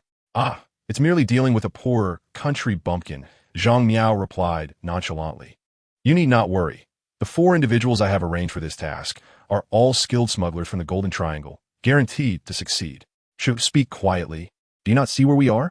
Ding Meijin urged anxiously. Fine, I shall say no more. Let us move to another location, Zhang Miao said, taking her hand and leading her down the stairs and out of the compound, heading towards the county committee guest house. However, mere moments after exiting the courtyard, a gunshot rang out from the darkness. Zhang Miao suddenly froze, his body trembling, as he felt an unsettling sensation akin to a watermelon bursting nearby. Turning to look, he was horrified to see a ghastly bullet wound piercing Ding Meijin's head, blood mingling with brain matter, splattering all over him. Help! Help! Zhang Miao cried in terror, his legs giving way as he collapsed to the ground, his mouth moving soundlessly in fear until he finally regained his voice, exclaiming, "Murder! Murder!" As he vociferously called for attention, a shadow stealthily infiltrated the family compound amidst the chaos. Deep in slumber, Chen Junsheng could not have imagined that someone would dare to quietly enter his home under the cover of night, armed with a kitchen knife, and ruthlessly end his life in bed as though he were merely chopping vegetables. Following this heinous act, the intruder ransacked the premises, absconding with 4,000 ration coupons before making a hasty escape through the window. At that moment, Chen Junsheng languished in the detention center of the county police station. The reason for his confinement stemmed from an incident earlier that afternoon around 2 p.m., when he was quietly peddling meat and cloth coupons near the county's guest house. Following a tip-off from concerned citizens, the supervisory authorities apprehended him on the spot. He was subsequently handed over to the county police under suspicion of engaging in speculative and illicit activities, awaiting further investigation. "Comrade, what crime have you committed to end up here?" The likes of Chen Junsheng found the detention center akin to a return to his hometown, always sporting a cheeky grin as he struck up conversations with each new roommate. The latest arrival sighed, "Don't even ask. While on a date with a young lady, I couldn't resist stealing a kiss. She went home and told her parents, and before I knew it, the police came knocking, claiming I had violated her will, and here I am." After sharing his plight, he casually inquired, "What about you, comrade?" "Me?" Chen Junsheng lamented, slapping his thigh comically. "I find myself in a similar predicament, charged with moral turpitude. However, my situation is somewhat different. I was simultaneously courting 5 lovely young women. One of them discovered my duplicity, slapped me in anger, branded me a heartless rogue, and then rallied the others to report me." "What?" The newcomer was taken aback. "You seem quite charming. How could you be so fickle? I can barely manage one relationship, and yet you juggle 5? If they don't take you in, who will they take? Alas, had I known this would be my fate, I should have courted one less." Chen Junsheng lamented, reflecting, 5 is simply too many. It would have been just right. Hey.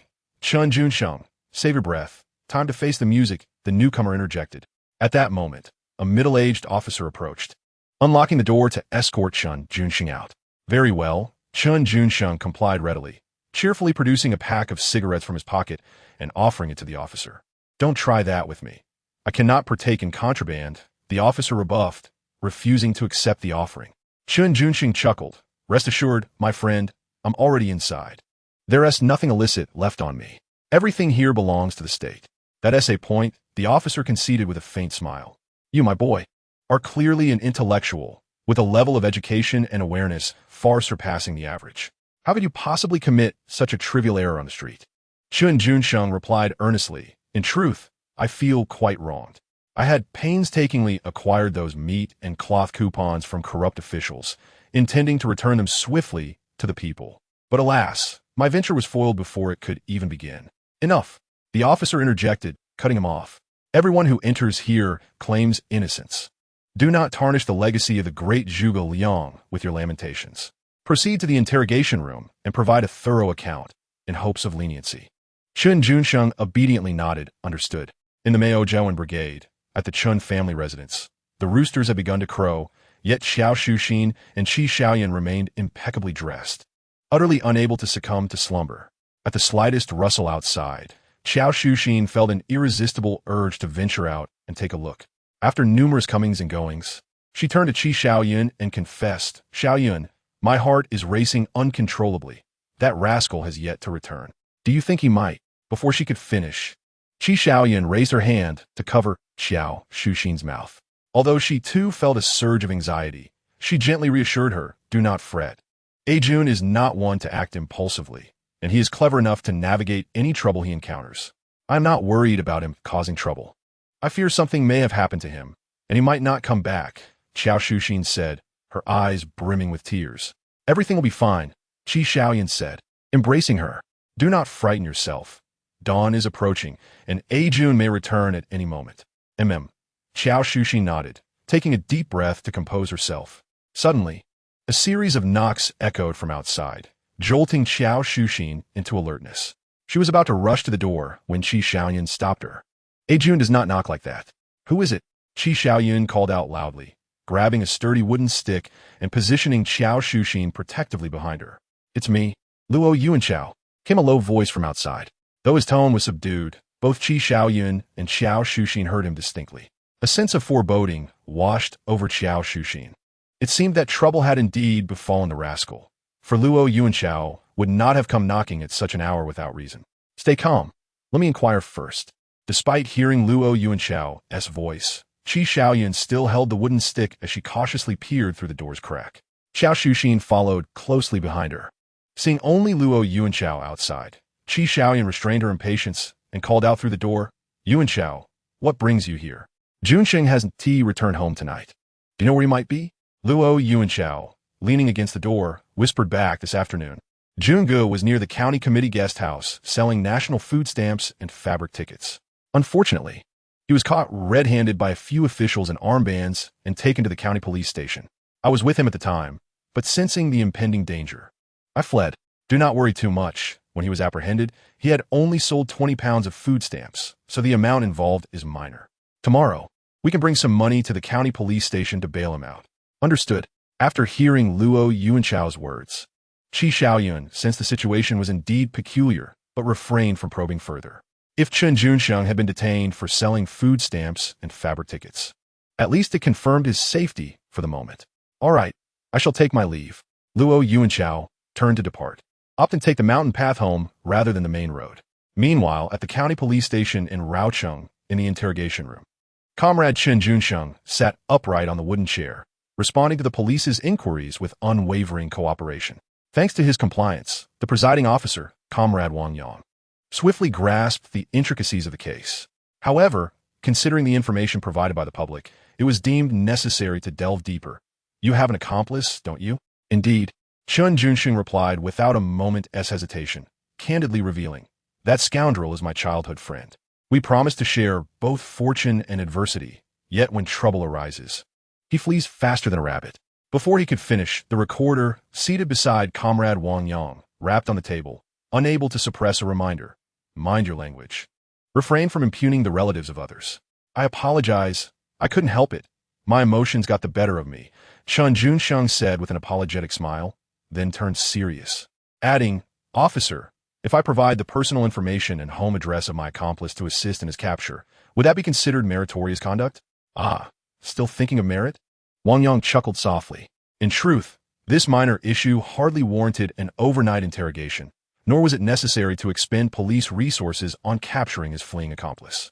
Wang Yang's primary interest lay in ascertaining the character of this year's top science student from the Dongjiang region, Chen Junsheng. He found him to be rather unremarkable, a simple and honest individual. Concluding this, Wang Yang decided there was no need for further questioning and issued a resolution. "Given that this is your first offense, the amount involved is minor. The circumstances of the crime are light, and you have confessed sincerely with a good attitude.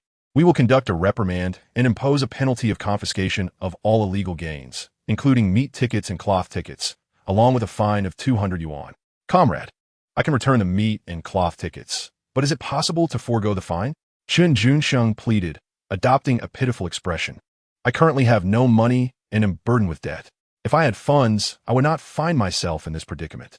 "Then the fine of 200 yuan will be converted to a 15-day detention." Wang Yang, however, remained reasonable. "But I must remind you, fines do not leave a record. While the detention will be documented in your file, the choice is yours." At that moment, a middle-aged police officer pushed open the slightly ajar door, his expression exceedingly grave as he said, "Comrade Wang Yang, you need to step out for a moment." "Understood." Chen Junsheng caught a glimpse with his peripheral vision, keenly sensing an unusual signal from the officer's trembling lips and subtle facial expressions.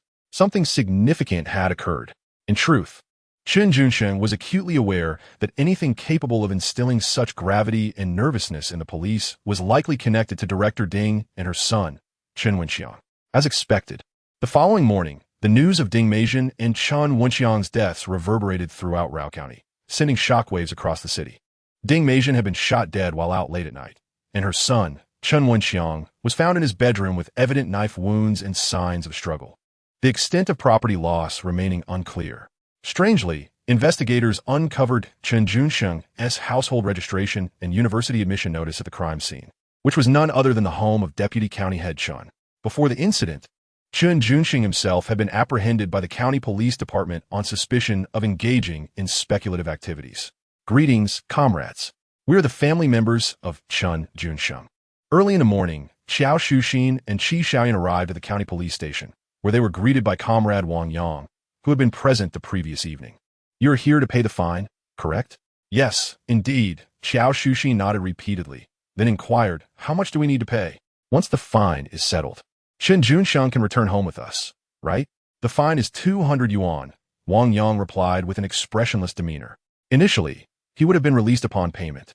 But due to a major incident at the county party committee residence last night, which is related to him, we require his cooperation in the investigation. Therefore, he cannot be released at this time. Comrade, that makes no sense.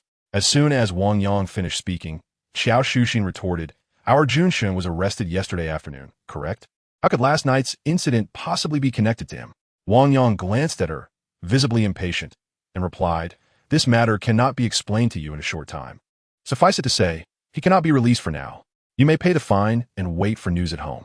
With a resounding bang, Xiao Shuxin slammed her palm onto Wang Yang's desk. The seemingly delicate woman, in a fit of rage, caused the pen on the desk to leap and the water cup to roll off and shatter on the floor. This is outrageous. With a frostbitten expression and fury in her eyes, she coldly demanded, what do you mean it cannot be explained in a short time? If it cannot be clarified, on what grounds do you refuse to release him?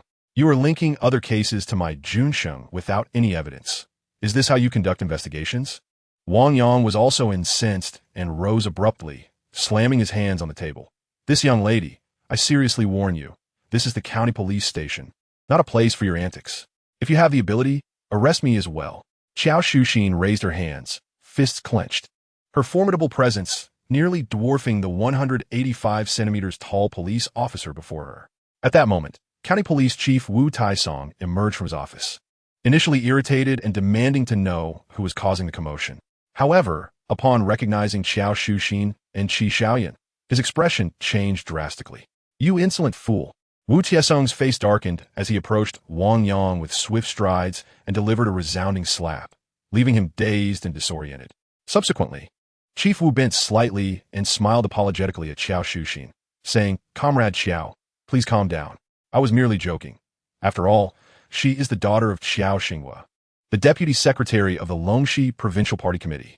While others may not recognize her, can the county police chief claim ignorance? Moreover, Wu Taisong was also aware of Qi Xiaoyun by Xiao Shuxin's side, who was the daughter of a military commander from a northern military district. Xiao Shuxin glanced at Wu Taisong, noticing his obsequious demeanor, and softened her tone. Director Wu, I am not here to cause trouble. I have come to pay the fine and secure my loved one's release. Understood, understood. Wu Taisong nodded repeatedly, but then shifted the conversation. However, the murder that occurred last night at the county committee's residential compound cast the greatest suspicion on Chen Junsheng. Although he lacks a definitive alibi, we cannot dismiss the possibility of his hiring a hitman. Of course, if our investigation reveals his innocence and no connection to the case, we will certainly release him at the earliest opportunity. Wu Taisong continued, how long do you intend to investigate? At this moment, Qi Xiaoyun, who had remained silent until now, cut straight to the point. A person of good character should not be unjustly confined simply due to your suspicions of guilt, right? Wu Taisong hesitated for a moment, then pondered before replying. According to current regulations, we have the authority to detain him for 72 hours. Upon hearing this, Qi Xiaoyun exchanged a glance with Xiao Shuxin. With the law being invoked, it was clear that they would not be able to secure his release today. They had no choice but to compromise and decided, all right, we will return tomorrow afternoon. Good. Good, Wu Taisong nodded in agreement. Qi Xiaoyun initially considered visiting Chen Junsheng, but thought better of it. It would be more practical to hurry to the post office and make a phone call home. Xiao Shuxin shared Qi Xiaoyun's sentiments. As long as the county police department lacked direct evidence implicating Chen Junsheng as a suspect in the murder, they could apply pressure through senior officials at home to ensure he would not be coerced into a false confession. Director Wu, having managed to send off the two formidable young women with a smile, returned to his office where the red phone on his desk rang incessantly. It was truly overwhelming. Wu Taisong connected 3 calls, feeling more exhausted than when he had to work 3 nights straight on a case during his youth. He slumped into his office chair. Xiao Xinghua, Qi Qingshan, and Ding Tao, These three provincial and military-level officials were individuals he could not afford to offend. Unfortunately, the weight of this calamity and pressure fell squarely on his shoulders. He had to ensure both protection and thorough investigation, especially since Xiao Xinghua and Ding Tao insisted on being present at the scene to supervise, arriving as early as noon. It felt as though he, a mere police chief, was being placed on a furnace, turned over and over to be roasted. Wu Taisong sighed heavily. Moreover, that clever Chen Junsheng understood perfectly well that the most perilous place could also be the safest. Yet Wu Tiesong's ordeal with the phone calls was far from over. Soon, a fourth encrypted call came in, causing the director, who had just settled into his chair, to spring up. Yes, understood, very well, rest assured. Rest assured, I will take care of it immediately.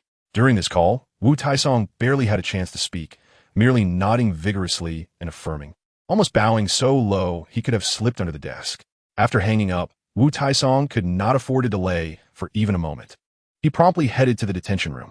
Now, not only did Wu Taisong personally unlock the door to release Chen Junsheng, but he also presented the Zhangzhou University admission notice, collected by the criminal investigation team from his home, as evidence, offering it with both hands. What is this? Chen Junsheng was somewhat bewildered. He had contemplated the possibility that his university admission letter might have been intercepted by Ding Meizhen, yet he never imagined it would return to him in such a manner. After all, just half an hour ago, he had been escorted into an interrogation room by 2 officers from the Criminal Investigation Division, enduring a dual assault on both body and soul amidst the crackling sparks of electricity.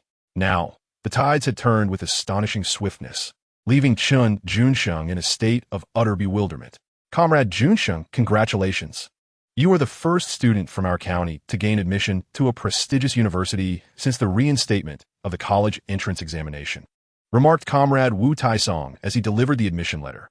Following this, he discreetly produced his meal ticket, saying, "This is a small token of my appreciation. Please do accept it," having rushed out earlier without time to prepare a red envelope. Director Wu was left with no choice but to awkwardly offer a meal ticket as a gesture of goodwill. Thank you, you are too kind," Chen Junsheng replied with a smile, though he was soon left pondering. Am I free to go now? Yes, Wu Taisong nodded emphatically. You need not pay the fine, nor surrender the meat and cloth tickets. Take your admission letter and head straight home. Your 2 aunts must be eagerly awaiting your return. Very well, Chen Junsheng responded decisively, tucking the admission letter and the meal ticket into his possession, and with a determined stride, he exited the county police station without a backward glance. Director, isn't he the prime suspect? Just like that, he is released? Wang Yang, with the remnants of red handprints on his face, could not contain his curiosity as he watched Chen Junsheng walk away. Wu Taisong gazed up at the ceiling and replied, "This case need not be investigated further." What? Wang Yang exclaimed in shock, nearly dropping his eyes to the floor. This is a homicide case, and it warrants investigation. To simply abandon it, what on earth does that mean? The heavens have been torn asunder. Pursuing this matter will only bring shame to the higher-ups. Wu Taisong clicked his tongue and suddenly remarked, "This Chen Junsheng is remarkable. Truly remarkable. How very intriguing." Remarkably, after merely a day in confinement, upon his release, Chen Junsheng felt as if he had returned to life after a long interlude. At that moment, standing outside the county police station, his heart brimmed with myriad emotions. He could not fathom how he had managed to exit so effortlessly. Yet, he understood entirely that the unwavering support of his 2 aunts had played an indispensable role in this outcome. Though the 1980s lacked surveillance, rendering many major cases unsolved, the police were not inept. Regardless of one's personal abilities or intelligence, when the authorities were determined to investigate, even the most cunning individual would find themselves in dire straits. How much more so for an ordinary person? To gamble one's life was the best outcome one could hope for. In essence, to achieve prominence in the 1980s and forge a meaningful existence hinged on one's background and connections. Chen Junsheng dared to risk everything, relying on the very same advantages. Frankly speaking, there is no shame in admitting this. As for his personal abilities, he was not lacking either.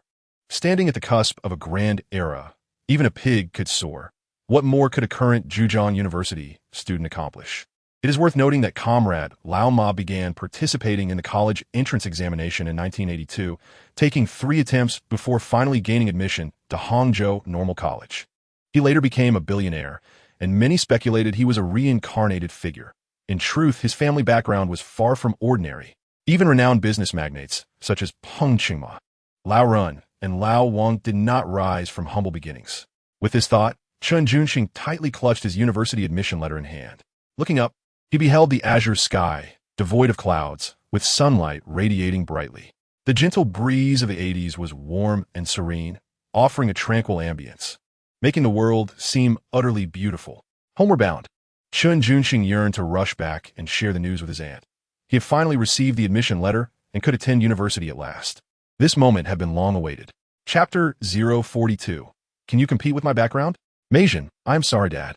Wenxiang, it was your grandfather who harmed you. Ding Tao, a member of the standing committee of the Longxi provincial party and the executive vice governor, sat despondently in his study, overwhelmed with guilt. Once a vigorous and spirited senior official, he now appeared aged and worn, engulfed by profound sorrow, as if he had aged a decade overnight. This incident, seemingly initiated by a simple university admission letter, concealed a deeper struggle between Ding Tao and Xiao Xinghua. Moreover, the factions behind them were clandestinely engaged in a contest of wills, striving to protect their own interests and those of their descendants. Ding Tao was indeed at fault. Yet, at his level, who is without mistakes? It was merely the capriciousness of power. However, he had calculated every possible outcome, save for the one where Chen Junsheng dared to leap from the chessboard, upending the table entirely. In a fit of rage, he struck back fiercely. Yet Chen Junsheng truly managed to seize the moment, harnessing the winds of adversity to orchestrate a remarkable counterattack. Old Ding, tell me honestly what exactly transpired. Ding Tao's wife, Wang Yumei, entered with tea and, noticing her husband's haggard appearance, expressed her concern. Ding Tao raised his eyes to Wang Yumei, and after a prolonged silence, he could no longer contain his emotions, tears streaming down his face. Our Meijin and that child Wenxiang were murdered last night. What? Wang Yumei was instantly struck as if by lightning, her body trembling, and the teacup in her hand clattered to the floor. It felt as though the world was spinning, leaving her unsteady on her feet. Nonetheless, she was the steadfast wife of a leader who had weathered tumultuous times alongside Ding Tao, and after a brief moment of swaying, she steadied herself. Struggling against her grief, she pressed on. How could this happen? Who harmed them? Have the perpetrators been apprehended? They were caught but released.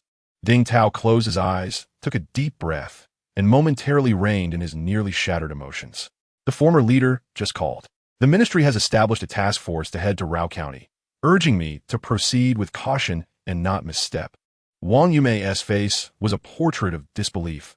What kind of reasoning is this? There is no reasoning. Ding Tao shook his head. Conflict is inherently brutal. One misstep leads to another, ultimately resulting in irrevocable consequences. Yet Wang Yumei could not come to terms with it. After all, those were her beloved daughter and cherished grandson, two vibrant lives extinguished overnight, without an explanation, and the murderer had been apprehended only to be released. Was there truly no law to uphold? There was nothing more to discuss. Ding Tao seemed to have come to terms with reality, candidly stating his thoughts to prevent his partner from harboring illusions of continuing the struggle. That Chen Junsheng, behind him, not only has Xiao Xinghua and Qi Qingshan, but also the Song family of Yanjing and the Lin family of whose city, truly a force to be reckoned with. It's laughable that our son-in-law, Chen Su, dared to act recklessly without even understanding the situation. I was blinded by foolishness, and after the incident, I still thought of helping that child. Now, this is a case of reaping what one sows, a consequence of his own actions. One cannot blame others. At this point, Wang Yumei's eyes darkened, and she collapsed to the ground. In the Maozhouan brigade, when Chen Junsheng returned home, his two aunts were sitting in the main room, wiping away tears. Even with the solid backing of Qiao Shuxin and Qi Xiaoyun, they felt utterly uncertain about the life and death situation at hand. They feared that despite exhausting all their efforts and connections, they might not be able to protect Chen Junsheng, and were even more terrified that he might never return. Contemplating this, the previously resilient comrades Qiao and Xiaoyun, who had not shed a single tear despite their hardships, felt profoundly distressed, their tears flowing uncontrollably like rain on pear blossoms. Suddenly, Chen Junsheng's shout of "I'm back" startled not only the foraging hen in the yard, causing it to flutter and scatter, but also shocked his two aunts, who were sorrowful moments before. Back, Xiao Shuxin and Qi Xiaoyan both thought they had misheard. However, the ensuing sound of a loud knocking at the door, akin to a drumbeat, filled Qi Xiaoyan with immense joy.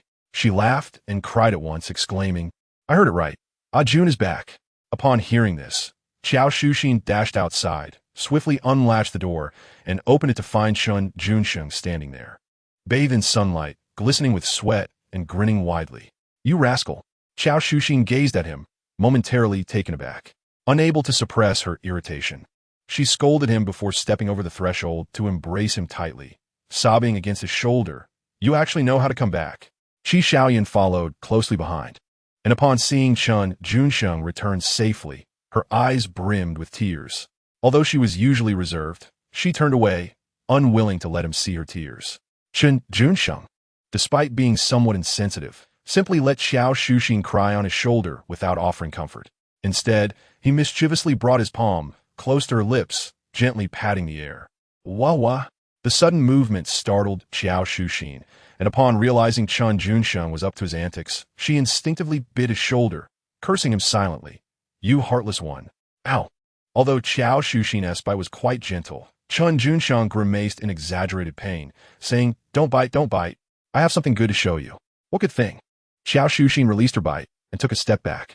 Chen Junsheng pretended to lift his shirt and loosen his belt, then, to her astonishment, pulled out his university admission notice from behind him. "What is this?" As Xiao Shuxing blinked her beautiful eyes, she was momentarily dazzled upon discerning the elegant inscription of Jiangsu and Zhejiang University on the admission letter. Yet a wave of confusion washed over her. Unable to contain her curiosity, she inquired, "How did you obtain this university admission letter?" "It was personally delivered to me by the chief of the County Public Security Bureau." Chen Junsheng replied with a smile. "I owe it all to you and Aunt Yun, for your assistance has turned my fortunes around, transforming misfortune into blessing." Upon hearing this, Xiao Shuxing's expression brightened, akin to witnessing the clouds parting to reveal the moon. She eagerly took the admission letter from Chen Junsheng, scrutinizing it several times before excitedly turning to Qi Xiaoyan, exclaiming, "Xiaoyan, look! This rascal has received his admission letter from Jiangsu and Zhejiang University. He is going to be just fine. He can attend university now." Let me see. Qi Xiaoyan sniffled, tears mingling with her laughter as she accepted the letter, reading its contents word by word. "This is wonderful, truly wonderful." Qi Xiaoyan beamed with joy, feeling even more elated than when she had learned of her own admission to Fudan University's history department as a student from a worker-peasant soldier background. This was the first time since the resumption of the college entrance examination in 1977 that a student from Raoqing County had been admitted to a prestigious university. "This rascal indeed has a bright future ahead, bringing pride to his aunts," Xiao Shuxing mused.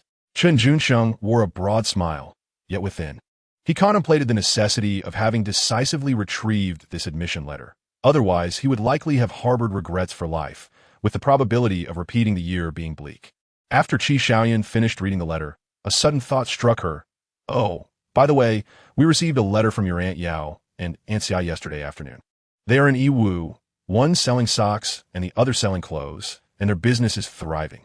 They mentioned they would come back to visit you at the end of the month. Is that so?" Chen Junsheng's brows lifted in delight, only to be followed by a tightening in his chest. He suddenly recalled the incident years ago when Aunt Yao and Aunt Xia had encountered a pickpocket on the night train returning from Yiwu. They were jolted awake from sleep and nearly harmed by the assailant wielding a dagger. He couldn't help but worry, would a similar situation arise again, potentially leading to something even more dreadful? It would be best to call them and advise them not to return just yet. Or perhaps he should travel to Yiwu to meet them. Chapter 043. True wealth. Chen Junsheng was never one to procrastinate. Resolving to alert Aunt Yao and Aunt Xia not to return just yet, he promptly headed to the post office to send a telegram to the address provided in their letter, to ensure everything was in order. He also obtained a letter of introduction from the commune secretary and purchased a train ticket for the following morning to Yiwu. With these preparations, Chen Junsheng felt considerably more at ease. In the 1980s, communication was cumbersome and transportation was underdeveloped. For a rural person to embark on a journey far from home, one needed not only a letter of introduction, but also to secure some nationwide grain coupons. Without these, one could not find lodging in a guest house, and without grain coupons, one could not purchase food, leaving only the option of consuming dry rations brought along. an arduous endeavor indeed. Fortunately, these rigid requirements did not daunt Chen Junsheng. Moreover, a male traveling during the daytime to a distant location was decidedly safer than allowing Lin Chuxia and Song Yao, two lovely young women, to return on a night train.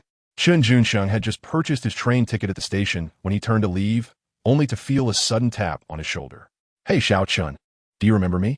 A familiar voice called out. Turning around, he recognized Ku Wenhai, the trader he had encountered during the auction for the liberation card at Huangmiling. "Brother Ku, are you here to buy a ticket as well?" Chen Junsheng inquired with a smile. "No, I'm just here to see off a fellow villager." "I happen to spot you," Ku Wenhai replied cheerfully. "Oh," Chen Junsheng responded, offering a cigarette to Ku. "How has your day been?" "Speaking of that makes me angry," Ku Wenhai said, taking a drag from his cigarette and scratching the back of his head. "Let me tell you, it's been a rough time. I arrived here just the day before yesterday, and yesterday I stumbled upon a shocking case that completely derailed our local land distribution efforts. Damn it. If I had caught that criminal, I would have twisted his head off to use as a chamber pot." Ku's animated storytelling almost made Chen Junsheng laugh out loud. Noticing Chen's barely contained amusement, Ku continued, "Thankfully, you let me have a liberation card the other day, or my group, and I would have had no face to return home." Chen Junsheng chuckled at this. "May I ask, apart from the liberation card, are you interested in items like oxen, donkeys, pigs, or tractors?" "Oh, those are precisely the main targets for my group's acquisition this time," Ku Wenhai replied, chuckling at his own predicament. "I held back previously, thinking I'd have plenty of opportunities later, only to end up with nothing at all. Business often works out in unexpected ways, where you may diligently plant flowers but find none bloom, while a casual effort leads to unexpected success." Chen Junsheng subtly hinted at the advantages of information asymmetry. Ku, sensing the underlying meaning in his words, raised an eyebrow and gazed intently at him. "Brother, what do you mean by that?" "Actually, I have a batch of livestock and tractors I wish to sell. I was wondering if Brother Ku would be interested in helping me assess their value," Chen Junsheng casually suggested, while in reality he was casting bait, curious to see if Ku would bite. "Ah, no wonder my left eyelid has been twitching all day. It seems something good is about to happen." Kiskiviko exclaimed, rubbing his hands together with excitement. Chen Junsheng then produced an asset list from his pocket and handed it over. 38 oxen, 18 donkeys, and 165 pigs. Ku Wenhai studied the list meticulously, his eyes widening in astonishment. "Brother Chen, the total value of your goods is at least 55,000 yuan. If sold on the black market, it could easily double in price." Chen Junsheng nodded in agreement, recognizing Ku's expertise, as his valuation closely matched Chen's own calculations. "However, within your jurisdiction of Raocheng County, and even the entire Dongjiang region, no black market dares to directly absorb this batch of goods due to the considerable risks involved. It would be far more prudent to transport them in smaller consignments to Hunan or Jiangsu and Zhejiang provinces," suggested Ku Wenhai earnestly. Chen Junsheng smiled, refraining from comment, patiently awaiting the continuation of Ku Wenhai's discourse. Indeed, Ku Wenhai soon shifted his tone with a mischievous grin. "Nevertheless, I must say, managing interprovincial transportation on your own can be quite arduous. It would be best to entrust it directly to a reliable and capable big brother who possesses the necessary resources and connections, allowing him to bear the risks while you simply collect your earnings in peace. I do not fear hardship, as long as I can sell at the black market price. A bit of toil is of no consequence," Chen Junsheng replied with utmost seriousness. Ku Wenhai chuckled. "Brother Chen, you might have misinterpreted my intention. What I meant to convey is that a trustworthy big brother can not only help you shoulder the risks, but also provide you with a black market price. Albeit with a caveat. Here comes the but. After the deal is sealed, let us arrange a time to share a meal and drink some tea, during which I will introduce you to my fellow townsfolk. How does that sound?" Ku Wenhai extended his invitation with genuine sincerity. "Sounds good." Chen Junsheng nodded with a smile. "However, I would prefer to choose the dining location, as I wish to bring a few brothers to broaden their horizons. Is that acceptable?" "No problem. It's settled then." Ku Wenhai readily agreed. He understood the deeper implications of Chen Junsheng's words. Yet, Ku Wenhai was not the type to seek goods without compensation or to pay only to later devise ways to reclaim his funds. He sincerely wished to befriend Chen Junsheng, and if he could enlist him into his circle, that would be even better. This evening, Chen Junsheng returned to the Maojuan Brigade aboard a liberation truck. Alighting approximately 500 meters from his home, he bore a large burlap sack over his shoulder and walked towards his abode in the company of a dozen fellow villagers, all of whom were merrily chatting while wielding hoes. Upon returning home, Aunt Xian and Aunt Yun were already soaking their feet in preparation for slumber. "You're back quite early tonight," Xiao Shuxing greeted him with a smile. Chen Junsheng settled beside Aunt Yun. "I shall soak my feet as well." Qi Xiaoyan shifted over, making ample room for him, and even bent down to assist him in removing his shoes. "Your feet are quite foul. Once those shoes are off, the odor is quite pungent." Xiao Shuxing feigned disgust. Yet, as Chen Junsheng lifted his foot, she gently pressed it into the basin of warm water, playfully stirring the water to cleanse it. She jested, "These large feet are nearly akin to pig trotters. They would surely make a delightful dish when stewed with yellow beans during the new year." "Didn't you just complain about my smelly feet?" Chen Junsheng inquired with a chuckle. Xiao Shuxing shrugged nonchalantly. "They may smell foul, but they are fragrant when cooked. My feet cannot possibly be delectable. Yours and Aunt Yun's are likely more appetizing." Chen Junsheng teased with a grin, glancing at Qi Xiaoyun, only to find her, who had previously been silent, now gazing with keen interest at his leg hair. Perhaps recalling a whimsical incident from the past, her eyes sparkled with a hint of mirth. "Aunt Yun, what are you laughing at?" Chen Junsheng asked curiously. Qi Xiaoyan shook her head with a smile. "Nothing. I have witnessed it all." Chen Junsheng coughed softly, glanced at Aunt Yun, then at Aunt Xian, and with a hint of mystery, said to both aunts, "After soaking your feet, don't rush off to bed. Come into my room. I have a grand surprise for you." "A surprise?" Xiao Shuxing cast a curious glance at Chen Junsheng, eager to discover what could possibly be deemed a grand surprise, aside from the university acceptance letter. Chapter 044. Tomorrow, we go to Yiwu. Are you ready? We're heading in. Xiao Shuxing, filled with anticipation to unveil what Chen Junsheng had prepared, found herself frustrated as he dawdled, keeping the door shut and refusing her entry. Qi Xiaoyan, equally intrigued, tiptoed to Chen Junsheng's bedroom window while fetching the foot-soaking water, sneaking a peek. Unfortunately, the night had already fallen, and without lights on in Chen Junsheng's room, all she could discern was a shadow moving about near the bed, leaving her uncertain of his activities. "All right, Aunt Xian and Aunt Yun, stand at my bedroom door and close your eyes," Chen Junsheng finally responded. Oh my, what could this surprise be, so shrouded in mystery? Xiao Shuxing had been waiting outside his door, and before closing her eyes, she called out to Qi Xiaoyan, "Xiaoyan, hurry here." "Oh." Qi Xiaoyan, balancing the foot-soaking basin, hurried over, her footsteps pattering. "Are your eyes closed?" Chen Junsheng asked before opening the door. "Closed." Both aunts replied in unison, with Xiao Shuxing adding, "Hurry up, or I will sound the charge," and storm in with Aunt Yun. No sooner had she spoken than Chen Junsheng creaked open the door, still keeping the lights off. He swiftly positioned himself behind the two aunts, covering their eyes with his hands to prevent any premature revelations. "Now on command, march." Chen Junsheng, ever the showman, led with his signature routine, 1, 2, 1, 2. "What is this?" Xiao Shuxing followed the command for a few steps, feeling as if she and Xiaoyan were being herded like two white ducks into a cage. She thought to herself, "You deceitful rascal with your tricks. If I open my eyes and see no surprise, you shall face my wrath." With a swift motion, Chen Junsheng tugged on the light cord, and the bedroom light hesitated for a moment before reluctantly illuminating a dim, yellow glow. "You may open your eyes now," he announced. As Xiao Shuxing and Qi Xiaoyan opened their eyes, their expressions mirrored one another's astonishment. "Heavens!" Xiao Shuxing exclaimed, "I can hardly believe my eyes. I have never dreamt of such a fortune. How much money is strewn across this bed?" The small-time worker, earning less than 20 yuan a month, felt as if Chen Junsheng had bestowed upon her the sight of riches beyond her wildest dreams. The sight before her could very well equate to hundreds of years of her wages. Qi Xiaoyun stared blankly, softly murmuring 10, 20, 30.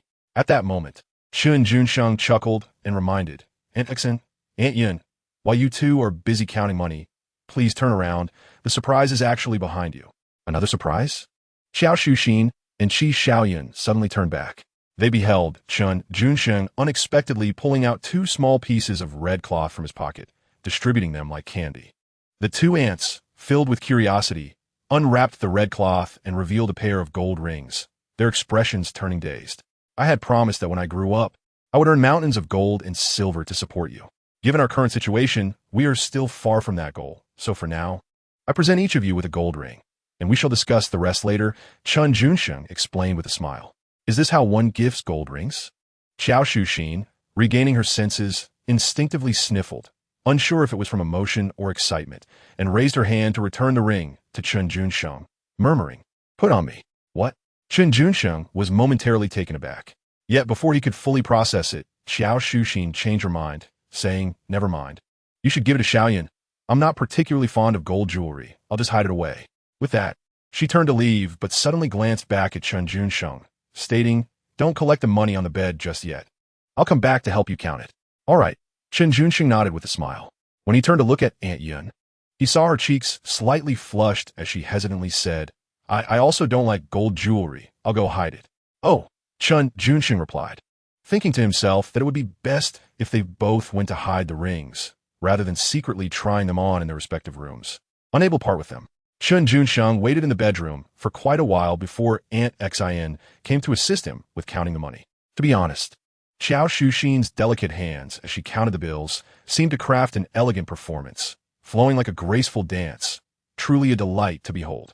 There were a total of 15,000 yuan on the bed, each bill worth 10 yuan, totaling 115,000 yuan. In 1981, when 10,000 yuan households were still a rarity, this was indeed an astounding sum. This was the advantage of doing business with a well-capitalized trader. Ku Wenhai not only was willing to pay a high price, but also ensured a clear exchange of goods and money. Of course, Chen Junsheng did not let Ku Wenhai suffer a loss either. His batch of goods, whether sent to Hunan and Hubei or Jiangsu and Zhejiang, would allow Ku Wenhai to reap substantial profits. Especially with those tractors, Ku Wenhai's fellow villagers included experts in machinery manufacturing. It was said that with just a bit of refurbishment, they could sell them at half the price of newly released tractors, enticing the leaders of production teams across the regions to compete fiercely for them. After all, how could one explain the early wealth of those from Fujian? While the majority of the populace was still engrossed in laborious toil, focused on farming and increasing grain yields, a small group along the southeastern coast had already begun collaborating on the second-hand car business. Hence, wealth is a reward for insight, rather than mere diligence. "Hey, why are you staring at me?" Without blinking, after joyfully counting her money, Xiao Shuxin turned to find Chen Junsheng seemingly lost in thought. Gazing at her with a dreamy expression, she instinctively raised her hand to touch her jade-like cheek, puzzled, and asked, "Is there something on my face?" Chen Junsheng, jolted back to reality, seemed to have been caught off guard by his own dazed demeanor. Amused yet slightly embarrassed, Xiao Shuxin softly inquired, "Am I pretty?" Chen Junsheng regarded her with utmost seriousness before glancing out the window and nonsensically remarked, "The moonlight is truly beautiful tonight," not comprehending the meaning behind his words. Xiao Shuxin felt a twinge of disappointment. She boldly turned his face towards her, insisting he take a closer look and respond properly to her earlier question. "The moonlight is lovely, but I suppose I'm just average, right?" Chen Junsheng scrutinized her for a moment, chuckling, "That rhymes quite well." Frustrated, Xiao Shuxin felt a sense of discontent, despite his usual eloquence. He faltered at the moment she yearned for compliments, which made her retreat to her room in irritation. As she stood up to leave, Chen Junsheng remarked, "Next time, you should pat your own backside." Xiao Shuxin feigned ignorance. He continued, "I bought a train ticket for tomorrow to Wu." "Oh." Xiao Shuxin turned around, puzzled. "That's rather sudden. Are you hiding something from me?" "No." Chen Junsheng shook his head. "I simply miss Aunt Yao and Aunt Xia dearly and cannot wait to see them in Wu, while also exploring Jiangsu and Zhejiang." "Oh, I see." Xiao Shuxin's eyes sparkled as she deduced, smiling knowingly. "It's not really Aunt Yao and Aunt Xia you miss. It must be Shen Wanqie, right? Wu is not far from Hangzhou. If you miss her, you should go see her. A little separation makes the heart grow fonder." Her final remark lingered with profound implications. In fact, it was quite reasonable for Xiao Shuxin to apply the notion of absence makes the heart grow fonder to Chen Junsheng and Shen Wanqie. After all, not long ago on the Qixi festival, Junsheng and Wanqie had planned to walk by the river, only to find themselves sneaking away to a haystack. Xiao Shuxin had secretly eavesdropped from a distance until the embarrassment became too much to bear, prompting her to quietly slip away. "I genuinely am going to Wu to visit Aunt Yao and Aunt Xia," Chen Junsheng reiterated. "All right, no need to explain," Xiao Shuxin responded, displaying her open-mindedness. "It doesn't matter who you meet. What is important is to remember to return safely. Understood? Yes. Chen Junsheng nodded in agreement. Also, make sure to keep your money safe. Don't deposit it in the bank for now to avoid attracting unnecessary attention. Before heading to her room, Xiao Shuxin reminded him once more. Chen Junsheng raised his hand to form a heart gesture towards her, but Xiao Shuxin, not grasping its meaning, playfully responded with a gun gesture and a cheeky sound. I'll shoot you. Chen Junsheng lay flat on his bed, muttering, I'm dead. Seeing this, Xiao Shuxin smiled softly, closed the door behind her, and turned to leave. Chen Junsheng purchased a train ticket for 11:30 in the morning, with the journey commencing from Changzhou and culminating in Hangsheng, though his ticket only extended to Yiwu. Early in the morning, Comrade Junsheng set off on a hand-pulled tractor from the Maojian Brigade, and, while passing by the Quanlianji distillery, he fortuitously encountered Zhou Xiaohua. Xiaohua appeared to have just concluded her morning jog. Her face glistened with sweat, flushed with vitality, and her simple sky-blue shirt clung slightly to her, due to perspiration. Despite panting as she greeted Junsheng, she emanated an invigorating aura, exuding sunshine and energy. Where are you headed? Zhou Xiaohua inquired, her large eyes sparkling. I haven't seen you and Luo Yuanchao for several days. Have you been busy lately? Junsheng signaled for Gao Cheng, who was driving the tractor, to pull over, disembarked, and handed Zhou Xiaohua 2 fabric coupons. I have indeed been a bit preoccupied. I've been neglecting the Vinas business here. Could you and Comrade Yishuan keep an eye on it for me? What is this for? Zhou Xiaohua promptly returned the coupons, her expression earnest. We are classmates. Just let me know if you need anything. There is no need for this. Junsheng, however, never retrieved anything he had given away. Keep them. These fabric coupons are of little use to me at the moment. It would be better for you to use them to make some clothes. He smiled and added, honestly, a lovely young woman like you deserves a few fashionable outfits or floral dresses. They would undoubtedly look splendid on you. In truth, he could also make use of the coupons for himself or for his aunt, but when seeking assistance, one could not rely solely on words without offering something in return. You certainly know how to flatter, Zhou Xiaohua said, her eyes crescent-shaped with a smile. I'll accept them, and, in return, I'll bring you a couple of good bottles of wine. Although Zhou Xiaohua did not lack for fabric coupons, being a distillery employee entitled her to a quota, Junsheng's gesture provided her with significant emotional value. What young woman in the 1980s would not appreciate such attention?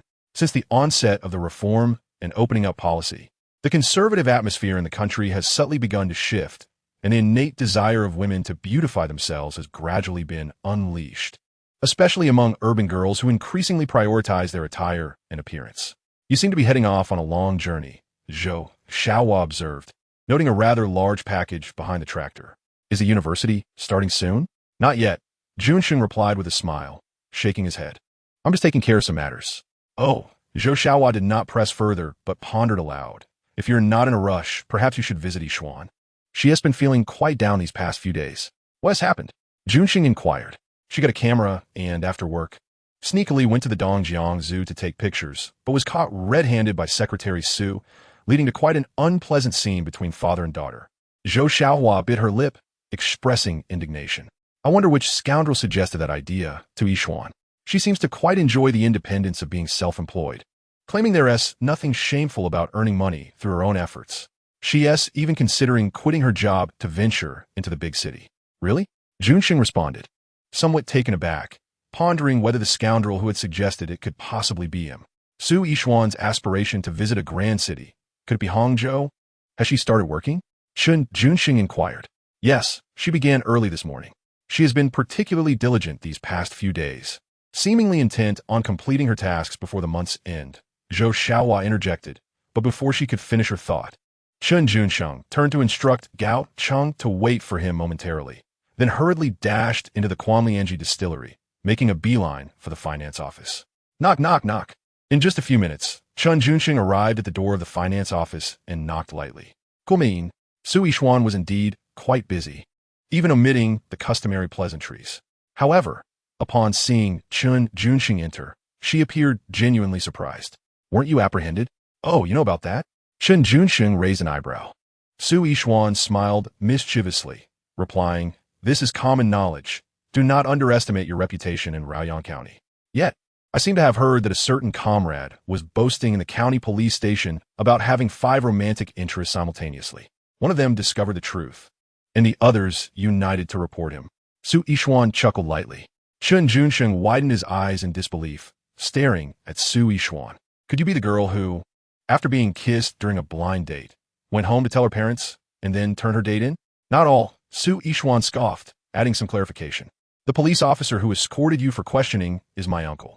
He, knowing you were my middle school classmate, vividly recounted your glorious deeds in front of me, cautioning me to be discerning in my friendships.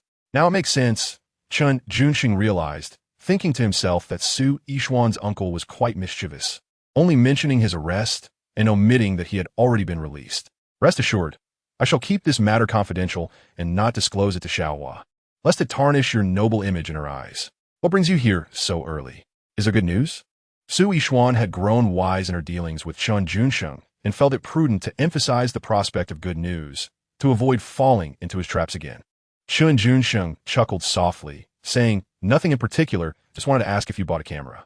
Yes, I did, Su Yishuan responded nonchalantly, retrieving the camera she had concealed in the filing cabinet to fiddle with it. For reasons she couldn't fully comprehend, she wished to capture a photograph of Chen Junsheng. Yet, feeling bashful, she hesitated to ask directly, and sneaking a shot seemed inappropriate. I suddenly remembered, out of all our classmates, we have yet to take a group photo. Chen Junsheng stated plainly. Over the course of their interactions, he had developed a fondness for Su Yishuan, and now that he had resolved not to be overly sentimental, he thought, why not have multiple options? Hey, Leong, you're just in time. Help us take a group photo of me and Su Yishuan. Are you calling me? Leong hesitantly raised his hand, pointing to himself. You want to take a photo of you and Su Yishuan? Are you still asleep? Or am I imagining things? Chen Junsheng had yet to respond. Su Yishuan rose and waved to Li Yong, smiling as she said, Xiao Li, you've come at the perfect time. Could you lend me a hand? Xiao Li? Li Yong was momentarily taken aback, but considering Su Yishuan's standing in the factory, it seemed reasonable. However, in front of Chen Junsheng, Li Yong felt a twinge of discomfort. If it had been Chen Junsheng who had requested assistance for a group photo, Li Yong would have unequivocally declined. Yet, with Su Yishuan personally seeking his help, he had no choice but to feign a smile and decline. I'm not very adept with cameras. It's quite simple, Su Yishuan assured him. I'll set the parameters. You merely need to press the shutter for a straightforward group photo. Well, if you say so. With Su Yishuan's encouragement, Li Yong found no further grounds for refusal, managing a reluctant smile. If the photo doesn't turn out well, please don't blame me. Rest assured, we won't hold you accountable, Su Yishuan replied graciously, handing the camera to Li Yong. She then turned to Chen Junsheng and inquired, how would you like to pose? Is it all right if we take the picture in the corridor outside my office? Of course. Chen Junsheng responded readily. It's entirely up to you. Great. Su Yishuan nodded with a radiant smile. To be candid, she admired Chen Junsheng's decisive and straightforward demeanor, which exuded an effortless charm that provided a sense of comfort. However, while Su Yishuan felt at ease, Li Yong's heart was in turmoil, feeling an indescribable discomfort. No, it was far worse than mere discomfort. In the entire Lianya liquor factory, nearly 100 people knew he was Su Yishuan's most ardent admirer. To be near her, Li Yong reported in the morning and evening, all just to steal a few glances. He chose tables in the cafeteria that were closer to her. Even when he spotted her heading to the restroom, he pretended to be in urgent need, scurrying along behind her. As the saying goes, a fierce dog fears a club. A virtuous woman fears a persistent suitor. Li Yong believed that with sufficient fervor, persistence, and devotion, Su Yishuan would eventually be his. He envisioned that once he won her over, he could effortlessly charm the innocent and beautiful Zhou Xiaohua. Oh, what a delightful thought. Yet, reality proved to be starkly different from imagination. As Li Yong held the camera to capture the moment of Su Yishuan and Chen Junsheng together, he smiled. But the expression was more akin to a grimace. Su Yishuan, clad in a white collared shirt paired with a trendy dark denim skirt, exuded an exceptional grace. Her striking features, including bright eyes, a straight nose, and fair skin, combined with her impeccable figure, made her a natural in front of the lens. When a morning breeze gently caressed her slightly flushed cheeks and tousled her hair, the youthful and vibrant beauty she radiated was something the camera could hardly encapsulate. Yet, standing alongside her, with their fingers intertwined and beaming at the camera, Chen Junsheng could truly appreciate the moment, for their fingers were connected to their hearts. In stark contrast, Li Yong, who pressed the shutter, felt as though his heart shattered into countless pieces, each fragment reflecting the sight of Chen Junsheng holding Su Yishuan's hand. Joyfully gazing at the camera, he wished fervently that Su Yishuan could, with the same resolute decisiveness as before, firmly reject Chen Junsheng and maintain an appropriate social distance between them.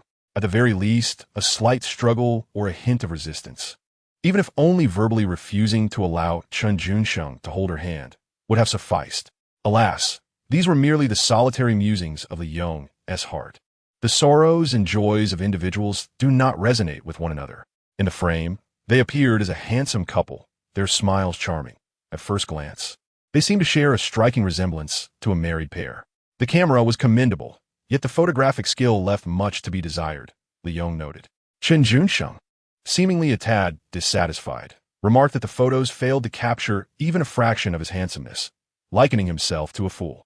Su Yishuan, on the other hand, was quite photogenic. Should she ever have the chance to appear on television or in films, she could very well achieve great fame. Flattery aside, your self-deprecation is rather peculiar, Chen Junsheng said. Su Yishuan smiled gently, took the camera, inspected it for a moment, and commented earnestly, "To be honest, these photos turn out quite well. You look rather silly when you smile like that." Chen Junsheng, unfazed by her words, chuckled, "Silly or not, I'm already taken." "Oh," Su Yishuan exclaimed, pouting. She was too lazy to say much more, but her thoughts echoed. "I know you have a girlfriend. No need to emphasize it. I have something to attend to, so I must leave," she stated. Chen Junsheng, glancing down at Su Yishuan with a playful grin, said, "Before I go, I wish to embrace my girlfriend and give her a proper kiss. That shouldn't be too much to ask, right?" Su Yishuan blinked, taken aback. Before she could fully process his words, she found that Chen Junsheng, that rascal, was saying one thing and doing another. He did not embrace her, but instead leaned down to plant a kiss on her cheek. "I'm off now. Opportunities to meet might be rare. So don't miss me too much," he said as he slipped away, leaving Su Yishuan blushing in the morning breeze, her heart racing. Meanwhile, Li Yong, who had just captured their shared moment, felt like a discarded rubber band, having been a silent witness to their sweetness. Of course, Chen Junsheng and Su Yishuan shared an unspoken understanding, akin to mischievous partners. Although they had taken photos on film, the effects remained unseen until developed. Yet they had conversed animatedly in front of Li Yong, truly baffling. At 11:32 a.m., Chen Junsheng boarded a train destined for Yiwu. The Yiqingmen Agricultural Market was the specific location where Aunt Yao and Aunt Xia typically set up their stalls to sell clothes and socks, a place familiar to Chen Junsheng. In a previous life, he had watched a television series entitled Feathers Fly to the Sky, in which the male protagonist Chen Junsheng and the female lead Luo Yuzhu began their journey selling socks at Yiqingmen, gradually amassing capital and growing their enterprise. The Yiqingmen Agricultural Market would eventually evolve into the renowned Yiwu Commodity Market. After approximately 5 hours of clattering along the tracks, the train finally arrived at Yiwu Station. Upon disembarking, Chen Junsheng hailed a liberation truck, paying 2 yuan for the driver to take him directly to Yiqingmen. In the year 1981, the Yiqingmen Market was merely an informal gathering formed spontaneously by local farmers and individual vendors from the city. The scale was modest and the number of stalls was limited. Upon arriving in the area, Chen Junsheng did not wander far before he spotted a small stall selling socks, manned by a youthful and charming woman who greeted passersby with a warm smile. "Aunt Yao," Chen Junsheng called out. The vendor, Comrade Song Yao, recognized the familiar voice and looked around in puzzlement until she caught sight of Chen Junsheng. Her eyes lit up instantly. Quick to react, she hesitated for a brief moment before dashing towards him as if propelled by the wind, taking his hand in hers and exclaiming with a mix of surprise and joy, "Oh my, what brings you here?" She then glanced around Chen Junsheng, inquiring, "Did you come alone? Where are Shuxin and Xiaoyan?" "Just me," Chen Junsheng replied with a smile. "How brave of you to travel so far by yourself," Song Yao remarked, one hand still holding his while the other measured his height, noting, "It seems you've grown a bit taller." After assessing his stature, she lowered her gaze, seemingly curious to see where Chen Junsheng's fur coat was. Chen Junsheng was accustomed to this behavior. His Aunt Yao, as one might describe in contemporary terms, was the most adventurous among her 4 aunts, affectionately dubbed the Queen of Mischief. However, beneath this playful exterior lay a deceptive charm. She possessed an innocent, doll-like face, braided her hair into slender pigtails, and donned attire reminiscent of a Republican-era schoolgirl, exuding an aura of pure innocence. "And Aunt Xiao, where is she?" Chen Junsheng inquired. Song Yao chuckled. "She has gone to Hangzhou to restock. She won't be back until tomorrow afternoon at the earliest. You should stay with me tonight, eat, sleep, and enjoy my company." Chapter 047. Give it a try. After trying, you're no longer a child having wrapped up her stall early today. Song Yao also procured 3 pounds of plum pork, 2 pounds of eel, half a pound of chives, and 5 eggs, cheerfully leading Chen Junsheng back to the farmhouse where she and Lin Shuxiao were temporarily residing.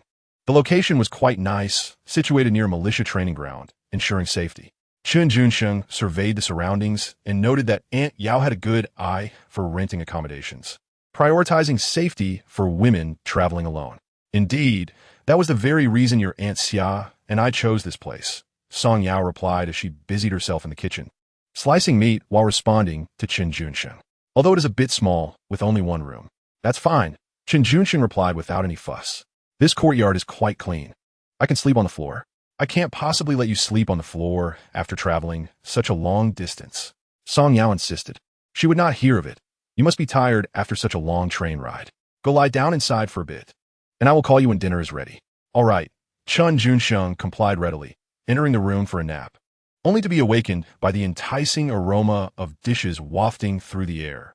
That evening, Aunt Yao prepared 3 dishes: braised pork, eel with spiral vegetables, and scrambled eggs with chives, all tailored to Chen Junsheng's palate, rich and flavorful. "My culinary skills are nowhere near those of your Aunt Yin. Please bear with me," Song Yao remarked as she opened a jar of wine, authentic Shaoxing Daughter's Red. "Let us enjoy a drink together." "Sounds good." Chen Junsheng's capacity for alcohol is neither particularly large nor small. It primarily depends on his desire to become intoxicated. If he wishes to drink, a single cup will suffice.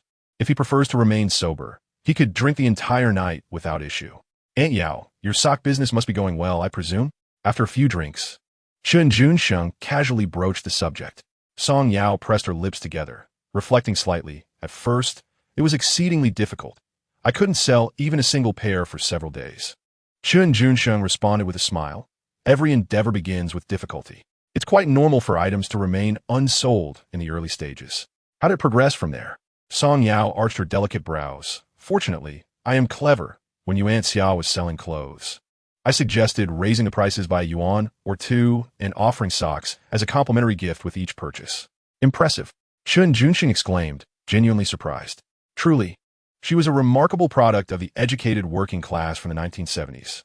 The bundling sales tactic of offering socks with clothing is a rarity in contemporary times. Most would never conceive of such a strategy. Upon receiving Chen Junsheng's heartfelt praise, Song Yao's eyes sparkled as she eagerly asked, "Can you guess how much I earned this month?" Chen Junsheng pondered seriously. "It's hard to say, but it seems you made at least 200 or 300 yuan. "Spot on," Song Yao replied, finishing her drink, and then rising to pour Chen Junsheng another glass. "Your Aunt Xia earns even more. We had planned to return home at the end of the month and bring the money for your university expenses, but then you unexpectedly traveled to Yiwu."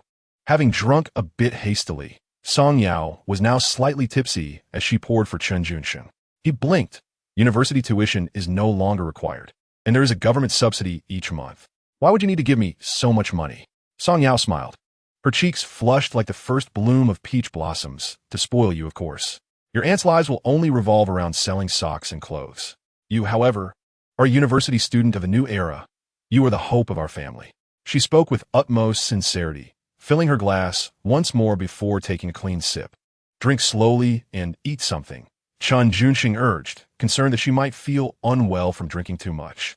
He quickly placed some food in her bowl. Honestly, had he not been aware of Aunt Yao's background from his previous life, he would have likely been completely taken in by her charm at this moment. "Oh!"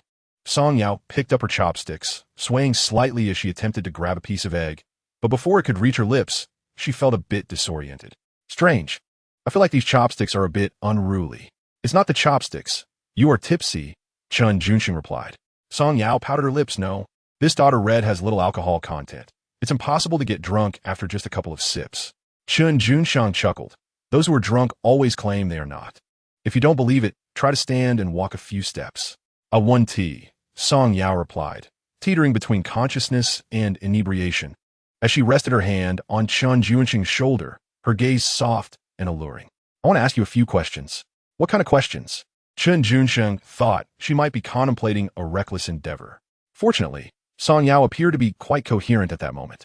Among my 4 aunts, which one do you think treats you the best? Aunt Xin is the best, Chen Junsheng answered without hesitation. Which one's the most beautiful? Song Yao inquired again. Aunt Yun is the most beautiful, Chen Junsheng replied succinctly. Which one is the most flirtatious? Song Yao continued her questioning. Chen Junsheng remained silent, his gaze descending to the sheer stockings adorning her legs. In the early 1980s, such hosiery was exceedingly rare, typically found only in state-owned enterprises engaged in foreign trade. The trend of wearing stockings had yet to permeate the domestic landscape.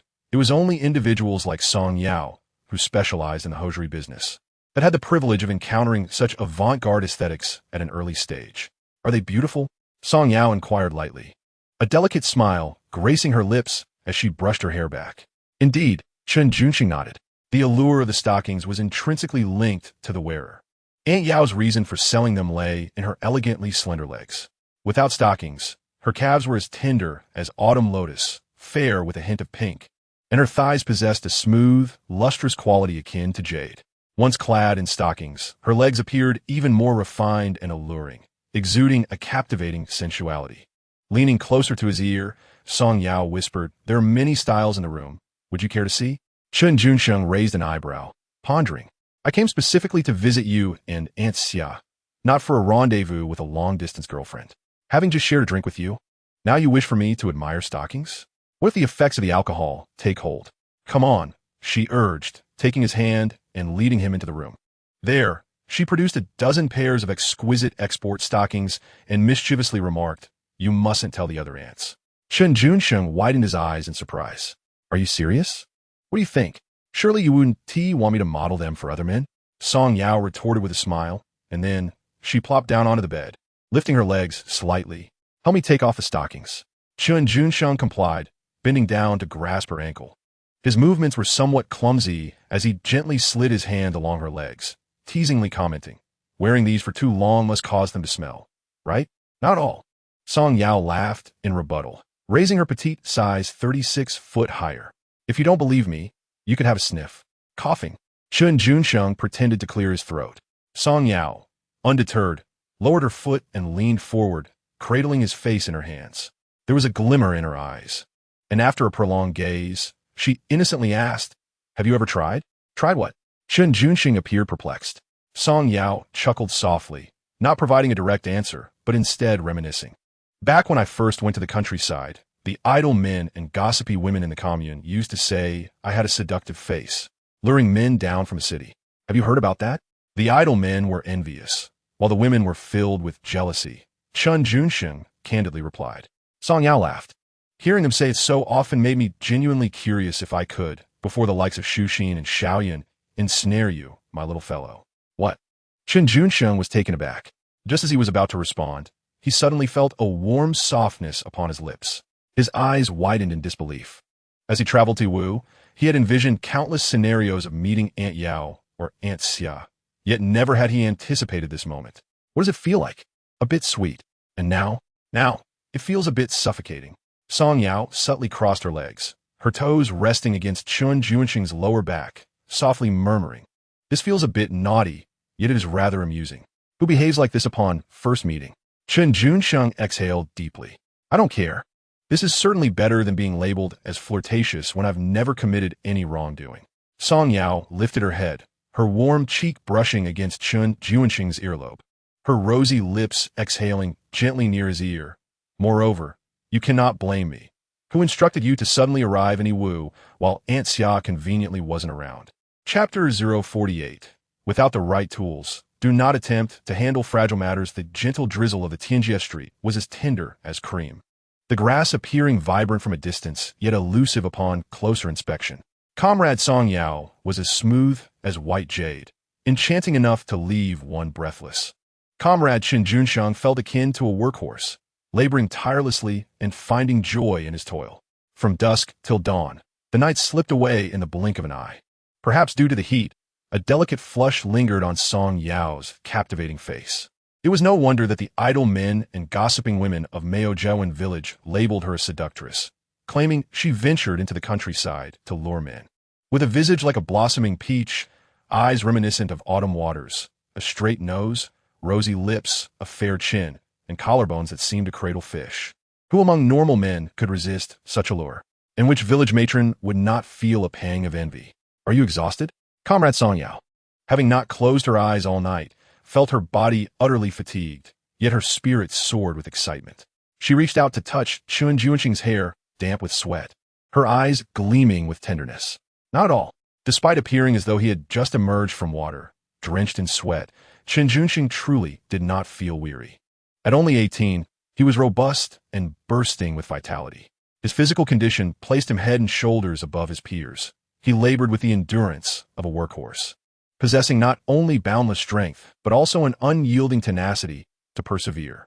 If one were to encapsulate his essence in a phrase, perhaps it would simply be invincible. It seemed the dawn was breaking. Song Yao glanced out the window before turning to look at Chen Junsheng, who lay nestled in her embrace, and smiled softly. Your stomach seems to be growling. Are you hungry? In response to Comrade Song Yao, Chen Junsheng emitted a faint snore through his nose. Had he fallen asleep in an instant? Song Yao envied Chen Junsheng's ability to drift off so effortlessly, for since her arrival in Wu, she had always slept lightly, easily roused by the slightest rustle outside. Oh, Song Yao, you are quite mischievous. He traveled 5 or 6 hours by train, covering hundreds of miles to see you. And yet you let him go to bed on an empty stomach? Gazing at Chen Junsheng's remarkably handsome face as he slept, Song Yao felt a surge of self-reproach. Yet, recalling the tender moments they had shared through embraces and kisses during the night, she blushed and found sweetness in those memories. Having never before ventured into such experiences, she only grasped their true essence after genuinely engaging with the one she cherished. Indeed, life holds its worth. The night was fraught with restless thoughts. As Song Yao lay awake, contemplating how her friend Xia would react if she suddenly returned and discovered this scene, the mere thought sent a shiver down her spine, prompting her to hastily close her eyes, take a deep breath, and forcefully sever the chaotic stream of thoughts. With great care, she adjusted Chen Junsheng's sleeping position before slowly extricating herself from the straw mat. As she slipped into her shoes, a sharp intake of breath escaped her lips, a chill coursing through her as she longed to return to the warmth of her bed. Yet, after a moment's reflection, she bit her lip, steeling herself to don her shoes properly with the intent of preparing a meal for Chen Junsheng before heading out to sell goods later. Chen Junsheng, having slumbered for merely half an hour, was abruptly roused by a dream of frantically searching for a restroom. The previous night's indulgence in at least a pound of wine had left his bladder quite full. He sprang up and dashed to the outdoor toilet, where he found relief in a vigorous manner, the sound echoing triumphantly in the quiet of the morning. In the kitchen, Song Yao was preparing porridge, and from a distance, she could hear the commotion. An array of rather embarrassing images flashed through her mind, causing her cheeks to warm unexpectedly.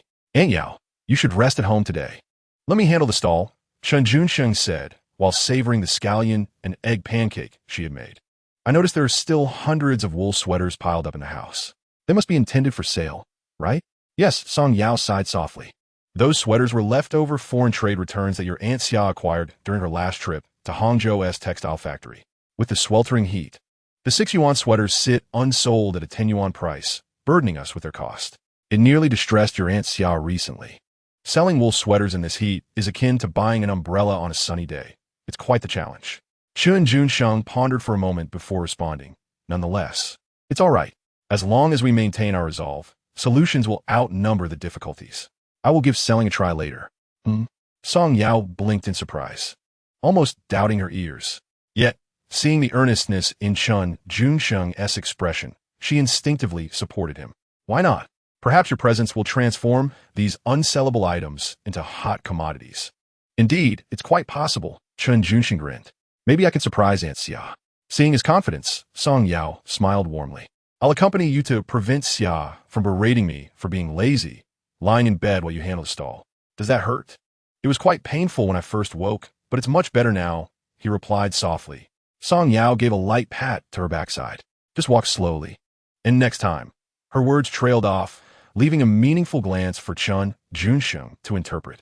He widened his eyes in disbelief. After nearly fainting from the pain this time, you're already thinking about next time?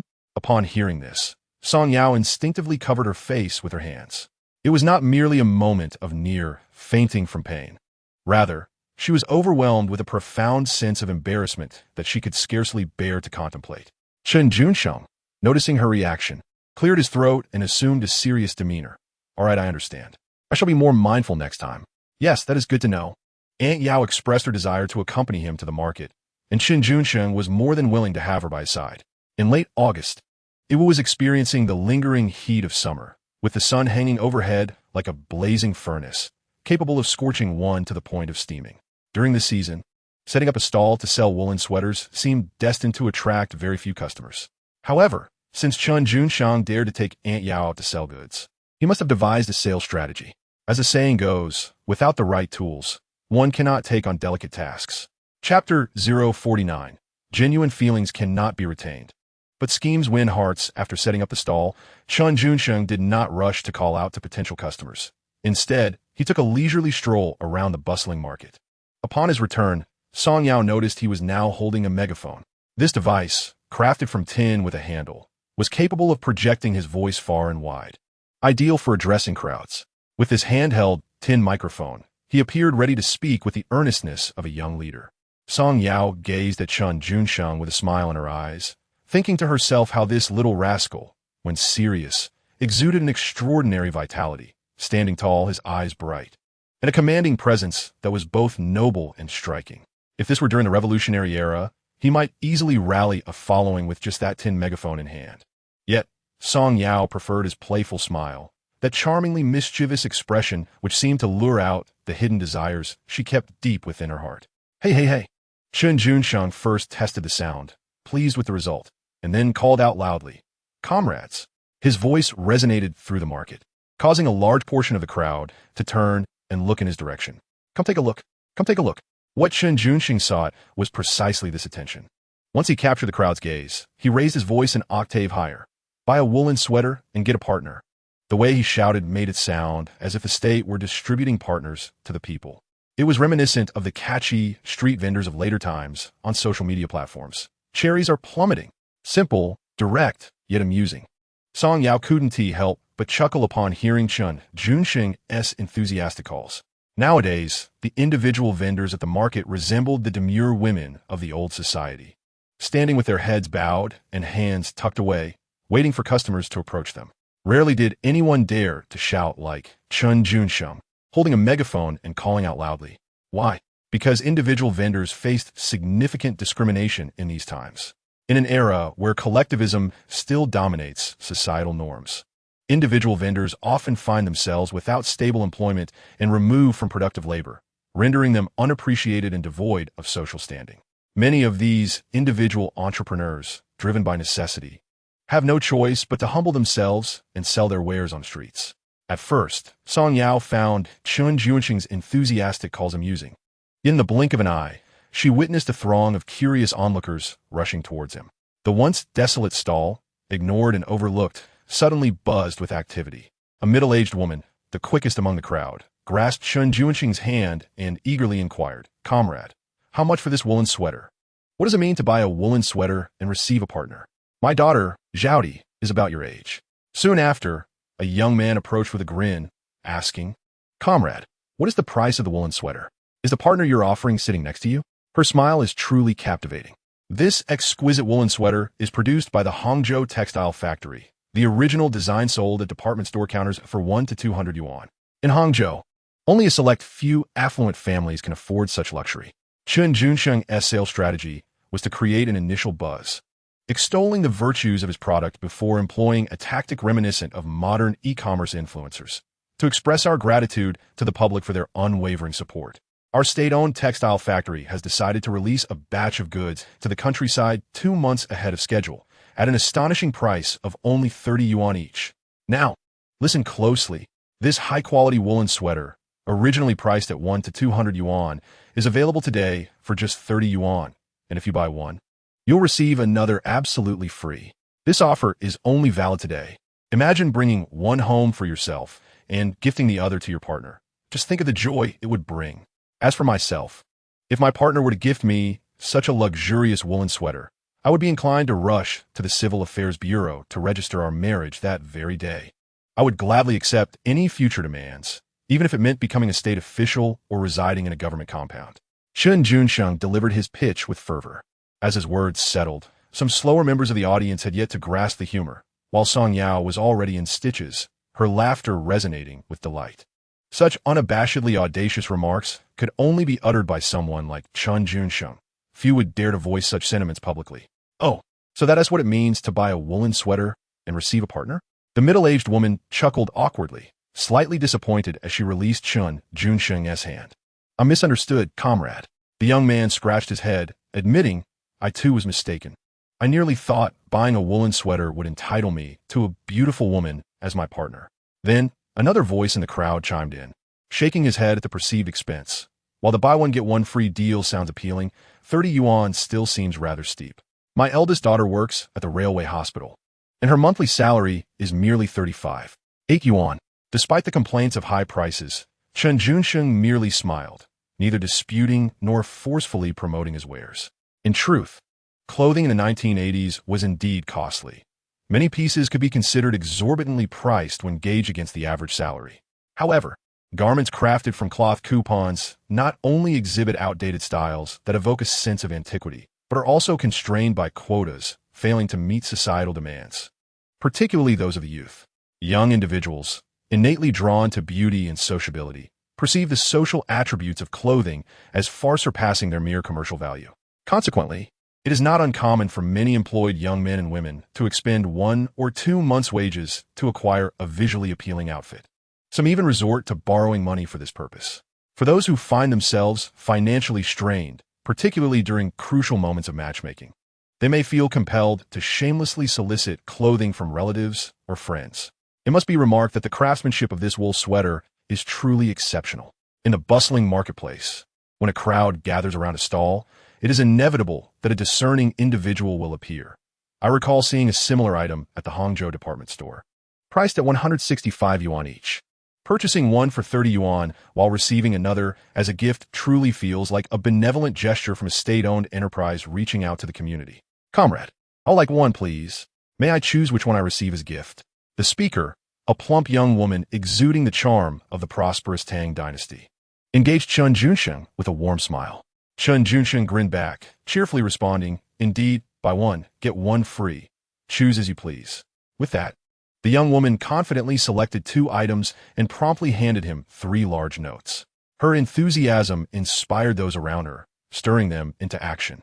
Each person weighed their options, contemplating the original price of 165 yuan for the wool sweater, now slashed to an astonishingly low price, even with the added offer. If they delayed their purchase until the weather turned cold, they might not find such a deal again.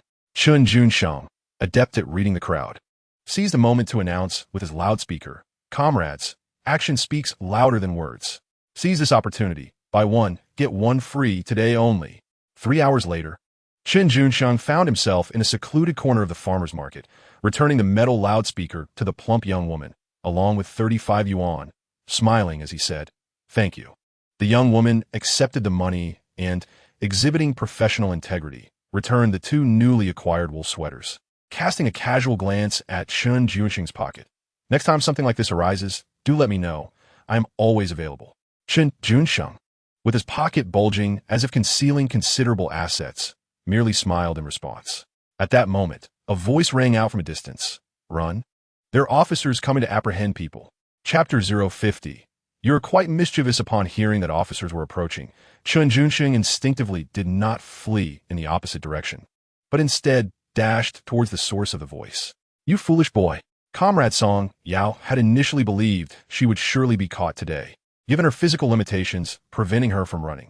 However, when she looked up, she saw Chen Junsheng sprinting towards her, swiftly bending down to lift her up, and together they raced away at a speed rivaling that of motorized infantry. Without a backward glance, Chen Junsheng sprinted nearly 2 miles, finally coming to a halt, breathless and drenched in sweat beneath a large willow tree. After scanning the surroundings and confirming that no one was in pursuit, he gently set down Aunt Yao. Do they often apprehend people at the market?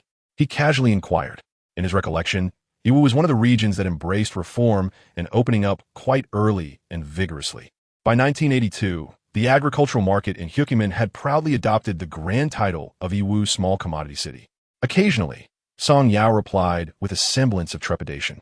Yet her demeanor was utterly composed. Typically, they only appear when they receive reports from the public. You, my dear, are far too adept at making money. Selling out 112 wool sweaters in just 3 hours. Watching you collect money continuously made me envious, not to mention those nefarious individuals among the crowd. Previously, her close friend Lin Chuxia could sell more than 10 pieces of clothing in a day, which had impressed Song Yao greatly. Little did she expect Chen Junsheng to broaden her horizons further.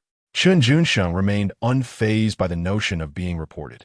He casually lowered his gaze to meet Aunt Yao's striking, expressive eyes and remarked with a smile, "Your eyes seem perfectly normal. I see no redness." Looking up to meet his gaze, Song Yao smiled gently. "Tilt your head down a bit more, come closer, and look more carefully." "Oh," Chen Junsheng responded. Indeed, leaning in closer, Song Yao took the opportunity to rest one hand on his back while the other embraced his neck. Rising on her toes to plant a couple of kisses on him, giggling, "I didn't get enough kisses last night." Chen Junsheng pressed his lips together, lingering on the moment. "Shall we continue tonight?" "No," Aunt Yao replied with a smile. "Your Aunt Xiao returns tonight. I must exhibit some decorum." However, scarcely had the words left her lips when she leaned forward, murmuring, "Let us kiss now." Chen Junsheng chuckled. What happened to being restrained? Aunt Yao, suppressing a laugh, replied with utmost seriousness, "There's no one around. If I act a bit flirtatiously, no one will see." Upon hearing this, Chen Junsheng raised his eyebrows in mock surprise. "Am I not a person?" Aunt Yao, unable to hold back her laughter, retorted, "Others are others, but you are you. It's different." Speaking thus, she playfully pressed her hand against his throat, sweetly insisting, "All right, you mustn't speak. I want to kiss a little longer." Taking a deep breath, Chen Junsheng declared, "No, I can't hold back. Let's go home." Aunt Yao's heart fluttered. Why go home? Chen Junsheng offered no reply. Instead, he bent down, turning his back to her, and playfully patted his shoulder. "Oh dear, I can't resist. Today may be too much," Aunt Yao said, her words contradicting her body as she willingly leaned against his shoulder, allowing him to lift her leg with a gentle tug, effortlessly carrying her. "Is it truly unbearable, or merely a fade?" Chen Junsheng turned to ask. Honestly, Aunt Yao hesitated slightly, pondering before whispering, "Let us take it slow, shall we?" "All right," Chen Junsheng agreed, demonstrating understanding, "but you must say something sweet." Aunt Yao's eyes flickered as she softly asked, "What do you wish to hear?" After a moment of contemplation, Chen Junsheng replied, "Call me brother," but in that flirtatious, sultry tone.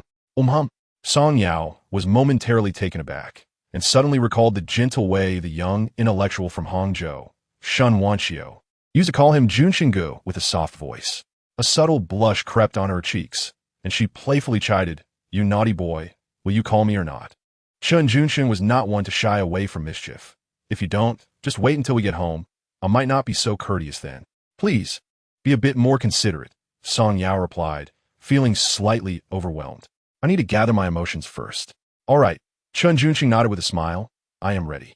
Song Yao gently pressed her lips together, inhaled softly a few times, then leaned closer to his ear, exuding an enchanting charm reminiscent of Daji.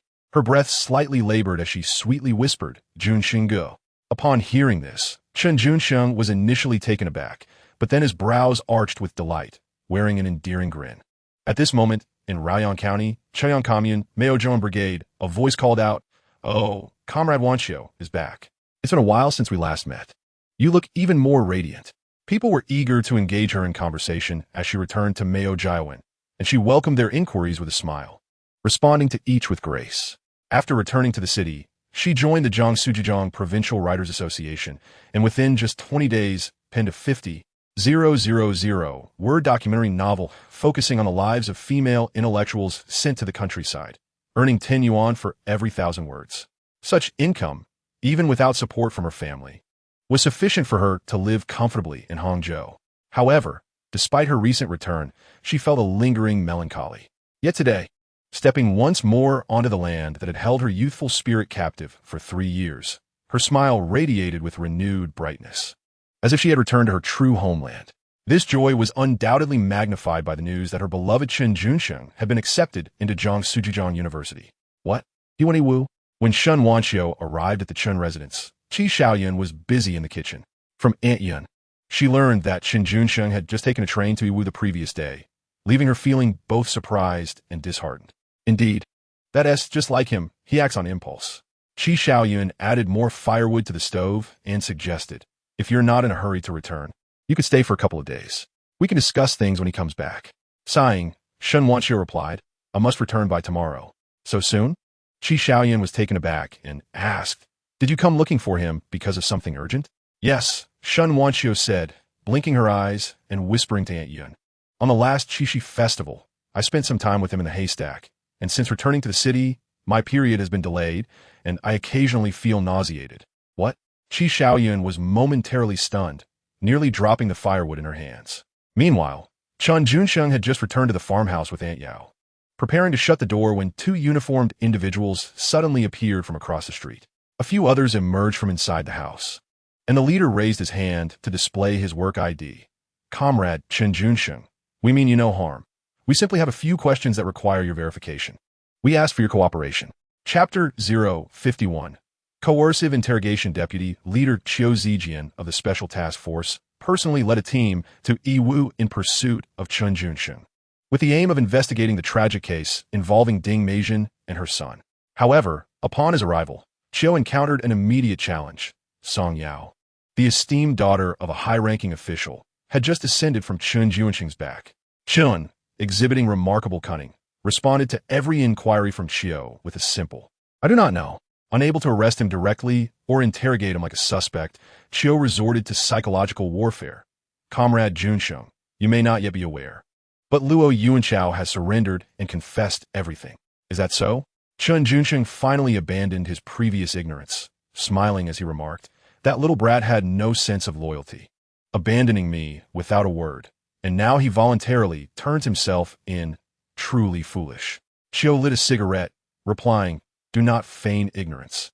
What he confessed is not merely about your street dealings in meat and fabric tickets. Aside from selling meat and fabric tickets, what else could he have to confess? Chen Junsheng inquired with a puzzled expression. Surely he isn't expected to recount his juvenile antics, like climbing walls to spy on widows bathing or tossing firecrackers into latrines, causing chaos. Coughing on the smoke, Qiu acknowledged the truth in Chen's words. Indeed, Luo Yuanchao was in the interrogation room of the Rao County Public Security Bureau, tearfully recounting every misdeed he believed could be construed as criminal. Yet, when it came to the murder of Ding Meijin and her son, he exhibited the same ignorance as Chen Junsheng, even going so far as to assert that he did not know who Ding Meijin or Chen Wenxiang were. This was understandable. Luo Yuanchao was an honest, simple rural lad, having only encountered authority figures like Zhang Yukai, the secretary of the Mayo Jiawen Brigade. As for the lofty director of the Postal and Telecommunications Bureau, Ding Meijin, and the son of the deputy county head, Chen Wenxiang, how could he possibly have known them? Moreover, considering Luo Yuanchao's impoverished family background spanning 3 generations, his father a hero of the Korean War, and his own status as a model worker in Chaoyang Commune, his credentials were commendable. Consequently, the task force released him the same afternoon after apprehending him that morning. Turning their attention back to Yiwu in search of a breakthrough with Chen Junsheng, they found themselves equally unsuccessful. Fortunately, Qiu was merely here to verify circumstances on a political mission. Otherwise, he had many means at his disposal to extract information from Chen Junsheng. Do you have any other questions to verify? At this moment, after a prolonged silence, Song Yao interjected, hurry and ask, do not waste too much of my Junsheng's time. Qiu nodded and continued.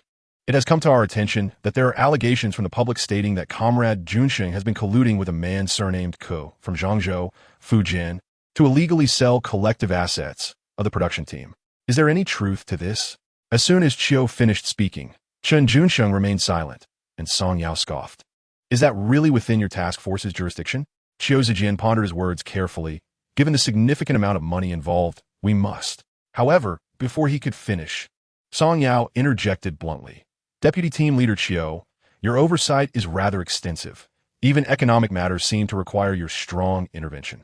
Perhaps I should have my esteemed father speak with the high-ranking officials in your ministry to bestow you an award. What do you think?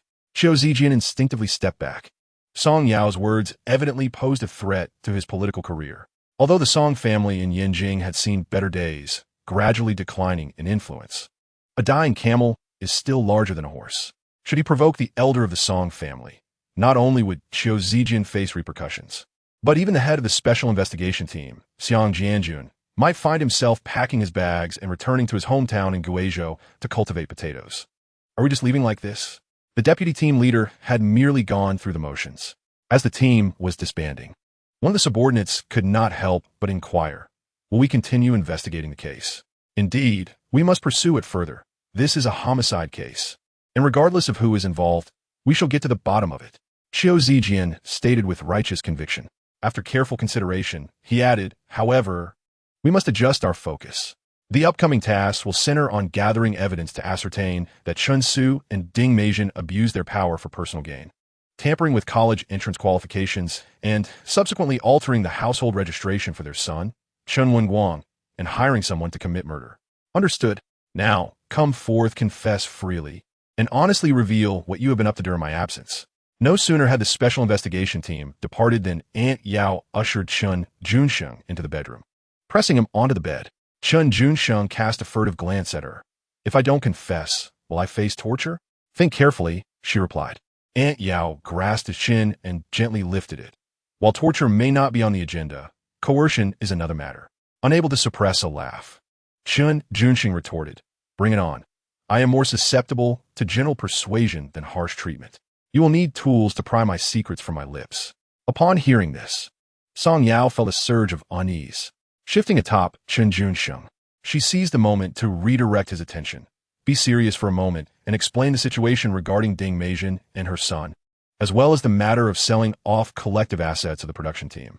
Ding Meijin and her son brought this upon themselves. Their deaths were not unjust. However, I had no part in it. I am merely an ordinary rural lad, and even if I had 10 lives, I would not dare to take a life. Chen Junsheng's words were a mixture of truth and half-truth. For when it comes to human lives, he remained guarded, even with those closest to him. Oh, Aunt Yao replied, skeptical. Continue. The issue of selling the production team's collective assets is, in fact, a misunderstanding, Chen Junsheng said with a nonchalant air. Recently, several production teams in our area were dividing land among households, and the team leaders decided to publicly auction the collective assets, such as plows, donkeys, and tractors. By chance, Aunt Yin, and I happened to be there and bought a few cows and donkeys, which we then sold to an acquaintance involved in interprovincial transport of Fujian, making a small profit. That doesn't quite add up. If it were merely a small profit, the special investigation team would not have taken an interest. Song Yao was not so easily deceived, especially given the high standards and authority of the ministry's special investigation team. The amount involved does not exceed 10,000, which, in Team Leader Qiu's eyes, is hardly worth mentioning. However, once it exceeds that threshold, the suspicion of Chen Junsheng hiring someone to commit murder intensifies significantly. This was also a crucial reason for Song Yao's sudden interjection, using a threatening tone to compel Team Leader Qiu to concede. In truth, Chen Junsheng admitted he had not earned much, merely a little over 100,000. What? Song Yao exclaimed, her beautiful eyes widening in shock. A little over 100,000 is still quite a substantial sum. Is it really that much? Chen Junsheng countered. Not a lot. Song Yao lightly tapped him, swaying her hips playfully, and huffed. My aunt and I have been out for over a month, waking up early and staying out late, working hard at our stall, and together we barely made 600 or 700 yuan. Meanwhile, you've quietly become the richest man in Raoyang County. Chen Junsheng shook his head with a smile.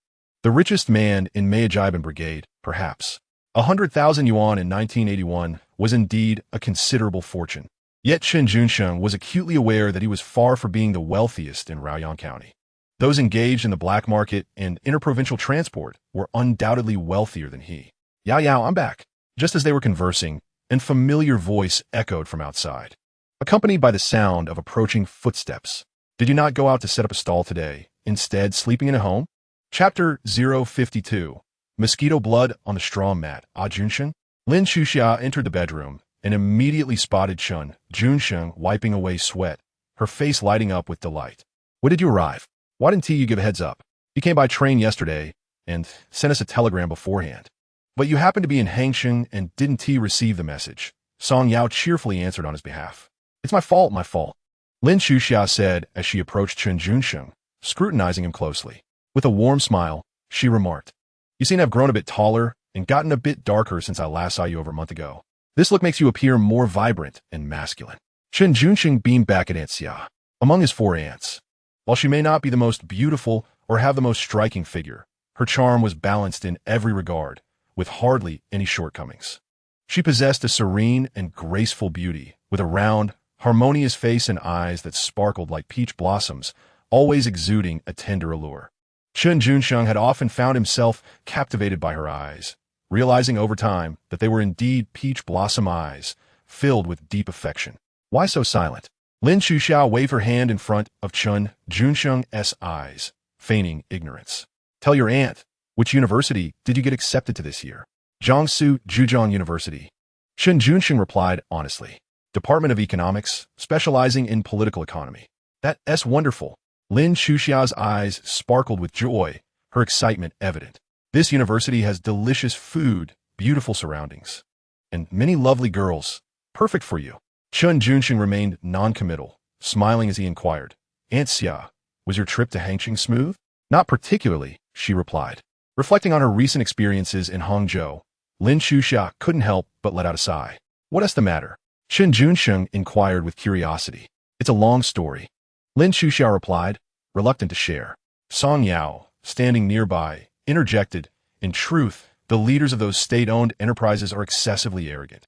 They only have eyes for foreign merchants and export orders, completely disregarding ordinary individual entrepreneurs like us. Attempting to place orders with them feels akin to begging. With a stroke of luck, one might secure a few goods, but more often than not, one can't even gain entry. Chen Junsheng furrowed his brow upon hearing this. He understood all too well that Aunt Yao and Aunt Xia should not have to endure such hardships. Their plight stemmed from the tumultuous decision made when the four of them resolved to stay in the Maojiyuan Brigade, resulting in significant discord with their families. And they would seldom seek assistance from home. Though they appeared delicate, each possessed a formidable strength. Chen Junsheng was akin to a litmus test for their silent rivalry. While simultaneously being an irreplaceable emotional anchor, they had painstakingly nurtured during arduous times. In his past life, a moment of impulse had altered countless aspects of their lives. Fortunately, now he had the opportunity to amend those missteps. After all, they are the prestigious state-owned enterprises, while we are merely insignificant individual operators.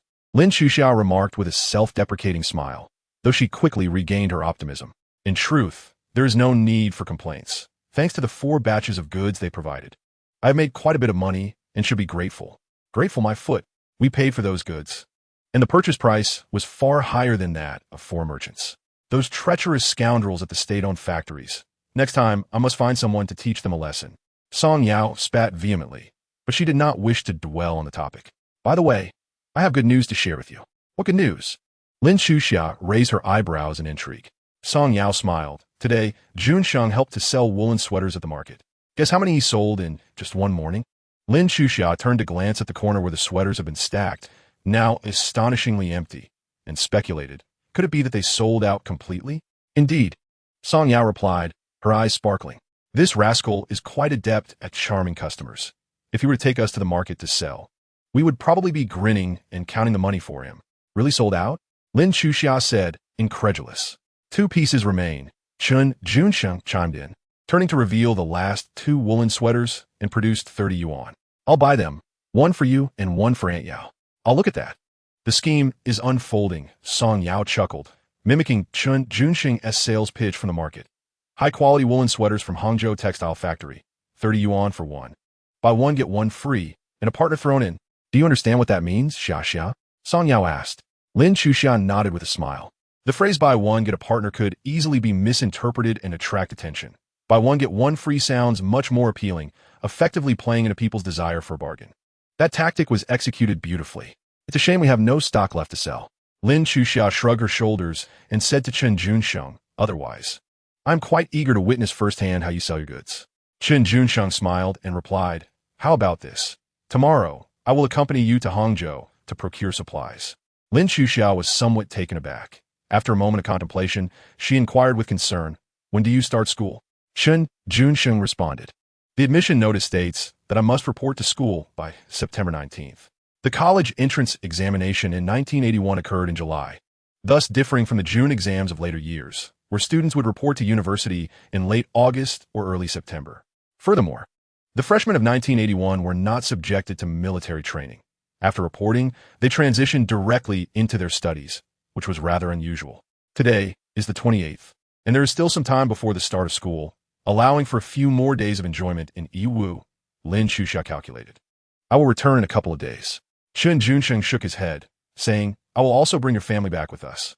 At that time, our family of 5 can sit down and thoroughly discuss our future development plans. Indeed, having been away for so long, I have longed to return home, Lin Xuxia nodded, smiling as she glanced at Song Yao. However, her peripheral vision caught sight of several conspicuous bloodstains on the straw mat, prompting her curiosity. Were there many mosquitoes in the room last night? Song Yao was momentarily stunned, then realized she had forgotten to clean the bloodstains from the mat this morning. She hurriedly replied, Yes, there were particularly many mosquitoes last night. They almost carried me away. Lin Xuxia stepped forward to scrutinize the spotted stains, feeling they did not resemble mosquito blood, yet she hesitated to inquire further. What did you say? Is the young prince's mother pregnant? In the evening, Xiao Shuxin returned home after selling eggs outside and was taken aback when Qi Xiaoyan mentioned the possibility of Shen Wanxu's pregnancy. No way. Could that rascal be so effective on the first try? Qi Xiaoyan explained, It's not entirely certain.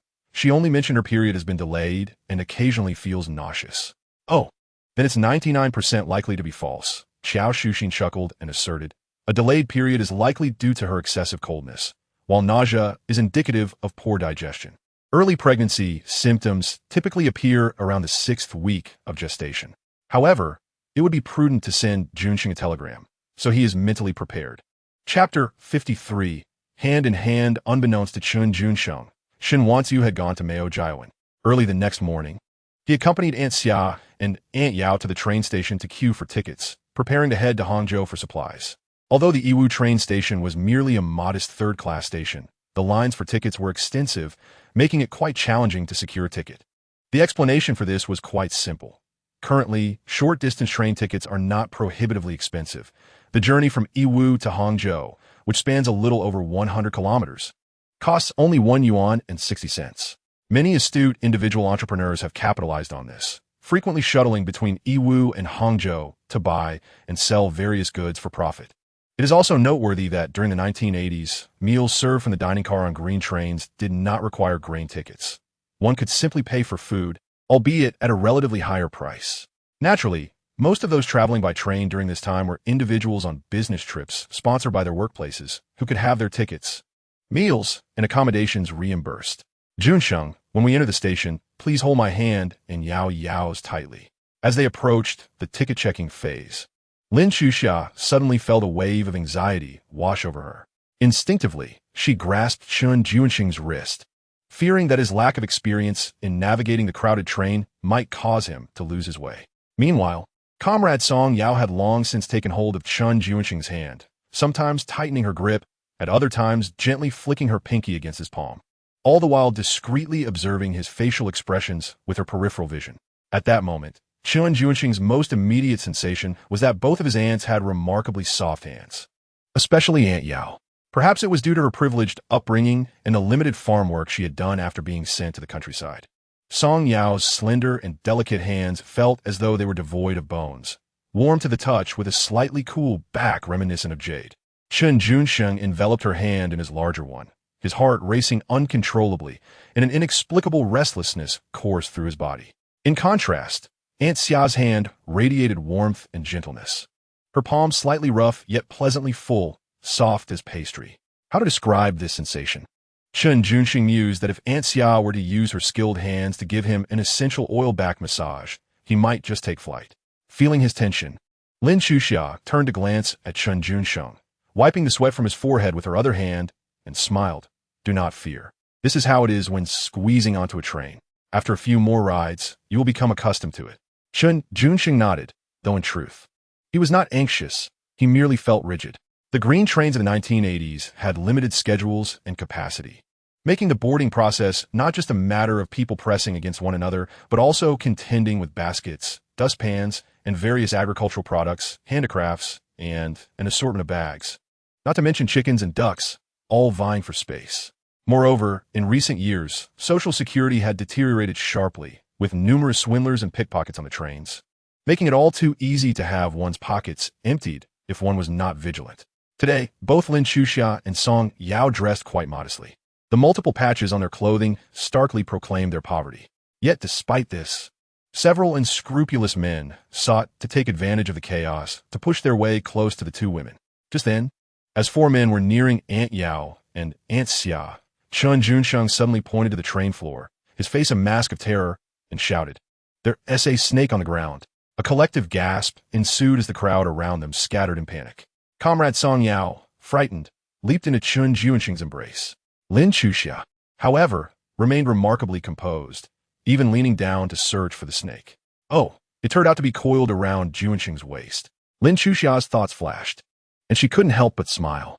She was well aware that Song Yao was the most snake-phobic among her four sisters, yet she always seemed to encounter them. The most perilous incident had occurred while planting rice in the fields when a water snake glided between her legs, turning back to glance at her. Song Yao had screamed, "Mom," in sheer terror, flinging the seedlings far and wide, before turning and running through the water, moving faster than the plowing oxen in the adjacent field. The comical scene nearly provoked laughter from half the brigade. As the crowd dispersed, Chen Junsheng calmly guided his two aunts to a stable position near the vehicle door and restroom. He then retrieved 3 small stools and a stack of old newspapers from the large burlap sack slung over his shoulder. A true stronghold never laments their surroundings. They either dismantle them or reshape them. With the companionship of stools and newspapers, the forthcoming journey seemed far less daunting. In 1981, Hangzhou resembled a larger-than-average county town, devoid of towering skyscrapers or bustling streets. However, as the capital city of Jiangsu in Zhejiang, one could palpably sense the invigorating atmosphere brought about by the reforms of the open policy. The long-dormant commercial spirit had begun to awaken in the streets and alleys, beneath the drum towers and city walls.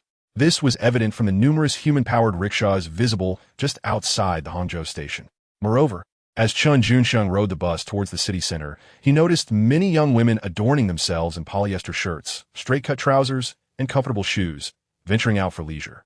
In the early 1980s, polyester and Dacron garments had already gained popularity in large cities. Yet in places like Raoche County or Yiwu, such fashionable attire was typically reserved for brides on their wedding day. Most rural folk donned patched and worn clothing. This presented a lucrative opportunity. Gazing out the window at the beautiful women, Chen felt as though they represented a vibrant tapestry of unity, increasingly captivating with each glance. In the contemporary apparel market, as long as one could procure goods from state-owned factories, sales were assured, with substantial profits to be made. Take, for example, the wool sweater he sold yesterday. He purchased it for 6 yuan and sold it for 15, yielding a profit of 9 yuan per item, 900 yuan for 100 pieces. If only he could secure a batch of polyester shirts for his aunts to take home, they would likely sell like hotcakes in the county, where the affluent sought novelty and trendiness. Chen Junsheng pondered this seriously. The final destination of bus number 1 was the Hangzhou Cotton Spinning Factory number 1. As the bus approached the stop, Lin Chuxia tugged at Chen Junsheng's sleeve and whispered, "We've been here 3 times before, and they wouldn't even let us in. The second factory is better, but it's a bit far." "Don't worry," Chen reassured her, gently patting the back of her hand, reminiscent of her soothing words to ease his nerves at the train station. "With me here, no door is too formidable to enter. Here we are, Hangzhou Cotton Spinning Factory numero 1. Called the ticket collector. Chen Junsheng disembarked with his aunts, deliberately avoiding the gaze of the security personnel at the main entrance, and skirted around the factory's outer wall for approximately 300 meters. "You aren't thinking of climbing over the wall, are you?" Lin Chuxia inquired, a hint of confusion in her voice. The wall appeared low enough to scale, yet the factory was notoriously stringent regarding inventory control. Individual entrepreneurs seeking goods from here not only required a letter of introduction, but also needed to obtain an approval slip from the factory leadership. Both were indispensable. Chen Junsheng found himself without an introduction letter or an approval slip, even if he were to scale the wall into the factory grounds. It would be akin to a blind man lighting a lamp in vain, for he would ultimately be unable to procure any goods.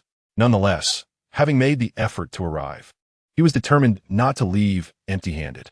On New Year's Eve, Chapter 054, 3 parts intelligence, 7 parts luck. Rather than attempting to climb over the wall into the cotton spinning factory, Chen Junsheng opted to venture into a narrow alley opposite the factory, where he spent 2 yuan to hire someone to procure a ladder and a worn tool bag that he slung over his shoulder. "Ants, please wait for me right here. Do not wander off," he cheerfully instructed as he returned to the two ants. One shoulder bearing the ladder, and the other the tool bag, resembling a young electrician. "Oh!" Lin Chuxia and Song Yao gazed at him in bewilderment, pondering whether he truly intended to brazenly scale the factory's wall with a ladder. However, they seemed to have misinterpreted his intentions. For Master Chen strode directly towards the main entrance of the cotton spinning factory, ladder in hand. At that moment, a throng of individual entrepreneurs clamored to enter the bustling factory grounds to collect their goods. Yet, the security personnel of this state-owned enterprise vigilantly monitored the crowd, dismissing their pleas with a singular refrain: "No introduction letter, no approval slip, do not enter." "Excuse me, make way." As Chen Junsheng approached with the ladder, the astute security guard raised his hand to part the crowd, granting him a clear passage. Chen Junsheng adjusted the tool bag nonchalantly, maintaining an impassive demeanor as he traversed the pathway and entered without incident. Surprisingly, none of the three security guards at the entrance intervened or inquired about his introduction letter or approval slip. Thus, Master Chen gained unfettered access to the cotton spinning factory, following the directional signs to the administrative building. Secretary Huang Jie, a rather fine name. Alas, the signature is too delicate, making it difficult to forge. Chen Junsheng perused the wall of the factory's spiritual civilization construction announcements, familiarizing himself with the leadership of the cotton spinning factory. The factory director, Li Ming, appeared to be in his 40s, his countenance stern and somewhat unapproachable. Chen Junsheng scrutinized not only the signatures of the leaders, but also their photographs. Deputy Director Chen Jinwei, a relative and a kindly old comrade. Interesting choice.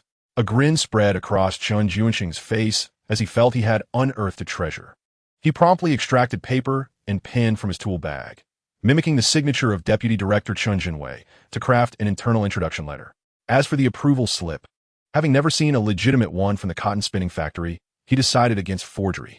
After all, with the introduction letter from his relative, Deputy Director Chen Jinwei, he could simply pay for the order at the warehouse. Upon arriving at the warehouse of the cotton spinning factory, Chen Junsheng clutched the introduction letter, quickly noticing not only the long queue of individuals awaiting their goods, but also Deputy Director Chen Jinwei himself, seated at the front, meticulously verifying introduction letters and order slips. "Unfortunate indeed. I should have devised a backup plan," Chen Junsheng lamented inwardly, recognizing his stroke of bad luck. As I was about to turn and temporarily leave, contemplating how to forge another introduction letter from a different leader, a middle-aged woman unexpectedly occupied an empty seat not far from where Chen Jinwei was situated. She glanced at the long queue and proclaimed loudly, "I can queue here too." Ah, twist of fate. Chen Junsheng chuckled inwardly, but did not rush to join the line. Instead, he waited for the people ahead to move, then casually strolled forward, brazenly inserting himself at the front of the line. "Hey, how could you cut in line?" protested the individual whom Chen Junsheng had bypassed, visibly displeased and attempting to argue. However, Chen Junsheng paid no heed and directly handed the middle-aged woman an introduction letter. Upon seeing the signature on the letter, she turned to observe the flustered vice factory director Chen Jinwei and then scrutinized the seemingly carefree, audacious Chen Junsheng, who had brazenly cut in line. Chen Junsheng's gaze unabashedly flitted to the woman's chest. To his surprise, instead of exhibiting any disdain, the middle-aged woman smiled at him, then raised her hand to summon a warehouse manager. "Xiao Zhou, please show this comrade Chen the way." "Certainly, Director Liang." Thus, Chen Junsheng followed the warehouse manager, Xiao Zhou, and sauntered into the cotton spinning factory's warehouse, clad in a fine shirt, construction attire, and straight-leg pants. Chen Junsheng felt akin to the Monkey King entering the Queen Mother's peach garden, lamenting his lack of extra limbs to seize the entire warehouse's bounty. "It's all money. This is all money," he thought, diligently filling 4 large sacks. While individual orders were typically priced per item, he enjoyed special treatment, being taken by Xiao Zhou to weigh the goods and paying at a rate of 5 yuan per kilogram. It was no wonder that many state-owned factories experienced steady annual sales growth, yet their profits often remained negative, with greater sales leading to larger deficits. However, Chen Junsheng, who had benefited immensely, held no grievances.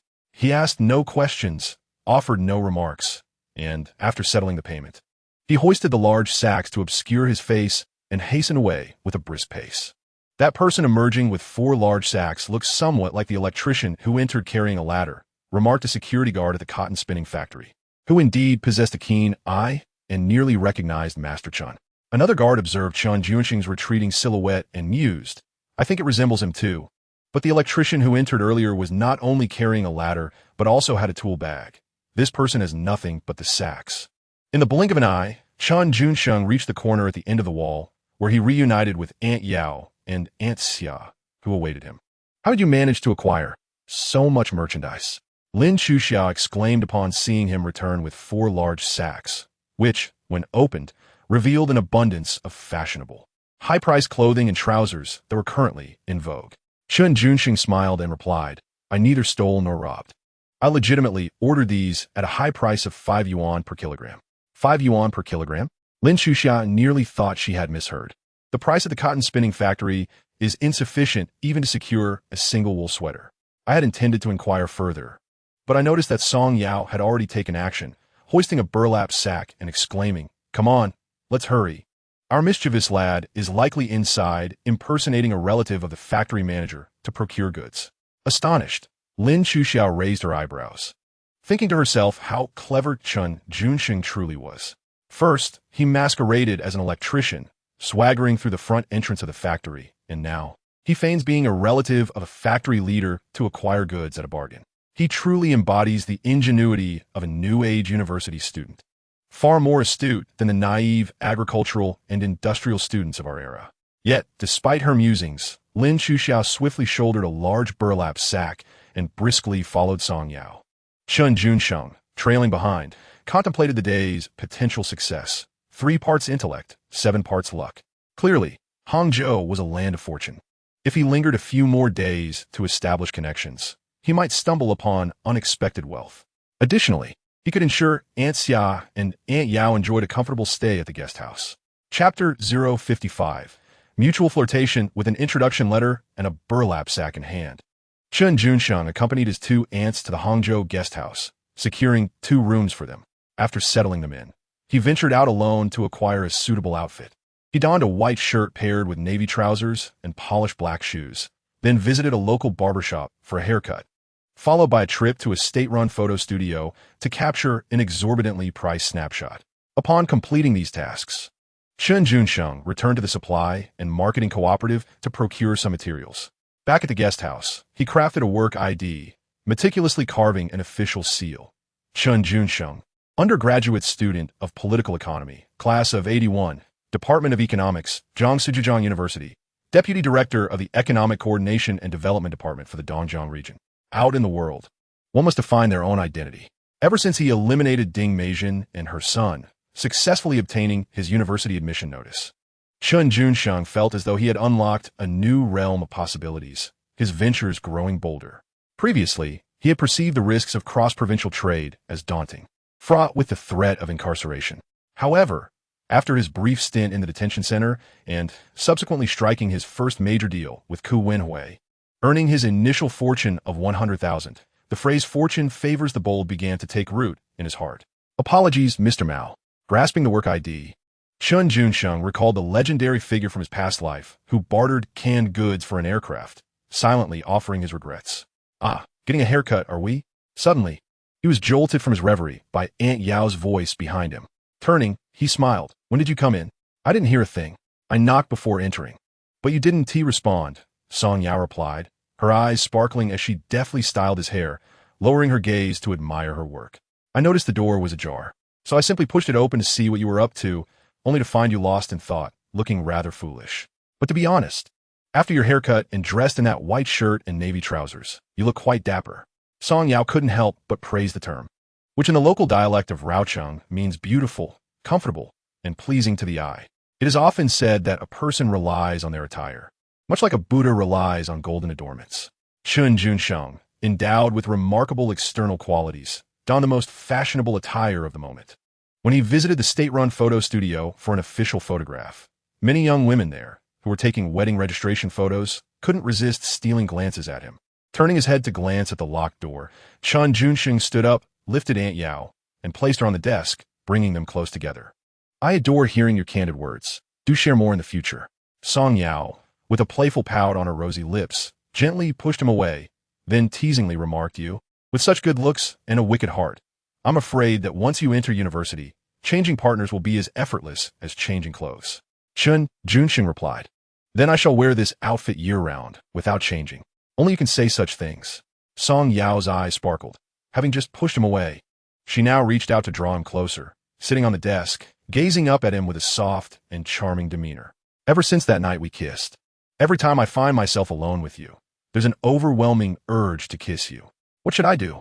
Suppressing a laugh, Chen Junsheng responded, "A young girl like you, lacking any sense of restraint? I was never one to be particularly reserved," Song Yao replied, her eyes gleaming. "Before I could manage my feelings, but now it seems hopeless. I constantly wish to embrace you, to kiss you," and even she deliberately paused, as if to prompt Chen Junsheng to fill the silence. Chen Junsheng, a man of words, could easily engage in conversation with anyone, even a stone. In front of Aunt Yao, how could he remain silent? "What else do you wish for?" Song Yao's cheeks flushed as she coyly nodded, "I want to."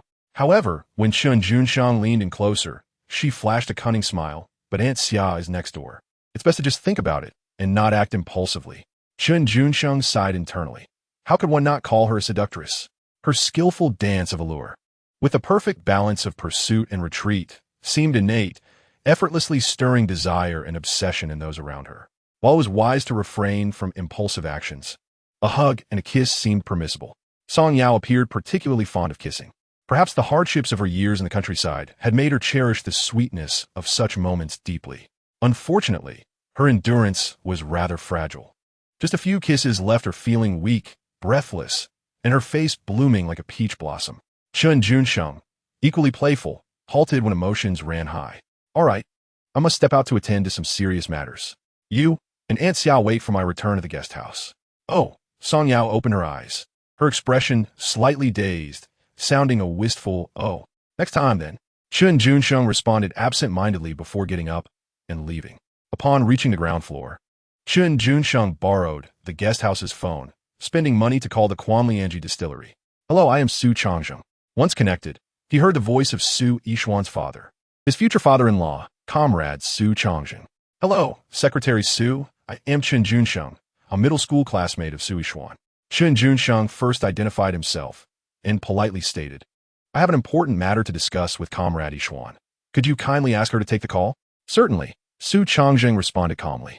"Please hold on. I will summon her." "Thank you."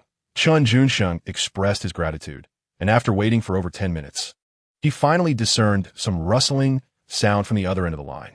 "Hello." Yishuan's voice remained crisp and melodious. "Can you hear me, Chen Junsheng?" "I can." Chen Junsheng replied with a smile. "I'm glad to finally reach you. I'm relieved I didn't give up. I apologize, I was a bit busy earlier." Su Yishuan said with an apologetic smile. "I heard you have something important to discuss with me." "What is it?" "Honestly, it's nothing of great consequence. I mainly just wanted to talk to you." Chen Junsheng replied earnestly. Su Yishuan coughed lightly, discreetly covering the microphone with her palm, and then turned to Su's secretary, who appeared to be diligently working but was actually eavesdropping, and whispered, "Secretary Changzheng, could you please step outside for a moment?" "What?" Su Changzheng widened his eyes, thinking to himself, "This is my office. It is already quite improper for you to take a personal call during work hours, and now you wish to send me away?" "Hurry, hurry," Su Yishuan urged, pouting slightly. "Just this once." Su Changzheng reluctantly stood up, his expression serious as he said, "This will be the last time."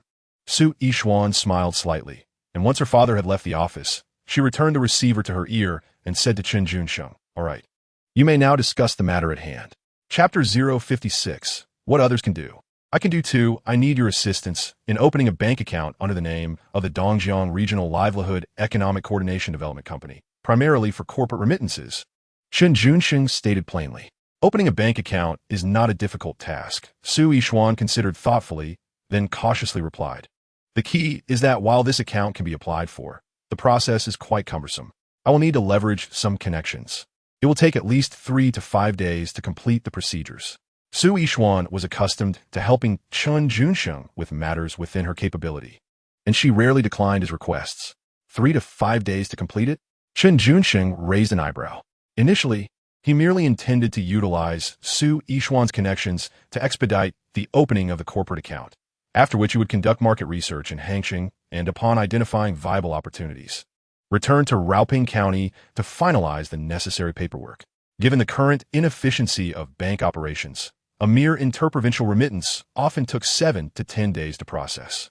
Chen Junsheng could effectively utilize this time gap to accomplish numerous tasks. Furthermore, although current policies ostensibly prohibited the establishment of private enterprises, public-private partnerships, including cooperative enterprises, have been permitted for registration, albeit with the public sector retaining a significant share. With Su Yishuan's connections, tasks such as opening accounts and registering companies, which were typically quite vexatious, seemed to be resolved with a mere phone call. However, it was evident that such valuable networking resources should not go to waste. Why should Chen Junsheng leave them for others to utilize? This matter is of utmost importance to me. If you can assist me in completing it within 10 days, I will offer you a 2% profit share for every deposit made into the account thereafter. Chen Junsheng expressed himself with considerable seriousness. Su Yishuan suddenly called out his full name, reminiscent of their previous encounter by the Dongjiang River. What is the matter? Chen Junsheng inquired, perplexed. From now on, do not speak to me about money, Su Yishuan retorted, her voice tinged with indignation. I assist you not for your financial gain. Chen Junsheng was taken aback. Such a naive girl perhaps only existed in this era of innocence. Reflecting on the time spent with Su Yishuan, he realized he had continuously troubled her over trivial matters, extracting little benefits from her without eliciting her anger or annoyance. Yet, when the conversation turned to money, she became flustered. In the future, as we will see each other less, remember to write to me. Don't call too often. It's too expensive, Su Yishuan added, sniffing before abruptly hanging up. Outside the office, Su's secretary paced the corridor and noticed that his daughter's eyes were red-rimmed. Alarmed, he inquired, "You were just laughing on the phone. Why are you in tears now?" "It's nothing." Su Yishuan turned her head away, avoiding his gaze. "Please don't ask." Su Changzheng sighed helplessly. "I had warned you before that Chen Junsheng's intentions were not pure. On the surface, he seeks to sell some wine, but in reality, he covets the resources you possess and our family's connections." Su Changzheng bluntly stated, "People like him will treat you well while they need you. But once you're of no use, they will cast you aside without a second thought, regardless of how heartbroken you may feel. He is not that kind of person. Su Zisung Gaute Ausesti Li. If he were after my resources, he wouldn't discuss money with me." "What do you mean?" Su Changzheng was somewhat bewildered, wondering if she wished to pursue a romantic relationship instead. "It means nothing," Su Yishuan replied curtly. "In any case, I dislike him discussing money with me." Su Changzheng scrutinized his daughter for a long moment before shaking his head in resignation. "You are confused. Not talking about money clearly indicates you wish to pursue feelings. You are a top student from Zhangsujiang University, and he is merely a middle school graduate working as an accountant at a distillery. Is that a suitable match? Even if it were, I would not approve. That boy is too dazzling. Those who stand out attract the storms. Following him, you may find it difficult to achieve happiness." However, expressing such thoughts seemed futile, and after a moment's hesitation, he decided to keep his opinions to himself. "I shall return to work," Su Yishuan announced. Sensing her father's reluctance to speak further, eager to avoid his repetitive criticism of Chen Junsheng, which had become tiresome. "Confused, utterly confused. You will inevitably be deceived by that rascal Chen Junsheng," Su Changzheng lamented as he watched his daughter's retreating figure, his heart heavy with sorrow. Meanwhile, Chen Junsheng, having exited the Hangzhou City Guest House, boarded a bus to the Hangzhou Liberation Road department store. This department store is the earliest established state-owned enterprise in Hangzhou. Originally known as the National Goods Exhibition Hall, it enjoys a prestigious reputation throughout the Jiangsu and Zhejiang provinces. In the early 1980s, the main products sold in the department store included clothing, footwear, and luggage, while the classic four essential items, radios, bicycles, sewing machines, and watches, were also prominent.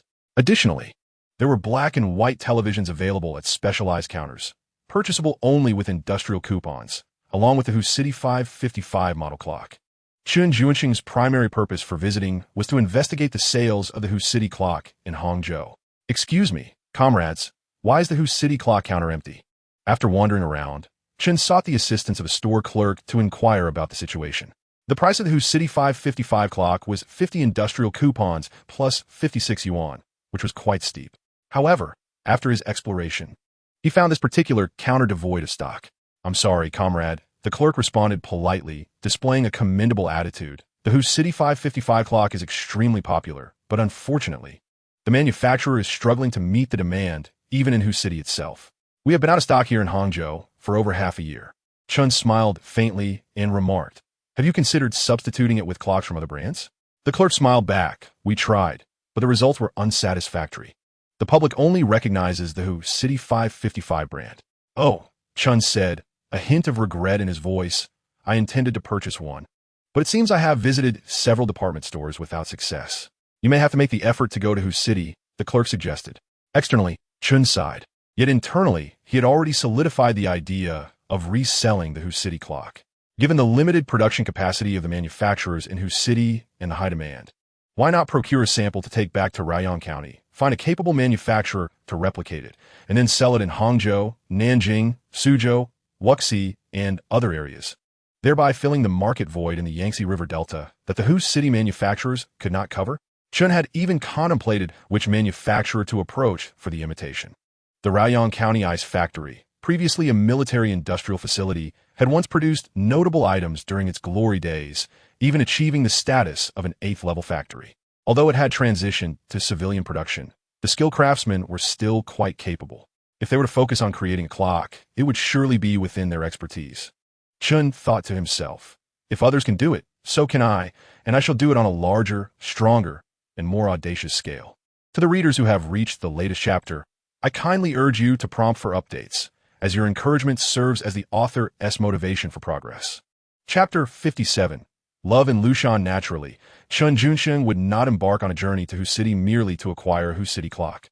Instead, he purchased ink and white paper from the department store and set up a small stall at a bustling corner nearby, inscribing in bold letters on the paper, "High prices paid for second-hand Who's City 555 clocks."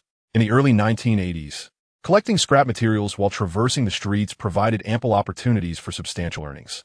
Many self-made wealthy merchants in the country had engaged in such endeavors during their youth, especially those with a long-term vision, daring to acquire antiquities such as old porcelain, Republic-era silver coins, and former dynasty cash, will indeed find themselves reaping substantial rewards in the future, perhaps even amassing wealth rivaling nations.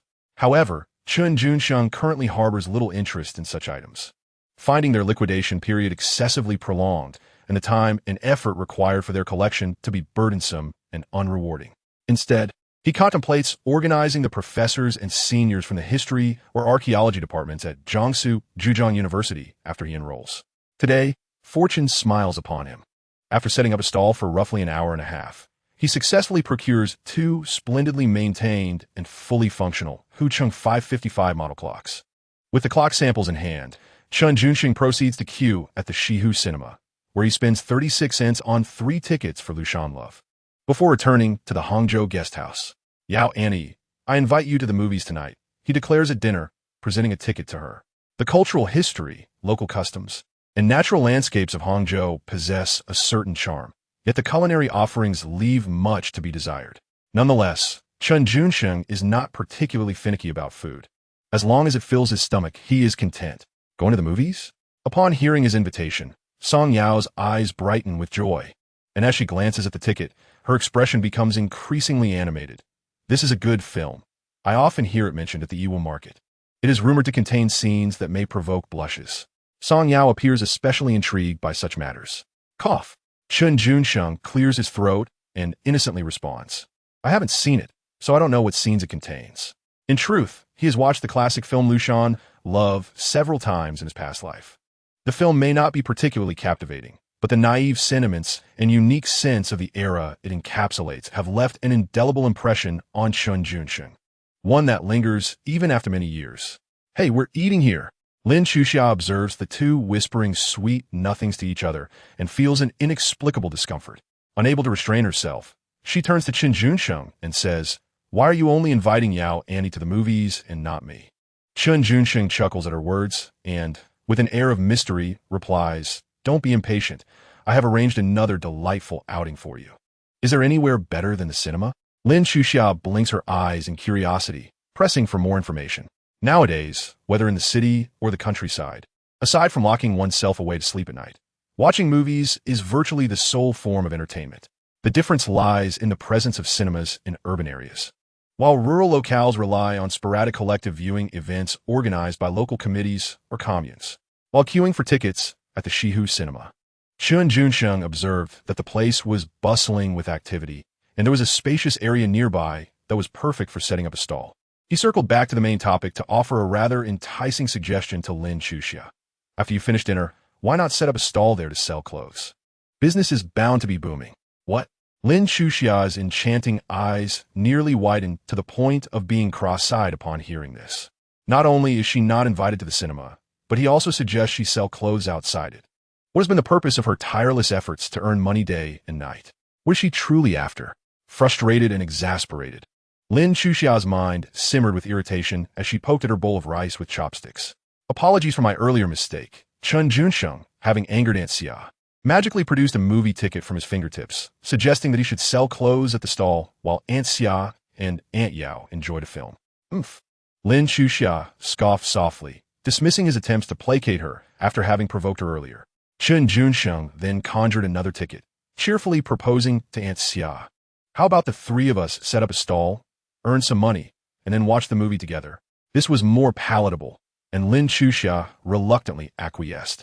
Chen Junsheng had procured tickets for the 8:30 p.m. screening. It was just past 6 after dinner, and the time was still ample. Moreover, the guest house where the three were staying was not far from the Shihu Cinema, so they could potentially sell a few dozen pieces of clothing before the movie commenced. As it turned out, Chen Junsheng had indeed chosen the right location.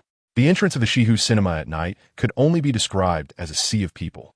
Since its release in 1980, Lushan Love had caused a tremendous sensation in the country, and even in 1981, the enthusiasm of the public for the film showed no signs of waning, particularly among young couples who viewed it as a quintessential film for romance and intimacy. After all, Lushan Love was celebrated for being the first kiss in Chinese romantic cinema.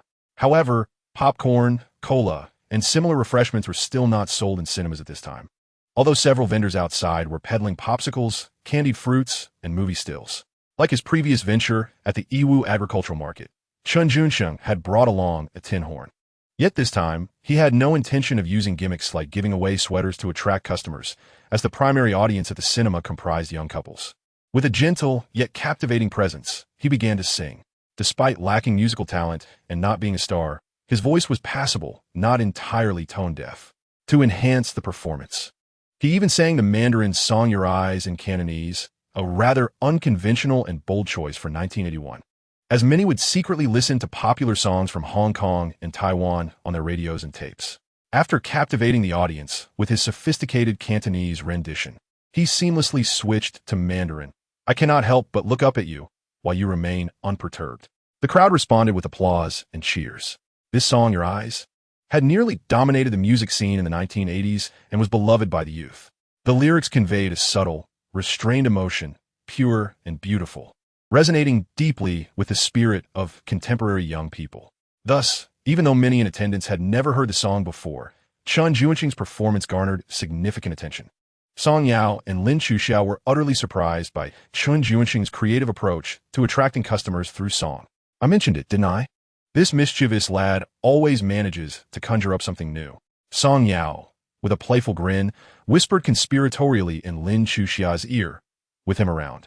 We needn't worry about selling clothes. Indeed, his prowess is remarkable. Lin Chuxia nodded in agreement, though a hint of perplexity lingered. How does he speak Cantonese? Song Yao replied with a gentle smile. Perhaps he eavesdropped on radio broadcasts from the Hong Kong region during high school, given his exceptional aptitude for learning. It's not surprising he knows a bit of Cantonese. Oh, Lin Chuxia mused, reflecting on how captivating the song was, especially those few lines in Cantonese. It was quite delightful. Perhaps she should learn it. However, just as Chen Junsheng finished a song and garnered sufficient attention, preparing to call out and begin selling clothes, he suddenly noticed 4 individuals clad in red armbands approaching. Chapter 058, a trio at the movie's young comrade. Do not be nervous. The red armband individuals from Hangzhou were rather amicable. We merely came to take a look at what you were selling. Sensing no malice in their demeanor, Chen Junsheng responded. These are authentic cotton shirts produced by Hangya No. 1 Factory, originally priced at 152 yuan each. Now, as part of seasonal clearance, they are being offered at a mere 9 yuan each. 9 yuan each? The four red armband individuals simultaneously bent down, each picking up a shirt to inspect the fabric and craftsmanship closely, nodding in approval. Indeed, this is quality merchandise from a state-owned factory. How about I offer each of you one? Chen Junsheng said with a radiant smile. I'll even reduce it to 9 yuan each as a gesture of friendship. Such shirts had never been sold for less than 15 yuan in department stores across Hangzhou, and those from Hongmya No. 1 factory often exceeded 20 yuan. By selling them for 9 yuan each, he was essentially offering them at half price, which was exceedingly generous. In contrast, products in state-owned stores typically only saw price increases, with little room for negotiation. In straightforward terms, it was buy if you can afford it, or don't buy at all. Chen Junsheng understood that when selling from a stall, one must adopt a humble stance.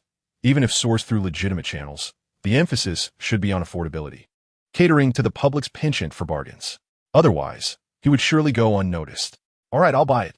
One of the red armband individuals promptly produced 10 yuan and handed it to Chen Junsheng. The other three exchanged glances, feigning hesitation, but in reality, their pockets were insufficiently lined. Observing this, Chen Junsheng discreetly led the one who had paid aside and whispered, I will return to this spot tomorrow to sell again. You can take the shirts home to try on. If they fit well, you can come back to settle the payment. He then placed the 10 yuan back into the young man's pocket. With a smile, the young man, whose name was Zhang Wan, regarded Chen Junsheng with a knowing look, declined any formalities, and simply shook Chen Junsheng's hand, saying, I'm Zhang Wan, from the Westlake Cinema area. If you need anything in the future, just mention my name. Chen Junsheng grinned widely. All right, brother one. Zhang Wan then turned back to his three companions and said, I've already taken care of your purchase. Each of you pick one, and let us not keep him from his business. Dear sir, I wish to procure a delightful gift for my beloved. Very well. I shall purchase it myself. Do not concern yourself with lending me any funds. Upon reflection, it would be prudent for my partner to select her own choice tomorrow, lest I inadvertently bring home something she may not favor, thus incurring her displeasure for my well-meaning but misguided intent. You exhibit such limited ambition. Choose the finest garments and depart swiftly, for your presence here is merely an inconvenience. After the departure of the four individuals adorned with red armbands, Chen Junsheng proceeded to sell his shirts at a modest price of 9 yuan each. Those young couples willing to bring their partners to the cinema undoubtedly possessed some disposable income. Moreover, the shirts offered at Chen Junsheng's stall were of genuine quality. Additionally, the two lovely aunts beside him were donning the very same shirts, serving as living advertisements, undeniably eye-catching. Thus, the originally intended cinema-goers swiftly cleared the stall of over 50 shirts, each acquiring one. Had he known they would sell so well, he would have brought more stock. Chen Junsheng and Aunt Xiao were responsible for the sales, while Aunt Yao handled the money and change. In less than an hour, the shirts transformed into a substantial sum nestled in their pockets. Ironically, bringing too much inventory proved to be counterproductive to sales. In a hushed tone, Chen Junsheng shared with Aunt Yao that the underlying principle behind the frequent stock shortages in state-run stores is encapsulated in 4 words. Supply does not meet demand. Realizing this, Aunt Yao had an epiphany. Clever indeed. Chen Junsheng praised her with a thumbs up. The true intention behind bringing only 50 shirts was to minimize the selling duration, ensuring they would not miss the 8:30 p.m. screening. Chen Junsheng had never entered a cinema with his two aunts before. The prospect of this rare experience filled him with excitement. Lushan Love is a romantic film.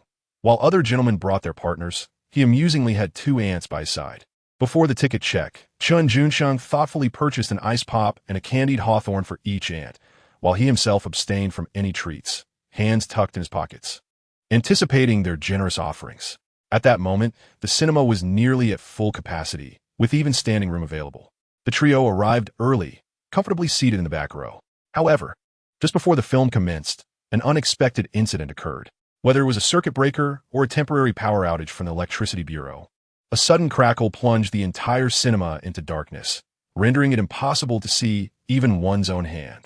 Such occurrences were commonplace in the 1980s, and the audience had long since acclimated to the routine of waiting 3 to 5 minutes for the lights to return.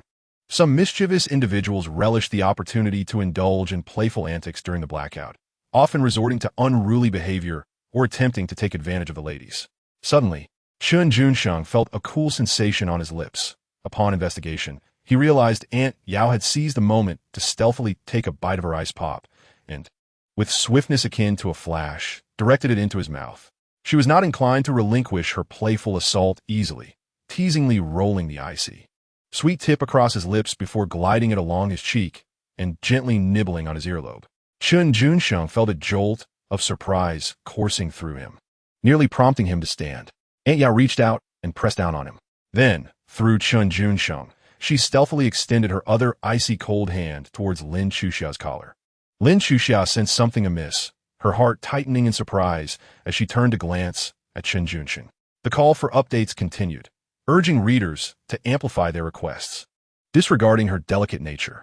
Chapter 59. I want all four of you 5 minutes later. The cinema rang, and Lin Chuxiao exchanged a complex gaze with Chen Junsheng. The theater's lighting was dim, preventing Chen Junsheng from discerning Aunt Xiao's expression, nor could he ascertain if she was upset. However, in the obscured ambience, Lin Chuxiao's exquisite, water-like oval face appeared even more vibrant. Perhaps due to her inner turmoil, her long, thick eyelashes fluttered in the faint light, exuding an air of an innocent and beautiful schoolgirl. Chen Junsheng gazed at her for a prolonged moment before turning to glance at Aunt Yao. The comrades of the Meiji Yachuan team had dubbed Comrade Song Yao as a temptress, and it was not without reason. Her delicate features naturally possessed an alluring charm. Her small, rosy lips and luminous skin were striking. Particularly, her slender waist, which seemed barely graspable, accentuated her beautiful curves whenever she leaned slightly forward in her seat, her shirt outlining her figure exquisitely. Be serious and focus on the movie, Chen Junsheng quietly reminded, glancing at Aunt Yao's hand. What makes you think I'm not serious? Comrade Song Yao retorted with a smile, thinking to herself that she merely tested the texture of his navy pants to check their delicacy. Is that not serious? What about those several male comrades who stole kisses and fondled their partners during the blackout? Chen Junsheng was at a loss for words. After all, he personally found the sensation of her hand on his thigh quite pleasurable, though it was his brother who bore the brunt of it. Noticing Chen Junsheng's silence, Song Yao turned her gaze to the screen, then quickly returned her attention to him, murmuring, "The male lead in this movie isn't even as handsome as you. Careful now, or you'll be besieged by film aficionados," Chen Junsheng cautioned, placing his hand over Aunt Yao's mouth. He then added, "However, it's indeed a fact that the female lead is not as beautiful as you and Aunt Xia. You are quite the flatterer," Song Yao said with a playful smile, her eyes darting to the screen before she posed a question to Chen Junsheng. Since the male and female leads in the movie have kissed, would it be considered reckless behavior if they aren't dating in real life?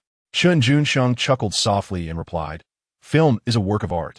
They are sacrificing for their craft. Even a kiss on the cheek, or even more, cannot be deemed reckless." "Oh," Comrade Song Yao responded with a gentle acknowledgement, reflecting on how art transforms the mundane into the sublime. Suddenly, she leaned closer to Chen Junsheng and whispered, "It seems we might be a bit reckless ourselves." With a stoic expression, Chen Junsheng replied, "Be confident. Remove the might." "No," Comrade Song Yao said, blushing shyly, her voice barely above a whisper. "Before that, I was quite innocent." Ahem. Chen Junsheng could not help but cough twice, reflecting that the words shameful and embarrassing were tailor-made for Aunt Yao. Such a pure and charming visage, yet possessing an allure that penetrates to the very bones, truly a matter of life and death. Song Yao seemed particularly fond of Chen Junsheng's cough, for each cough signified that she could seize the initiative, whispering sweet nothings that would shatter his inner defenses. Brother Junsheng. This film, Lushan Love, was ostensibly a pure romance. Yet Chen Junsheng found himself increasingly agitated as he watched. Beside him, Aunt Xia was the only one among the trio fully immersed in the film, silent and intently fixated on the screen. When the lead couple shared sweet interactions, a smile would grace her lips. When they faced adversity, her brows would furrow in concern. It was only when the female protagonist boldly kissed the male lead, their faces inches apart and both blushing profusely, that Lin Chuxia discreetly turned her head away. Her cheeks flushed with embarrassment. The young men in the front row erupted into raucous calls and whistles, behaving rather unruly. Nonetheless, most of the young men maintained a semblance of decorum, subtly shifting closer to their reserved companions, taking advantage of the film's enchanting ambience. Among them, the boldest and most spirited was undoubtedly Song Yao, who playfully mimicked the scene and pecked Chen Junsheng on the cheek. The sound echoed, and the entire theater fell momentarily silent, dozens of pairs of eyes turning towards them. Chen Junsheng raised his hand and, lowering his gaze, kissed his wrist, producing a sound akin to that of Aunt Yao's earlier affection. Initially, Song Yao herself was startled by the sudden commotion, and when all eyes turned towards her, she felt as though she might sink into the depths of her seat. Fortunately, Chen Junsheng, with his quick wit, adeptly alleviated the awkwardness at a crucial moment. After the film concluded, Lin Xuxia exited the cinema, deliberately quickening her pace to create some distance between herself and Chen Junsheng and Song Yao, who followed leisurely behind with a harmonious understanding. Have you noticed? Your Aunt Xia's silhouette is particularly striking, Song Yao suddenly remarked. To speak candidly, Lin Xuxia, standing at approximately 162 meters, was not particularly tall, yet her figure was remarkably well-proportioned. In an era when most young women favored braids, Aunt Xia's long, lustrous hair cascading over her shoulders, complemented by a crisp white blouse, rendered her silhouette under the streetlights utterly breathtaking. Chen Junsheng grinned. All four of my aunts are beautiful, and yet I am the ugly one. If only you could manage to be a bit less handsome. Song Yao responded with a hint of wistfulness. Xia rarely gets angry, but this film has stirred her emotions. She was upset during dinner, again in the cinema, and even as we left, she remained vexed. The four of us stayed in Maozhouan village for your sake, and now I fear that our impulsive decisions may lead us to drift apart, Song Yao said, her lips pressed together, her expression tinged with melancholy. Chen Junsheng harbored such concerns himself, having undergone a similar experience in his past life. Observing his silence, Song Yao felt compelled to elaborate. Your Aunt Xia is quite a paradox, externally aloof yet internally passionate. She possesses remarkable resilience in her endeavors and excels in business. In terms of talent, she is undoubtedly the most outstanding among our four sisters. Unlike Xuxin and Xiaoyan, who coddle you, and unlike myself, who often teases you, she can provide the utmost assistance whether you choose to engage in commerce or pursue a political career. Song Yao spoke candidly. The Lin family in whose city can ensure your hands remain unstained by bloodshed, allowing you to ascend effortlessly. The condition, however, is that you must choose only one from the four of us. That is unacceptable. Chen Junsheng finally spoke. Whether in business or politics, I shall forge my own path. I desire all four of you. Chapter 060. A familiar heart resurfaces. Song Yao was left utterly astonished by Chen Junsheng's declaration of wanting all four of them. Upon reflection, she realized it bore a striking resemblance to the time when all four sisters vied for his affection. Now, with the tables turned, she felt both astonished and perplexed, sensing an underlying discord, yet finding a strange sense of logic in it. How could he want them all? A shiver ran through her heart. In terms of familial bonds, perhaps it could be accepted, but romantic feelings were an entirely different matter, leaving her in a state of emotional turmoil. After spending 2 days in Hangzhou, Chen Junsheng, accompanied by Aunt Xia and Aunt Yao, took a train back to Raoyang County. Coincidentally, they returned just as the new school term commenced. Upon arrival, Chen Junsheng went directly to the black market and procured 50 pounds of meat, which he wrapped in red paper, then personally carried it to the doorstep of his mentor. Wu Shuijian. Old Wu, wake up. Junsheng has arrived. When Chen Junsheng arrived, his mentor's wife, Hu Wenwan, was sweeping the floor, while Wu Shuijian remained blissfully unaware, still fast asleep in the bedroom. Junsheng's here? Wu Shuijian sprang up with a start. Teacher. Upon seeing Wu Shuijian, Chen Junsheng felt a pang of emotion. It had only been a little over half a month since their last meeting, yet his mentor's hair had noticeably grayed, and he sported a patch of baldness the size of a coin. Ah! Wu Shuijian's face broke into a broad smile upon seeing Chen Junsheng. Junsheng, what brings you here? Has school at Zhejiang University not commenced yet? I thought you would have already left for campus. With a smile, Chen Junsheng replied, not yet. The notice states that the reporting date is September 19th, so it is still early. He then carried the pork inside. Teacher, this is a small token of my appreciation. Please do not refuse it. This child, why bring so much meat? Wu Shuijian's smile faded, replaced by a hint of annoyance. Your teacher and I do not enjoy meat. You should take it back and salt it to preserve it, lest it spoil in this heat. My home is over 20 kilometers from the county. Chen Junsheng had specifically brought this gift to express gratitude. There was no reason to take it back home. Are you really going to let me carry such a heavy load over such a long distance? That is unacceptable. No worries, I shall help you with it. Wu Shuijian bent down to take the burden. Chen Junsheng quickly intervened. Wait, Wu Shuijian sighed, his face filled with remorse as he expressed, your university acceptance letter. The teacher not only failed to assist, but rather caused you trouble. How can I have the audacity to accept your gift? No sooner had he spoken than Mrs. Hu interjected. Not only did he create chaos, but he also lost his own job. From now on, our entire family will switch to a vegetarian diet. Don't even think about eating meat. What do you mean by that? Wu Shuijian shot a fierce glare at his wife. Hu Wenjing, with a sharp clap, dropped the broom onto the floor and retreated to her room to wipe away her tears. Wu Shuijian felt somewhat helpless and turned to Chen Junsheng, saying, your aunt speaks candidly. Just take her words lightly and don't let them weigh on your heart. Teacher, I have already heard about your job loss on my way here. Chen Junsheng said apologetically. Give me 3 days, and I will arrange a suitable position for you. The salary will certainly not be lower than what you earned at the county school. Of course, if you still prefer to teach. I can also find a way for you to work at District Number 1 or Number 2 high school. Chen Junsheng made his promise with utmost seriousness. The incident leading to Mr. Wu's dismissal was, in fact, linked to the previous banner incident. Although Chen Junsheng had engaged in a series of struggles that ultimately dismantled Chen Su, Ding Meijin, and Chen Wenxiang, the leadership of the county school remained largely unaffected. Those unscrupulous leaders had privately approached Mr. Wu on several occasions, hoping he would return to teaching at the county school. However, Wu Shuijian found it difficult to overcome his psychological barriers and was unwilling to associate with them again. Thus, he firmly declined. Wu Shuijian's expression was complex. He did not doubt Chen Junsheng's capability to arrange work for him. Rather, he felt guilty for having been of no assistance to Chen Junsheng in the past, instead bringing him a multitude of troubles.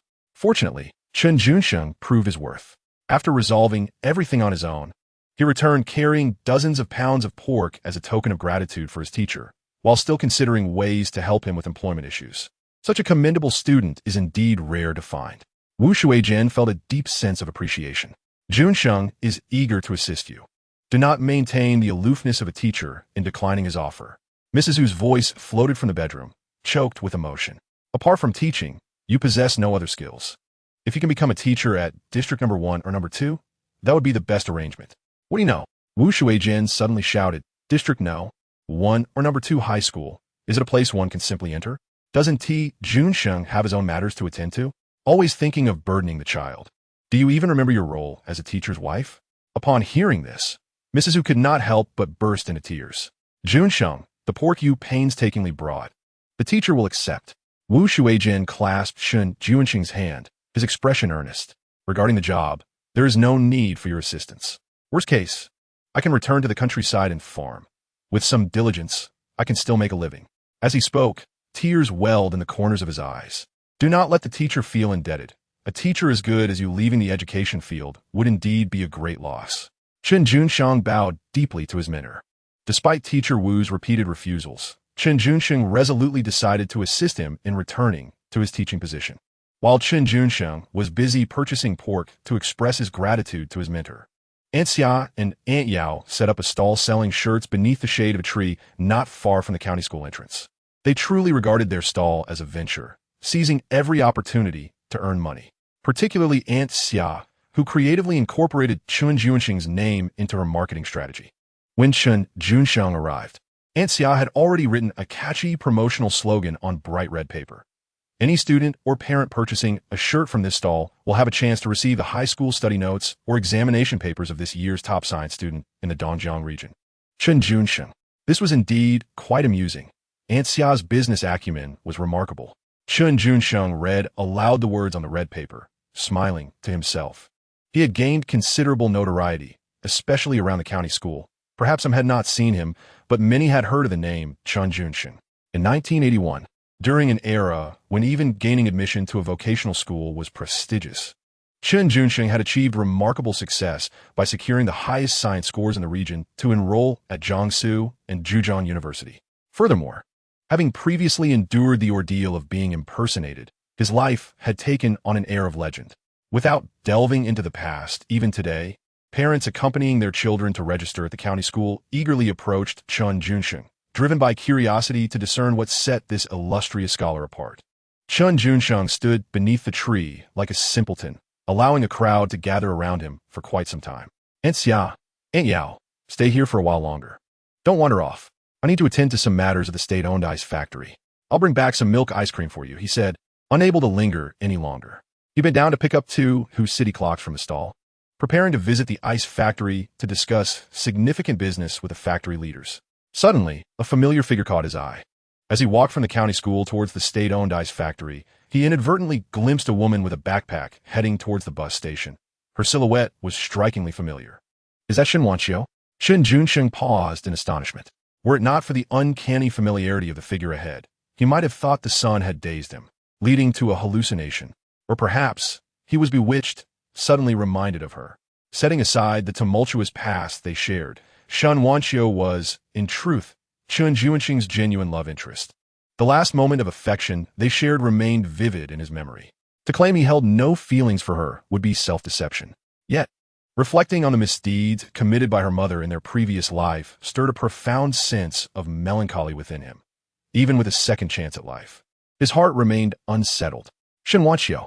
Chen Junsheng hesitated momentarily, and as the figure ahead entered the bus station, disregarding the possibility of having mistaken her, he shouted her name. In late autumn, Comrade Junsheng, initially burdened with a backpack and a visage of indifference, was poised to enter the station and board a train to Dongjiang Station. Suddenly, upon hearing a familiar call, she seemed to come alive, turning abruptly and dashing against the tide of the crowd. To her astonishment, it was indeed Chen Junsheng. "Is that really you?" Chen Junsheng raised an eyebrow and greeted her with a smile. "When did you arrive?" However, Junsheng, in a fit of rage, discarded her backpack and, resembling an irate little cat, lunged at Chen Junsheng, knocking him to the ground. Without a care for her image, she straddled his abdomen, bombarding his chest with a flurry of playful punches. "I wrote to you, but you didn't reply. I went to Mayo Jiawen to find you, and you avoided me. After much inquiry, I discovered that shortly after my return to the city, you became involved with the accountant from the Quanlianji distillery. You heartless scoundrel! How could you betray my sincere affection?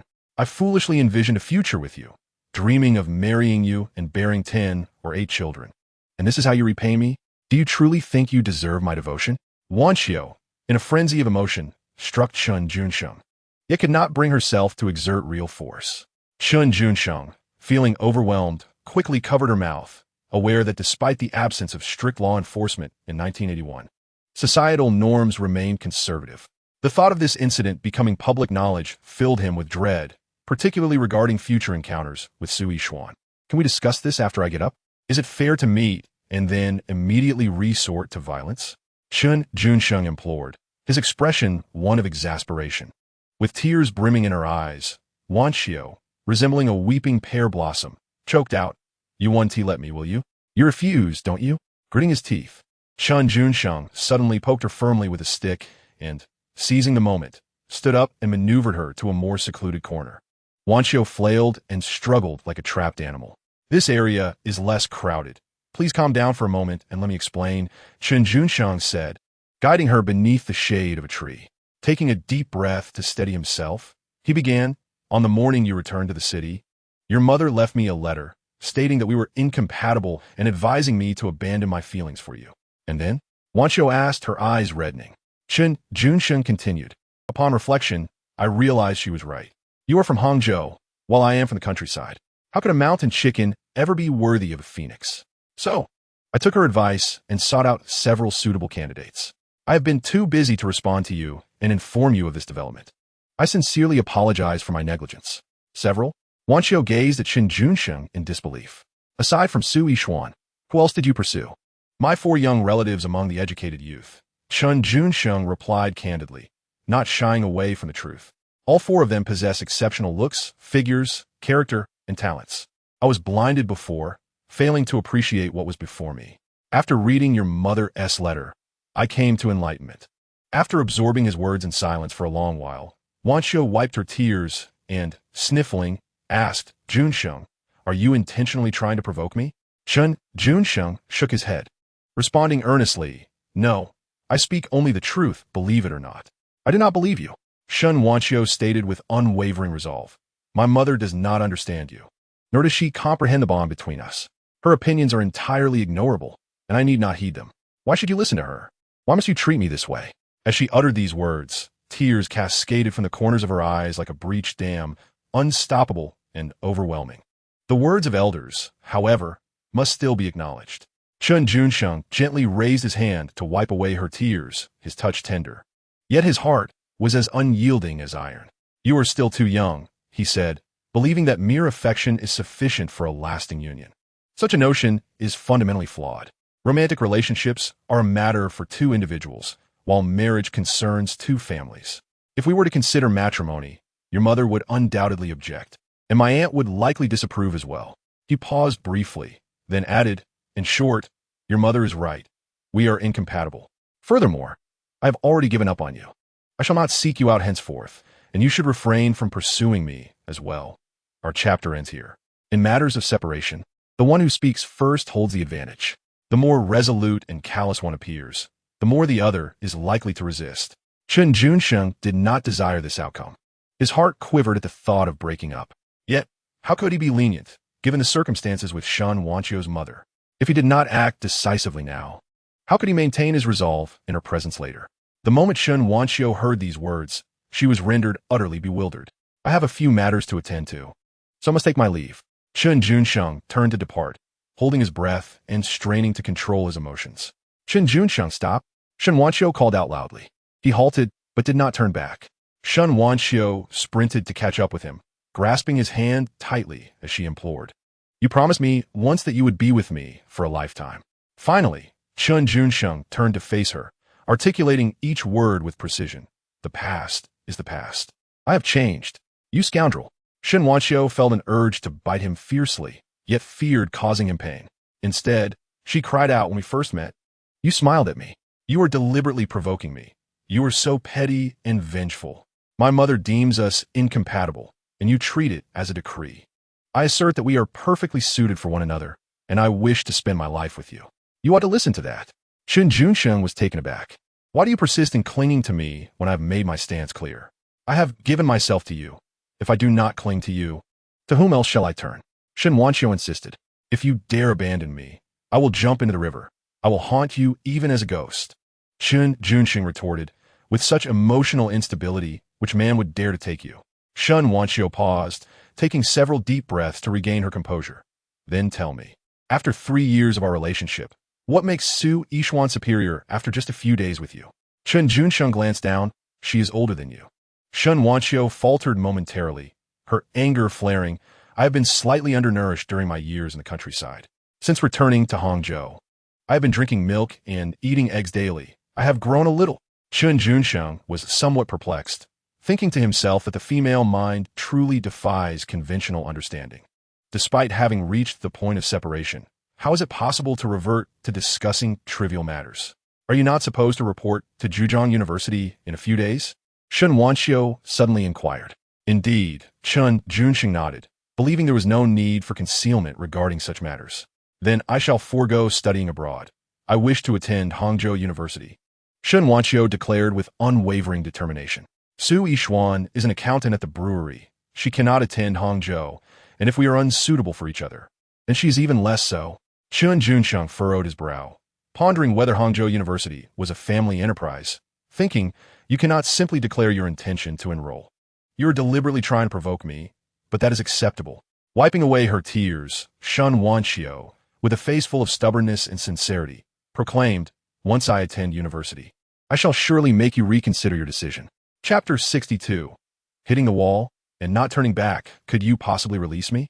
Chen Junsheng, initially carrying 2 city clocks, intended to negotiate a significant deal at the state-run ice factory in the county, but encountered Chen Wanqiu along the way.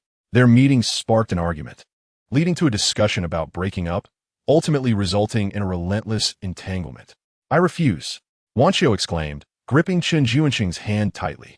With a stern expression, Chen Junsheng warned, "If you do not let go, I shall call for help to apprehend a rogue." At his words, Chen Wanqiu could not help but laugh. This was the Chen Junsheng she knew. The cold-hearted rogue from moments ago had likely been possessed by a spirit. Feeling quite vexed, Chen Junsheng nudged her a few times with his arm. Chen Wanqiu pressed her chest against his arm and, with an annoyed tone, asked, "Why do you continue to hold on to those 2 clocks? Would you like one?" Chen Junsheng offered generously. Chen Wanqiu was taken aback. "I have yet to jump into the river for you, and you wish to send me off to my end?" Aren't you supposed to catch a train? Chen Junsheng, unable to endure her persistence, adopted a more serious demeanor. Indeed, Shen Wanqiu nodded. I have a train ticket back to Hangzhou at 3:30 this afternoon. Then you should take the bus to the train station early, Chen Junsheng advised, placing the clocks on the ground and pulling out a few large bills from his pocket. I have matters to attend to and cannot accompany you. Here, take this to buy something to eat on the train, he said, pressing the money into Shen Wanqiu's hands. I knew it. Shen Wanqiu was evidently moved. Yet, Chen Junsheng appeared quite impatient, stating, enough, you understand, I am truly a scoundrel, a rogue, a fickle-hearted fool. Unworthy of your affection. The city of Rao is perilous. You must hurry back to Hangzhou. Oh, Shen Wanqiu softly responded. Chen Junsheng glanced around, remarking, it is too crowded here. This is not appropriate. Biting her lip, Shen Wanqiu declared, then I shall not return to Hangzhou. Chen Junsheng stared at her in astonishment. Shen Wanqiu raised her chin defiantly, locking eyes with him. At a loss for what to do, Chen Junsheng conceded, put your glasses on. All right. Shen Wanqiu complied obediently, retrieving her glasses from her backpack, exhaling a few breaths to carefully clean them before putting them on. Chen Junsheng gazed at her seriously, unable to suppress a sigh within. What a predicament. I am ready, Shen Wanqiu gently reminded after adjusting her glasses. Chen Junsheng instinctively lowered his head. Shen Wanqiu, with meticulous care, adjusted her glasses. Her gaze lowered. As he drew near, she closed her eyes tightly, holding her breath as his lips brushed against hers. All right, you may leave now. Chen Junsheng, after a gentle contact with her lips, turned his head aside, avoiding her gaze. Indeed, it was just as it had been before. When Shen Wanqiu opened her eyes, she smiled faintly, reluctant to part, casting a few lingering glances at Chen Junsheng before gracefully departing towards the bus station. Is this what happiness looks like?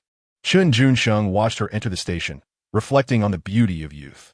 An 18-year-old girl can believe in love without reservation, even if she runs headfirst into a wall. By the time one reaches 28, however, the scales of weighing pros and cons come into play, and a mere setback prompts thoughts of swiftly moving on. Sentiments of love are often eclipsed by the burdens of reality. Chen Junsheng was not the type to be consumed solely by romantic pursuits. He had numerous significant endeavors awaiting him. After Shen Wanqiu entered the station, he picked up the clock left on the ground and hurried towards the state-run ice factory. Hey, you rascal, it's been a while since you last visited. Grandpa Chen, the gatekeeper of the ice factory, had a vivid impression of Chen Junsheng. This was due to the time when Chen Junsheng had forcibly borrowed a shabby cotton coat from Grandpa Chen while taking 2 boxes of popsicles from the factory, and had yet to return it. Grandpa Chen was not a stingy man. Had Chen Junsheng not shown up, he might have forgotten all about it. But whenever Chen Junsheng appeared, it was a different story. Well, kid, this hometown mountain brand is excellent tobacco. Grandpa Chen grinned widely, displaying his toothy smile. After several decades of working as a security guard, he had never encountered a young person as generous as Chen Junsheng, who immediately gifted him a whole pack of hometown mountain cigarettes. Excuse me, could you tell me where the factory manager's office is? Chen Junsheng inquired. It's in the old building on the right as you enter, the one covered in loofah vines. Go up to the 2nd floor, turn left, and you will find the manager's office at the end of the corridor. Grandpa Chen enthusiastically gestured, guiding Chen Junsheng. He added, our factory manager shares my surname, Chen, as in Qin Wang, his full name being Baogua. Qin Baoguo, what a splendid name. Chen Junsheng exclaimed with a smile, noting that many middle-aged individuals now bore names like Baogua, Jiangua, Weigua, and Wei Min. The well-known master Ma Baohua, a prominent figure of later generations, was a typical representative. If you need to see the manager, you ought to hurry. Otherwise, he's off fishing by 3 this afternoon, Grandpa Chen reminded him. Oh, thank you. Chen Junsheng nodded with a smile, following the direction indicated by the elder as he entered the factory premises. It was now September, although the temperature remained high. The difference between day and night had begun to widen. Consequently, the ice factory's popsicle sales were declining as the weather turned cooler. Soon, when the cold set in, orders would dwindle to almost nothing. Insufficient orders posed a significant challenge that most military-to-civilian state-run factories were forced to confront. Meanwhile, the public's demand continued to grow. Yet some state-run factories seemed lethargic, their production capacity limited.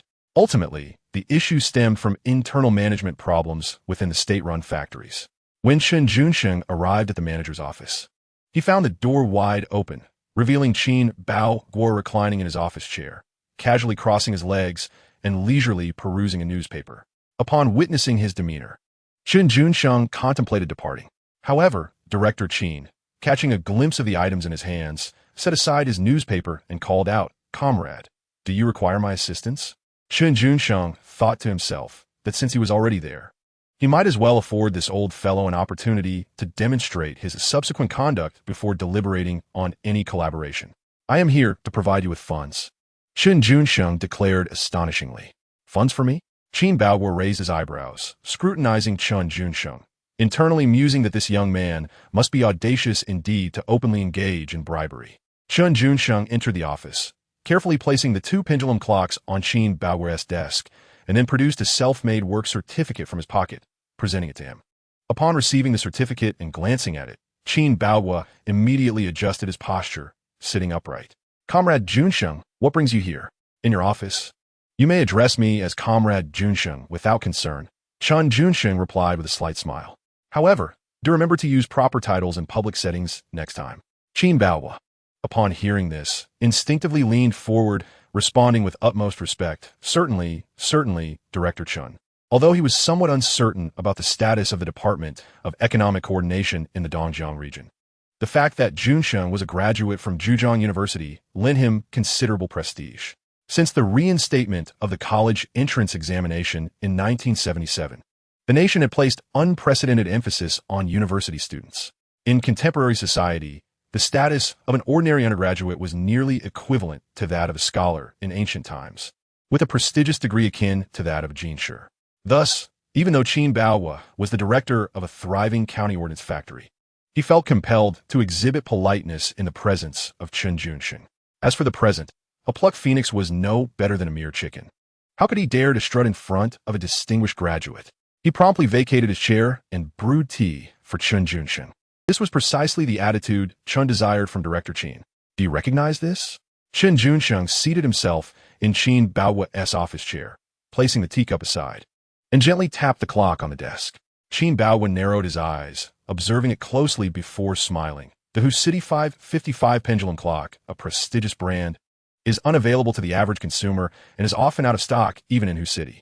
"I just returned from Hu City," Chen Junsheng remarked, sipping his tea softly. "I brought back a substantial order that could invigorate the mechanical manufacturing industry in Raoqing. Would you be interested in learning more?"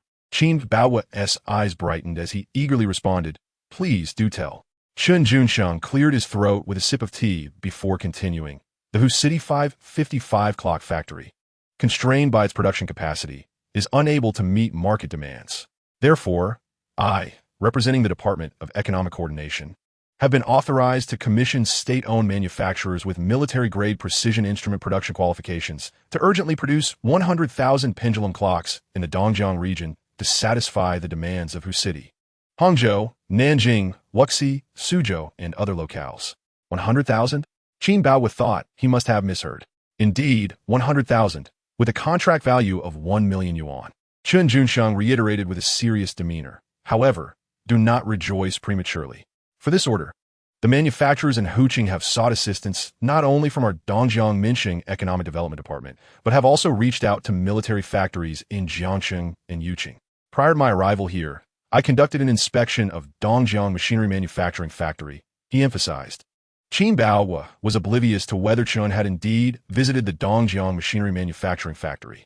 His mind was consumed with contemplation over the substantial order of 100,000 pendulum clocks. This represented a remarkable output value of 1 million yuan. Even if he could only secure a modest share, it would suffice to ensure a prosperous year for all 46 workers at the factory. Chen Baoguo felt a surge of desire. At the age of 45, his daily routine of reading newspapers, sipping tea, and fishing stemmed from the languid idleness at the ice factory. As summer waned, his inactivity would only intensify. Yet, with no orders and no profits, how long could they rely on the upper management to subsidize salaries? Would he, as the factory director, be able to maintain his position until retirement? "Director Chen, I earnestly implore you, for the sake of our fellow townsfolk from Raoyang County, to grant our county's ice factory an opportunity regarding this order," Chen Baoguo pleaded earnestly, articulating his case with fervor. "We have 46 seasoned military craftsmen, state-of-the-art precision manufacturing equipment, and even skilled workers readily available to supervise. In essence, he asserted that what Dongjiang Machinery Manufacturing Factory possessed, they too had, and what they lacked, they could also provide. Chen Junsheng expressed a willingness to assist in revitalizing the mechanical manufacturing industry in their county, yet he retorted with a wry tone, "However, do not hesitate to outline any conditions you may have." Qin Baoguo maintained a humble posture. "I need to first ascertain your capabilities before making a decision," Chen Junsheng stated. To which Qin Baoguo nodded with a smile. "That is only reasonable. I can leave a sample here for you to have your technical team analyze and study." "I shall return tomorrow," Chen Junsheng declared, setting down his teacup without any unnecessary chatter, preparing to take his leave. Director Qin Baoguo hesitated, calling out to him. Chen Junsheng turned a glance back. "Is there anything else? This clock requires little technical prowess. Our military craftsmen can replicate the original effortlessly," Qin Baoguo cautiously inquired, risking potential offense to Chen Junsheng. "The only clarification I seek is whether this order is genuinely commissioned by the Huqing manufacturers. That is not your concern. When I return tomorrow, I expect to see that you possess the capacity to ensure daily production of 300 to 500 clocks," Chen Junsheng replied tersely, departing without a backward glance. Qin Baoguo stood rooted in place, momentarily perplexed before suddenly gaining clarity. Regardless of his circumstances, if he was prepared to provide the order and payment, he would lead his workers to fulfill it. The output would benefit the factory, while the responsibility would rest with Chen Junsheng. What did he have to fear? After leaving the ice factory, Chen Junsheng did not head to the Dongjiang Machinery Manufacturing Factory, but instead visited the Quanliang Liquor Factory. Little Chen has arrived? In the financial office of the Quanliang Liquor Factory, when Chen Junsheng previously visited, he found only Su Yishuan at one of the 3 workstations. This time, however, the situation was quite the opposite. Su Yishuan was absent, and the other 2 workstations were occupied.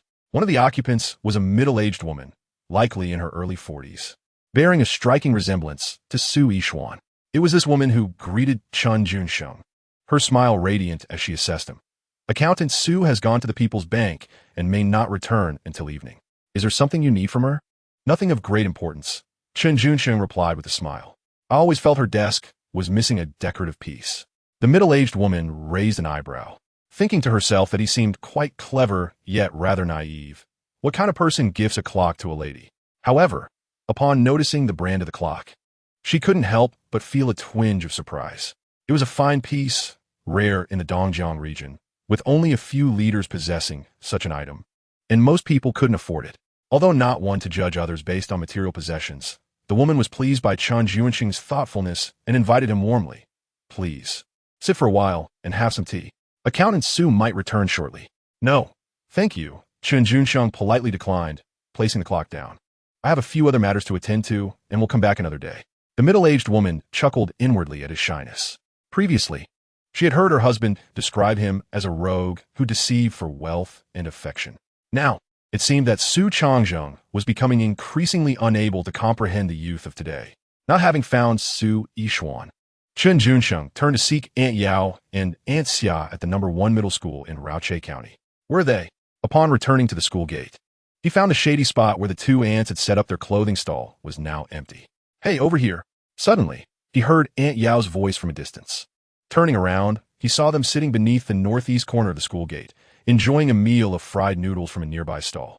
"You startled me. I almost thought something happened to you both," Chen Junsheng exclaimed, arriving breathlessly at the stall, still shaken by the moment. "What are you thinking?" Song Yao set down her chopsticks and playfully retorted, in broad daylight, "Who would dare to abduct decent women?" As soon as she finished speaking, Lin Chuxiao blinked and inquired, "Since when did you become a woman?" "Ahem," Song Yao coughed lightly, her face flushing.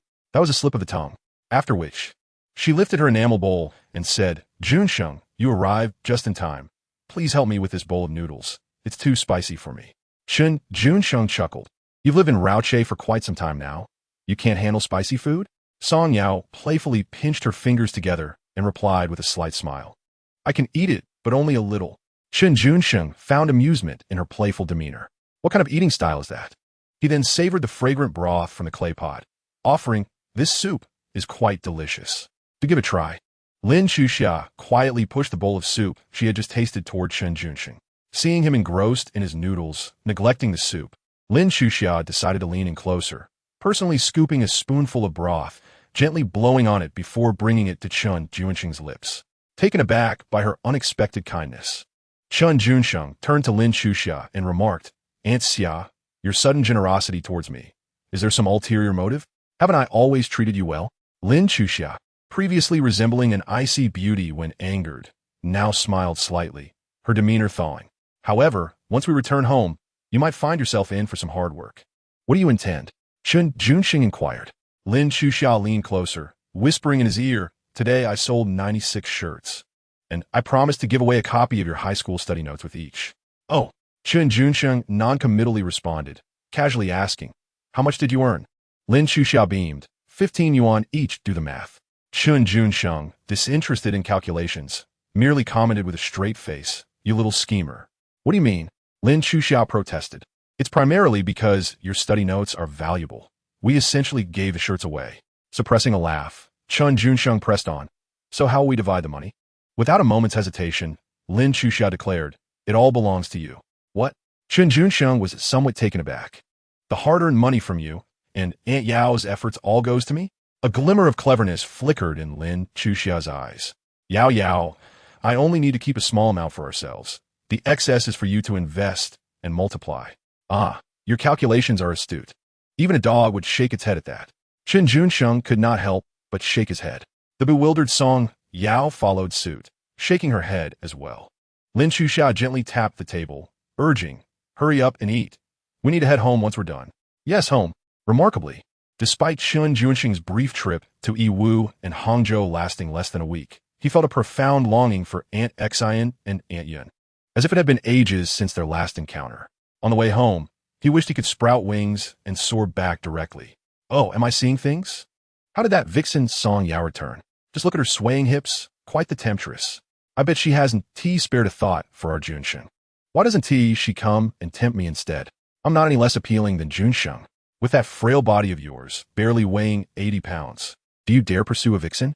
Aren't you afraid of being completely drained in one night?" "Ha!" Chen Junsheng and his companions entered the collective in the evening, just as the members had finished dinner and were lounging in the sun-dried grain yard. Having not appeared in the group for quite some time, Song Yao quickly became the focal point of everyone's post-meal discussions. Junsheng, from a distance, Song Yao seemed to have caught wind of some unsavory gossip and decided to halt her steps. "What's wrong?" Chen Junsheng turned to Aunt Yao. "I can't walk anymore," Song Yao said, her eyes twinkling, her voice soft. "Will you carry me?" "Of course." Chen Junsheng agreed without a second thought. Crouching down before Aunt Yao, Song Yao laughed. "With so many people watching, are you truly brave enough to carry me? Aren't you afraid of their chatter? Their gossip is their concern. Their mouths belong to them, and I have no control over that." Chen Junsheng chuckled nonchalantly, saying, "Carrying you is my responsibility. You are my aunt, and it is only natural for me to assist you when you can no longer walk." His sweet words brought a smile to Song Yao's face, her eyes curving into lovely crescents. Unable to contain her delight, she leaned closer to Chen Junsheng's ear and playfully remarked, "Junsheng, you truly are my wonderful brother. If you carry me back, I suppose Aunt Xia, Aunt Xian, and Aunt Yin won't need to dip their dumplings in vinegar anymore." With a mischievous whisper, she laughed softly. Yet, when the playful spirit took hold of her, she disregarded the stares of others, wrapping her arms around Chen Junsheng's neck and tenderly resting on his back. "Oh dear, this is quite inappropriate," he thought. As a man of knowledge, how could he engage in such behavior in public? A natural seductress, Song Yao had him utterly captivated. When Chen Junsheng lifted Aunt Yao onto his back, the atmosphere around them erupted like a kettle boiling over. "What have I done to your reputation?" Song Yao giggled, covering her mouth.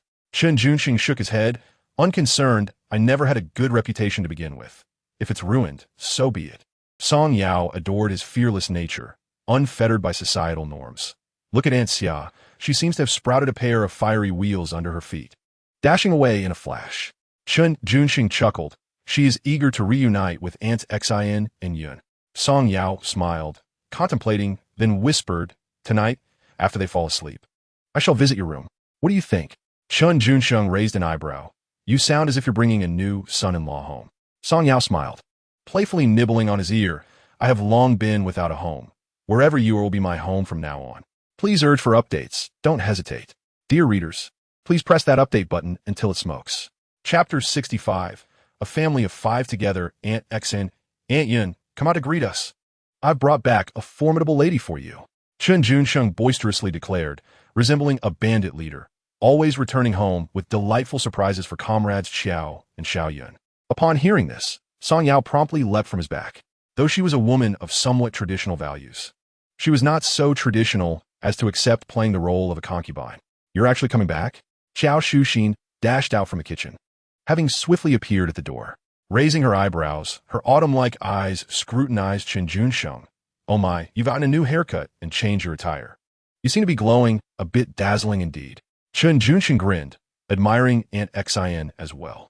After a few days apart, the originally fair and delicate teacher, Xiao, seemed to have tanned slightly, yet this only enhanced her beauty, adding a different charm.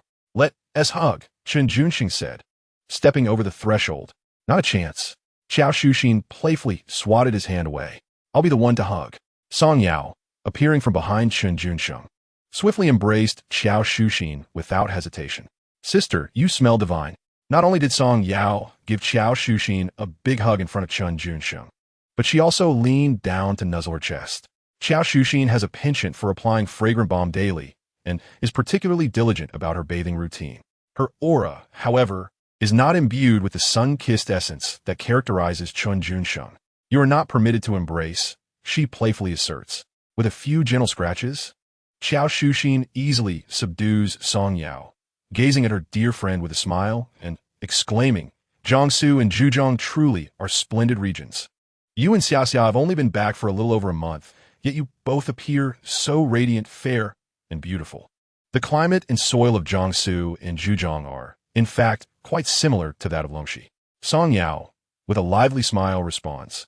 The main reason is that after Xiaxia and I set up our stall and became self-employed, we no longer toil in the fields. On slow business days, we can even indulge in napping at home. Sleeping a lot makes one fairer, you know? Can sleeping really make one fairer? Xiao Shuxin blinks, this notion seemingly encroaching upon her cognitive blind spot. In that case, I shall retire early tonight. Come on, let's hurry inside and secure the door. The outside has been rather tumultuous of late. During Chen Junsheng's absence, Xiao Shuxin and Qi Xiaoyan have often felt as though someone was covertly watching them while they ventured out to gather eggs. Uncertain of the situation, they decided to accompany Luo Yuanchao and his group into the city and the countryside. However, every night, strange footsteps echo behind their home, preventing both Xiao Shuxin and Qi Xiaoyan from sleeping soundly. Fortunately, they have firearms at home, and both Xiao and Xiaoyan, having previously undergone 3 months of military training as university students, feel somewhat reassured. Additionally, they have secret guardians in the countryside, alleviating concerns regarding their safety, though their primary worry remains Chen Junsheng, who is away. Auntie, you should accompany me to Hangzhou in the future. Tonight's meal marks a long-awaited reunion, as Chen Junsheng shares a dinner with his 4 aunts after many springs have passed. Aunt Yin thoughtfully prepares dumplings for everyone, a dish that is one of the favorites of Qi Xiaoyan and Song Yao, evoking a festive atmosphere reminiscent of the new year. Why should we follow you to Hangzhou for university? Xiao Shuxin muses, once you rascal, start your studies, our mission as sisters will be accomplished, and it will be time for us to return to our respective homes. By then, you can wail for your little prince, and best not call to say you miss your aunts. This is not something to discuss with Junsheng. I have already considered it for everyone. Song Yao interjects, playfully nibbling at the tips of her chopsticks, and continues, with Xiaoyan's exceptional culinary skills. She could leverage connections to rent a storefront near Jiangsu and Zhejiang University to open a snack shop, which would surely thrive. As for me, I'll partner with Xiaxia to sell shoes, socks, and clothing near various universities, which should be quite easy. As for Shuxin, she could take over Uncle Xiao's previous position and become a teacher at Jiangsu and Zhejiang University. In just a few sentences, Song Yao lays out a clear plan for the 4 sisters, then turns to Chen Junsheng and inquires, what do you think? Chen Junsheng ponders for a moment before earnestly expressing his opinion. As long as Annie Xan does not become my university counselor or homeroom teacher, I wholeheartedly endorse the rest. Are you afraid I would impose restrictions on your romantic pursuits with the lovely classmates? Xiao Shuxin retorts with a light huff. Comrade Xiao Qiao possesses an intimate understanding of Chen Junsheng's temperament. This rascal, though not inherently malevolent, is somewhat fickle in matters of the heart. Coupled with his commendable attributes, it is only natural that he attracts attention. What nonsense! Chen Junsheng scoffed, smiling as he retorted. I am merely concerned that a throng of male classmates will pursue you, provoking my own foolish inclinations, leading to my expulsion before I can even complete my studies. You truly have a vivid imagination. Xiao Shuxin, momentarily distracted by his words, felt her cheeks flush and remarked, my qualifications are only adequate for teaching elementary students. Becoming a university professor would likely mislead the young minds. Perhaps I should consider becoming a librarian instead. Xiaoyan, what do you think? Xiao Shuxin inquired, turning to Qi Xiaoyan, who was sipping dumpling soup. Qi Xiaoyan responded softly. As long as the family is together, it matters not where we go or what we do. Indeed, Qi Xiaoyan affirmed, and after a prolonged silence, Lin Xuxia also spoke up, having endured hardships together. It is imperative that our family of 5 unite to sweeten our lives henceforth. Excellent. Comrade Song Yao led the applause, relieved that her close bond with Chen Junsheng would not jeopardize the sisterhood, potentially leading to their separation. With the sisters unanimously agreeing to venture to Hangzhou, her heart felt much lighter. Chen Junsheng, too, breathed a sigh of relief. Many couples in later years would queue at the Civil Affairs Bureau for divorce after their children completed their college entrance examinations. Yet these aunts were willing to strive alongside him in Hangzhou. This unique bond forged during a challenging time was indeed precious. After dinner, Chen Junsheng retreated to his room to organize his high school notes, while the 4 aunts spread out a large mat opposite his bedroom. Tonight, the sisters would share the space, likely chatting until dawn without a hint of fatigue. Reflecting on his high school days, Chen Junsheng recalled the intense dedication he had invested. He rummaged through an old box, uncovering 32 exercise books and a mountain of exam papers filled with problems he had meticulously transcribed from his teachers. The handwriting as immaculate as printed text. Those of his generation understood that if they did not endure the hardships of study, they would face the tribulations of society instead. Perhaps I should revisit these problems to rekindle the essence of learning, he mused. Taking a seat, he focused intently, attempting to regain the academic mindset he once possessed. To his surprise, he felt a resurgence of clarity this time. It was not as incomprehensible as before. With a sense of calm, mathematical problems began to appear simpler, the answers forming in his mind after a mere glance. Upon verification, he found his responses predominantly correct. Ah, this is splendid. Even the most challenging math problems seemed to yield to his renewed understanding. Surely, his literary prowess had not diminished. With a pen in hand, he paused briefly before composing a poem for practice.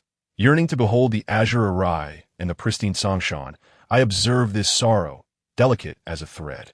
Dark clouds shroud the city. Spring has departed. Threads of longing accompany you on your journey. After finishing, Chen Junsheng muttered an expletive under his breath, contemplating. I should find time to share this with Aunt Yao. Chapter 066. While a direct attack can be evaded, a hidden arrow is difficult to defend against. Chen Junsheng was contemplating presenting the light verse he had just penned to Aunt Yao. Before long, a knock echoed from outside. Hey, rascal, are you asleep? I need to come in and fetch a couple of warm garments to cover my abdomen. Comrade Song Yao casually concocted an excuse and entered Chen Junsheng's bedroom.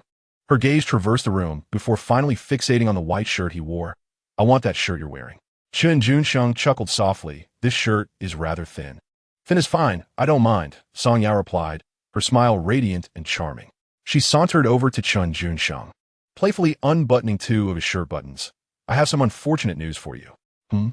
Chen Junsheng blinked, wondering if she intended to disclose their affair. Comrade Song Yao whispered, perhaps it was when you were carrying me this evening that you became too agitated. Shortly after dinner, there was an unexpected flow of blood. Chen Junsheng was momentarily taken aback. An unexpected flow of blood? However, Aunt Yao appeared to embody the essence of a healthy, natural beauty, punctual, abundant, without pain or emotional upheaval. Did you write this? Song Yao turned a glance at Chen Junsheng's desk, discovering the haphazard poetry he had just composed. She picked it up for a closer inspection, unable to suppress a chuckle. Your prose is quite good, albeit a touch wicked. Where's the wickedness? Chen Junsheng feigned ignorance. Song Yao chose not to respond, her eyes twinkling with mischief. I've hidden those socks away. You won't be seeing them again. Oh, Chen Junsheng nodded, accepting her decision. A man of honor should not be ensnared by base aesthetics. Song Yao pivoted back, continuing to unbutton Chen Junsheng's shirt.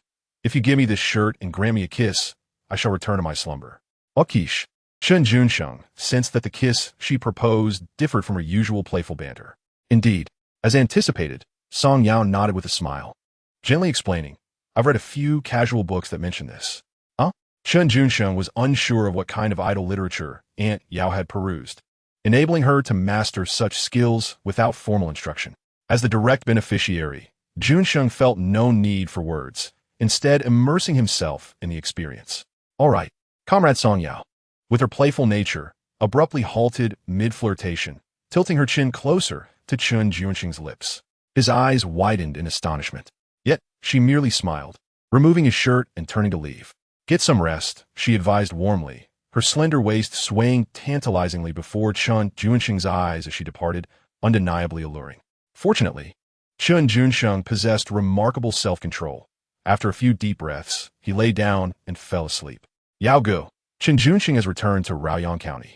At 9:30 that evening, within a concealed cave at the southern quarry of Raoyang County, a dozen burly men, bare-chested, were engrossed in a fervent game of poker under the glow of mining lamps. At that moment, a slender individual with triangular eyes entered the mine and reported to the central figure of the crowd, a man named Zheng Guangyao, who had a distinct red birthmark on his forehead. "When did this happen?" Zheng Guangyao inquired, his fingers nervously clutching 3 playing cards, his smile lacking genuine warmth. The triangular-eyed fellow replied, "Around 10 this morning, he returned with his other 2 aunts. To encounter such a significant event and still come and go unscathed, his connections must be formidable." Zheng Guangyao glanced at his cards, 2, 3, and 9, devoid of any flower cards, yet he managed to grin as he casually tossed a large card onto the table. $10. "What the hell, Brother Yao, suddenly $10? You must have drawn 3. No, several younger brothers exclaimed, discarding their cards. "What a bunch of cowards. I don't even have a flower card. Yet no one dares to play?" Zheng Guangyao reached for the money, realizing none of his cards were worthy, and swiftly returned them for reshuffling. "Brother Yao, I've also learned that Chen Junsheng has been trafficking collective assets from the production team, making a fortune," the triangular-eyed man continued. "Yes, I've heard whispers of this." Zheng Guangyao nodded. "He is certainly enjoying the fruits of his labor. My brother Liu, on the other hand, is in dire straits. Not only was he rendered incapable by Chen, but he also faces forced labor. However, it's fortunate that Guangrong is single. Being incapacitated means little to him." Zheng Guangyao seemed to be conversing with himself, yet the brothers surrounding him were all ears, listening intently. "But Chen Junsheng is different. He is handsome and academically gifted, surrounded by stunning women. If he were to suffer the same fate as Guangrong, his anguish would be magnified tenfold, 100-fold. The following morning, Chen Junsheng rose early as usual, while his 4 aunts in the adjacent room were still lost in slumber. This old house was in disrepair. He contemplated acquiring land at the foot of the mountain to build a new home. With money now in his pocket, he was reluctant to have his aunts continue living in this dilapidated earthen abode. He envisioned constructing a spacious tiled house, regardless of how long he might reside there. A clean and ample refuge upon his return. Yun, Paula. As Chen Junsheng opened the front door, he was greeted by Luo Yuanchao, who was grinning widely. "Did you go hunting last night?" Chen Junsheng inquired, noticing the hunting rifle slung over Luo's shoulder and the puffiness around his eyes, unable to suppress his concern. "I know you're tough, but you shouldn't be pushing yourself day and night." "Why didn't you go hunting?" Luo Yuanchao rubbed his eyes and surveyed the surroundings before leaning closer to Chen Junsheng. "A few days ago, while you were away, I noticed some suspicious outsiders lurking around here. I was worried they might have ulterior motives, so I took it upon myself to keep watch at your door at night." Chen Junsheng felt a surge of gratitude at these words. Truly, a brother like Luo Yuanchao, who would stand by him through thick and thin, was a rare find in this life. Some matters required no prompting from Chen Junsheng. Luo Yuanchao had already taken action on his behalf. "In the coming days, I may need your help to keep an eye on things," Chen Junsheng said, embracing Luo Yuanchao's shoulders earnestly. "When I head to Hangzhou, you should come with me. I'll show you how to embark on something substantial. In short, follow me, and we shall share the blessings." Chen Junsheng made his promise with utmost sincerity. "All right." Luo Yuanchao nodded vigorously, reminiscent of a bird pecking at rice, and then cautioned, "Jun, when you venture into the county or the countryside, exercise caution. You might be their target." "It's fine," Chen Junsheng mused. "While the world is indeed tumultuous, it is not overwhelmingly frightening." He contemplated the notion that while an obvious threat could be evaded, a concealed one was far more perilous. If they dared to show themselves, resolving matters would be simpler. Lurking in the shadows was the true trouble. Recently, he had found great amusement in the collective pleas for updates, chuckling to himself, "How shameless of me. Please, keep urging for more." The unfolding narrative promises to be even more riveting. Chapter 67. The Coward Dies of Hunger. The bold dies of gluttony. Chen Junsheng was not the type to hesitate at the scent of danger. In the 1980s, the timid perished while the audacious thrived. Old Wang from Wanda had a saying, "What do Tsinghua or Peking University matter? Being bold is far superior." "Junsheng, you're up so early. Are you heading to the county again?" As Chen Junsheng conversed with Luo Yuanchao at the door, Xiao Shuxin emerged. "Indeed," he replied. "Today." He intended to inspect the production workshop at the county ice factory and also meet with Sui Xuan. "Are you willing to accompany me into the city?" Xiao Shuxin smiled and nodded. "Xiaoyun and I plan to visit the county supply and marketing cooperative. Are you brave enough to ride us both?" "What is there to fear?" Chen Junsheng eagerly welcomed the idea of taking his aunts along to avoid the awkwardness of assessing the factory alone, as his youth might not command respect from the seasoned military engineers. However, he had no intention of cycling into town. He exchanged a knowing glance with Luo Yuanchao.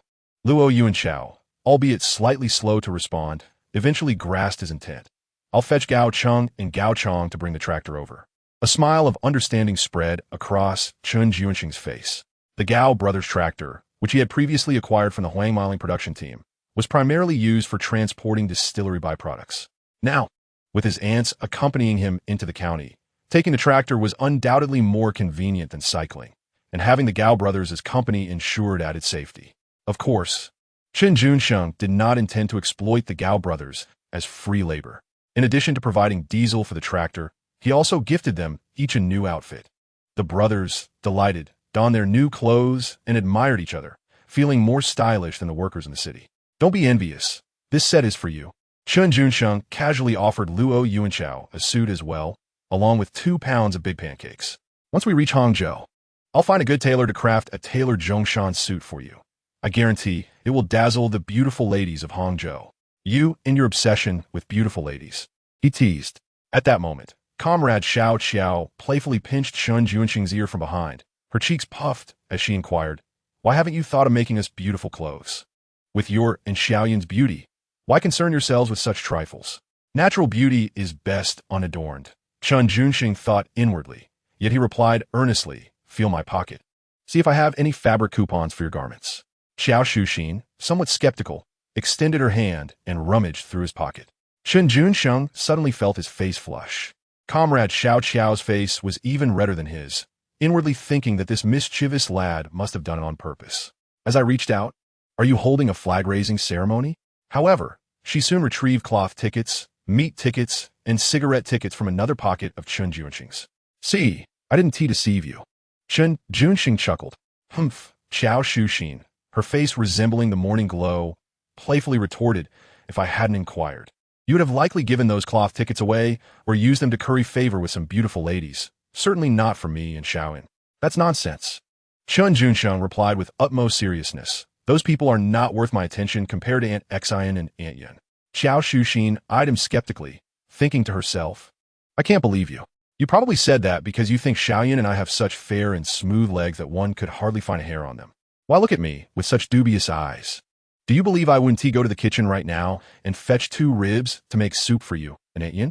Chen Junsheng said earnestly. "Jungo, I want some too." Luo Yuanchao chimed in with a silly grin. Chen Junsheng knowingly retorted, "You are not worthy." He. Comrade Xiao Qiao initially tried to suppress her laughter, but couldn't help herself. This rascal was adept at jesting, and with the silly Luo Yuanchao supporting him, it was hard not to be amused. After Qi Xiaoyan prepared breakfast for everyone, she finally emerged. "Ajun, come here." She beckoned to Chen Junsheng while the others were busy eating. "Oh, coming." Chen Junsheng quickly approached Aunt Yin. She pointed to her new shirt and trousers, whispering, "Do I look all right in this?" Chen Junsheng observed her seriously and asked with concern, "Is this shirt a bit tight on you?" Qi Xiaoyan nodded slightly. Pinching the hem of her shirt, "It's not very comfortable while cooking, but it feels fine while walking." Chen Junsheng smiled, finding Aunt Yin quite endearing.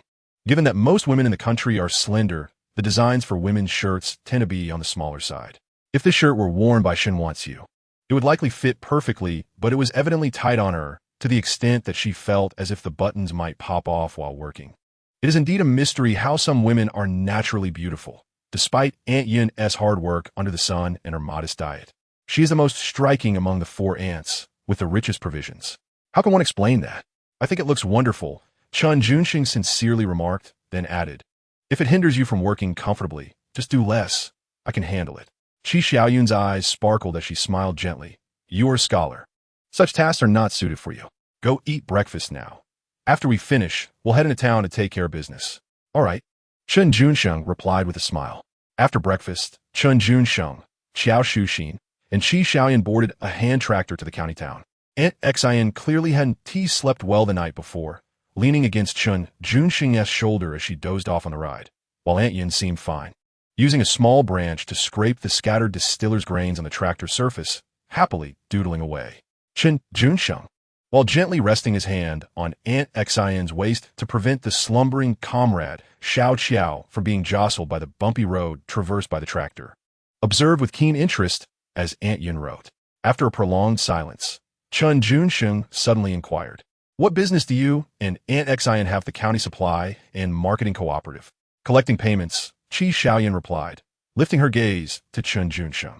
During the days you were away, Shuxin expanded the egg business into the supply cooperative, the state-run hotel, and the county committee guest house. Oh, Chen Junsheng's eyes sparkled with intrigue. He had initially believed that Aunt Xia's entrepreneurial acumen was exceptional, but he was pleasantly surprised to discover that Aunt Xin was equally astute. In fact, he had once contemplated introducing the egg business to these state-run entities for a stable and lucrative venture. However, after experiencing the allure of obtaining interest-free bank loans and trading collective assets, his enthusiasm had waned. Noticing his interest, Qi Xiaoyun continued. The state-run hotel and the county committee guest house purchase 50 pounds of eggs from her daily, settling payments immediately. The cooperative, however, has a significant demand. They take as many eggs as are available, yet they consistently delay payments after collection. Upon mentioning this, Qi Xiaoyun frowned slightly. I heard that several individual vendors supplying eggs to them have waited months without receiving payment. Chapter 68. A rogue is not dreadful, but a cultured rogue is to be feared. Although Qi Xiaoyun and Xiao Shuxin hailed from a family of considerable standing, their naivety in business matters remained apparent. Particularly comrade Xiao Qiao, who had accompanied Chen Junsheng through thick and thin, witnessed his gradual ascent, naturally aspiring to achieve success through her own efforts. She longed for her stubborn father to see her accomplishments, hoping to dispel his patriarchal biases. However, the supply and marketing cooperatives of the early 1980s were far more formidable than many perceived. The mere individual vendors could be easily handled without the intervention of high-ranking officials. Even a lowly employee from the cooperative could manipulate them at will. They accepted your goods without explicitly denying payment, yet they would postpone settlements indefinitely. They were aware of your urgency, but advised you to remain patient. Of course, Comrade Xiao Qiao was astute enough to realize that pursuing payment was a trivial matter not worth troubling her family over. Once that rogue, Chen, returned home, it was likely that even the cooperative's director would personally intervene, ensuring that every last penny was accounted for. Comrade, I beseech you, please settle at least a portion of my payment. I am truly struggling with cash flow. When Chen Junsheng and his entourage of 5 arrived at the management office of the county supply and marketing cooperative, they discovered that a considerable number of people had arrived before them, some even kneeling on the ground. The individual responsible for addressing this crowd was a middle-aged man, around 40, sporting a distinctive mustache, plump and pale. I've told you countless times, the director is on a business trip and has yet to return. Without his signature and seal, the financial department will not process any payments. Why can't you understand this? The mustached man expressed his disdain towards those kneeling before him. You keep pestering me day after day. It's maddening. As he began to lose his temper, someone quickly approached with a cigarette. Li Kun, please, don't be upset. Have a smoke. Are you here to urge for payments as well? Comrade Wang Likun received the cigarette, glanced at the brand, and tossed it disdainfully to the ground, exclaiming, Is this even a cigarette? Even dogs wouldn't smoke this. The person offering the cigarette immediately felt a wave of embarrassment and was at a loss for words. Wang Likun, uninterested in further discourse, waved his hand dismissively as if swatting flies, saying, "Just leave. You're an eyesore here. You owe me a few eggs and some money, and you've been hounding me for days. With such a dismal performance in your business, it's no wonder you're impoverished." At that moment, Chen Junsheng turned to the eldest of the Gao brothers and said, "Gao Cheng, go up and give this insolent fellow a couple of slaps." Without hesitation, Gao Cheng rolled up his sleeves and strode towards Wang Likun, delivering 2 resounding slaps across his face. Although Wang Likun was corpulent and heavy-set, his physique was surprisingly frail. Taken off guard by the sudden blows, he nearly lost his balance and stumbled to the ground. After regaining his composure, he stared incredulously at the audacious commoner who had just struck him, and after a brief pause, erupted in anger. "Damn you." Before he could finish, Gao Cheng's brother, Gao Chong, stepped forward and kicked Wang Likun in the stomach, retorting, "Who do you think you are?" Wang Likun fell to the ground with a thud. Gao Chong attempted to kick him again, but was restrained by his brother. The onlookers were taken aback, wondering where these brash individuals had come from, daring to assault an official employee of the distribution agency. Surely, they must be craving the comforts of public employment. As the altercation unfolded, personnel from the adjacent office quickly arrived. "Director Jiang, these ruffians have dared to strike me," Wang Likun exclaimed, scrambling to his feet to report the incident upon spotting Deputy Director Jiang Hua approaching. Jiang Hua glared fiercely at the scene, scanning the crowd. "Who initiated this?" "It was I who commanded them to strike him," Chen Junsheng interjected boldly, stepping forward to confront Jiang Hua. The deputy director's eyes fixed on him with a fiery intensity, as if ready to unleash his wrath. "Do you have the audacity to be so brazen after committing such an act? Are you the chief director or the deputy?" Chen Junsheng inquired. Jiang Hua remained silent, prompting Chen to smile slightly. "Since you are merely the deputy, I kindly request that you refrain from glaring at me with such impotent fury. My time is precious. Either summon your director to settle this matter, or dispatch someone to the county police station to invite law enforcement to handle it." With these words, not only did Jiang Hua's expression darken, resembling one who had just consumed something vile, but even Xiao Shuxin couldn't help but tug at Qi Xiaoyan's sleeve, whispering, "Xiaoyan, look at him. Does he even resemble a university student? He is practically a thug." Xiao emphasized her point. Indeed, Qi Xiaoyan nodded in agreement. Thugs are not to be feared. What is truly alarming is a thug with education. Our Ajun is a cultured rogue. Xiao Shuxin's eyes sparkled with mischief. That sounds rather poetic, but it doesn't align with your usual style. "Surely, that scoundrel didn't teach you that?" "He taught me while we were on the tractor," Xiaoyan replied earnestly. He said, "When collecting debts, don't attempt to reason with people or appeal to their emotions. One must be assertive, domineering, and even a bit rogue." Listening to these words, Xiao Shuxin found them sensible, but replied, "I believe he has gotten a few meal vouchers from the county police chief last time and is seeking an opportunity to use them at the cafeteria." Qi Xiaoyan smiled faintly, recalling what Ajun had just mentioned in the car. This possibility cannot be dismissed. He must feel emboldened after acknowledging your father as his godfather. Xiao Shuxin remarked. Qi Xiaoyan shook her head. "No, it's because of your father.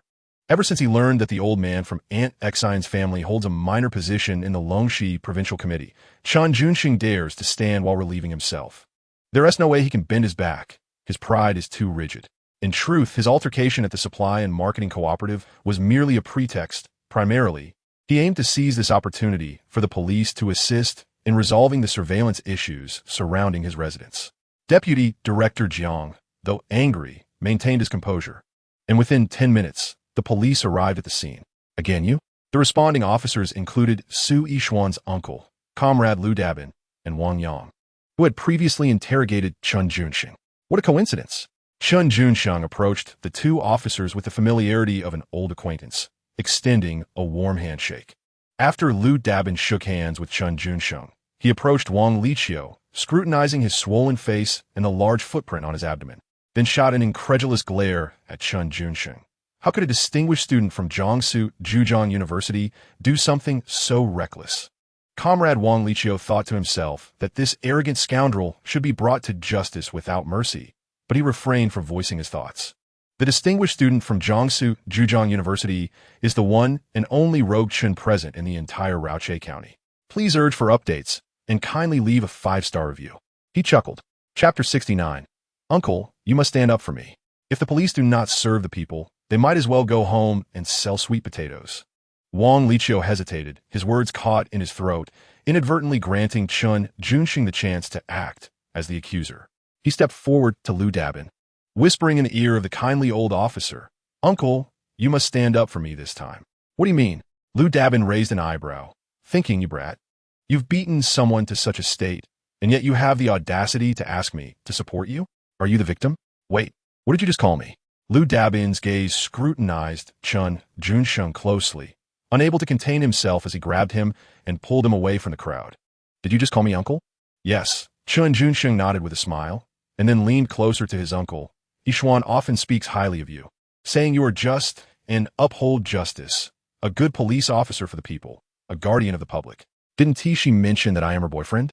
Having been in the police force for many years, Lu Dabin had heard all kinds of flattery and had long become immune to it. Yet for some reason, upon hearing Chen Junsheng's words, Lu Dabin's expression grew complex, and despite his attempts to suppress a smile, a subtle curve finally emerged on his lips. Upon witnessing the scene, Chen Junsheng felt a chuckle rise within him, yet he maintained his professionalism and restrained himself. With utmost seriousness, he addressed his uncle. "Uncle, the events of today are truly not my fault. As an ordinary villager, devoid of power or influence, how could I dare to confront the comrades from the supply and marketing cooperative unless compelled by sheer desperation?" Ahem. Lu Dabin, hearing him repeatedly address his uncle, couldn't he help but cough twice, signaling that it was time to get to the crux of the matter. That Li Kun comrade is truly deserving of a reprimand. Chen Junsheng continued, his expression a blend of righteous indignation and disdain. That scoundrel, leveraging his official position, not only deceives superiors and subordinates alike, but also maliciously defaults on payments, treating the citizens with contempt. He commands those who kneel in supplication for payment like dogs, trampling upon their dignity. Even the landlords of the old society would not dare such insolence. How does he presume to act thus? As he uttered these words, he glanced at Wang Liqiu, who felt an unaccountable tightening in his chest. Lu Dabin furrowed his brow, inquiring, "Has the county supply and marketing cooperative defaulted on your payment?" "No," Chen Junsheng replied, shaking his head. "They owe my aunt a payment for 500 pounds of eggs." He gestured towards Xiao Shuxin, a striking young woman with 2 braided pigtails, albeit with a rather fierce temperament. Instinctively, Xiao Shuxin felt that this impudent youth was slandering her before the police, and she shot him an admonishing glare, stomping her foot in irritation. Chen Junsheng, observing her reaction, smiled slightly in acknowledgement. Lu Dabin, however, twitched at the corners of his mouth. Were it not for his position as a police officer, he would have been inclined to personally deliver a reprimand to Wang Liqiu. The daughter of the provincial deputy secretary condescends to engage in an egg trade with your cooperative, and you dare to maliciously withhold her payment? A mere slap would be a light punishment. Seeing the situation spiraling, Wang Liqiu could no longer contain himself and shouted, "Comrades, we cannot allow a university student to disregard the law and assault public officials." Lu Dabin feigned ignorance, merely exchanging glances with Wang Yang and gesturing for him to restrain the individual.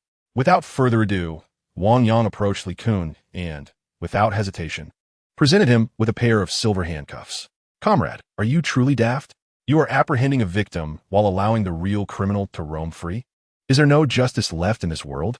"Silence," Wang Yang bellowed, his eyes blazing with authority. "We have received numerous reports from the public regarding your malicious withholding of payments to individual vendors.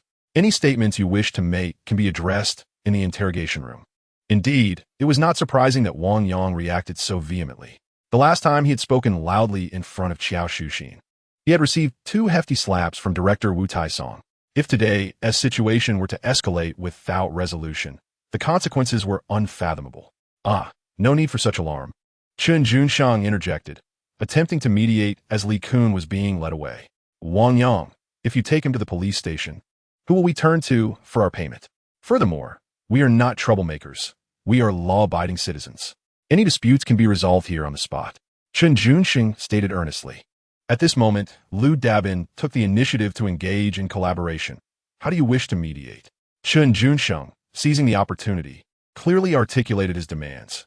"As long as the supply and marketing cooperative is willing to settle the old accounts and also signs an agreement with us to ensure that payments are made on the same day as delivery, We are still eager to maintain a positive collaborative relationship with the cooperative. This exemplifies a desire for both resolution and continuation. He insisted on clearing the old debts while wishing to sustain the partnership, all while evading responsibility for his previous actions.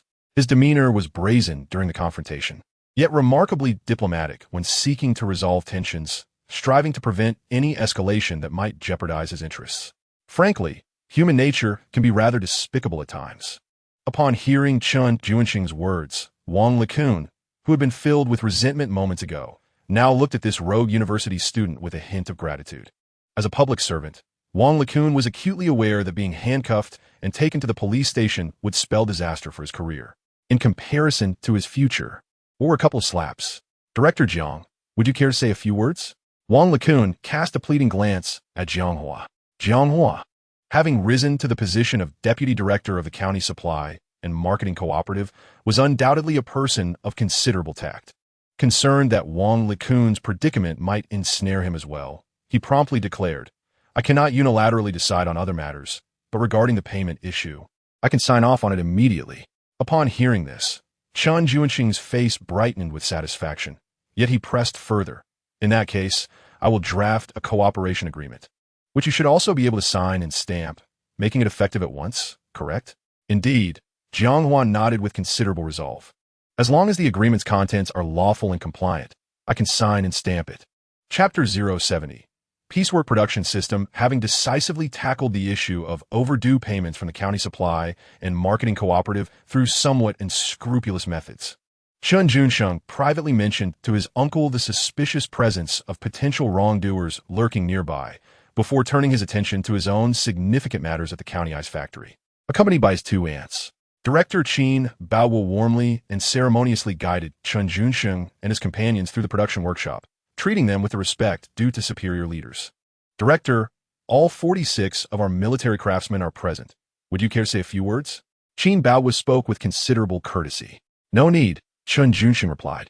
Having assessed the various military-grade machinery in the workshop, he had two inquiries that required Director Chen's assistance.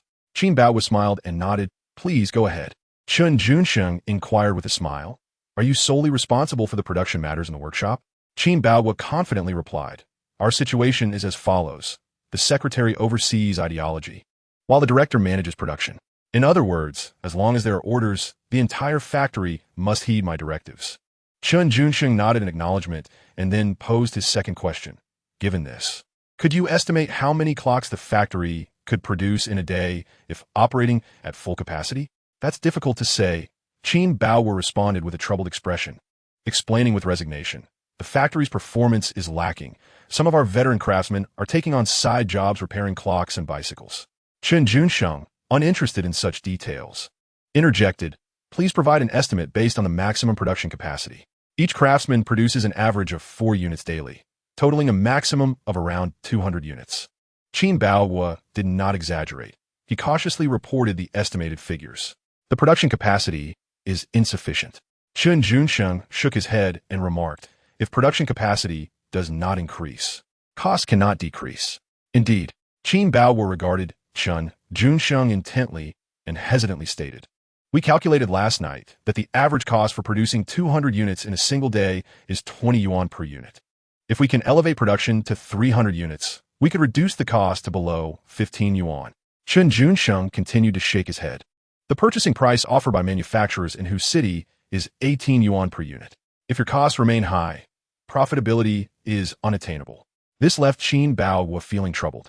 He was eager to secure this substantial order, but found it challenging to keep costs under 15 yuan while ensuring a reasonable profit. The only way to achieve this would be to compromise on the quality of materials, which he, with his military background, could never condone. Indeed, keeping costs below 15 yuan is a formidable task. Chen Junsheng acknowledged Chen Bao's predicament, but then shifted the conversation. However, the manufacturers have introduced an innovative incentive policy for this purpose.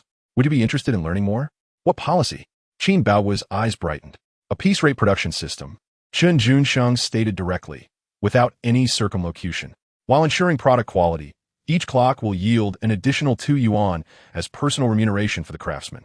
Abandoning egalitarianism and encouraging a system where increased effort correlates with greater rewards, fostering internal competition among employees. Upon hearing this, Chen Baoguo's eyes widened in astonishment. There was no reason for such surprise. The reforms in Wu City had progressed further than those in our county, and a more advanced employment mentality is quite normal. Observing the bewildered expression on Chen Baoguo's face, Chen Junsheng smiled. If you cannot comprehend this, consider it as if I never spoke. I shall visit Dongjiang Machinery Factory. With that, he turned to leave. Wait a moment. Chen Baoguo quickly grasped his arm. Director Chen, let us have a cup of tea in my office and discuss this matter thoroughly. Chen Junsheng nodded with a calm demeanor. At this juncture, he felt quite assured that they were nearing an agreement. Initially, Chen Baoguo had worried that this significant order was not commissioned by the manufacturers in Wu City. But once Chen Junsheng mentioned the piece rate production system, his anxiety was finally alleviated. In Chen Baoguo's understanding, only a city like Hu, as a national economic hub, would dare to abandon collectivism and promote a merit-based approach, encouraging internal competition among employees to enhance productivity. Only by daring to lead could significant economic development be achieved. Qiao Shuxin and Qi Xiaoyun followed, Chen Junsheng closely, akin to secretaries. The sisters remained mostly silent, yet were acutely aware that he was engaged in a matter of greater magnitude than merely trading the collective assets of production teams. You truly are remarkable. If the Wu City 555 clock manufacturers were to learn of this, they would undoubtedly take legal action against you. Qiao Shuxin remarked with a smirk once they had finalized the initial cooperation agreement and walked a considerable distance from the ice factory. Sumi? Chen Junsheng chuckled. They ought to express their gratitude towards me. Qiao Shuxin shot him a glance, grateful for what? It's a secret for now. You'll find out later, Chen Junsheng replied nonchalantly. Xiaoyun, just look at him. Qiao Shuxin couldn't help but tug at Qi Xiaoyun's sleeve, hoping she would speak some words of fairness. Suddenly, with a tearing sound, a seam in Xiaoyun's shirt burst open at the chest, revealing a glimpse of soft, creamy skin. Qi Xiaoyun was momentarily stunned, and only when Chen Junsheng turned around did she slowly raise her hand to cover herself. Qiao Shuxin hurriedly positioned her body to shield her, feeling vexed at the poor quality of the shirt, which had ripped merely from a gentle tug. The fabric is quite good. Qi Xiaoyun blushed and said, It's just that I'm not well. What do you mean you're not well? Qiao Shuxin asked, her concern for Qi Xiaoyun's health growing. It's too large, Qi Xiaoyun replied earnestly. I couldn't hold it in. Qiao Shuxin paused for a moment, then glanced at her, then at herself, and finally thought of the young prince's milk, feeling somewhat relieved. We're mine, Chen Junsheng said, removing his shirt and offering it to her. No need, Qi Xiaoyun shook her head. I brought a needle and thread. I can find a secluded spot to sit down and sew it up. Oh, so you were prepared. Qiao Shuxin said with a chuckle. You really know how to live. You should learn from her. Chen Junsheng nudged Qiao Shuxin with his elbow. I can't learn. I can't learn. Qiao Shuxin waved her hands repeatedly, wishing she could be as naturally gifted as Qi Xiaoyun, but alas, her own capabilities were limited.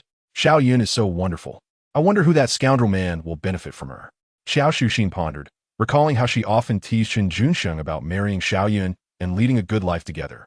However, ever since that incident with Shan Wanxiu, who had come to find Chen Junsheng under the pretext of a possible pregnancy, both Qiao Shuxin and Qi Xiaoyun realized that Xiaoyun was ultimately just a relative, and thoughts of romance or marriage were unwarranted. As for me, I certainly won't marry. If that scoundrel really has a child with Shan Wanxiu, I'll help take care of it, was Qiao Shuxin's most genuine thought at that moment. She glanced at Chen Junsheng. Sensing that the rascal seemed to have matured considerably after his trip to Yiwu, his ambitions now more pronounced. Come here. Qiao Shuxin suddenly gestured towards Chen Junsheng. What is it? Chen Junsheng approached cautiously, thinking she might pull his ear again. Regarding the significant venture you are currently undertaking, both Xiaoyun and I are in agreement. Qiao Shuxin said earnestly to Chen Junsheng. However, I must caution you to plan the logistics carefully. Additionally, the clocks produced by the arsenal should not be directly sold on the black market, nor should they be distributed through Kuwonhai's channels. The profits from this business are substantial, and you must strive to prevent others from imitating and flooding the market with similar products, lest you find yourself in a predicament without having truly enjoyed the rewards. Chapter 071. Fear that you might disguise your intentions under the pretense of a relationship. Aunt Xion's advice was indeed astute, piercing directly to the heart of the matter. Indeed, When Chen Junsheng began to devise this significant plan at the guest house in Hangzhou, he earnestly contemplated the logistics and final distribution of goods. Lacking transportation resources, he faced the challenge of distributing the clocks produced in Raoyang County to major cities in the Yangtze River Delta, relying on the resale channels of Kuwenhai, which felt akin to taking a shortcut.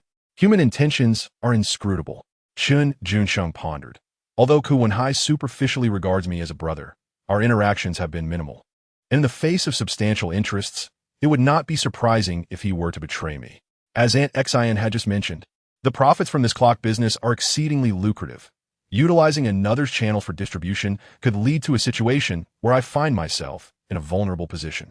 However, establishing my own transportation team at this juncture is not feasible due to time constraints and a slight lack of funds. On one hand, trucks are prohibitively expensive, and on the other, truck drivers are in short supply. Nowadays, truck drivers are regarded as skilled workers who not only drive, but also repair vehicles, possessing a mental map that earns them respect wherever they go. Experienced drivers are often tied to specific employers, and even if Chen Junsheng had trucks, recruiting suitable drivers in a short time frame would prove challenging. Nevertheless, being a clever individual, Chen Junsheng was certainly not one to place all his hopes on a single tree. Besides truck freight, he contemplated a more effortless and efficient transportation method.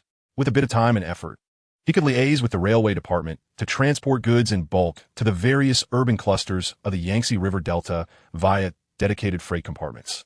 Lunch was enjoyed at the county's state-run restaurant. After the meal, Aunt Xian and Aunt Yun planned to head to the countryside to collect eggs. So Chen Junsheng had the Gao brothers drive a tractor for transportation while he made his way directly to the Quanlianji distillery.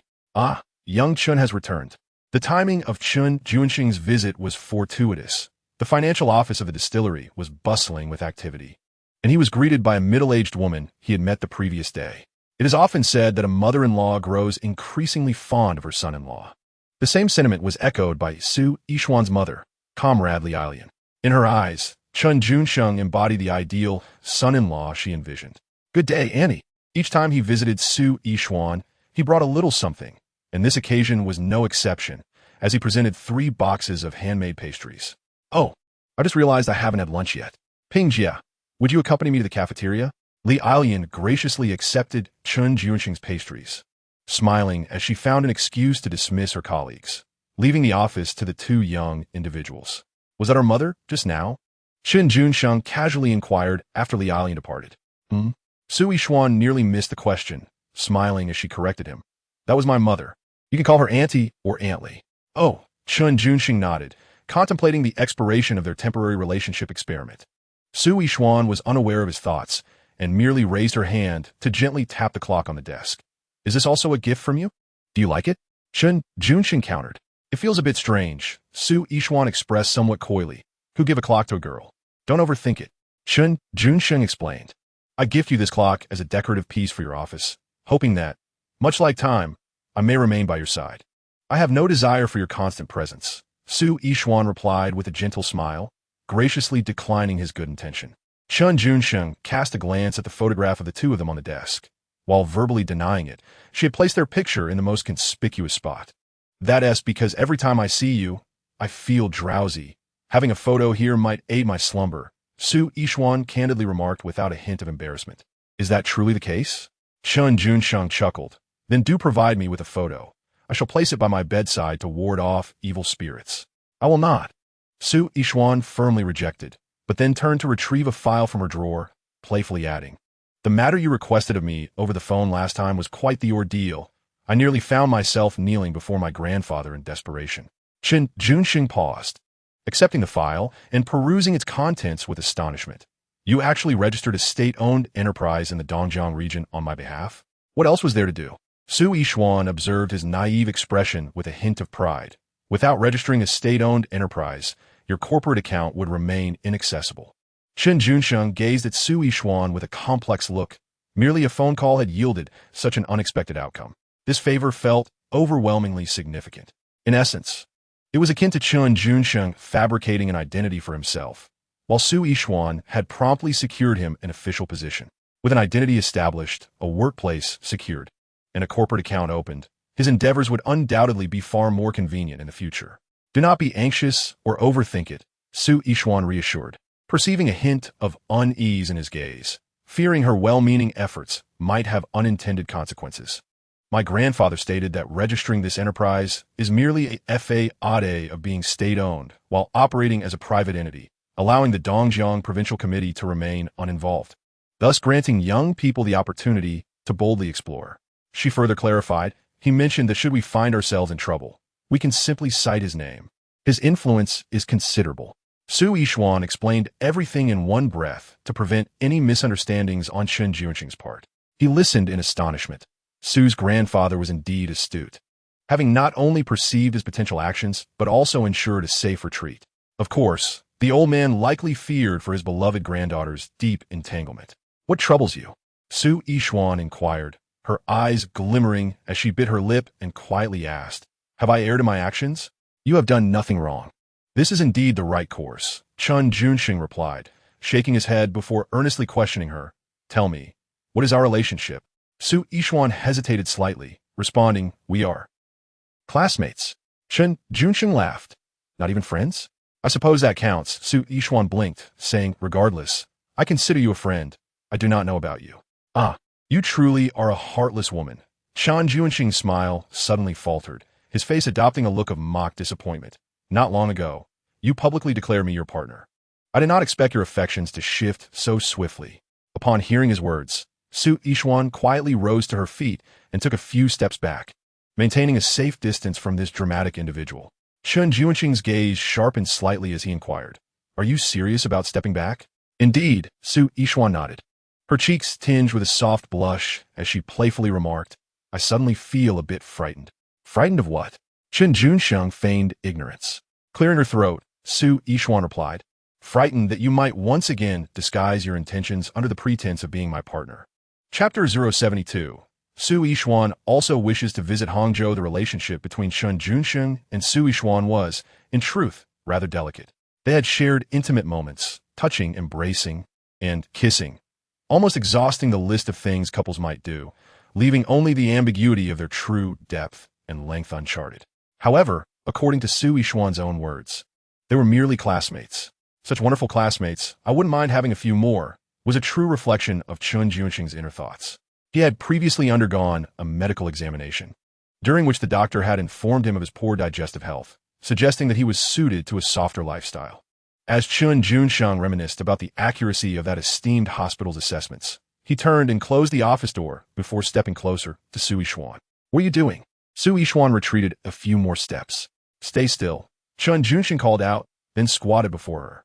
Su Yixuan's face suddenly flushed, thinking to herself, you incorrigible rascal. Surely you aren't squatting down to look at my feet? Thankfully, she was wearing canvas shoes today. Your shoelace is undone. Chen Junsheng remarked as he knelt to tie her shoelaces, complimenting her. These shoes are quite lovely. Su Yixuan internally responded, I knew you were coming, so I intentionally wore new shoes and a new outfit, but outwardly she urged, you should get up. If someone sees you squatting there, it could lead to misunderstandings. Chen Junsheng chuckled dismissively. The door is closed. Who could possibly see? That is hard to say. You only close the door, not the window, Su Yixuan retorted, already noticing someone approaching. Sure enough, as her words fell, a familiar figure appeared at the window, beaming with eagerness. Accountant Su. The cafeteria has made your favorite spicy chicken today. I noticed you didn't go for lunch, so I thought you might be too busy at work. And I brought you a portion. Does Li Yong often bring you food? Chen Junsheng queried, puzzled. Not really, Su Yixuan replied with a hint of exasperation. He used to enjoy bringing food to Xiaohua, but ever since he took that photo of us together last time, he has been bringing me meals to the office every day. Chen Junsheng laughed. He certainly treats you well.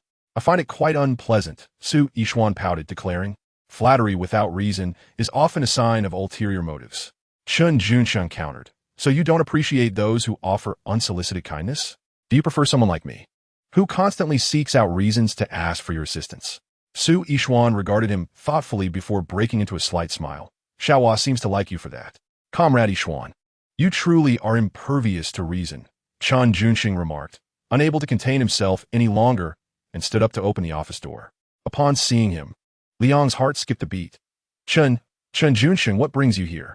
I was just passing time and shared a kiss with Su Yixuan. Chen Junsheng pressed his lips together, earnestly explaining to Liang I closed the door to avoid being seen. I didn't realize you were here to deliver food to her. My apologies.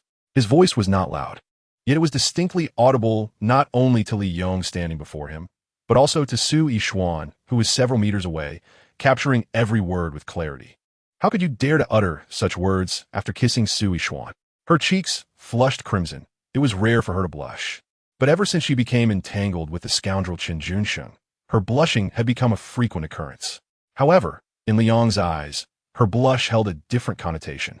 Standing there, he was at a loss for words. The lunchbox in his hand felt inexplicably heavy and trembled in his grasp. Yishuan, Chen Junsheng called out, turning his head. What? Su Yishuan replied, her face still flushed, her tone somewhat fierce. Do you still have any meal tickets? Chen Junsheng inquired with a smile. Su Yishuan, somewhat sullen, rummaged through her pocket. Yes. Seeing her response, Chen Junsheng expressed his discontent. What kind of attitude is that? Kissing you feels more laborious than hauling 200 pounds of rice from the field to the granary. You ought to invite me to the cafeteria for a meal to replenish my strength.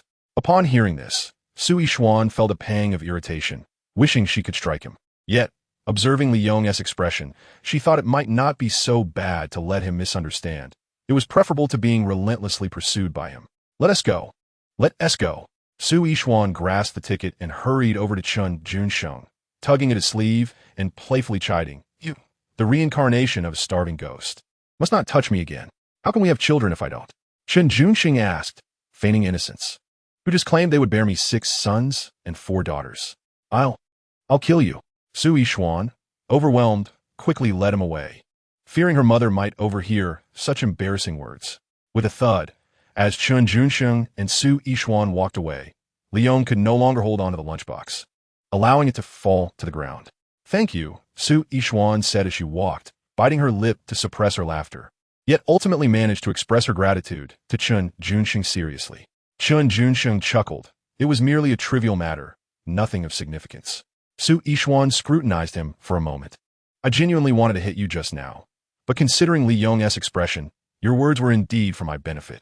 It was high time to sever his lingering thoughts. Being pursued by him is truly vexing. Thinking of Li Yong made Su Yishuan irritable. She quickly changed the subject. By the way, when does your school start? Chen Junsheng replied, his lips twitching, in half a month. Su Yishuan hesitated before saying, I plan to visit Hangzhou soon. What do you intend to do in Hangzhou? Chen Junsheng suddenly recalled what Zhou Xiaohua had mentioned earlier regarding Su Yishuan's desire to quit her job and become self-employed. Could it be that she took my previous suggestion seriously and plans to take her camera to the Hangzhou Zoo to earn money by capturing commemorative photos?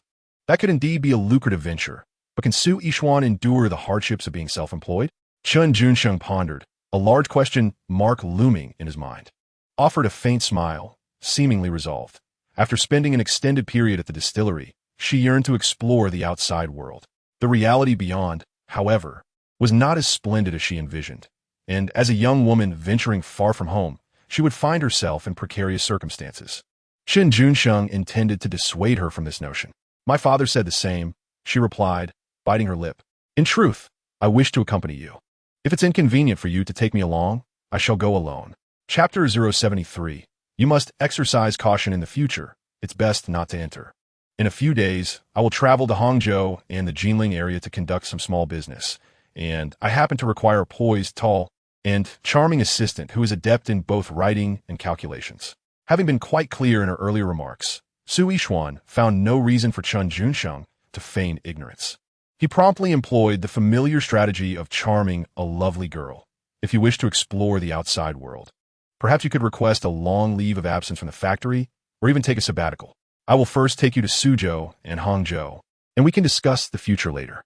Su Yishuan was taken aback by his suggestion, setting aside Chen Junsheng's rather rigid criteria for an assistant. The mere idea of taking a leave of absence impressed her. He genuinely cared for my well-being. A sense of inexplicable gratitude welled up within her. His words not only fulfilled her desire to see the world, but also provided her with a safety net. Noticing her subtle shift in attitude, Chen Junsheng smiled and inquired, What do you think? It sounds wonderful, Su Yishuan replied with an enthusiastic nod. However, she was not so easily convinced to become his assistant. What benefits would I reap from being your assistant? Chen Junsheng studied her exquisite features, her bright and sweet visage, And after a moment as contemplation, he responded earnestly. As the saying goes, proximity to the water allows one to catch the moon. Should you become my assistant, wherever I go, you shall follow. Our bond would grow intimate, and you would find it easier to gain my favor. His reasoning was indeed compelling. Su Yishuan was momentarily taken aback, pondering, who wishes to be intimately close to you? Who desires to gain your favor? Chen Junsheng, you are incorrigibly mischievous. The more she thought about it, the more her cheeks flushed. In a playful fit of feigned anger, she spat at him, shameless. Shameless? Chen Junsheng dismissed her words with a shake of his head, then glanced at her slightly pouted, rosy lips, unable to resist leaning in for a kiss. What you call shamelessness, I hope a kiss is acceptable. Su Yishuan was startled, her heart racing as if it were a drum, thumping wildly. Yet, she stood frozen, her doe-like eyes fixated on the proximity of Chen Junsheng. Just as his lips were about to meet hers, she regained her senses enough to softly utter, "No, please don't." Really do not? Chen Junsheng, at this critical juncture, displayed his audacious side. Hearing her protest, he strategically paused. Su Yishuan remained silent, her hands, seemingly lost and unsure, clenched into fists. She thought, if you dare to kiss me, I will strike you without hesitation, instantly. It felt a bit sweet. In the fleeting moment of tactical pause, Chen Junsheng gently cradled Su Yishuan's face, leaning in to steal a kiss like a chick pecking at grain. After uttering a sweet remark, he swiftly turned and fled. It was only when Su Yishuan realized that her first kiss had seemingly vanished that Chen Junsheng had already disappeared from sight. "Chen Junsheng," she exclaimed, her cheeks flushed with a mix of embarrassment and urgency, tears inexplicably glistening in her eyes as she shouted at his retreating figure, "You scoundrel." Initially, it seemed Chen Junsheng would vanish for good, yet moments later he returned, a milk popsicle in hand. "You rascal, always picking on me," and then running away. Su Yishuan was genuinely irate this time, shaking her tiny fist at Chen Junsheng's chest, akin to an ice archer unleashing their skills upon a fully intact stone giant. "Look at this. Is this reasonable?" On the second floor of the administrative office area east of the Quanlianji distillery, Su Changzheng and his wife, Li Ailian, observed the scene as if it were a pair of kittens at play, standing by the window for an extended period. "It looks rather delightful to me," Li Ailian remarked with a smile. "Young people should behave like young people. Playful banter is perfectly normal." "This is hardly playful banter," Su Changzheng retorted, his frustration palpable. "Clearly, our daughter is being bullied by that rascal Chen Junsheng." Li Ailian continued to smile. "In any case, they will eventually share a bed, so it's best not to meddle too much. If I don't intervene, our daughter will be left with nothing but heartache from Chen Junsheng." Su Changzheng scoffed, turning to glare at his smiling wife, perplexed. "I must ask you, Li Ailian, how can you still smile when our daughter is being treated this way?" Li Ailian shrugged, saying, "I see that young Chen is much more reserved, shy, and cultured than you were at his age. You came to my home early in the morning for a blind date, asked if it was suitable by afternoon, and by evening you were considering taking me home for the night." Having reminisced about the past, she focused on the present. "Our daughter and Chen Junsheng are a match made in heaven. You shouldn't interfere. If you do, and it goes awry, she will resent you forever." Su Changzheng shook his head, replying, "While they may be a good match, Chen Junsheng is not as simple as you think." Li Ailian reasoned that young Chen's admission to Jiangxi University with the highest science scores in Dongjiang was no small feat. She always preferred to see the positives in people. Don't rush to conclusions. Observe a little longer, and perhaps your perspective will change. At this point, Su Changzheng fell silent. In truth, as Secretary Su noted, Chen Junsheng was indeed remarkable. With merely a milk popsicle, he managed to placate Su Yishuan and subsequently led her to the Dongjiang branch of the People's Bank, where, under the auspices of the Dongjiang Regional Livelihood Economic Development Company, he facilitated a low-interest business loan of 100,000 yuan. This loan would be transferred to the ice factory in Raoche County as a prepayment for the initial order of 20,000 units of the City 555 model clocks. Chen Junsheng had never intended to utilize his own funds for profit. Upon exiting the bank, he turned to Su Yishuan and asked, "Can you calculate what 2% of 100,000 yuan amounts to?" Such a simple question hardly required computation from accountant Su. 2,000, he stated. Chen Junsheng nodded with a smile, reflecting, "You make earning money seem effortlessly simple."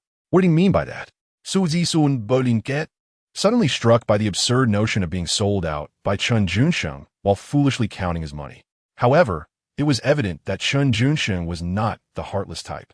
Rather, he faithfully informed Su Yishuan, "As I promised, I shall allocate 2% of the money entering this public account to you."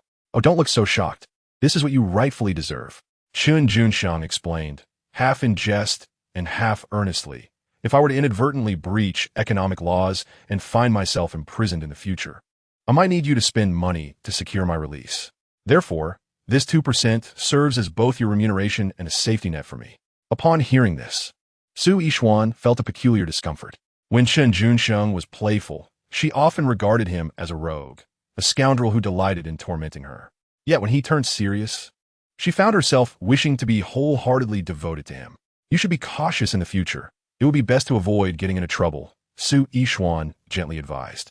"Indeed, caution is the key to longevity," Chen Junsheng acknowledged with a nod, but then cast a dubious glance at her, questioning, "What do you mean by avoiding trouble? Should I merely linger outside?" Chapter 074. The spring breeze brings prosperity. Doubt not the existence of separation in the evening. Chen Junsheng invited Su Yishuan to dine at the Dongjiang Hotel. After escorting her back to the distillery, he returned alone to the Mao Jiawen Brigade. The county police had indeed taken the safety of my four aunts seriously. Upon entering the village, Chen Junsheng noticed that there were guards stationed every few steps, with armed militia patrolling and uniformed police officers on duty. However, he pondered whether the security presence was excessive, as it resembled preparations for an inspection from higher authorities. His intuition proved correct. Upon arriving home, he found the old adobe house surrounded by layers of people. In the clearing near the bamboo grove, 4 vehicles were parked, the most conspicuous being a small red flag car. The other 3 were uniform Hu City sedans, all bearing official license plates from Changzhou, Longxi Province. Junsheng. As soon as he returned, Xiao Shuxin noticed him and quickly approached, affectionately linking her arm with his. "You arrived just in time. My father is here, and I want you to meet him." At that moment, Xiao Xinghua was accompanied by Huang Bao, the secretary of the Quyang Commune, and Zhao Fengshou, the director, as they entered the Chun family's kitchen, inspecting the stove and the rice jar.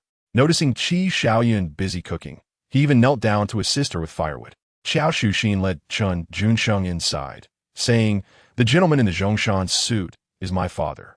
Xiao Xinghua looked up at Chen Junsheng. "What are you waiting for? Call out to him."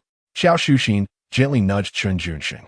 "Dad," he exclaimed, as if he were the beloved son of Secretary Qiao. He understood the significance of the Zhongshan suit immensely.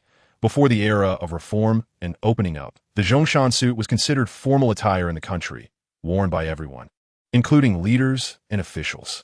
After the year 1978, many leaders within the country donned suits to demonstrate their commitment to reform, while only a few esteemed and senior officials retained the tradition of wearing the Zhongshan suit. "Your return is perfectly timed. Dinner is about to be served, with braised pork simmering in the pot." Xiao Xinghua responded with a smile, exuding a warmth devoid of any bureaucratic demeanor, radiating amiability. Moreover, he found no fault in Chen Junsheng addressing him as dad upon their meeting. Initially, his daughter had even torn up a decree for relocation to the city for his sake. Xiao Xinghua surmised that the bond between the two had deepened to the extent that they shared a bed, with only the formalities of marriage and children remaining. As soon as Secretary Qiao spoke, the accompanying officials chuckled, and the onlookers joined in the laughter. Chen Junsheng surveyed the crowd of friends and relatives, noting that everyone was present except for Aunt Yao and Aunt Xia. Xiao Shuxin led Chen Junsheng into the kitchen for a brief introduction, then quickly pulled him aside, whispering in his ear, "My father's visit to the countryside is not solely to see me or you. He has a political mission to fulfill." "What political mission?" Chen Junsheng inquired. Xiao Shuxin explained, "Aunt Yao and Aunt Xia have encountered some issues at home, and before your return, they had already departed for Changzhou Airport." "Ah!" A sudden jolt of concern struck Chen Junsheng. Xiao Shuxin, aware of his attachment to Aunt Yao and Aunt Xia, shared her own reluctance. Sighing, "Their family situation is far more complicated than mine and Xiaoyun's. My father's personal visit indicates the urgency of the matter. There is no turning back." "And what about you?"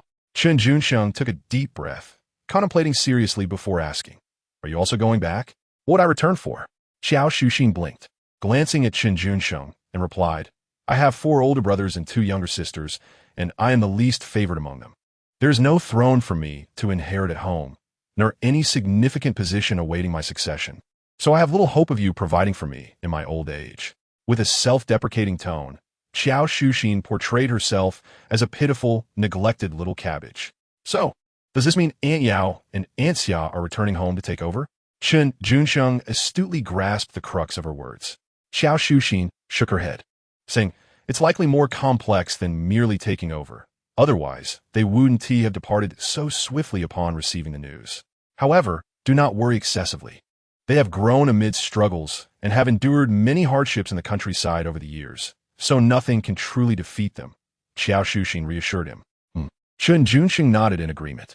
Just then, Xiao Xinghua emerged, smiling as he gestured towards the house. "Junsheng, this place is rather humble. Indeed, it is an old house from 30 years ago. I am planning to build a new one at the foot of the mountain." Sensing the old man's implied message, Chen Junsheng readily responded. "Yesterday, Secretary Zhang Yukai from our brigade approved a plot of land near the brigade headquarters for me.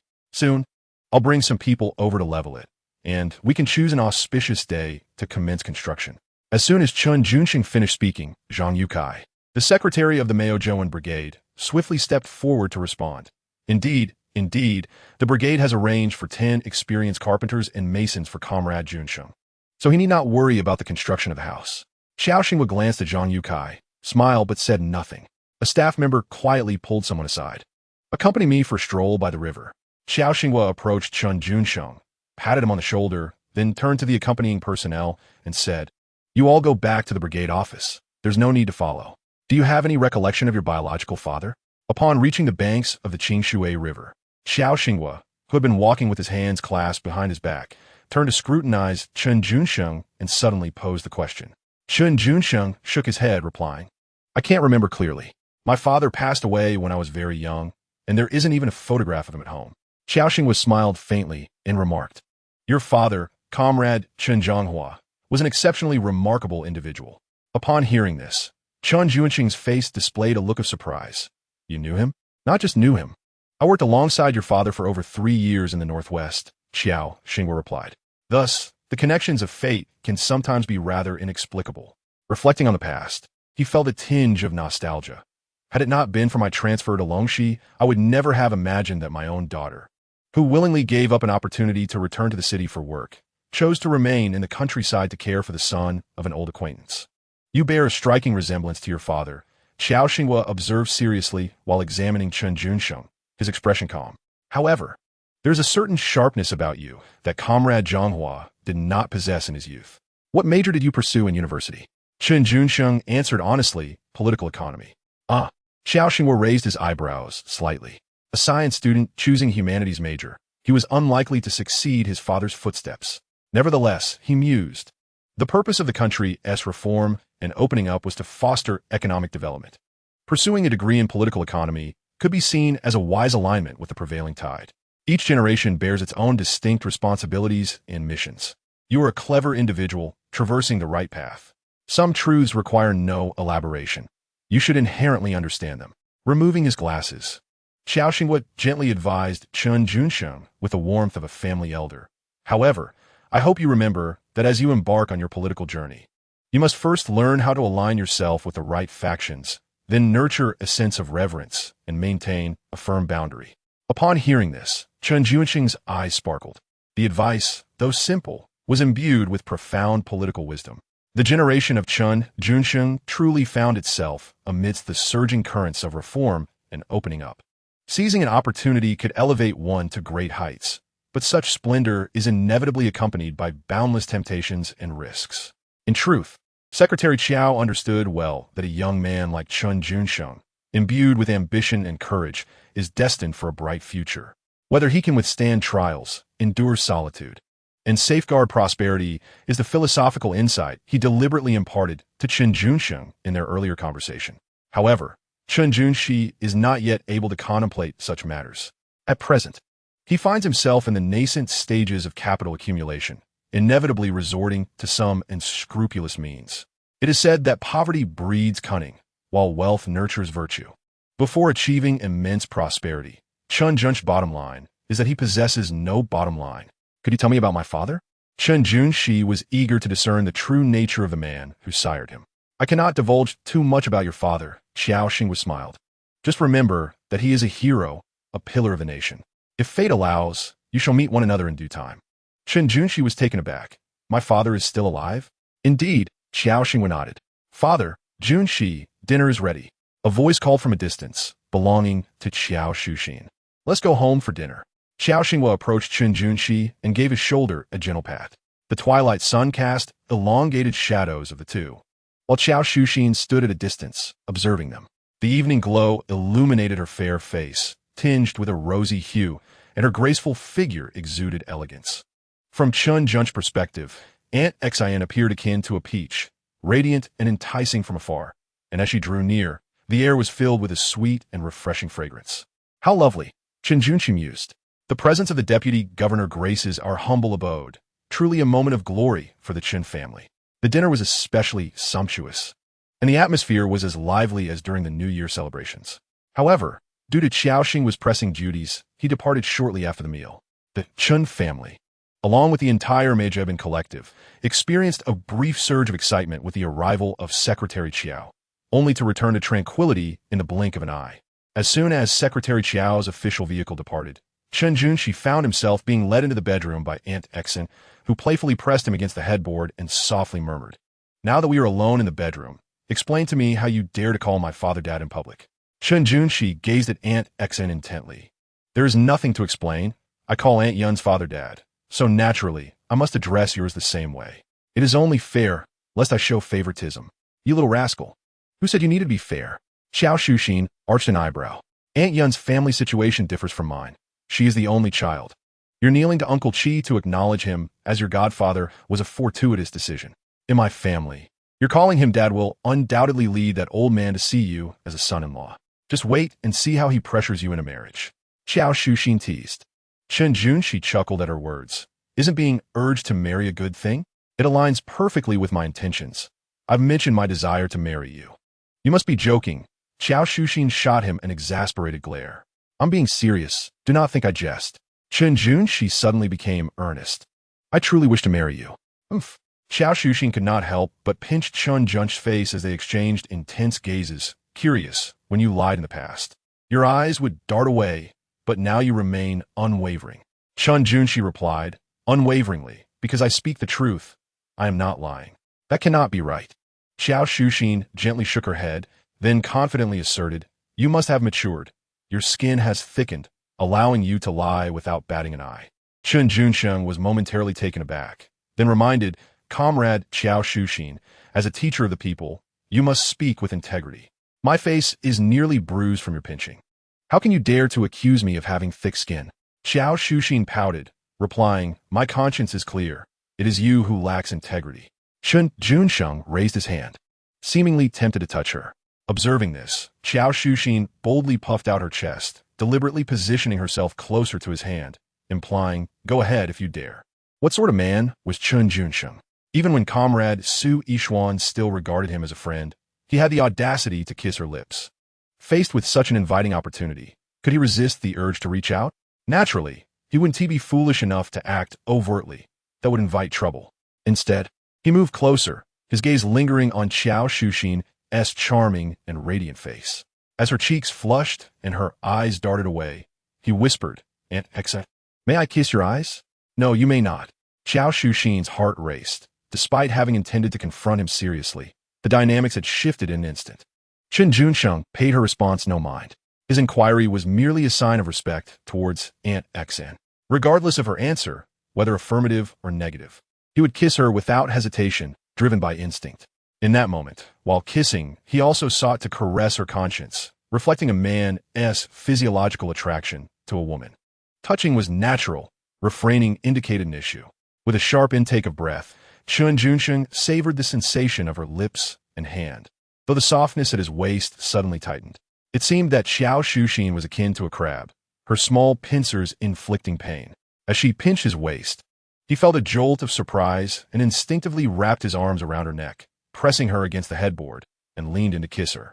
When Xiao Shuxin emerged from Chen Junsheng's room, her face and neck bore the traces of his affection. As for Chen Junsheng, he bore the marks of her bite on his shoulders, wrists, and behind, evidence of Xiao Shuxin's playful retaliation. "Let us see if you dare to kiss me again," she mused. That night, Xiao Shuxin unusually took a cold shower, contemplating the unexpected behavior of that mischievous boy. Her heart fluttered with unease. Could he possibly see me as Chen wants you? As her thoughts wandered, they strayed due to a prior eavesdrop on Chen Junsheng's secretive encounter with Chen wants you in the haystack. Thus, any slight misbehavior on his part inevitably led her thoughts down that path. Oh well, at his age, such impulses are quite normal. She forced herself to refrain from overthinking, glancing at her own figure, recently washed with clear well water, glistening with droplets that accentuated her delicate and smooth skin, almost translucent in its fairness. Psychologically, she considered forgiving Chen Junsheng. In the future, she resolved to avoid excessive sun exposure. Being tanned would not do her beauty justice. Xiao Shuxin held a considerable confidence in her appearance and figure. Especially during her bath, she felt fragrant, tender, and beautiful, almost yearning to summon the wretched boy who had just bitten her, urging him to widen his dog-like eyes and observe her carefully, so he would cease to claim she was merely ordinary in appearance. Alas, Chen Junsheng was oblivious to Cindy's rich inner monologue, as he was currently preoccupied with organizing his study notes, contemplating delivering them to the county school the following morning for distribution to the students who had purchased shirts from Aunt Xia. Additionally, Chen Junsheng had secured a temporary position for his high school homeroom teacher, Mr. Wu Shuizhen, as a production supervisor at the ice factory in Raoyang County, overseeing the manufacturing of wall clocks. The pay was settled daily at 5 yuan, a considerable sum in 1981, coupled with a manageable workload. Yet, entrusting such a role to Mr. Wu provided Chen Junsheng with a sense of reassurance. "Ajuan, are you asleep?" Outside the bedroom, Qi Xiaoyan gently knocked on the door. Not yet. Chen Junsheng rose to open the door, discovering Aunt Yun carrying a basin of warm water. With a tender gaze, Qi Xiaoyan looked up at him and said, "Your Aunt Cindy insisted on using cold water for her bath tonight, leaving a considerable amount of warm water in the pot. I brought you a basin. You should soak your feet." "All right." Chen Junsheng accepted the foot bath basin, but noticed Aunt Yun signaling him to sit at the edge of the bed. He complied without hesitation. Qi Xiaoyan placed the water beside him and knelt to help him remove his shoes and socks. After testing the water temperature, she gently lifted one of his feet and placed it in the basin, softly inquiring, "Is it too hot?" Chen Junsheng smiled and shook his head no. "The temperature is just right." Hearing this, Qi Xiaoyan, with a smile, lifted his other foot into the basin, assisting in the washing while looking up at him and saying, "You've been on your feet all day. You must soak them often. Otherwise, as you age, your legs may become uncooperative. I thought you disliked my foot odor." In truth, Chen Junsheng had no habit of soaking his feet. He typically fetched 2 buckets of well water before bed, dousing himself from head to toe. However, with Aunt Yun being so kind to him, he could not bear to refuse her. Qi Xiaoyan leaned down and sniffed, quite earnestly stating, "It doesn't tea smell at all." Chen Junsheng found Aunt Yun somewhat endearing. A gentle woman like her exudes an intuitive charm that makes her appear pleasing in every aspect. Yet, Xiaoyan seemed a bit flustered by Chen Junsheng's candid gaze, lowering her head to shift her attention to the hair on his legs. "Aunt Yun, you truly are beautiful." He couldn't help but compliment. Qi Xiaoyan was momentarily stunned, then looked up at him again. "Am I beautiful?" "Yes." Chen Junsheng nodded earnestly and then leaned down, meeting her gaze with unblemished sincerity before affirming, without a doubt. This was an unembellished truth, yet it made Xiaoyan's cheeks bloom like peach blossoms, her clear eyes shimmering, as if on the verge of overflowing with tears. "Once we reach Hangzhou, we won't open a restaurant anymore," Chen Junsheng suddenly remarked. Qi Xiaoyan, puzzled, blinked and asked, "Why won't we open a restaurant?" Chen Junsheng smiled and remarked, "My Aunt Yun is so fair and delicate. She ought not to toil in the kitchen every day. In the future, I shall establish a grand garden in Hangzhou and hire a caregiver for you and Aunt Xian." "A caregiver?" Qi Xiaoyan gently shook her head. "No. That would make us akin to the ladies of the old society, wouldn't it? Then let us use different terminology, instead of hiring a caregiver. I shall arrange for a few domestic helpers for you and Aunt Xian," Chen Junsheng replied. "Oh," Qi Xiaoyan responded with a nod. Many prominent leaders from the north often employ domestic staff. Upon moving to Hangzhou, expenses will be considerable, so we must be prudent with our finances. Qi Xiaoyan pondered for a moment. Although they had over 100,000 at home, considering Chen Junsheng's aspirations to purchase a garden and hire staff, alongside the need for capital circulation in business, it felt insufficient. Chen Junsheng dismissively shook his head and said, "I will strive to earn enough money to sustain our family's expenses for the next decade before the school term begins." This was not merely idle talk. With the successful establishment of the clock business in the forthcoming period, substantial profits were anticipated. The only concern was whether those who had been lurking around his home would disrupt his critical time of earning. Uncle should be reliable in handling matters. Chen Junsheng thought to himself, finding some solace. Later that night, Comrade Lu Dabin returned to the county police station after a patrol, noticing the interrogation room still illuminated. Comrade Wang Yang stood at the end of the corridor, smoking. Lu Dabin approached him and inquired, "So, did he confess?" He nearly lost his composure, but finally spoke. Wang Yang replied, shaking out his arms. Chen Junsheng had previously crushed his brother Zheng Guangrong's eggs. He seeks revenge while attempting to extort money from Chen, thus sending someone to scout the area. "I suspect it is not that simple," Lu Dabin said calmly. "Intensifying the interrogation might yield unexpected results." Wang Yang raised an eyebrow. "Lu Gu, are you implying that you want him to take the fall for the previous homicide? That is a matter for the special investigation team, not ours." Lu Dabin smiled, but then shifted his tone. "However, Zheng Guangyao, as the leader of the knife gang, has committed numerous crimes over the years. It is only natural that he bears several lives on his conscience." Chapter 077. I aspire to establish Quanliang liquor as the national drink. The night had deepened. The duty room of the ice factory in Raocheng was still aglow with dim yellow light. Not far from the duty room, the production workshop was brightly lit. Tonight, Factory Director Qin Baohua was personally on duty. The military workers who should have returned home early were all voluntarily and actively working overtime, diligently producing clocks. Director Qin was exceptionally pleased with this. He reminisced about the days when the county's arms factory was at its zenith, with all employees working tirelessly through the night. An atmosphere of vibrant energy and flourishing productivity still vivid in his mind. Since transitioning from military to civilian production in 1977, the arms factory had transformed into an ice factory, with much of the military manufacturing equipment in the workshop now serving merely as decorative pieces. The seasoned artisans of the military industry found themselves without a purpose, while the diligently cultivated Level 8 craftsmen were reassigned to the Dongjiang machinery manufacturing plant. Consequently, Director Qin's political standing and influence within the county plummeted, plunging him into a state of despondency that nearly bordered on depression. Fortunately, Director Qin appeared just in time. Reflecting on Chen Junsheng, Qin Baohua felt a profound admiration and gratitude that emanated from the depths of his heart. Although he did not fully allocate the order for 100,000 units to the county's ice manufacturing plant at once, the initial batch of 20,000 units was no insignificant feat additionally. The agreement signed in the morning and the subsequent transfer of 50,000 yuan as production advanced via the bank that afternoon. All these actions clearly indicated to Director Qin that Comrade Junsheng genuinely desired to support the local manufacturing industry. From the moment he received the advance payment, Qin Baohua's mind raced with calculations. Considering the purchase price of 18 yuan per unit from the Hu City manufacturer, the total value of the 20,000 units amounted to 360,000 yuan.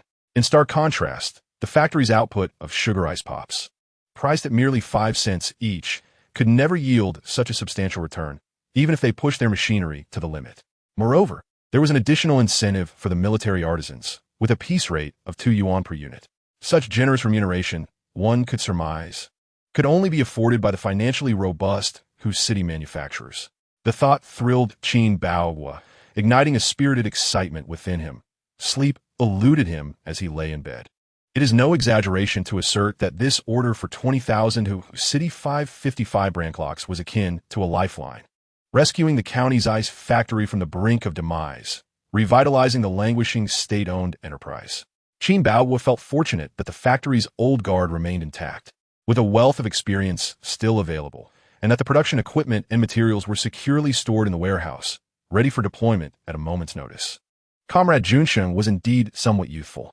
As Director Qin pondered this, a small sense of pride swelled within him, for he had employed a bit of cunning regarding production costs. Managing to keep them below 15 yuan was quite a challenge for the Dongjiang machinery manufacturing plant.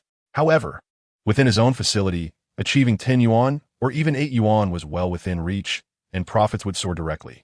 In other words, as long as the entire factory united in purpose to fulfill this clock production order with quality and efficiency, when the county held its year-end commendation conference.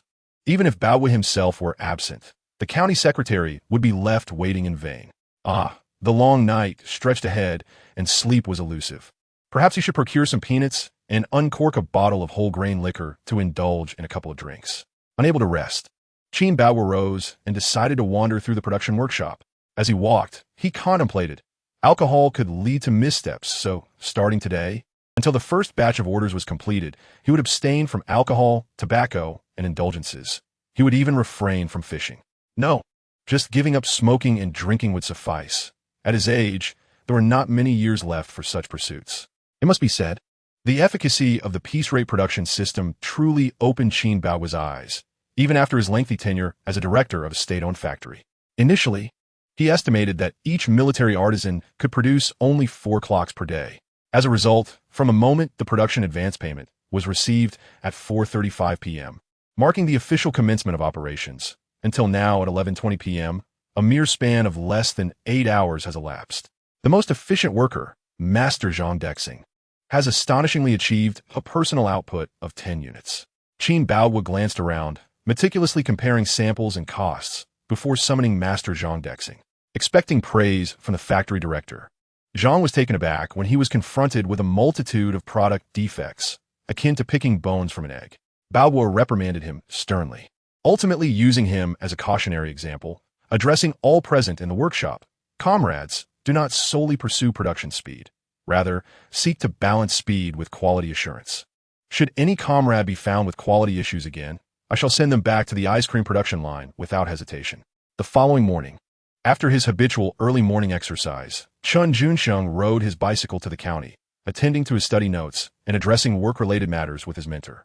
He then proceeded to the county supply and marketing cooperative to purchase 2 boxes of Zhonghua cigarettes before arriving at the Quanglianji distillery. Knock, knock, knock. Upon entering the factory, Chen Junsheng directly approached the secretary's office and politely tapped on the door. Come in. Su Changzheng, preoccupied with reviewing documents and signing papers, did not lift his head upon hearing the knock, merely responding curtly. Chen Junsheng stepped into the office, casually retrieving a chair positioned opposite Su's desk, and seated himself comfortably. He then produced a pack of Zhonghua cigarettes from his pocket, unwrapping it with a cheerful demeanor and extending a cigarette towards Su. Secretary Changzheng, would you care for smoke? Hearing the somewhat familiar voice, Su looked up, raising an eyebrow at Chen. Though he seldom smoked, he accepted the cigarette, considering the gesture courtesy of Chen's daughter. Glancing at the brand, he noted it was the prestigious Zhonghua brand that many grassroots officials hesitated to indulge in. What brings you here? Su Changzheng lit the cigarette with a match, bypassing any preamble and directly inquiring about Chen's purpose. Chen Junsheng candidly replied, I wish to establish Quanglianji as a national liquor. What? Su, nearly choking on the smoke, was taken aback. You indeed did not surprise me. Last time, you obtained the purchase permit for the lees for my daughter and savored the benefits. Now, you're yearning to acquire sales permits for Quanglianji, are you? Not a chance. Do not be alarmed. I have no interest in the market for Quanglianji in the Dongjiang region, Chen said with an honest smile. I aim to assist you in expanding into Jiangsu, Zhejiang, Shanghai, and even the Beijing-Tianjin region, the northeast provinces and the northwest 5 provinces, transforming Quanglianji into a nationally recognized trademark with significant influence. Upon hearing this, Su Changzheng could not help but laugh in disbelief. Clapping his hands on his desk, he remarked, Should I then offer you this position? Not at all necessary. Chen Junsheng waved his hand, appearing quite modest. All I require is the title of General Manager of the distillery's export department, along with a 20% sales commission. Su Changzheng widened his eyes, thinking to himself how audacious Chen was, demanding a position outright while also seeking a 20% commission. Chen Junsheng, undeterred by old Su's scrutinizing gaze, continued in a methodical manner. As for the packaging and transportation of the liquor, it is imperative that you personally engage with the railway and postal departments to negotiate. This will ensure our liquor can be transported via railway to other provinces.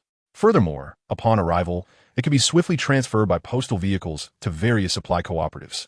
Chen Junsheng meticulously elaborated on the crucial transportation aspects to Secretary Su, ultimately asserting, I shall take full responsibility for the terminal sales operations. What do you think? Initially, Su Changzheng suspected that Chen Junsheng, in his morning stupor, was merely rambling and boasting. However, Upon hearing him discuss arrangements for railway transport to other provinces and subsequent distribution to supply cooperatives, Su Changzheng was instantly taken aback. This young man indeed possessed some acumen. Chapter 078. Zhou Xiaohua also wishes to visit Hangzhou. You're scheduled to enroll at a university in Jiangsu and Zhejiang soon, are you not? Su Changzheng's mind was clear. He would not be easily swayed by Chen Junsheng's creatively ambitious market expansion ideas. Indeed, I will report to school on September 19th, Chen Junsheng affirmed with a nod, adding, There's still over 2 weeks, ample time for me to leverage my roles as an undergraduate at Jiangsu and Zhejiang University, Deputy Director of the Economic Coordination Department for People's Livelihood in the Dongjiang region, and General Manager of the External Sales Department at Quanliang Liquor Factory to penetrate the Jiangsu and Zhejiang liquor market. Su Changzheng couldn't help but chuckle at the lengthy list of identities and positions Chen Junsheng rattled off. You certainly know how to capitalize on your advantages. Yet, I have not consented to this, and you dare to presume upon it? Out in the world, the more identities one possesses, the more respect one garners in interactions, thus enhancing the likelihood of success, Chen Junsheng earnestly replied. Su Changzheng nodded in agreement, but then expressed his reservations. However, you are still quite young, and you have no prior experience in the liquor business. What basis do I have to trust in your ability to penetrate the Jiangsu and Zhejiang market? One can leverage identity, just as one can leverage sales. Once I arrive in Jiangsu and Zhejiang, I can elevate the visibility of Quanliang through local television and newspapers. Subsequently approaching the leaders of supply cooperatives for business discussions, Chen Junsheng stated candidly. He showed no concern that Secretary Su might pilfer his sales strategies. Advertising through television and newspapers? Su Changzheng's face reflected astonishment once more. This was indeed a groundbreaking sales approach. It was evident that Chen Junsheng possessed considerable potential. Given the opportunity, he might achieve remarkable results. Nevertheless, to penetrate the Jiangsu and Zhejiang liquor market in a mere fortnight seemed rather extravagant. Please consider it, he suggested. Having succinctly addressed the matter at hand, Chen Junsheng prepared to leave, but suddenly recalled another issue. In 3 days, I must travel to Hangzhou, and Su Yishuan wishes to accompany me. Su Changzheng felt an inexplicable surge of anxiety. I've already promised to take her out. Chen Junsheng earnestly sought Secretary Su's approval. You would not object, would you? You rascal. Su Changzheng abruptly stood, his expression a tempest of emotions as he fixed his gaze on Chen Junsheng for a prolonged moment. Finally, he raised a hand and, with a hint of irritation, commanded, Get out. Very well. Chen Junsheng turned to leave. Stop. Su Changzheng suddenly called out to him again. Chen Junsheng obediently halted his steps and turned around. With a stern expression, Su Changzheng declared, I have but one daughter. Chen Junsheng pursed his lips, remaining silent. If you take her outside and dare to mistreat her, I care not if you are an undergraduate from Jiangsu and Zhejiang University, the Deputy Director of the Economic Coordination Department of Dongjiang, or the General Manager of the External Sales Department of the Full Grain Liquor Factory. I will have your skin. The final words from Secretary Su were particularly weighty, delivered with fierce intensity. Yet, Chen Junsheng merely grinned. He extracted 2 packs of cigarettes from his pocket and silently placed them on Su's desk before turning to leave, casually shutting the office door behind him. Sighing deeply, Su Changzheng returned to his chair, reflecting on why his beloved daughter had become so infatuated with Chen Junsheng. With such charm, he could likely deceive even a water ghost, let alone someone as naive and kind-hearted as Su Yishuan. As Chen Junsheng descended the stairs, he fortuitously encountered Zhou Xiaohua. Long time no see, Xiaohua. He greeted her with a smile, complimenting her appearance. You look lovely today. Is it the dress that stands out? Zhou Xiaohua replied. Her cheeks flushed from her earlier sprint up the stairs, a hint of perspiration accentuating her youthful charm. She playfully adjusted her skirt and explained, This was made from the fabric tickets you gave me last time, with help from my third aunt. Chen Junsheng examined her attire closely and sincerely remarked, The dress is beautiful, but you are even more so. Really? Zhou Xiaohua beamed, her eyes curving into crescent moons, revealing sweet dimples on her cheeks. Could you wait for me downstairs for a bit? She asked. I need to submit a production and sales report to the secretary, but I'll be down shortly. Sure. Chen Junsheng nodded in agreement. I shall wait for you here. Zhou Xiaohua, her face radiant with joy, cast a few delighted glances at him before hurriedly ascending stairs. After approximately 5 minutes of waiting, Chen Junsheng saw her bounding down the steps with exuberance. Gasping for breath, Zhou Xiaohua approached him and excitedly inquired, "Chen Junsheng, are you taking Yixuan to Hangzhou? Did Secretary Su tell you?" Chen Junsheng questioned in surprise. With a smile, Zhou Xiaohua admitted, "Yes, he also said I could accompany you. Rest assured, I won't hinder you or disturb your time with Yixuan." Perhaps concerned that Chen Junsheng might be reluctant to include her, she elaborated. "I once worked as a salesperson with my brother, primarily handling the sales of liquor to various county-level supply and marketing cooperatives and state-run hotels in the Linchuan area. I could be of assistance if you take me to Hangzhou. You have experience in liquor sales?" Chen Junsheng's eyes brightened. "Indeed." Zhou Xiaohua nodded fervently. "Last year, the factory thrived, and Secretary Su, brimming with ambition, specially established a department for the export of liquor, aiming to penetrate the liquor market in Linchuan and the provincial capital of Changzhou, using the finest Qinghe aged brew and Zhuai Tianxian wine. But what was the outcome?" Chen Junsheng, observing Zhou Xiaohua's expression, already discerned the answer, yet still inquired with a smile. Zhou Xiaohua, feeling embarrassed, confessed, "Our group of salespeople has brought disgrace, returning empty-handed." Chen Junsheng was not surprised in the least. After all, the reputation of Quanliang liquor was confined to the Dongjiang region. Once outside, it faced competition from local liquor brands. Presently, the majority of distilleries are state-owned, enjoying corresponding policy advantages and local protection. To think one could break into a foreign market solely through persuasive salesmanship is a daunting task. However, since Chen Junsheng had the audacity to boast in front of Secretary Su about dominating the Jiangsu and Zhejiang liquor markets within half a month, he must possess unconventional and extraordinary sales strategies to back his claims. Of course, Chen Junsheng's primary focus during his visit to Hangzhou remained the clock business. With liquor merely a supplementary endeavor, taking you to Hangzhou is certainly feasible. Chen Junsheng contemplated pulling out the few remaining fabric coupons from his pocket. "Perhaps you could ask your aunt to tailor a few suits for me. What kind of garments do you wish to have?" Zhou Xiaohua inquired, adding, "My aunt is exceptionally skilled. She can craft any clothing style, even those trending in large cities, just from a glance." Chen Junsheng replied with a smile, "I intend to have an administrative jacket and a suit made. I will sketch a design for you to show your aunt and see if she can replicate it." An administrative jacket? Zhou Xiaohua blinked, having never heard of such attire, but she was certain that a suit would be no problem for her aunt. "By the way, I almost forgot to mention that I promised to give you 2 bottles of fine wine. Come with me to my dormitory." "To your dormitory?" Chen Junsheng raised an eyebrow. "Yes, there's no need to feel awkward," Zhou Xiaohua said with a sweet smile. "I live in a single dormitory." Chapter 079. One cannot hide love for a person. When loving too, one must conceal it. The Quanliang Liquor Factory employs over 160 workers, nearly 70% of whom are female, predominantly young and beautiful. As Chen Junsheng followed Zhou Xiaohua towards the women's dormitory, he momentarily felt as if he were stepping back into a campus setting. In the early 1980s, female workers at state-owned factories were highly coveted, typically only available for internal consumption, with ordinary young men relegated to mere spectators, forbidden to approach. Among them, Su Yixuan stood out as the most attractive, while Zhou Xiaohua boasted the most enviable figure. Unlike other young men, Chen Junsheng, an ordinary lad from the countryside, felt as if he had returned to his own backyard upon entering the state-run distillery. He could gaze freely upon anyone, and occasionally, when encountering bolder female colleagues, they would exchange smiles. Fortuitously, owing to his somewhat handsome appearance, literacy, eloquence, and business acumen, he found himself surrounded by remarkably beautiful young women. The most striking accountant in the factory, Su Yixuan, was his girlfriend, while Zhou Xiaohua, the most outstanding saleswoman, was not only the best friend of his girlfriend, but also his classmate. Xiaohua is the kind of girl whose figure is so striking that one might overlook her appearance, yet she is not lacking in beauty either. In the past, Luo Yuanshao, with some idle time on his hands, assigned scores to the girls in the class based on their looks, with a perfect score of 100.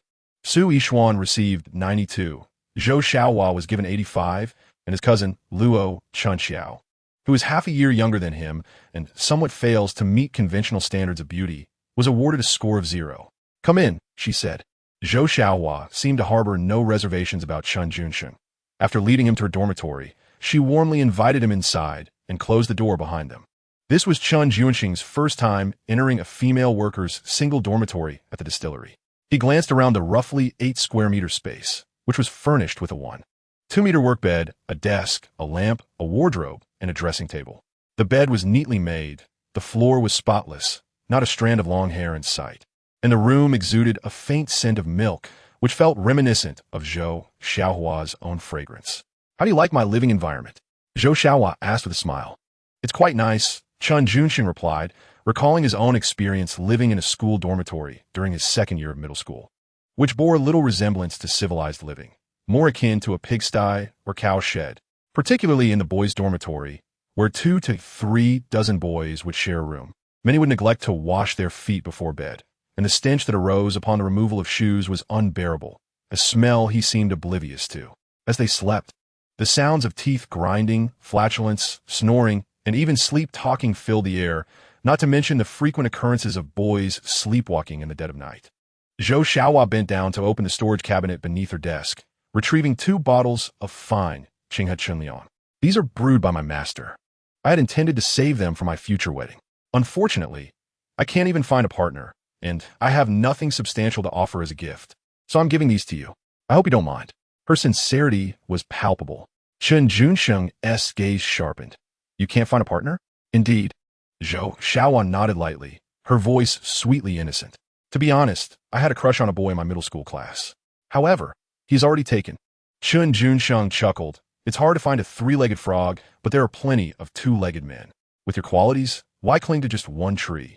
"I don't want to," she sighed softly, hesitating to elaborate. "What is on your mind?" Chen Junsheng inquired, intrigued.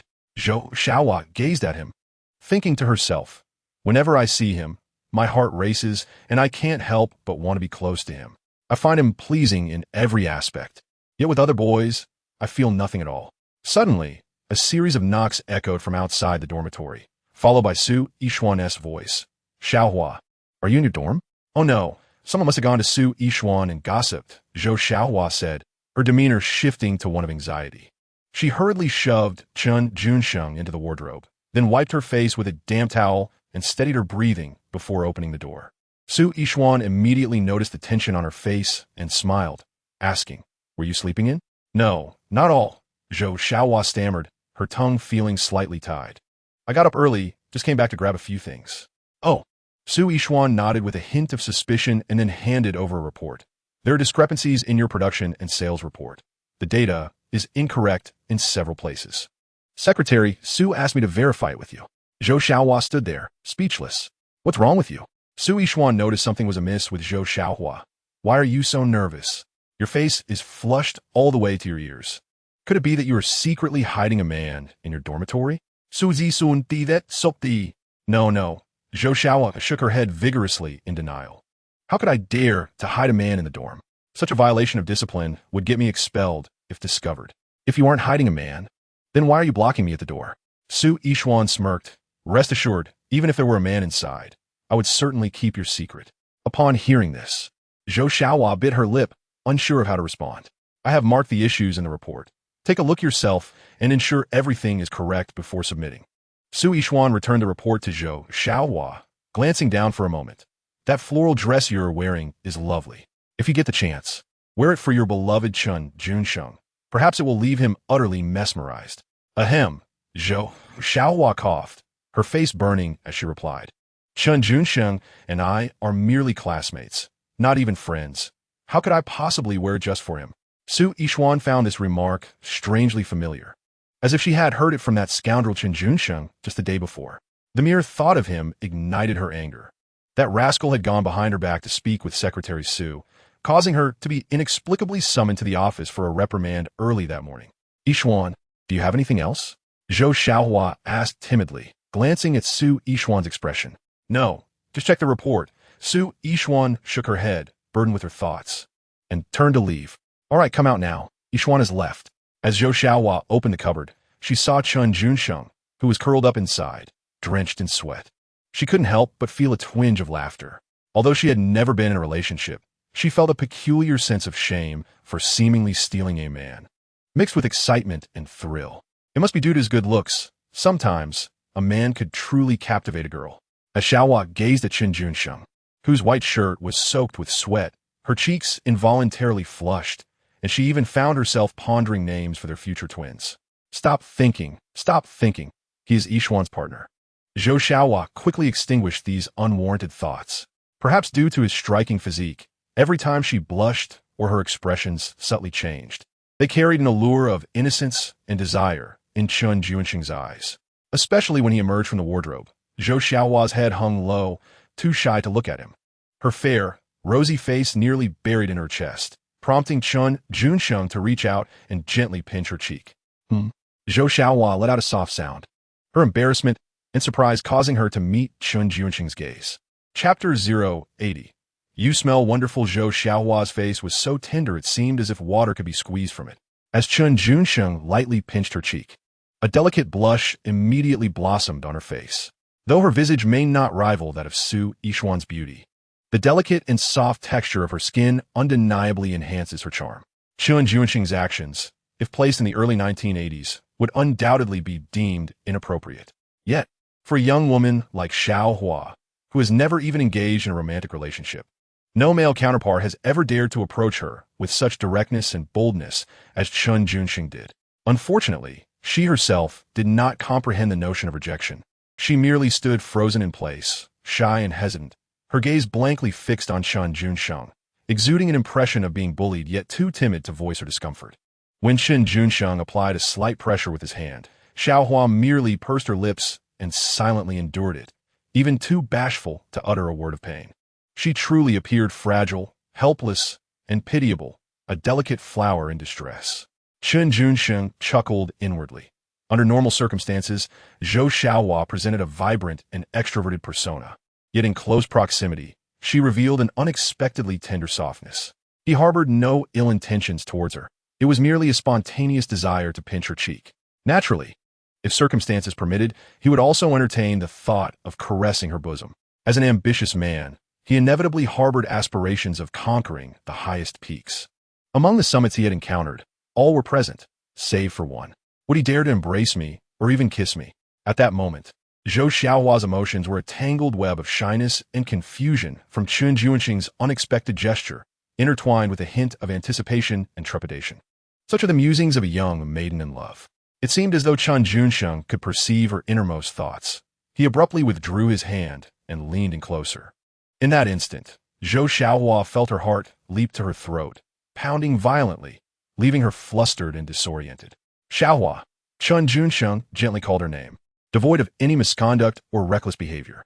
Zhou Xiaohua's response was barely a whisper. Do you often drink milk? Chen Junsheng inquired, catching a whiff of her fragrant scent. No, Zhou Xiaohua shook her head. Although her family was relatively well off, milk was a luxury, reserved for her younger siblings if available.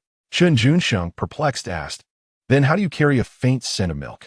Xiaohua was momentarily taken aback, her long eyelashes fluttering as she murmured, I don't know. Then lift your head so I can smell more closely.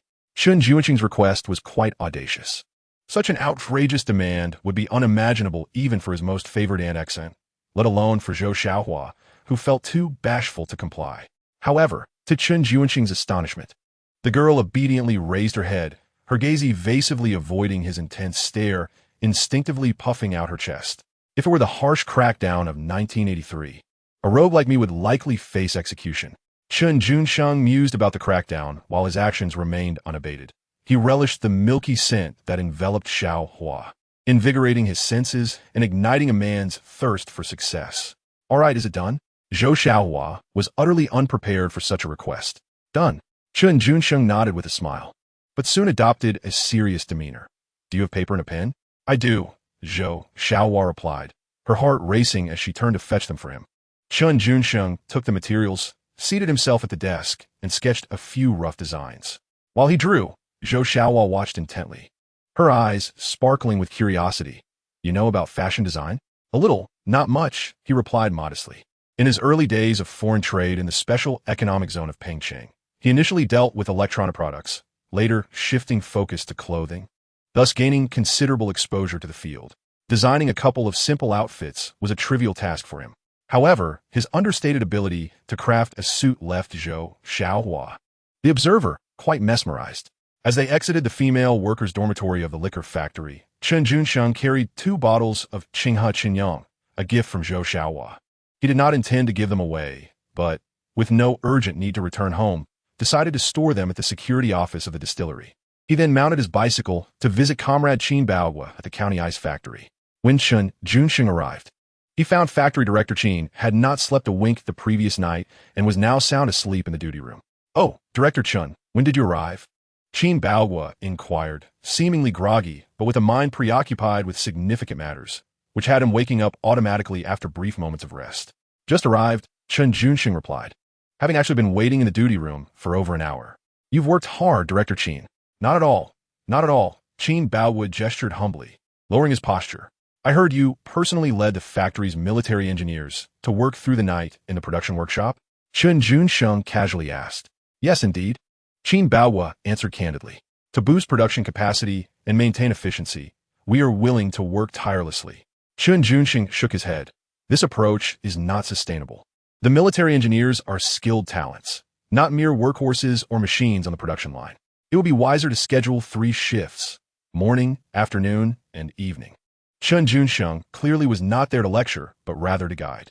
"Additionally, we should introduce a work efficiency reward, granting bonuses of 5 yuan, 2 yuan, and 1 yuan to the top 3 producers each day." Chen Baohua was momentarily taken aback, unable to suppress his curiosity. "Director Chen, you have worked in Huqing before, haven't you? This shift scheduling concept is quite advanced." Chen Junsheng smiled lightly and explained, "I studied economics. Such enterprise management principles are covered in university textbooks. During my time in Huqing, I previewed the curriculum." "Oh, I see."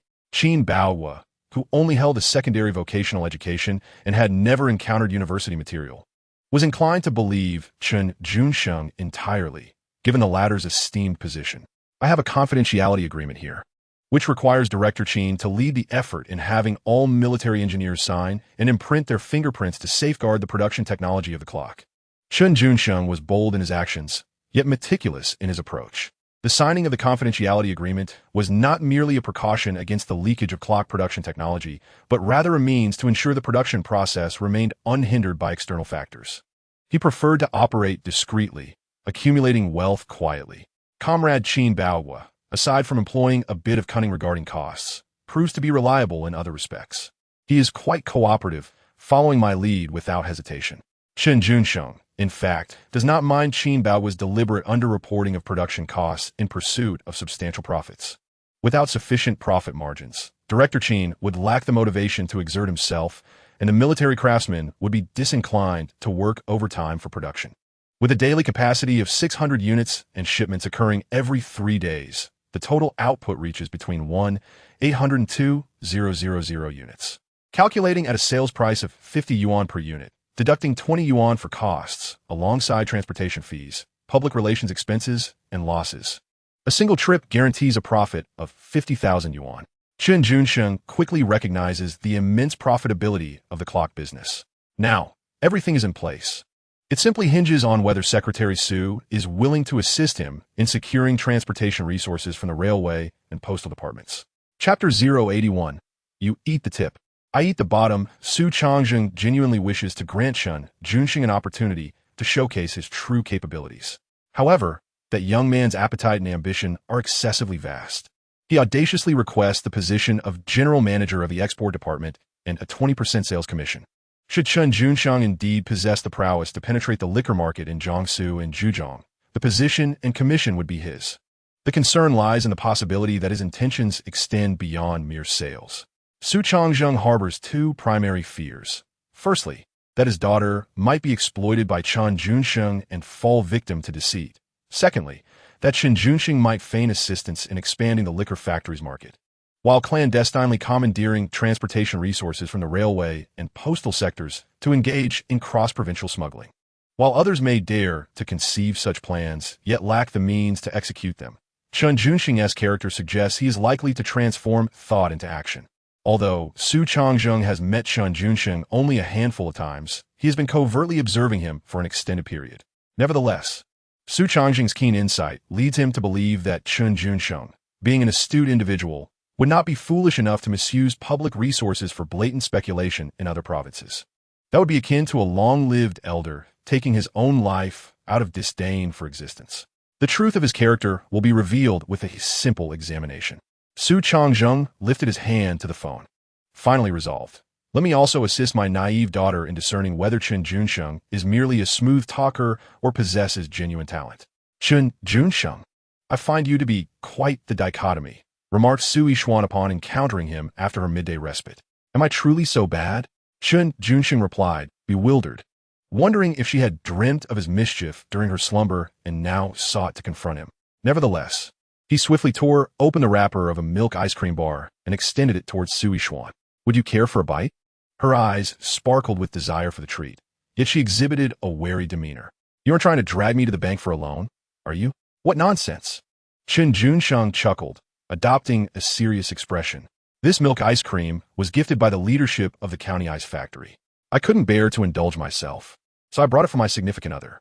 I anticipated she would be overjoyed to see me, yet she merely accused me of being bad upon awakening. Who is your partner? Su Yixuan felt a bit embarrassed as he spoke, lowering her head to take a bite of the ice cream he had brought to her lips. Gently savoring it. Don't bite too tightly, Chen Junsheng instructed, allowing Su Yixuan just a taste before withdrawing the treat. He then asked, you eat the tip, and I'll have the bottom. What does that sound? Not a chance, Su Yixuan replied, instinctively glancing at the tightly shut doors and windows. Raising her hand to fan her flushed cheeks. Chen Junsheng chuckled. If you say no, then fine, but why are you blushing? It's your fault for closing the doors and windows. Su Yixuan huffed. It's too hot. Now you're really unjustly accusing me. Chen Junsheng clarified. It wasn't me who shut them. It was Mom before she left the office. Oh, Su Yixuan responded, then sulkily added, you rotten scoundrel. You made me get scolded for no reason this early in the morning. What happened? Chen Junsheng feigned ignorance. Who dared to scold my partner? Did you tell me their name? I'll take you to deal with them. It's because of you that I got scolded. Su Yixuan exclaimed, playfully hitting Chen Junsheng. You can bully me all you want, but you want to drag my dad into this too?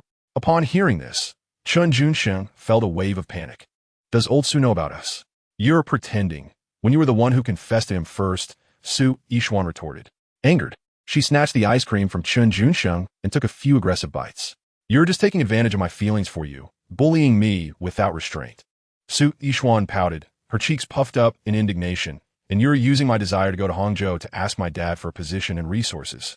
All you think about is making money and business, without considering my feelings at all. Her words rang true and reflected her grievance. Yet, it seemed Chen Junsheng selectively tuned out her complaints, focusing instead on the pivotal question, when did you start to like me? Long ago, Su Yixuan replied, raising her eyes to meet his, then huffed again, but not anymore. Chen Junsheng was taken aback. Your heart changes faster than the face-changing act in Sichuan opera. My dad warned me that having a fondness for a scoundrel like you will only lead to heartbreak, Su Yixuan declared. After finishing her ice cream, she casually offered the stick to Chen Junsheng's lips, ignoring the advice of elders will lead to immediate repercussions. Chen Junsheng laughed, with your quick wit. Are you planning to pursue further studies? What does that mean? Su Yixuan asked, her innocence shining through. Nothing much. Chen Junsheng shook his head with a smile. In any case, I will remember your kindness and repay you tenfold in the future. Don't flatter yourself, Su Yixuan replied, having helped Chen Junsheng numerous times without expecting anything in return. She tilted her face up to him, saying, my dad has already communicated with both the railway and postal services. When the goods are shipped, they will give their full support. Hey, what are you doing? Su Yixuan was interrupted mid-sentence as her mouth was suddenly covered. Flustered, she pushed against Chen Junsheng several times but could not break free. In his excitement over the transportation resources, Chen Junsheng couldn't resist hugging Su Yixuan tightly and planting a fervent kiss on her, exclaiming, Su Yixuan, you are so sweet. Su Yixuan was left dizzy and trembling, her legs quaking, her entire body tingling, soft, and somewhat breathless from his kiss. She yearned to tell Chen Junsheng that he was equally sweet, yet the words felt too sentimental, and she was too bashful to utter them. Finally, with her tongue curling and her cheeks flushed, she managed to say, Chen Junsheng, you truly are a rogue. No sooner had the words left her lips than his hand pressed against her heart. Yet, being a rogue inevitably comes with consequences. When Chen Junsheng exited the finance office, his tongue felt as if it had been doused in numbing pepper, leaving him questioning his very existence. Let us see if you dare to bully me again, Su Yixuan thought, biting her slightly swollen lips, fastening her shirt buttons, and tidying herself up grateful that she had fiercely bitten him earlier. Otherwise, the outcome might have been dire. Of course, Chen Junsheng had his own temper. For the next few days, he seemed to vanish completely, not showing his face before Su Yixuan again. It wasn't until the morning of September 6th that he reappeared, accompanied by Luo Yuanshao, Gao Cheng, and Gao Chong, to meet Su Yixuan and Zhou Xiaohua. Initially, Su Yixuan harbored lingering resentment, but when Chen Junsheng handed her 2 soft sleeper train tickets, her heart swelled with gratitude. Soft sleeper tickets were notoriously difficult to procure. How had he managed it? I got them using a work introduction letter, was what he thought to himself. Though he replied with a yawn, I queued all night at the Dongjiang train station just to get these. Su Yixuan's eyes sparkled momentarily as she observed the heavy dark circles under his eyes. Why are you staring at me so foolishly? Chen Junsheng chuckled, wanting to ensure Su Yixuan's comfort on the journey. Do not be too moved. Since Secretary Su entrusted you to me, it is my responsibility and duty to take good care of you. Chapter 082. Fate Will Bring Us Together. Dongjiang is approximately 400 kilometers from Hangzhou. In 1981, the green train would stop at almost every station, often delayed, making the journey take no less than 7 or 8 hours. Chen Junsheng's plan was to arrive in Hangzhou first and settle in before preparing to receive the goods. Luo Yuanshao and the Gao brothers were taking a train for the first time, marveling at everything along the way. Chen Junsheng treated them all equally, arranging soft sleeper cabins for each of them. However, their seats were positioned closer to the restroom, while Chen Junsheng, Su Yixuan, and Zhou Xiaohua occupied the middle of the cabin. Traveling in a soft sleeper during the day was undoubtedly a luxurious experience in the early 1980s. Yet, Chen Junsheng was indifferent to the trivial expense. His primary concern was Su Yixuan's comfort. After all expenses for this trip, including transportation, meals, and lodging, could be reimbursed later by accountant Su. Take off your shoes and socks and scoot in a bit, Chen Junsheng instructed as he settled into Su Yixuan's lower bunk to read the newspaper. Given that Su Yixuan's ticket was for the lower bunk, both Chen Junsheng and Zhou Xiaohua were in the upper bunks, while the opposite lower bunk remained vacant. Zhou Xiaohua, likely afflicted by a case of travel-induced drowsiness, soon succumbed to sleep, leaving Chen Junsheng and Su Yixuan to sit together. Comrade Yixuan had no objections and obediently removed her shoes and socks. Covering herself with a blanket while sitting by the window, her cheek turned to admire the scenery outside. Stop touching. Just take a nap, she gently reminded after a while. What is wrong? Are you uncomfortable? Chen Junsheng turned to glance at her. Yixuan averted her gaze, refusing to look at him. Quietly, she slipped her hand under the blanket, playfully ensnaring Chen Junsheng's mischievous left hand as if catching an eel. With a light tap, she playfully struck his palm, muttering to herself, "This is what you get for being disobedient, for touching my feet. I'll teach you a lesson." Yixuan. Chen Junsheng suddenly called her full name. "What is it?" Yixuan responded brusquely. With a smile, Chen Junsheng said, "Could you shift a bit more towards the inside, so I can lie down?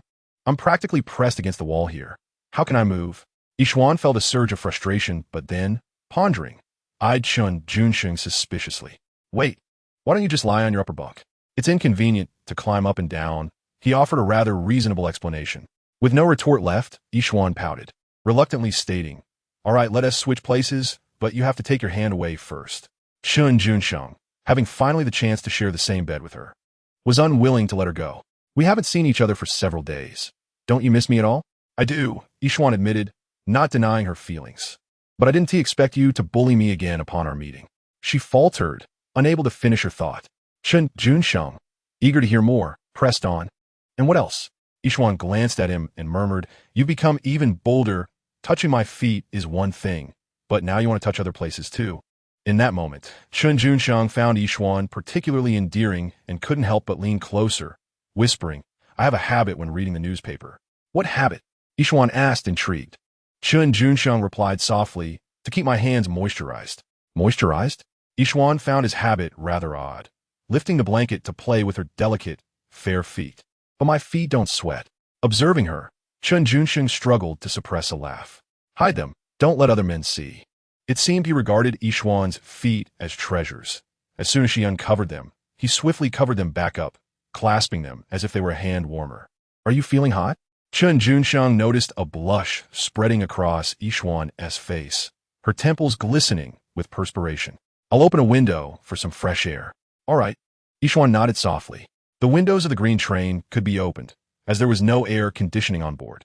In the sweltering heat of August and September, failing to ventilate would leave one feeling stifled. Yixuan had begun to accept Chen Junsheng's fondness for touching her feet. Perhaps it was because she had dreamt of him peeking at her feet beneath the desk during class, which made her find his little quirk rather normal. Young girls often have no defenses against the boys who frequently appear in their dreams. Su Yixuan's shyness can be attributed to the presence of Zhou Xiaohua sleeping in the upper bunk. Below, she shared an intimate moment with Chen Junsheng, and with such proximity, Yixuan felt a wave of embarrassment wash over her, imagining how mortifying it would be if she were to remain awake. Don't hold too tightly, Chen Junsheng whispered, causing her heart to flutter, leaving her unable to withstand the moment. She pulled the quilt over her face, seeking refuge. Brother Luo, just now, while I was in the restroom, I brushed past a remarkably beautiful girl. Gao Cheng excitedly announced to Luo Yuanchao as he returned from the lavatory, shaking the water off his hands. Turning to glimpse her silhouette, I felt she bore a striking resemblance to Comrade Shen Wanqiu. You must be mistaken, Luo Yuanchao replied, raising his eyebrows in confusion. Comrade Wanqiu has long returned to the city. It's unlikely she would be on this train. Gao Cheng chuckled.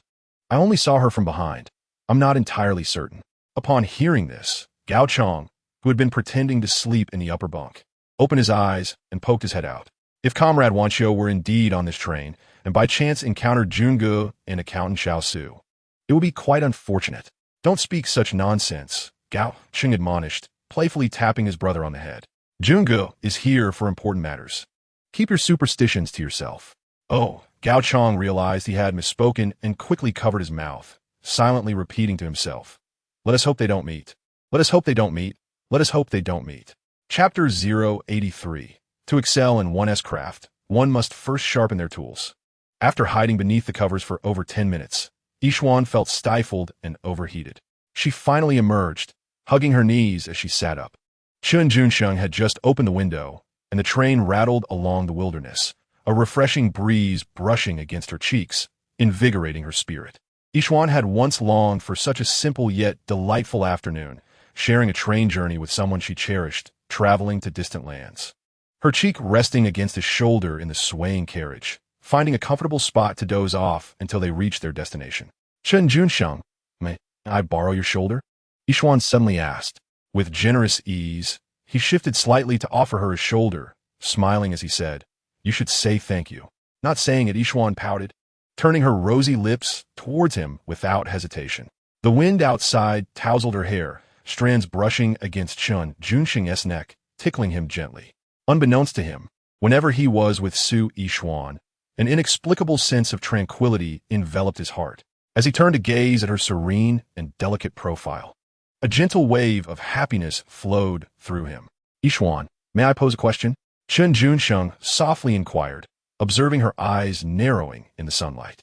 What question? Yixuan replied in a gentle tone. With earnestness, Chen Junsheng asked, which of the following has no blood relation to you?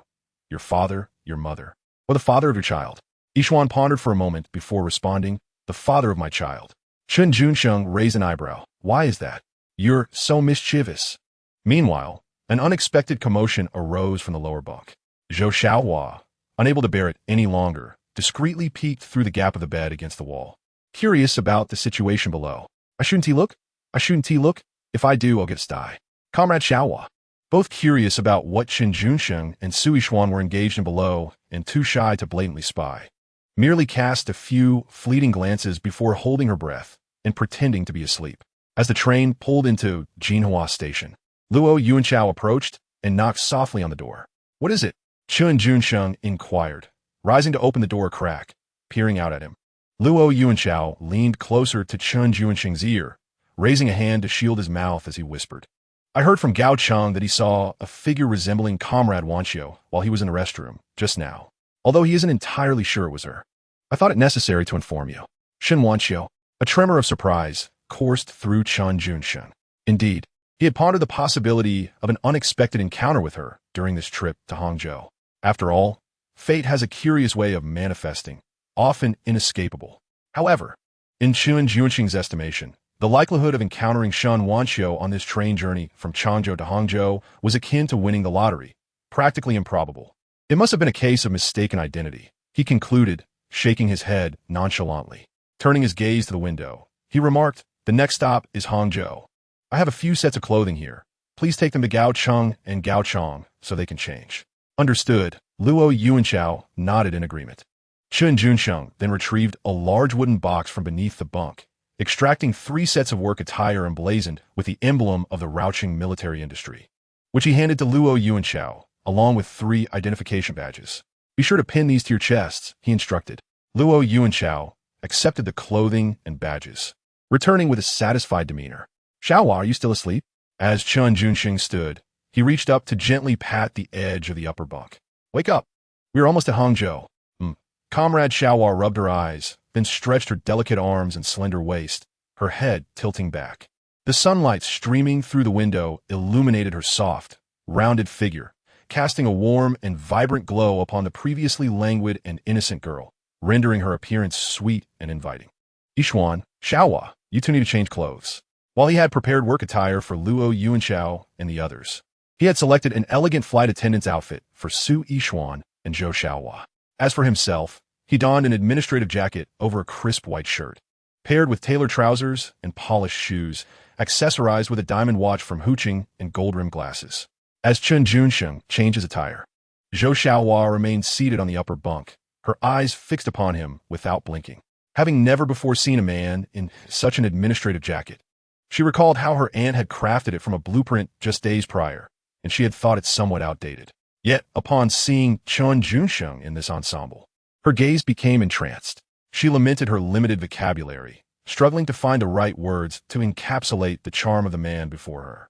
When he donned the glasses, he resembled a radiant and exceptionally handsome young intellectual. Removing them, a hint of roguish charm flickered in his eyes. "Do I look good?" Chen Junsheng turned to ask Su Yixuan. Instinctively, Su Yixuan lowered her head, her gaze evasive. For reasons unbeknownst to her, at that fleeting moment, she inexplicably felt an inferiority complex, believing she was unworthy of Chen Junsheng. "Why are you dressed so formally all of a sudden?" "Su Zisun in Guit Sopti." "Because once we arrive in Hangzhou, I need to take you to the guest house for check-in. If I don't dress appropriately, it might lead to misunderstandings." Chen Junsheng explained with a smile. Su Yixuan couldn't shake the feeling that he had ulterior motives. "Then why does this outfit you gave me look so peculiar?" Chen Junsheng shook his head, saying, "It is not peculiar at all. It is the uniform of an Air China flight attendant. You will look stunning in it." Indeed, Su Yixuan thought to herself, his intentions seemed dubious. Not only does he enjoy foot massages, but he also has a penchant for flight attendant uniforms. What a bizarre array of preferences. "Could I possibly not wear this?" Su Yixuan asked, pouting to dispel her intrusive thoughts. "Of course," Chen Junsheng replied with a smile. "I noticed that Xiaohua seems to quite like this outfit. She can wear it when I take her to discuss business at the department store tomorrow." "What about me?" Su Yixuan raised her head suddenly. "Traveling by train is quite exhausting. You can rest at the guest house tomorrow," Chen Junsheng suggested thoughtfully. "Oof." Su Yixuan was certainly displeased, glaring at Chen Junsheng and huffing. "You should leave. I need to change." With a chuckle, Chen Junsheng left, patting his backside. The train arrived at Hangzhou Station precisely at 4:52 in the afternoon. Chen Junsheng's motive for changing clothes was twofold: to facilitate check-in at the guest house and to present a polished image. From purchasing a soft sleeper ticket to donning an executive jacket and finally presenting a letter of introduction to secure a VIP suite at the Hangzhou guest house, Chen Junsheng made a grand entrance at every turn. The reason behind this was his clock business, which he intended to sell directly to department stores through formal channels. Chapter 084. The first time staying at a guest house with Su Yixuan, when Chen Junsheng purchased his sleeper ticket, he treated everyone equally. Yet he adhered to standards when checking into the Hangzhou Railway guest house. Luo Yuanchao, Gaocheng, and Gaochong, as salesmen for the military-industrial sector in Rao City, had a strict accommodation budget of 3 yuan, necessitating shared lodgings. In contrast, Su Yixuan and Zhou Xiaohua were accommodated in a single room. Chen Junsheng, however, indulged himself by staying in a 15 yuan suite, complete with 3 meals and dedicated service. If this were to reach the ears of his comrade, Xiao back home, she would undoubtedly feel distressed, as she earned merely 13 yuan and 50 cents a month as a substitute teacher, insufficient to cover even one night of Chen Junsheng's lodging. Nevertheless, For someone entitled to a VIP suite, whether it cost 15 or 150 yuan per night, he felt no remorse. After all, while traveling, he was spending public funds. Could I switch rooms with you? Su Yishuan, having never stayed at a guest house before, had assumed that in a large city like Hangzhou the accommodation would be quite satisfactory. However, upon entering the room, she emerged pinching her nose. In these times, guest houses seldom changed sheets and bedding frequently. The next guest would simply use what the previous one had left behind. The sanitary conditions were, as one might imagine, far from ideal. This is a little scheme of Chen Junsheng. If one is unaccustomed to living in a single room, why not share a suite with me? Why change rooms? Chen Junsheng chuckled. My place is clean and hygienic, and the bed is sufficiently spacious. 2 or 3 people can comfortably stretch out on it. Su Yishuan shot him a sly glance, and then turned her attention to the tidy large bed in the suite, her face reflecting satisfaction. I'll go call Xiaohua over. Are you two that close? Chen Junsheng was taken aback. Su Yishuan blinked her eyes, wise yet mischievous, and replied, if Xiaohua moves in with me, would you still have the audacity to stick around? Chen Junsheng, with a playful grin, retorted with feigned bravado, you two ladies are bold enough. What would a man like me have to be embarrassed about? Su Yishuan contemplated the image for a moment, momentarily stunned, before playfully swatting at him. I could just kill you. In truth, she wanted to say, I could just kill you, you shameless person, but those 3 words reminded her of her first kiss, which she had lost for no reason, and she would never speak of it again. Of course, Chen Junsheng was merely jesting. He and Su Yishuan had yet to officially establish their relationship, and some matters should not be rushed. You should call Xiaohua over for dinner. I just ordered 4 dishes and a soup downstairs, and it will arrive shortly. After we eat, I'll take a stroll downstairs. You two can relax here. With these words, Chen Junsheng essentially consented to the room exchange with Su Yishuan and Zhou Xiaohua. Should we invite Luo Yuanxiao and the others to join us for dinner? Su Yishuan displayed a keen and generous nature. No need. Although Chen Junsheng had previously mentioned sharing fortunes with Luo Yuanxiao when it came to women, be it Su Yishuan or Zhou Xiaohua, Luo had no chance. Especially in such a unique environment as a guest house, sharing a meal was out of the question. They had brought their own provisions. Oh, Su Yishuan replied, turning to summon Zhou Xiaohua. Wow, the suite's treatment is excellent. Dinner is so lavish. Zhou Xiaohua arrived, just in time, as the guest house staff delivered the meal to the room. The main dishes included 5-spice beef, braised chicken feet, and Hangzhou marinated duck, accompanied by a plate of stir-fried shredded potatoes with tomato egg drop soup. At present, Hangzhou had yet to embrace the famous West Lake vinegar fish. One could not even find it to taste. Come, let us have a drink.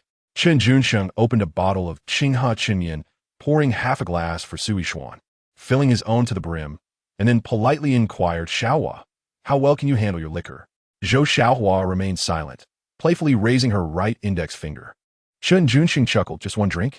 Not exactly. Zhou Xiaohua shook her head, giggling. I drink continuously and have never been drunk. Is that so?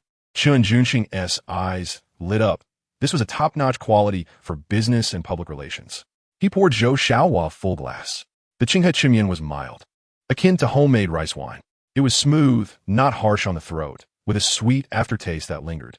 When Zhou Xiaohua spoke of liquor, she exhibited familiarity, her eyes sparkling. Sometimes, when I can't sleep at night, I sneak up to drink a little. No wonder. Chen Junsheng looked enlightened, thinking to himself, no wonder you carry a faint scent of milk. It must be from the drinking. Let us toast. Chen Junsheng raised his glass and clinked it with Comrade Xiaohua. Very well, she said, smiling as she tilted her head back and downed her drink in one go.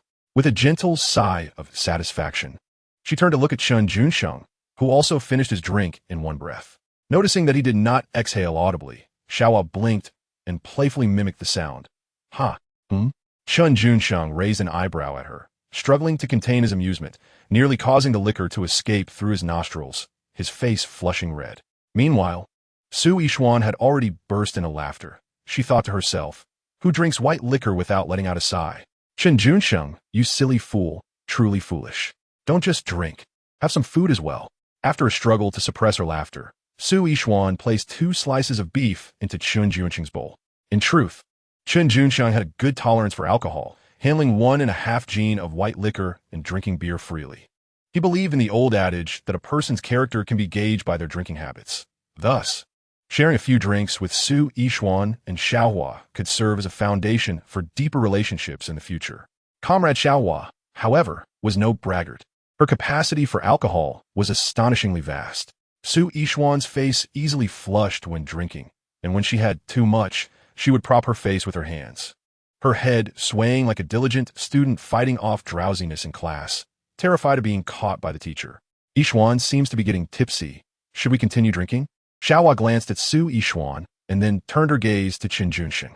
No more drinking, he replied, finishing the last sip of his drink. You and Yixuan should rest in this room tonight. I have some matters to attend to, and will step downstairs for a bit. Xiaohua mimicked the tone Chen Junsheng had used earlier when he playfully tapped Su Yixuan's backside on the train. Chen Junsheng smiled at her.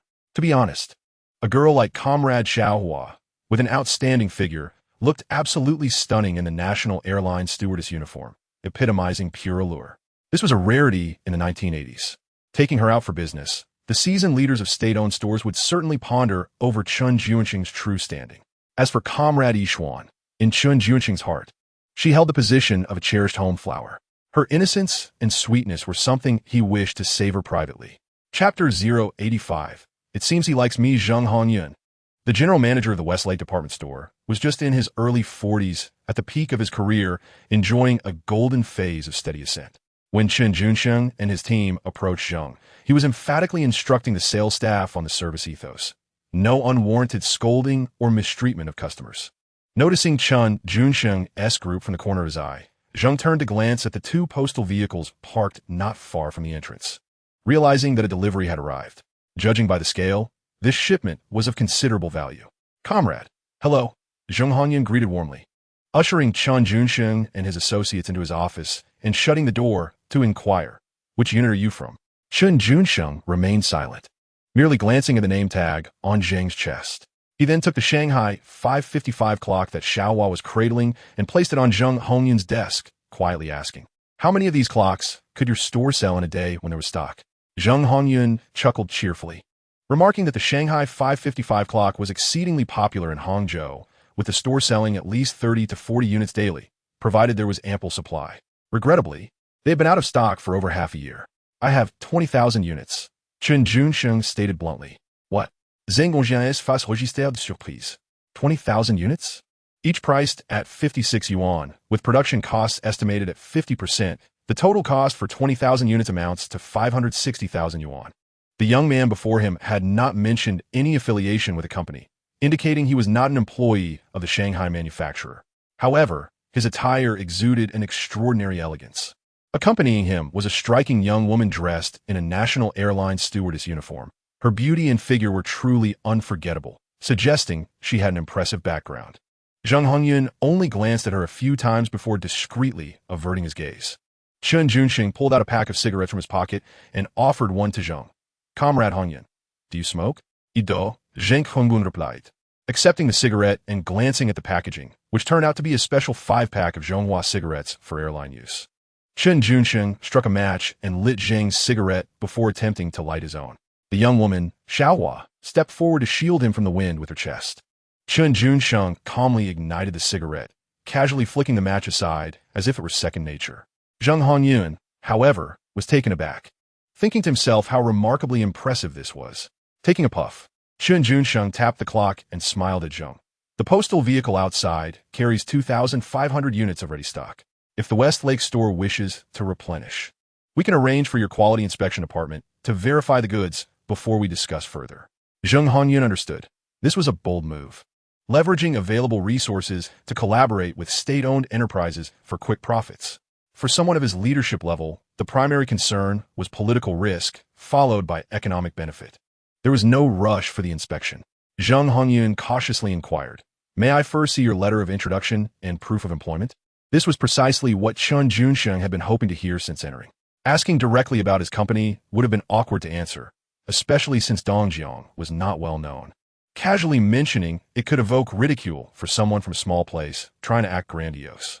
A letter of introduction and proof of employment, however, held a different weight. Chen Junsheng's letter was specifically procured from the Longxi Provincial Party Committee. His proof of employment indicated that he served as the deputy director of the Economic Coordination and Development Department of the Dongjiang Municipal Committee. as well as the general manager of the military trade department in Raotsong. Truth is often veiled in layers of reality. Yet, Zheng Hongyun perceived these documents as genuine. The authenticity mattered little to him.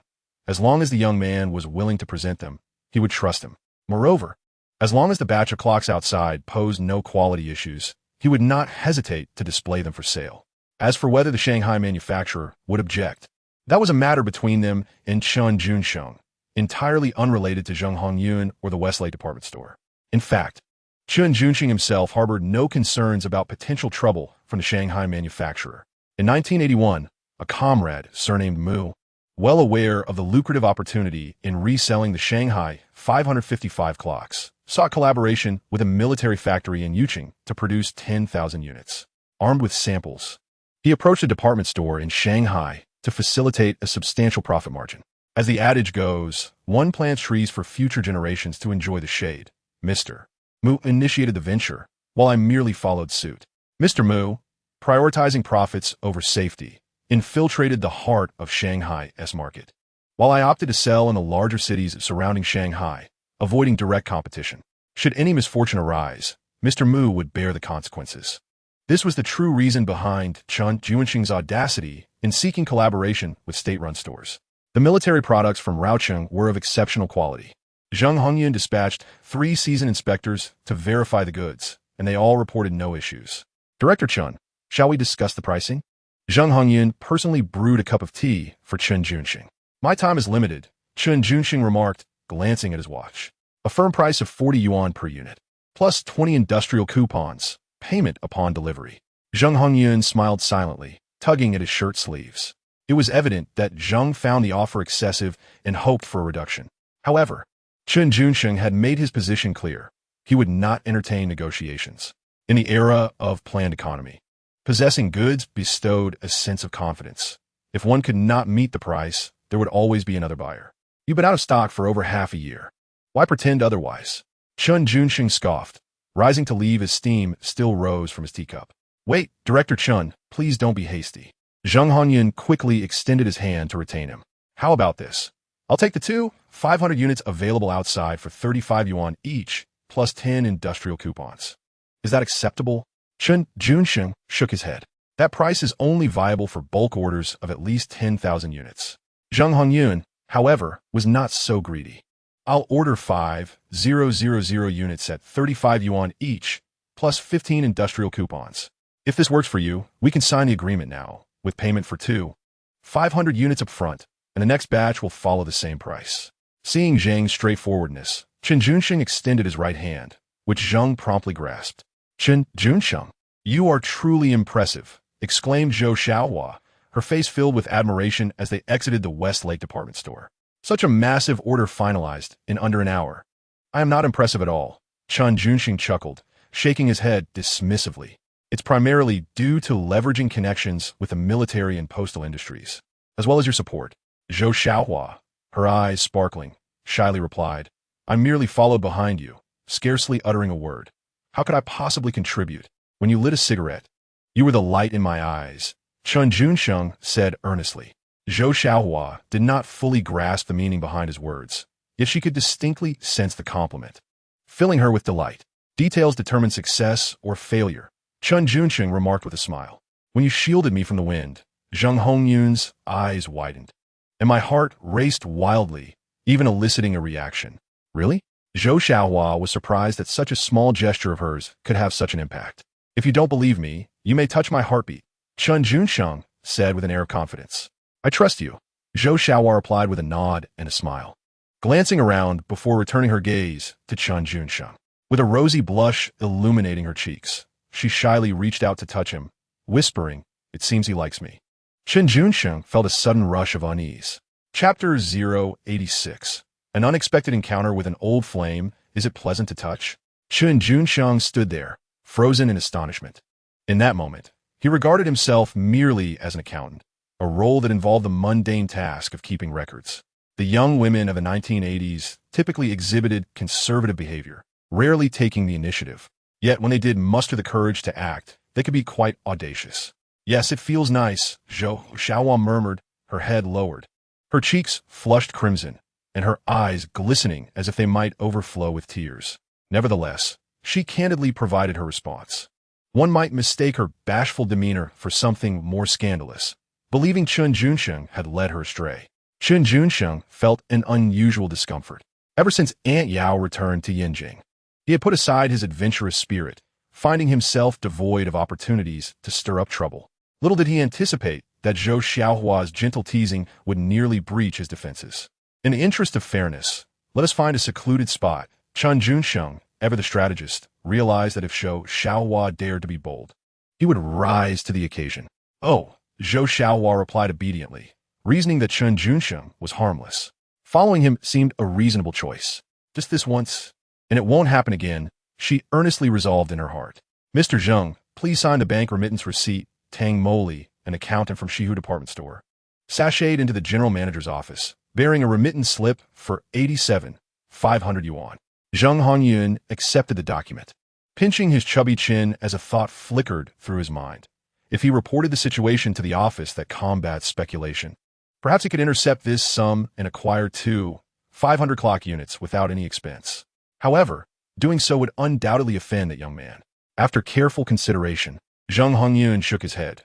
The risks of an impulsive report, without understanding the full context, were far too great. It was wiser to collaborate for profit and observe the situation.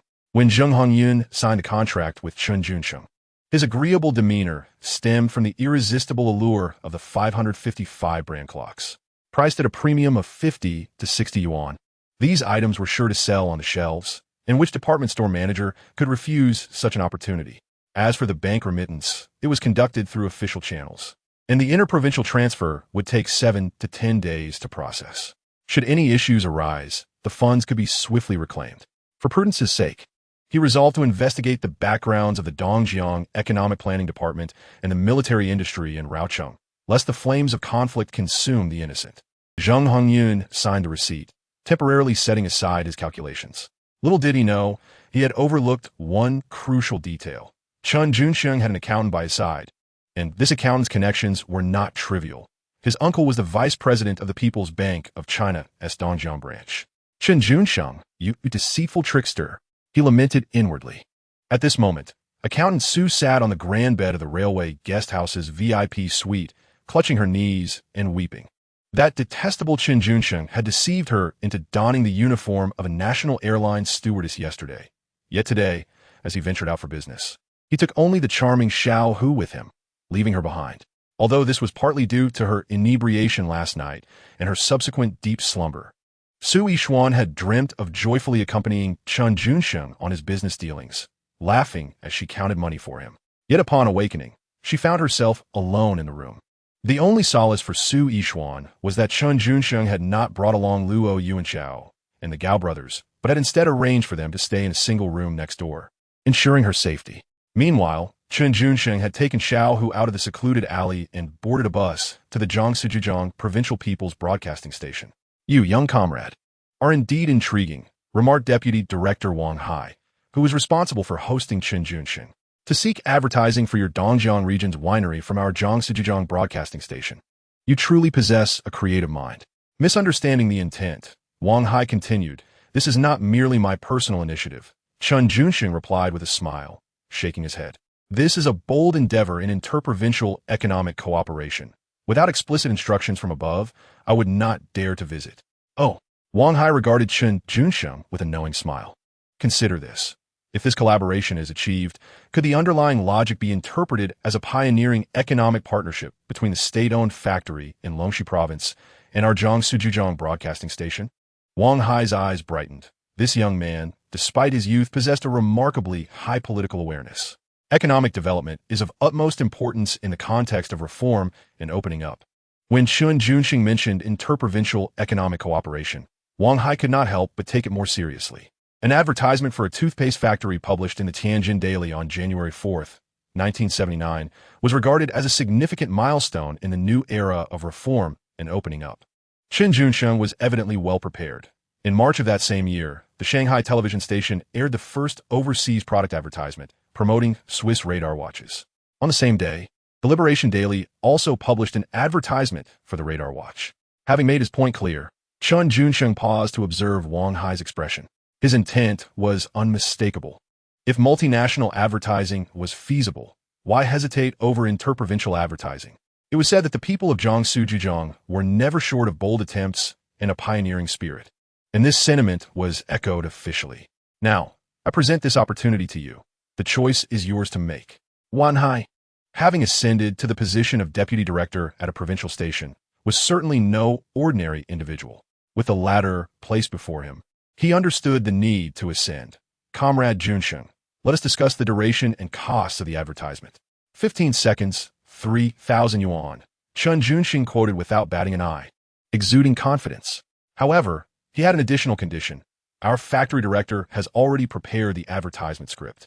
It simply requires broadcasting the phrase this year, no gifts for the festival. Only the finest Quanlienji 3 times, starting tonight after the 7:30 p.m. news broadcast and continuing until the Mid-Autumn Festival on September 12th. Chen Junsheng emphasized this point. This year, during the festival, gifts are not accepted. We only welcome the full grain liquor. Comrade Wang Hai silently recited this phrase several times. It is evidently a flawed expression, lacking finesse. However, with a mere 15 seconds of airtime and a promotional expenditure of 3,000 yuan, the only requirement is for it to air from tonight until the Mid-Autumn Festival. Such a ludicrously extravagant act, akin to that of a beneficent deity, almost caused the corners of director Wang's mouth to betray him. In 1979, the Tianjin Daily published a commercial advertisement with a mere cost of 300 yuan. The facts have proven that Comrade Wang Hai's assessment was indeed accurate. Chen Junsheng is truly a benefactor of wealth. He had just spent 3,000 yuan on a custom 15-second commercial at the provincial station before promptly heading to the Jiangsu Daily to bestow another 2,000 yuan. As she exited the newspaper office, Zhou Xiaohua felt somewhat unable to keep pace with Chen Junsheng. This was not due to an exhausting day of walking, but rather a lingering weakness in her legs, a consequence of having entered a narrow alley with him, where he had knelt down and kissed her, leading to a state of emotional disarray. To accompany him thus far with composure, Xiaohua had already demonstrated considerable resolve. Why didn't you mention your legs were weak earlier? Chen Junsheng halted, turned, and crouched before her, inquiring earnestly, will you dare to tease me again next time? I want to dare, Zhou Xiaohua replied playfully. Chen Junsheng's teasing had already reached the limits of her emotional endurance. Should there be another occasion, she feared she might falter and act in a manner unworthy of Yixian.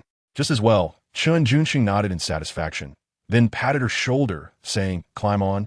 I'll carry you to the bus station. People will see us, Zhou Xiaohua said, feeling a bit embarrassed. What of it? Chen Junsheng chuckled, shaking his head. No one around here knows us. Reflecting on this, Zhou Xiaohua conceded that if she dared to venture into a secluded alley with him, there was indeed little reason to hesitate in being carried on his back. Ah, you are quite heavy, Chen Junsheng remarked as he hoisted her up. Though he could feel her soft and fragrant form, likely no more than 90 pounds, yet he exaggeratedly made a fuss, as if he were Zhu Beiji carrying his wife.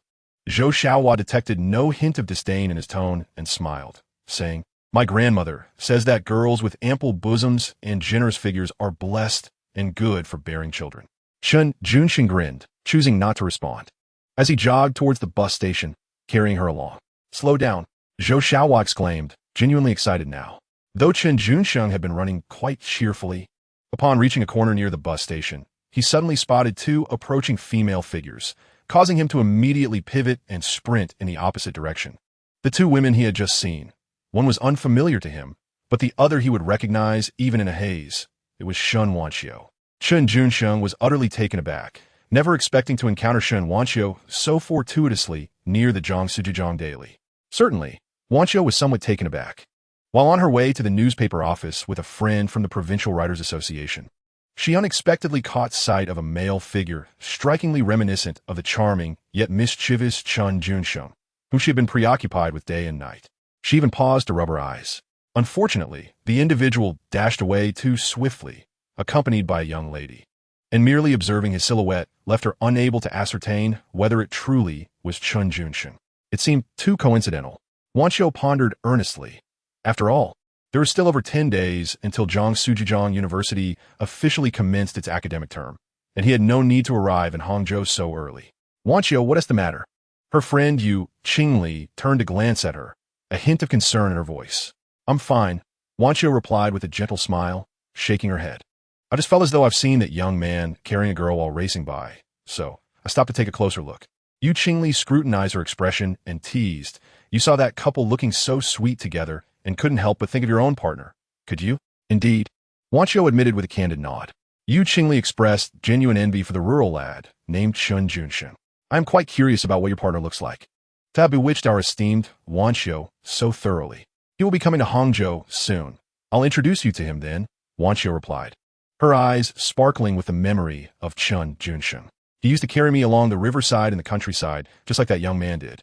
Yu Qingli couldn't help but click her tongue in disapproval. "You're in trouble now. Your mind is entirely occupied with him. What will you do if he falls for someone else?" At this, Wanchio paused, then sighed in resignation. It seems he has already turned his affections elsewhere. Could I be right? Yu Qingli sensed something amiss, her tone filled with suspicion. "A mere country boy, having captured your heart, dares to love another woman?" Upon hearing this, Wanchio's gaze sharpened, and she firmly replied, "Please do not refer to him as just a country boy, as my mother does. It is rather superficial, and I find it quite displeasing." With that, she strode away. "Hey, don't be upset. I was merely speaking offhandedly, not with any malice," Yu Qingli called after her, apologizing. Wanchio was clearly upset, her pace quickening as she chose to ignore her friend. Chen Junsheng, too, was genuinely apprehensive about encountering Wanchio, especially when he was with Su Yishuan or Zhou Xiaohua. Fortunately, he was quick on his feet. Was that Wanchio he had just seen around the corner? Zhou Xiaohua, during her visits to Meiji had not only met Wanchio, but had also been left with a deep impression of her. It was no exaggeration to say that Wanchio was the most beautiful woman she had ever encountered, with a radiant visage unmatched by any other. In terms of mere appearance, even Su Yishuan paled in comparison. Yet, fortune was fair. While bestowing her with such a stunning face, it had withheld a bit of extra weight from her figure. Yes, it was she, Chen Junsheng admitted without any intention of concealing the truth. "What is your relationship with her?" Zhou Xiaohua inquired, her curiosity piqued. "It's complicated," Chen Junsheng contemplated, feeling that sharing his thoughts with Xiaohua could be harmless. "Emotionally speaking, she is my first love and the girl I have cherished for many, many years." Zhou Xiaohua blinked, having harbored her affections for many years. As far as she recalled, Shen Wanxiu had gone to the countryside for work in 1978. Could it be love at first sight? Setting aside emotions, she was, without a doubt, the last person she wished to encounter. Chen Junsheng sighed helplessly. "Believe it or not, I assure you, my sudden retreat upon encountering her was solely due to the awkwardness of the situation, not because I was trying to avoid you. Even if I met her alone, my instinct would be to turn and flee," he confessed. "I believe you," Zhou Xiaohua replied, her inexperience in matters of the heart rendering her thoughts rather innocent. "It seems you two have quite a history. Not merely history, but incidents as well, yet those are long past and require no further elaboration," Chen Junsheng said calmly. "Have you ever encountered someone you just wanted to run away from upon seeing them?" "Indeed," Zhou Xiaohua nodded, her small face taut. "Secretary Su. Is Secretary Su quite fierce with you?" Chen Junsheng couldn't help but inquire. "Not particularly fierce, but he incessantly attempts to matchmake me with Li Yong, which is quite bothersome," Zhou Xiaohua replied. "What is the deal with Li Yong?" Chen Junsheng pressed on. "That person is rather despicable. He used to have a crush on Yishuan, but was too shy to confess directly, so he came to ingratiate himself with me, begging for my assistance," Zhou Xiaohua recounted, her teeth gritting at the memory. "Eventually, realizing Yishuan was too difficult to pursue, he turned to write me love letters, which I rejected. He even had the audacity to seek Secretary Su's help in matchmaking after that. It infuriates me. I seem to be worse than Li Yong," Chen Junsheng remarked, displaying a sense of self-awareness. "Yes, indeed," Zhou Xiaohua continued, her thoughts momentarily sidetracked by Chen Junsheng's insight before returning to her point. "You are worse, falling for every pretty face that comes your way. However, I find myself disliking Li Yong, yet feeling a sense of joy when I see you. What should I do?" Zhou Xiaohua asked softly. "Feeling joy is enough," Chen Junsheng smiled. "Throughout my life, I have pursued the essence of simplicity. For those who treat me well, I will reciprocate with all my might, striving to leave no regrets." Zhou Xiaohua felt a wave of confusion wash over her. She had never contemplated what the future might hold between her and Chen Junsheng.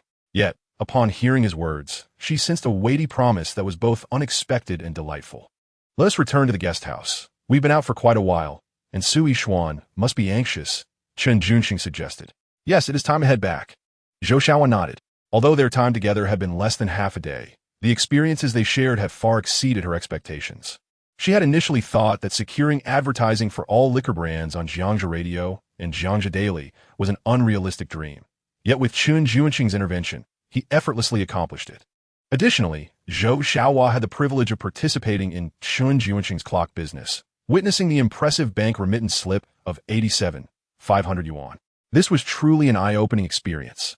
Broadening her horizons, Zhou Xiaohua mused that if she could continue following Chen Junsheng in such a manner, it would be splendid. Seeing him excel filled her with genuine joy. Even if he led her into a narrow alley and kissed her until her legs felt weak, she would willingly succumb. However, she chastised herself, thinking it would be too improper to indulge in such behavior more than once. Ultimately, Zhou Xiaohua found herself overwhelmed. She had never dared to imagine, nor even dream of such a scene. At that moment, Chen Junsheng insisted, and she, with her eyes closed and breath held, silently acquiesced. Yet now, as she reflects upon it, her heart incessantly murmurs that it should never happen again. Junge, I have caused trouble. Upon returning to the guest house with Zhou Xiaohua, Chen Junsheng was greeted by the sight of Luo Yuanchao, Gao Cheng, and Gao Chong, all sporting bruised faces. What happened? Chen Junsheng furrowed his brow. Anxious. Is Su Yixuan hurt? Chapter 088. I trusted you so much, yet you continually deceive me. It was only upon questioning that he learned that, during his absence, a group of unruly young men had impersonated police officers, wreaking havoc under the pretense of conducting inspections at the guest house. When they knocked on the door of Su Yixuan's room, upon seeing her delicate and charming visage, along with her attire resembling that of an air hostess, they not only uttered vulgarities but also attempted to lay hands on her. Fortunately, Luo Yuanchao, Gao Cheng, and Gao Chong were in the adjacent room and rushed over to deliver a thorough beating, driving the miscreants away. Junge, those scoundrels did not appear to be mere thugs, Luo Yuanchao said, wiping the blood from the corner of his mouth. After we dealt with them, the guest house staff grew anxious and urged us to check out immediately, or we would face dire consequences. Upon reflection, it was indeed true. Ordinary thugs would hardly dare impersonate police officers to conduct inspections at a railway guest house. As for openly harassing female guests, that required a level of audacity that only those with significant backing would possess. Otherwise, they could easily find themselves behind bars. Check out and leave? Chen Junsheng scoffed. Wouldn't that be cowardice? We shall wait for them to come.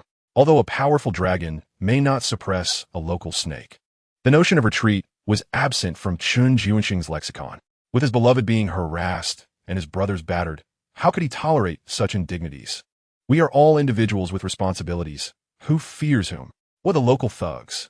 I will strike at your weakest point. Hello, is this the Hangchang Public Security Bureau? Chen Junsheng called the police from the guest house front desk. I am Chen Junsheng, General Manager of the Export Department at the Rao County Armaments Factory and Deputy Director of the East River Region's Civil Economic Coordination Development Department, son-in-law to Comrade Xiao Xinghua, Deputy Secretary of the Longxi Provincial Committee. Such titles sounded increasingly formidable. I have encountered several thugs impersonating police officers at the Hangqing Railway Guest House, extorting and violently threatening my personal safety under the guise of inspections. When in trouble, seek the police. Do not underestimate their efficacy. Once Chen Junsheng reported his identity and the thug's impersonation, the operator on the other end of the line trembled. Should this matter be mishandled, many within the Hangcheng Public Security Bureau would find themselves in dire straits. After completing the call, Chen Junsheng turned to find Su Yixuan. Comrade Yixuan, today you have truly experienced the treachery of human hearts. First, she awoke to discover that Chen Junsheng had deceived her, taking Xiaohua out for business without her. Then she was deceived into opening her door by several thugs masquerading as police officers. Had it not been for Luo Yuanchao and the others arriving in time, the consequences could have been unimaginable. Upon encountering Chen Junsheng, Su Yixuan wasted no time and hurled a pillow at his face. Allow me a moment to speak, he said, placing the pillow back in its position, his tone amicable. Once I am finished, you are free to scold or strike me as you wish. Is that agreeable? Su Yixuan bit her lip in silence, turning her head away from him and facing the wall, unwilling to meet his gaze. I attempted to call you this morning before taking Xiaowai out. Chen Junsheng continued, seating himself beside her. Su Yishuan ignored him, shifting away. You were in such a deep slumber, akin to a pig in the production team. I slapped your face repeatedly, 27 times to be precise, yet you remained oblivious. You are the one resembling a pig, Su Yishuan retorted, immediately turning to him with clenched fists, ready to strike. I apologize, I misspoke. Allow me to clarify. Chen Junsheng chuckled. You were drooling in your sleep, hence the sound I made was not a series of slaps, but rather, Su Yishuan's eyes widened in disbelief. I was not napping at my desk. How could I drool? You are speaking nonsense. However, she had caught a glimpse of herself in the mirror that morning and noted her flushed cheeks. Initially assuming it was the residual effects of alcohol, she now realized it was due to Chen Junsheng's playful slaps. In any case, I genuinely tried to wake you, but you were as unyielding as a slumbering swine. He asserted earnestly. If you doubt me, feel free to call Xiaowai in to inquire. Su Yishuan gazed at him intently for a moment, then suddenly threw herself into his embrace, sobbing uncontrollably. I place so much trust in you, yet you always deceive me, she cried, her voice choked with anguish. When I awoke, I thought you had abandoned me at the guest house. How could I? Chen Junsheng replied solemnly. You are more precious to me than my own father. To utter a blasphemous statement, I could forsake my father, but I would never abandon you. Su Yishuan coughed slightly at his words, unable to contain herself. Don't think I'm unaware. Your father passed away when you were very young. He merely disappeared, not died, Chen Junsheng gently countered. Su Yishuan had no retort, opting instead for silence as her tears continued to flow. Chen Junsheng glanced down at her, chuckling softly, crying so profusely. You're smearing your snot and tears all over my clothes. You scold me, and yet insist you're not a pig from the production team? Su Yishuan nestled her head against his chest, displaying a fierce demeanor as if she intended to push him beneath the bed. Just then, a series of urgent screeching breaks echoed from downstairs. Su Yishuan halted her actions. Chen Junsheng stood and approached the window, drawing back the curtains to survey the scene. He observed 3 vintage jeeps from which emerged over 10 young men, all clad in white shirts and navy trousers, storming into the guest house with an intimidating air. The staff at the railway guest house recoiled in fear at their approach, none daring to intervene. I shall step out for a moment. You remain here in the room. Chen Junsheng cautioned Su Yishuan before he picked up 2 bottles of liquor and departed. Brother Feng, it was him who bit me, a youth. His left ear, wrapped in a bandage and bearing numerous bruises, pointed at Luo Yuanchao and others, baring his teeth like a vicious dog. This outsider has some guts, remarked Li Yunfeng, casting a sidelong glance at Luo Yuanchao. Daring to bite off half my brother's ear in my territory, what a dog. You, a pampered pretty boy, relying on your numbers, act like a big shot. Luo Yuanchao, noticing Li Yunfeng's gaudy demeanor, rolled his eyes in disdain and retorted, staring. You dare come and challenge me one-on-one? This was his audacity.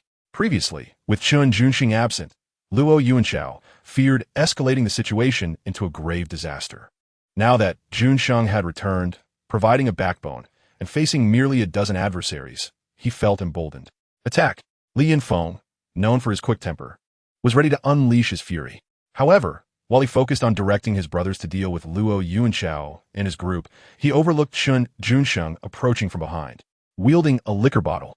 In an instant, there was a dull thud. The bottle struck Li Yunfeng's head, causing him to roll his eyes back and nearly lose consciousness. Chapter 089. In my view, your reputation as priceless. Chen Junsheng was judicious in his actions, applying just the right amount of force to induce confusion without causing injury. My apologies, comrade, but this lad threatened to kill me, and I was compelled to retaliate, rendering him unconscious, he explained, his expression one of remorse. The Public Security Bureau of Hangzhou had dispatched Deputy Captain Zhao Bin of the Criminal Investigation Team, with 2 armed police vehicles stationed outside. Upon seeing Li Yunfeng lying on the ground, Zhao's facial muscles twitched noticeably. It is noteworthy that Li Yunfeng was the scion of a prominent official from the neighboring Shaoshan County, with a name registered to the Hangzhou City Bureau. However, when Chen Junsheng presented his letter of introduction and proof of employment, Zhao Bin's expression shifted dramatically. I had presumed that Hangzhou, as the capital of Jiangsu and Zhejiang, would boast a commendable security environment. I never anticipated encountering such deranged criminals while residing in your railway guest house. Chen Junsheng's countenance reflected deep sorrow and a vehement disdain for evil. My personal losses are trivial, yet the damage to your city's image is significant. I hope the Public Security Bureau will impose severe penalties on these offenders without leniency. Indeed, Xiaobin nodded repeatedly, affirming, rest assured, our city's police will resolutely combat and punish criminals. Not only should they be punished, but they should also provide compensation, Chen Junsheng clarified. Look at the condition of the 3 military co-workers who accompanied me. They have been severely beaten. Xiaobin followed Chen Junsheng's gesture, glancing at Luo Yuanchao, Gao Chong, and Gao Chong. Though they bore some injuries, they were evidently superficial wounds. Additionally, there was a female colleague who had been subjected to lewd remarks and malicious harassment, suffering significant psychological trauma. Chen Junsheng articulated his demands comprehensively. I request compensation of 3,000 yuan for medical expenses and 2,000 yuan for emotional distress. Otherwise, I will pursue this matter to the end. Emotional distress? Deputy Captain Zhao was taken aback. After over a decade in law enforcement, this was the first time he had encountered a demand for compensation for emotional damage. The existing legal statutes seemed to lack any reference to such claims. Furthermore, to demand 3,000 yuan for medical expenses and 2,000 yuan for emotional suffering appeared exorbitant. Truly an astronomical figure. Chen Junsheng was acutely aware that acquiring such funds would not be a simple endeavor. He discreetly led Deputy Captain Zhao aside and whispered, the female victim who was harassed is the granddaughter of Comrade Su Guangzong, the commissioner of the Dongjiang region. After the incident, she locked herself in her room and cried for half the day, threatening to take her own life. Zhao Bin felt a jolt of anxiety. He mused that the despicable Li Yunfeng had a penchant for targeting individuals with formidable backgrounds rather than easy victims. You deserve to be lying there. The reputation of a woman is of paramount importance, something the police ought to understand well. Chen Junsheng stated gravely, if this escalates to a loss of life, it will transcend the issue of mere thousands in compensation. Understood. Zhao Bin acknowledged, realizing that as long as the compensation was settled, there was room for negotiation. Otherwise, not only would Li Yunfeng be unable to evade responsibility, but the Hangzhou Public Security Bureau would also be implicated. Comrade Junsheng, would you kindly accompany us for an investigation? Zhao Bin inquired politely. I have no time. Chen Junsheng flatly refused. Let those 3 victims accompany you instead. Simply hand the compensation directly to them, and you may handle the subsequent accountability as you see fit. Very well. Deputy Captain Zhao felt an immense relief wash over him. Goodness, what a situation. He had never felt this tense while leading a criminal case. Why should he be compelled to manage such a hefty sum? Su Yishuan was momentarily bewildered when Chen Junsheng re-entered the room, casually tossing 2 bundles of cash her way, saying, take this and indulge yourself. Accept the compensation for the damage to your reputation from those rascals. While Chen Junsheng referred to it as emotional distress in front of Zhao Bin, he altered the terminology when addressing Su Yishuan. Is this really so much? Su Yishuan was not the type to be swayed by money, but the 2 conspicuous bundles were undeniably striking. As an accountant, she could easily ascertain that this amounted to a total of 2,000 yuan, equivalent to her entire salary for 4 years. 2,000 yuan is nothing. Chen Junsheng shook his head, adding, in my eyes, your reputation holds immeasurable value. Su Yishuan was evidently touched, her eyes fixed intently on Chen Junsheng. You are quite obedient, Chen Junsheng remarked, sitting at the head of the bed and glancing at Comrade Yishuan. I instructed you to wait for me in the room, and you remained seated on the bed without moving? Surely not. Remaining still is for turtles. Su Yishuan retorted, I did get up to use the restroom twice. Chen Junsheng playfully flicked her straight nose and chuckled. I've arranged for a vehicle to take you downstairs for a breath of fresh air and a stroll around Westlake and Zhejiang University. Is Zhejiang University close to Westlake? Su Yishuan, who had initially seemed dejected, brightened at the prospect of an outing with Chen Junsheng. The distance is less than 2 kilometers, a swift drive indeed. At present, Jiangsu and Zhejiang University has yet to merge with Hangzhou University, Jiangsu and Zhejiang Medical University, and Jiangsu and Zhejiang Agricultural University. The main campus, located in the Yuyuan district, is in close proximity to Westlake. Driving? Su Yishuan blinked. Indeed, Chen Junsheng chuckled. I must say, today this altercation was quite worthwhile. Unbeknownst to Su Yishuan, after Li Yunfeng and his companions had emptied their pockets to compensate for 2,000 yuan in mental damages, they could not afford the 3,000 yuan for medical expenses. Consequently, they offered an old Jeep parked beneath the guest house as collateral to Chen Junsheng. However, what surprised Su Yixuan even more was that Chen Junsheng could drive, and he had brought only her along. Su Yixuan felt a sense of relief wash over her. "Have you made any progress with your clock business?" she inquired, seeking to strike up a conversation.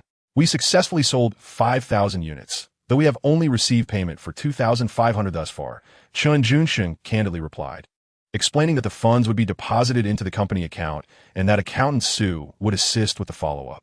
He also highlighted that two major entities, Jiangsu and Zhejiang Provincial Television and Jiangsu and Zhejiang Daily, had agreed to promote the liquor brand through advertisements. Su Yixuan was utterly astonished that Chen Junsheng had accomplished so much in just one morning.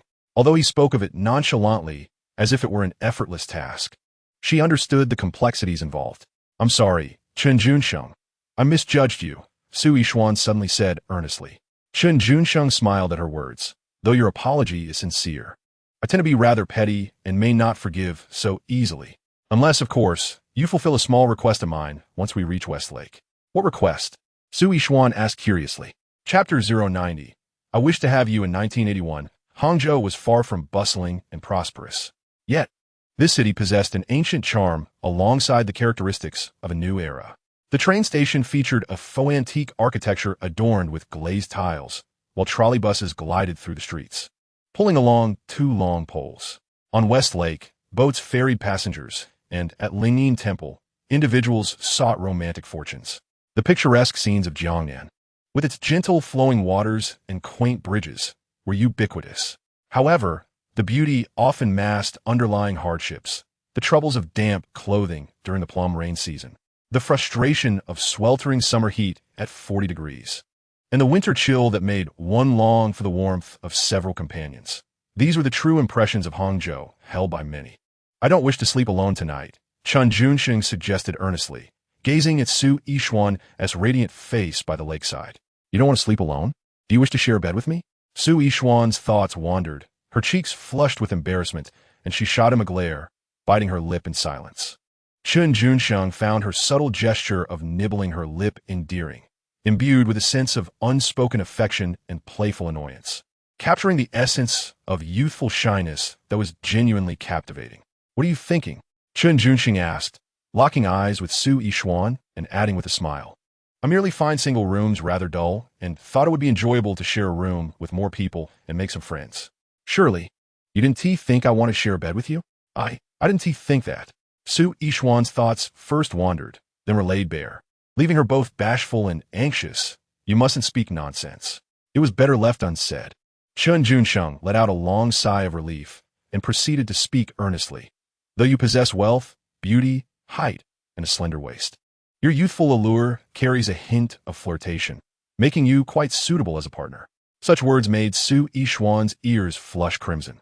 Such praise was rather unconventional, especially coming from a distinguished student of Jiangsu Zhejiang University. "However, I am a person of principles and boundaries. I cannot allow you to easily win my affection," Chen Junsheng asserted. "You scoundrel." Su Yixuan suddenly realized that this rascal was merely teasing her in a roundabout way, filled with a playful ire. She felt an urge to deliver a couple of playful punches or perhaps nibble at him. Noticing the crowd around them, she refrained from acting out, deeming it inappropriate to engage in flirtation in public. Chen Junsheng, suppressing a smile, called out to her, "Do not address me by name." Su Yixuan huffed, establishing a rule. Chen Junsheng complied. "Comrade Yixuan, please close your eyes for a moment." "No." Su Yixuan pouted defiantly. "If you refuse, then so be it." Chen Junsheng then produced a particularly exquisite lady's watch from his pocket. "I shall throw it into Westlake and see if fate brings it back to you." "Oh." Su Yixuan quickly reached out to seize it. "You see, you're anxious again." Chen Junsheng took her delicate, fair hand and carefully adorned her wrist with the watch. "If memory serves me right, September 7th is your birthday." "Happy birthday, comrade Su Yixuan." Su Yixuan paused, touched yet puzzled. "How did you know my birthday?" In this day and age, one typically celebrates every decade. Had it not been for Chen Junsheng's thoughtful gift and his personal birthday wishes, she might have nearly forgotten it herself. Today marked her special day of turning 18. "I learned it back in middle school," Chen Junsheng replied, his gaze fixed intently upon her. In truth, it was Luo Yuanchao who had discreetly informed him. But he chose to keep that to himself. Su Yishuan's almond-shaped eyes narrowed slightly, and she felt an inexplicable urge to embrace this mischievous boy before her. "Do not be too moved," Chen Junsheng suddenly remarked. "I have a small request yet to make." What is it?" Su Yishuan thought that as long as it wasn't too excessive, she would do her best to accommodate him. Chen Junsheng gestured for her to lean closer. Su Yishuan brought her cheek near, lips pursed, heart racing, ready for a kiss. However, Chen Junsheng had no intention of kissing her. Instead, he whispered softly in her ear, "I wish to have you." Huh? Su Yishuan's soft body shivered slightly, her heart racing, and her face involuntarily flushed as she whispered back, "How can you be so wicked?" "I am quite serious," Chen Junsheng replied earnestly. "I understand that this matter cannot be rushed, but I can give you time to gradually accept me." Su Yishuan, blushing, fell silent. In truth, she had already considered Chen Junsheng as a potential partner, yet due to her pride and modesty, she found it difficult to voice her feelings. However, Chen Junsheng's words just now were rather candid, and Su Yishuan felt an overwhelming urge to nod in agreement. Yet, upon reflection, she realized that her venture to Hangzhou with Chen Junsheng was merely a fleeting moment. In a few days, he would report to Jiangxi University, and she would return to Raoyang County, leading to their inevitable separation. "I must also prepare for university," Su Yishuan resolutely decided. Although her foundation was lacking and her talent modest, she had not set aside her books for the past 2 years and had diligently pursued self-study. Previously, her greatest aspiration was to be admitted to Dongjiang Normal University. However, influenced by Chen Junsheng, Su Yishuan gritted her teeth and set her sights on Hangzhou University, which was in proximity to Jiangxi University and had a comparatively lower admission score. Of course, she had alternative plans as well, setting up a stall by Westlake to capture commemorative photographs for tourists. This not only promised a source of income, but also allowed her to frequently encounter Chen Junsheng. "Oh dear, how has this rascal occupied my thoughts so completely?" Su Yishuan felt a sense of dismay. She was fully aware of Chen Junsheng's mischievous nature and his skill in deception. Yet she foolishly inscribed his name throughout her future plans. Chen Junsheng was oblivious to Su Yishuan's thoughts, but he could see the conflict and turmoil within her, reflected in her eyes, which sparkled like stars in the night sky, at times radiant, at times dim. "By the way, it would be prudent to call my father and have him prepare stock in advance to avoid a surge in orders that could lead to shortages," Chen Junsheng suddenly suggested. Advertisements on provincial radio stations and newspapers in the early 1980s had promotional effects akin to a super-nuclear bomb. Once released, their formidable influence would rapidly permeate the entirety of Jiangxi. In these times, even black and white televisions remained a rarity, and radios and newspapers were the primary means through which the common people grasped current events. Moreover, the demographics of radio listeners and newspaper readers were significantly overlapping at this stage. With these two advertisements, Chen Junsheng effectively introduced the entire Jiangxi cadre families, intellectuals, and the working class to Quanlianji. "Well, I will return to make the call now," Su Yishuan quickly refocused. Although she was uncertain of the methods Chen Junsheng employed to persuade Jiangxi Provincial Radio and the provincial newspaper to agree to the advertisement collaboration for Quanlianji, she understood that he was sincerely reciprocating kindness. In a few days, it would be the Mid-Autumn Festival, and if the advertising campaign was executed effectively, perhaps, as Chen Junsheng had previously stated before Secretary Su, they could penetrate the Jiangxi liquor market within half a month. "What did you say?" Su Changzheng nearly dropped his jaw when he received his daughter's call in the office. "I spent the weekend out and about. Chapter 2 will be slightly delayed." Chapter 91. "I seem to have developed some affection for you." The audacious Chen Junsheng, who had only just arrived in Hangzhou yesterday, had already struck an advertising partnership with Jiangxi Provincial Radio and the provincial newspaper today. If it were not for his daughter calling personally, Su Changzheng would find it utterly unbelievable. Were the leaders on that side truly so accommodating? Chen Junsheng suggested preparing 15.2 million bottles in advance to avoid a potential explosion in orders leading to shortages. Su Yishuan maintained a serious expression as she earnestly instructed. 15.2 million? Surely. He jested. Su Changzheng frowned. Such a scale of stock was indeed excessively large. If the sales in Jiangsu and Zhejiang are sluggish and Dongjiang is unable to absorb the inventory in the short term, the pressure of stockpiling is evident. "Is he by your side?" "Have him take the call," Su Changzheng stated. Secretary Su, Chen Junsheng answered the phone. Xiao Chun. Su Changzheng tapped his fingers on the table, producing a rhythmic sound. It's not that I doubt you. It's just that with a stock of 150,000 to 200,000 bottles at stake, I must proceed with caution. Tell me honestly, has the provincial station and the Jiangsu Daily truly agreed to run advertisements for a Kuomlianji? Su Changzheng inquired in a subdued tone. Yes. The advertisement fee from the provincial station is 3,000 yuan, and from the provincial newspaper, it's 2,000 yuan, which I have already covered out of my own pocket. Chen Junsheng responded candidly. They provided me with receipts and invoices, so you will need to ensure that accountant Su reimburses me in full later. The total advertisement expenditure of 5,000 yuan is not insignificant, but it eased Secretary Su's previously anxious heart. Well done. I admit I underestimated you. You truly possess remarkable skills.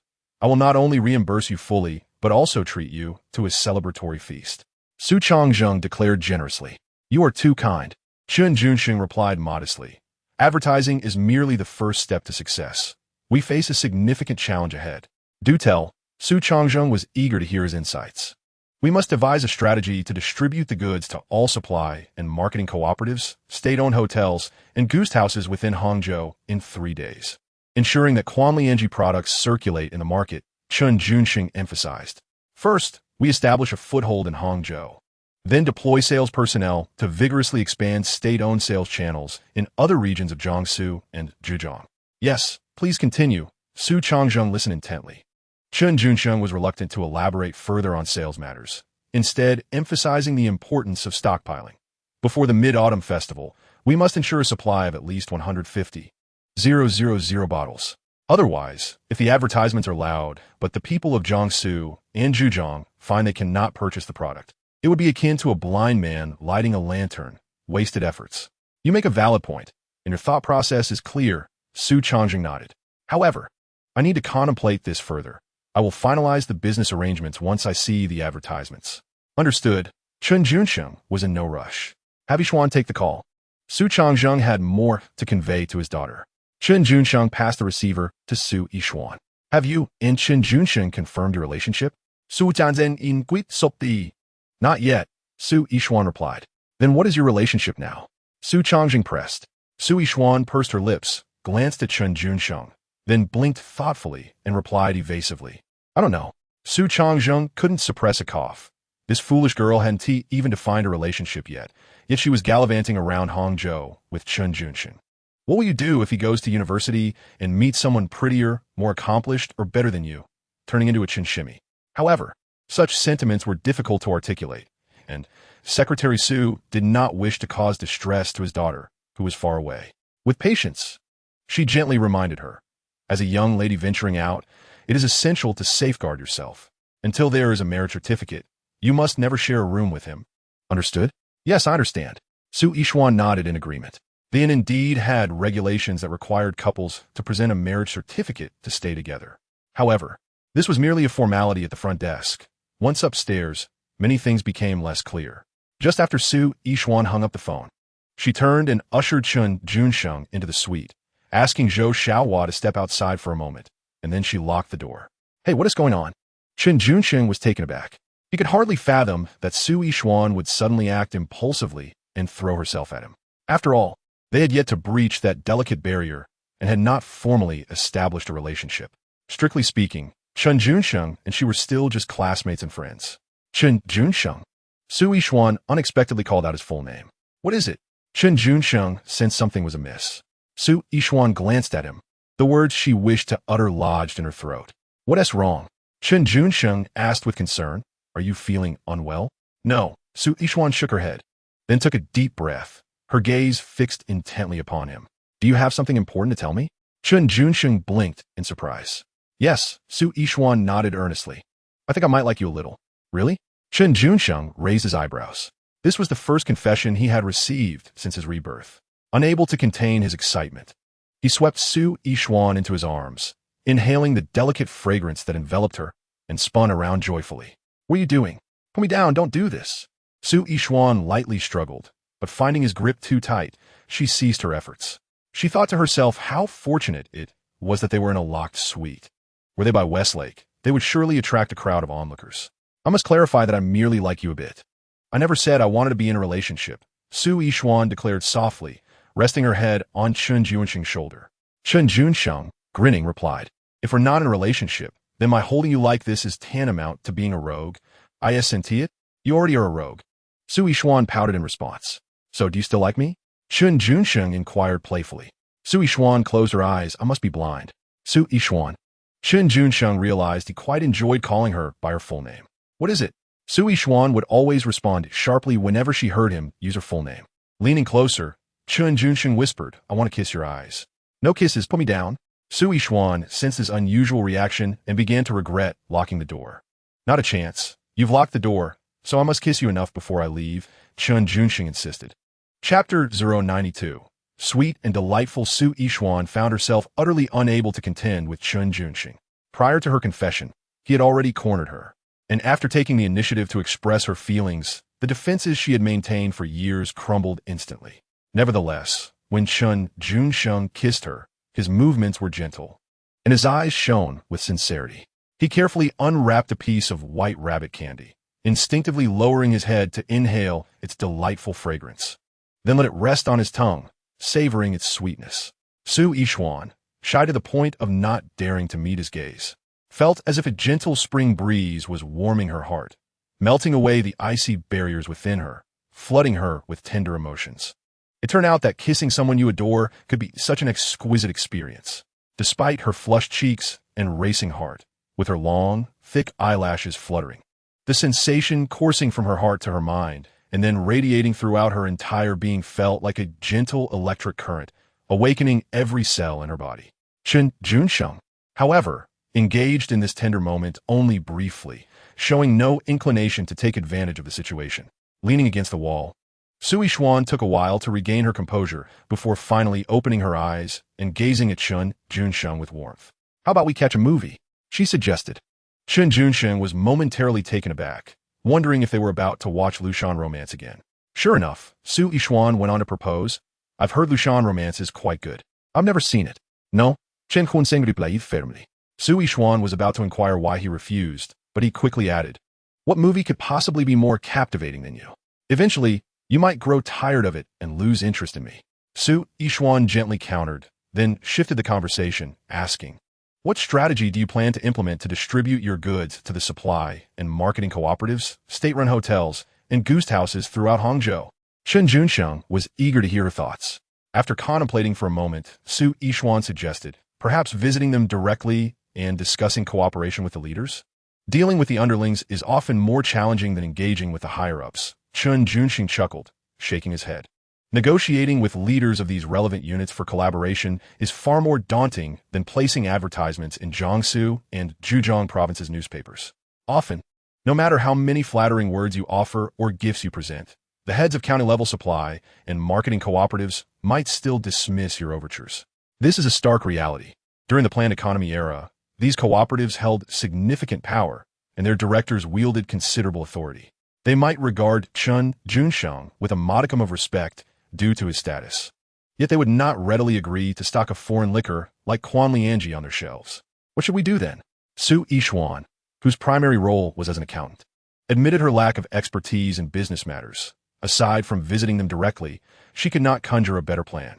I have some connections with Zheng Hongyan, the general manager of Shihu department store, Chen Junsheng mused. His first thought, rather than making cold calls, was to leverage his acquaintances. With his network, he could help me gain a foothold in the Hangzhou liquor market with relative ease. Although he and Zheng had only met once, their recent transaction of a substantial order for 5,000 table clocks certainly established a rapport. Were you in Hangzhou for business before? Su Yishuan could not contain her curiosity. Not long ago, I came with two of my aunts, Chen Junsheng replied, feeling no need to conceal the details. But at that time, I was just selling clothes at a stall. Oh, Su Yishuan responded softly, intrigued. In the home of Chen Junsheng, there were 4 aunts, whom he had encountered during his middle school years while visiting the Mayo Jiawan Brigade, leaving a profound impression on him. My acquaintance with General Zheng was chiefly through the business of clocks. Chen Junsheng casually explained this before stating, tomorrow, I will discuss the liquor business with him. Change your clothes and accompany me. Aren't you bringing Xiaohua? Su Yishuan pouted her rosy lips, recalling the events of the morning, still feeling a tinge of irritation. Not bringing her. Chen Junsheng shook his head with a smile. You are sufficient company. In truth, he wished to bring both Yishuan and Xiaohua along. But that would be too ostentatious and inappropriate. Su Yishuan shot him a glance. I haven't even agreed to go with you. Shall I think of a way to compel your consent? Chen Junsheng replied earnestly. No. Su Yishuan quickly covered her chest with her hand, exclaiming, I agree, I agree. That is more like it. Chen Junsheng was quite pleased with Su Yishuan's rapid capitulation. I am quite reasonable. Never do I coerce others. Su Ji-sun, Chen Junsheng, grinning, cast a few glances her way before turning to leave. In the early 1980s, liquor was primarily used as a gift. The most renowned in the country, Matai from Guizhou, was priced at 8 yuan and 40 cents per bottle. While this seemed expensive, it was, in fact, affordable, as even Xiao Xiao's monthly income could nearly cover 2 bottles. The Qinghe Qinyang, produced by the Kuangwanji distillery, sold for merely 1 yuan and 25 cents per bottle in the Dongjiang region. This terminal retail price was uniformly set by the state and could not be arbitrarily altered, though the factory and wholesale prices had room for negotiation. Yuan Chao, remember, when venturing into business, the first step is to learn how to present yourself in a manner that earns respect. As the sun began to set, Chen Junsheng drove Yuan Chao, Gao Cheng, and Gao Chong to the Hangzhou carton factory to negotiate the customization of premium liquor gift boxes. Next, you must learn to package your products, Chen Junsheng advised Yuan Chao. People are adorned by their attire, just as a Buddha is graced by gold. The goods you are selling are akin to a Buddha. When covered in cobwebs, they are overlooked, yet once clad in gold, they attract throngs of devotees. Yuan Chao scratched his head, somewhat perplexed, as he found it challenging to grasp such business wisdom. Throughout his life, the only trade he truly understood was the sale of liquor dregs. Transporting goods from the Kuangwanji distillery to the countryside merely required straightforward dealings with the production team, yielding considerable profit. Yuan Chao was somewhat simple-minded, while the brothers Gao Cheng and Gao Chong were quite different. Each carried notepads, diligently noting down everything Chen Junsheng said. It's fine not to comprehend everything now. Ponder it when you return, and perhaps you will glean some insights. Brother, what does it mean? Gao Chong mumbled to Gao Cheng, chewing on the tip of his pen, a frown on his face. I can only write the character. Gao Cheng replied calmly. Literally, it suggests that the crowd writhes like maggots on the ground. He then offered his brother a sound piece of advice. For characters you cannot write, simply use circles as substitutes. Oh, Gao Chong found his brother's reasoning sound and promptly followed suit. Chapter 093. Taking Su Yishuan to the school grove that evening. Chen Junsheng shared a cramped room at the railway guest house with Luo Yuanchao and the Gao brothers. Although it was referred to as a room, it resembled a hall filled with bunk beds capable of accommodating 40 to 50 individuals. While the conditions were quite harsh, the comrades, having endured hardship, found solace in the fact that they could sleep on a bed for a night, a privilege compared to their previous experiences of living in stables. No one complained. With so many people gathered, the atmosphere buzzed with liveliness. Initially, the comrades engaged in spirited discussions about current affairs, international dynamics, and matters of national importance. However, the mood shifted abruptly when someone brazenly asked, "Who among you has ever slept with a girl? What was it like? Was it like a dream? Where you can't even touch?" As soon as the words left his lips, a sudden silence enveloped the large dormitory. Was this truly a subject for discussion? Was it not shameful, inappropriate, or even vulgar? Yet, when it came to dreams, the male comrades were all too aware. In dreams, one cannot use the restroom, nor can one touch women. Jun, Luo Yuanchao, nudged Chen Junsheng with curiosity. What was it like? How would I know? Chen Junsheng shrugged innocently. I've never thought about sleeping with a woman. My heart is solely occupied with thoughts of the nation and its people. Luo Yuanchao's eyes widened in surprise, and he felt a rush of shame for having entertained thoughts of women moments before. At that moment, Gao Cheng interjected with a playful grin, Luo, go. Asking Jun about women is pointless. He aspires to be a national official. Even if he slept with 1,000 women, it would be as if he had never slept with one. Ask me. I have experience. What do you mean? Luo Yuanchao inquired, turning to Gao Cheng. Gao Cheng leaned in and whispered, it's like eating fish. At first, there's a slight fishy taste, but the more you eat, the more delicious it becomes. The meat is tender, juicy, and a delightful blend of salty and sweet. A truly exquisite experience. What? Luo Yuanchao looked bewildered, entirely perplexed by the analogy. Gao Cheng chuckled. Not understanding is precisely the point. You will comprehend it in due time. June, did you understand? Luo Yuanchao turned to Chen Junsheng. I understand nothing, Chen Junsheng replied. Though he enjoyed fish, he had never encountered any with a fishy taste, suspecting that something was amiss. That night, both Su Yishuan and Zhou Xiaohua found themselves sleepless. As soon as Xiaohua closed her eyes, she couldn't help but revisit the scene in the alley that filled her with a mix of shame and exhilaration. In the moment, she had been dazed and hadn't thought much of it. Now, reflecting upon it, she felt utterly reckless and lacking in decorum. It was inappropriate. She ought to uphold her dignity and self-respect. Having confirmed her relationship with Chen Junsheng, Yishuan resolved to maintain her distance, vowing never to engage in such behavior again. Zhou Xiaohua admonished herself to keep her distance from Chen Junsheng, yet as she turned over, memories of him flooded her mind, making it difficult to control her emotions. How distressing! Xiaohua longed to rise and down a couple of bottles of liquor, hoping the intoxication would drown out her tumultuous thoughts. However, she was aware that after consuming an excessive amount of baijiu, her body would become slightly warm and her thoughts would run wild. Therefore, she resolutely refrained from indulging in alcohol and from thinking about Chen Junsheng. This evening, Su Yishuan was also preoccupied with her thoughts, unable to find rest. Yet her mind was consumed with aspirations of attending university and embarking on a business venture. Comrade Yishuan was determined to improve herself. She would be attending university in Hangzhou, and among her 4 educated aunts, at least 1 or 2 would likely accompany her. Su Yishuan pondered deeply. I could initially rent an apartment near Jiangsu and Zhejiang University, and later invite my aunts to share the living space. This way, they could provide mutual support, and she could seek their guidance whenever she encountered difficulties in her studies. Currently, Su Yishuan was not short of funds, as Chen Junsheng frequently bestowed upon her several thousand yuan at a time. Strategizing how to allocate her finances wisely to ensure her aunts could live comfortably in Hangzhou was a matter worth contemplating. On the other hand, comrades Xiaohua and Yishuan were consumed by their worries, unable to sleep. Meanwhile, lying in Hangzhou People's Hospital, Comrade Li Yunfeng was suffering from a debilitating headache that prevented him from resting. How many times must I tell you not to provoke trouble outside, not to instigate fights? You treat my words as mere whispers in the wind and refuse to listen. Li Yunfeng's mother, Dong Guijiao, held her son tightly, tears streaming down her face as she lamented. Must you only realize the pain when you are battered and bloodied, lying in a hospital bed? Why cry? You've been spoiled by your indulgence. Li Yunfeng's father, Li Xiangbei, wore an expression of exasperation. Since childhood, you have been arrogant and overbearing, believing yourself invincible, bullying whomever you wish. The outcome you face today is well-deserved. Dong Guijiao glared at her husband, reproaching him. Our son was nearly beaten to death. And this is your attitude?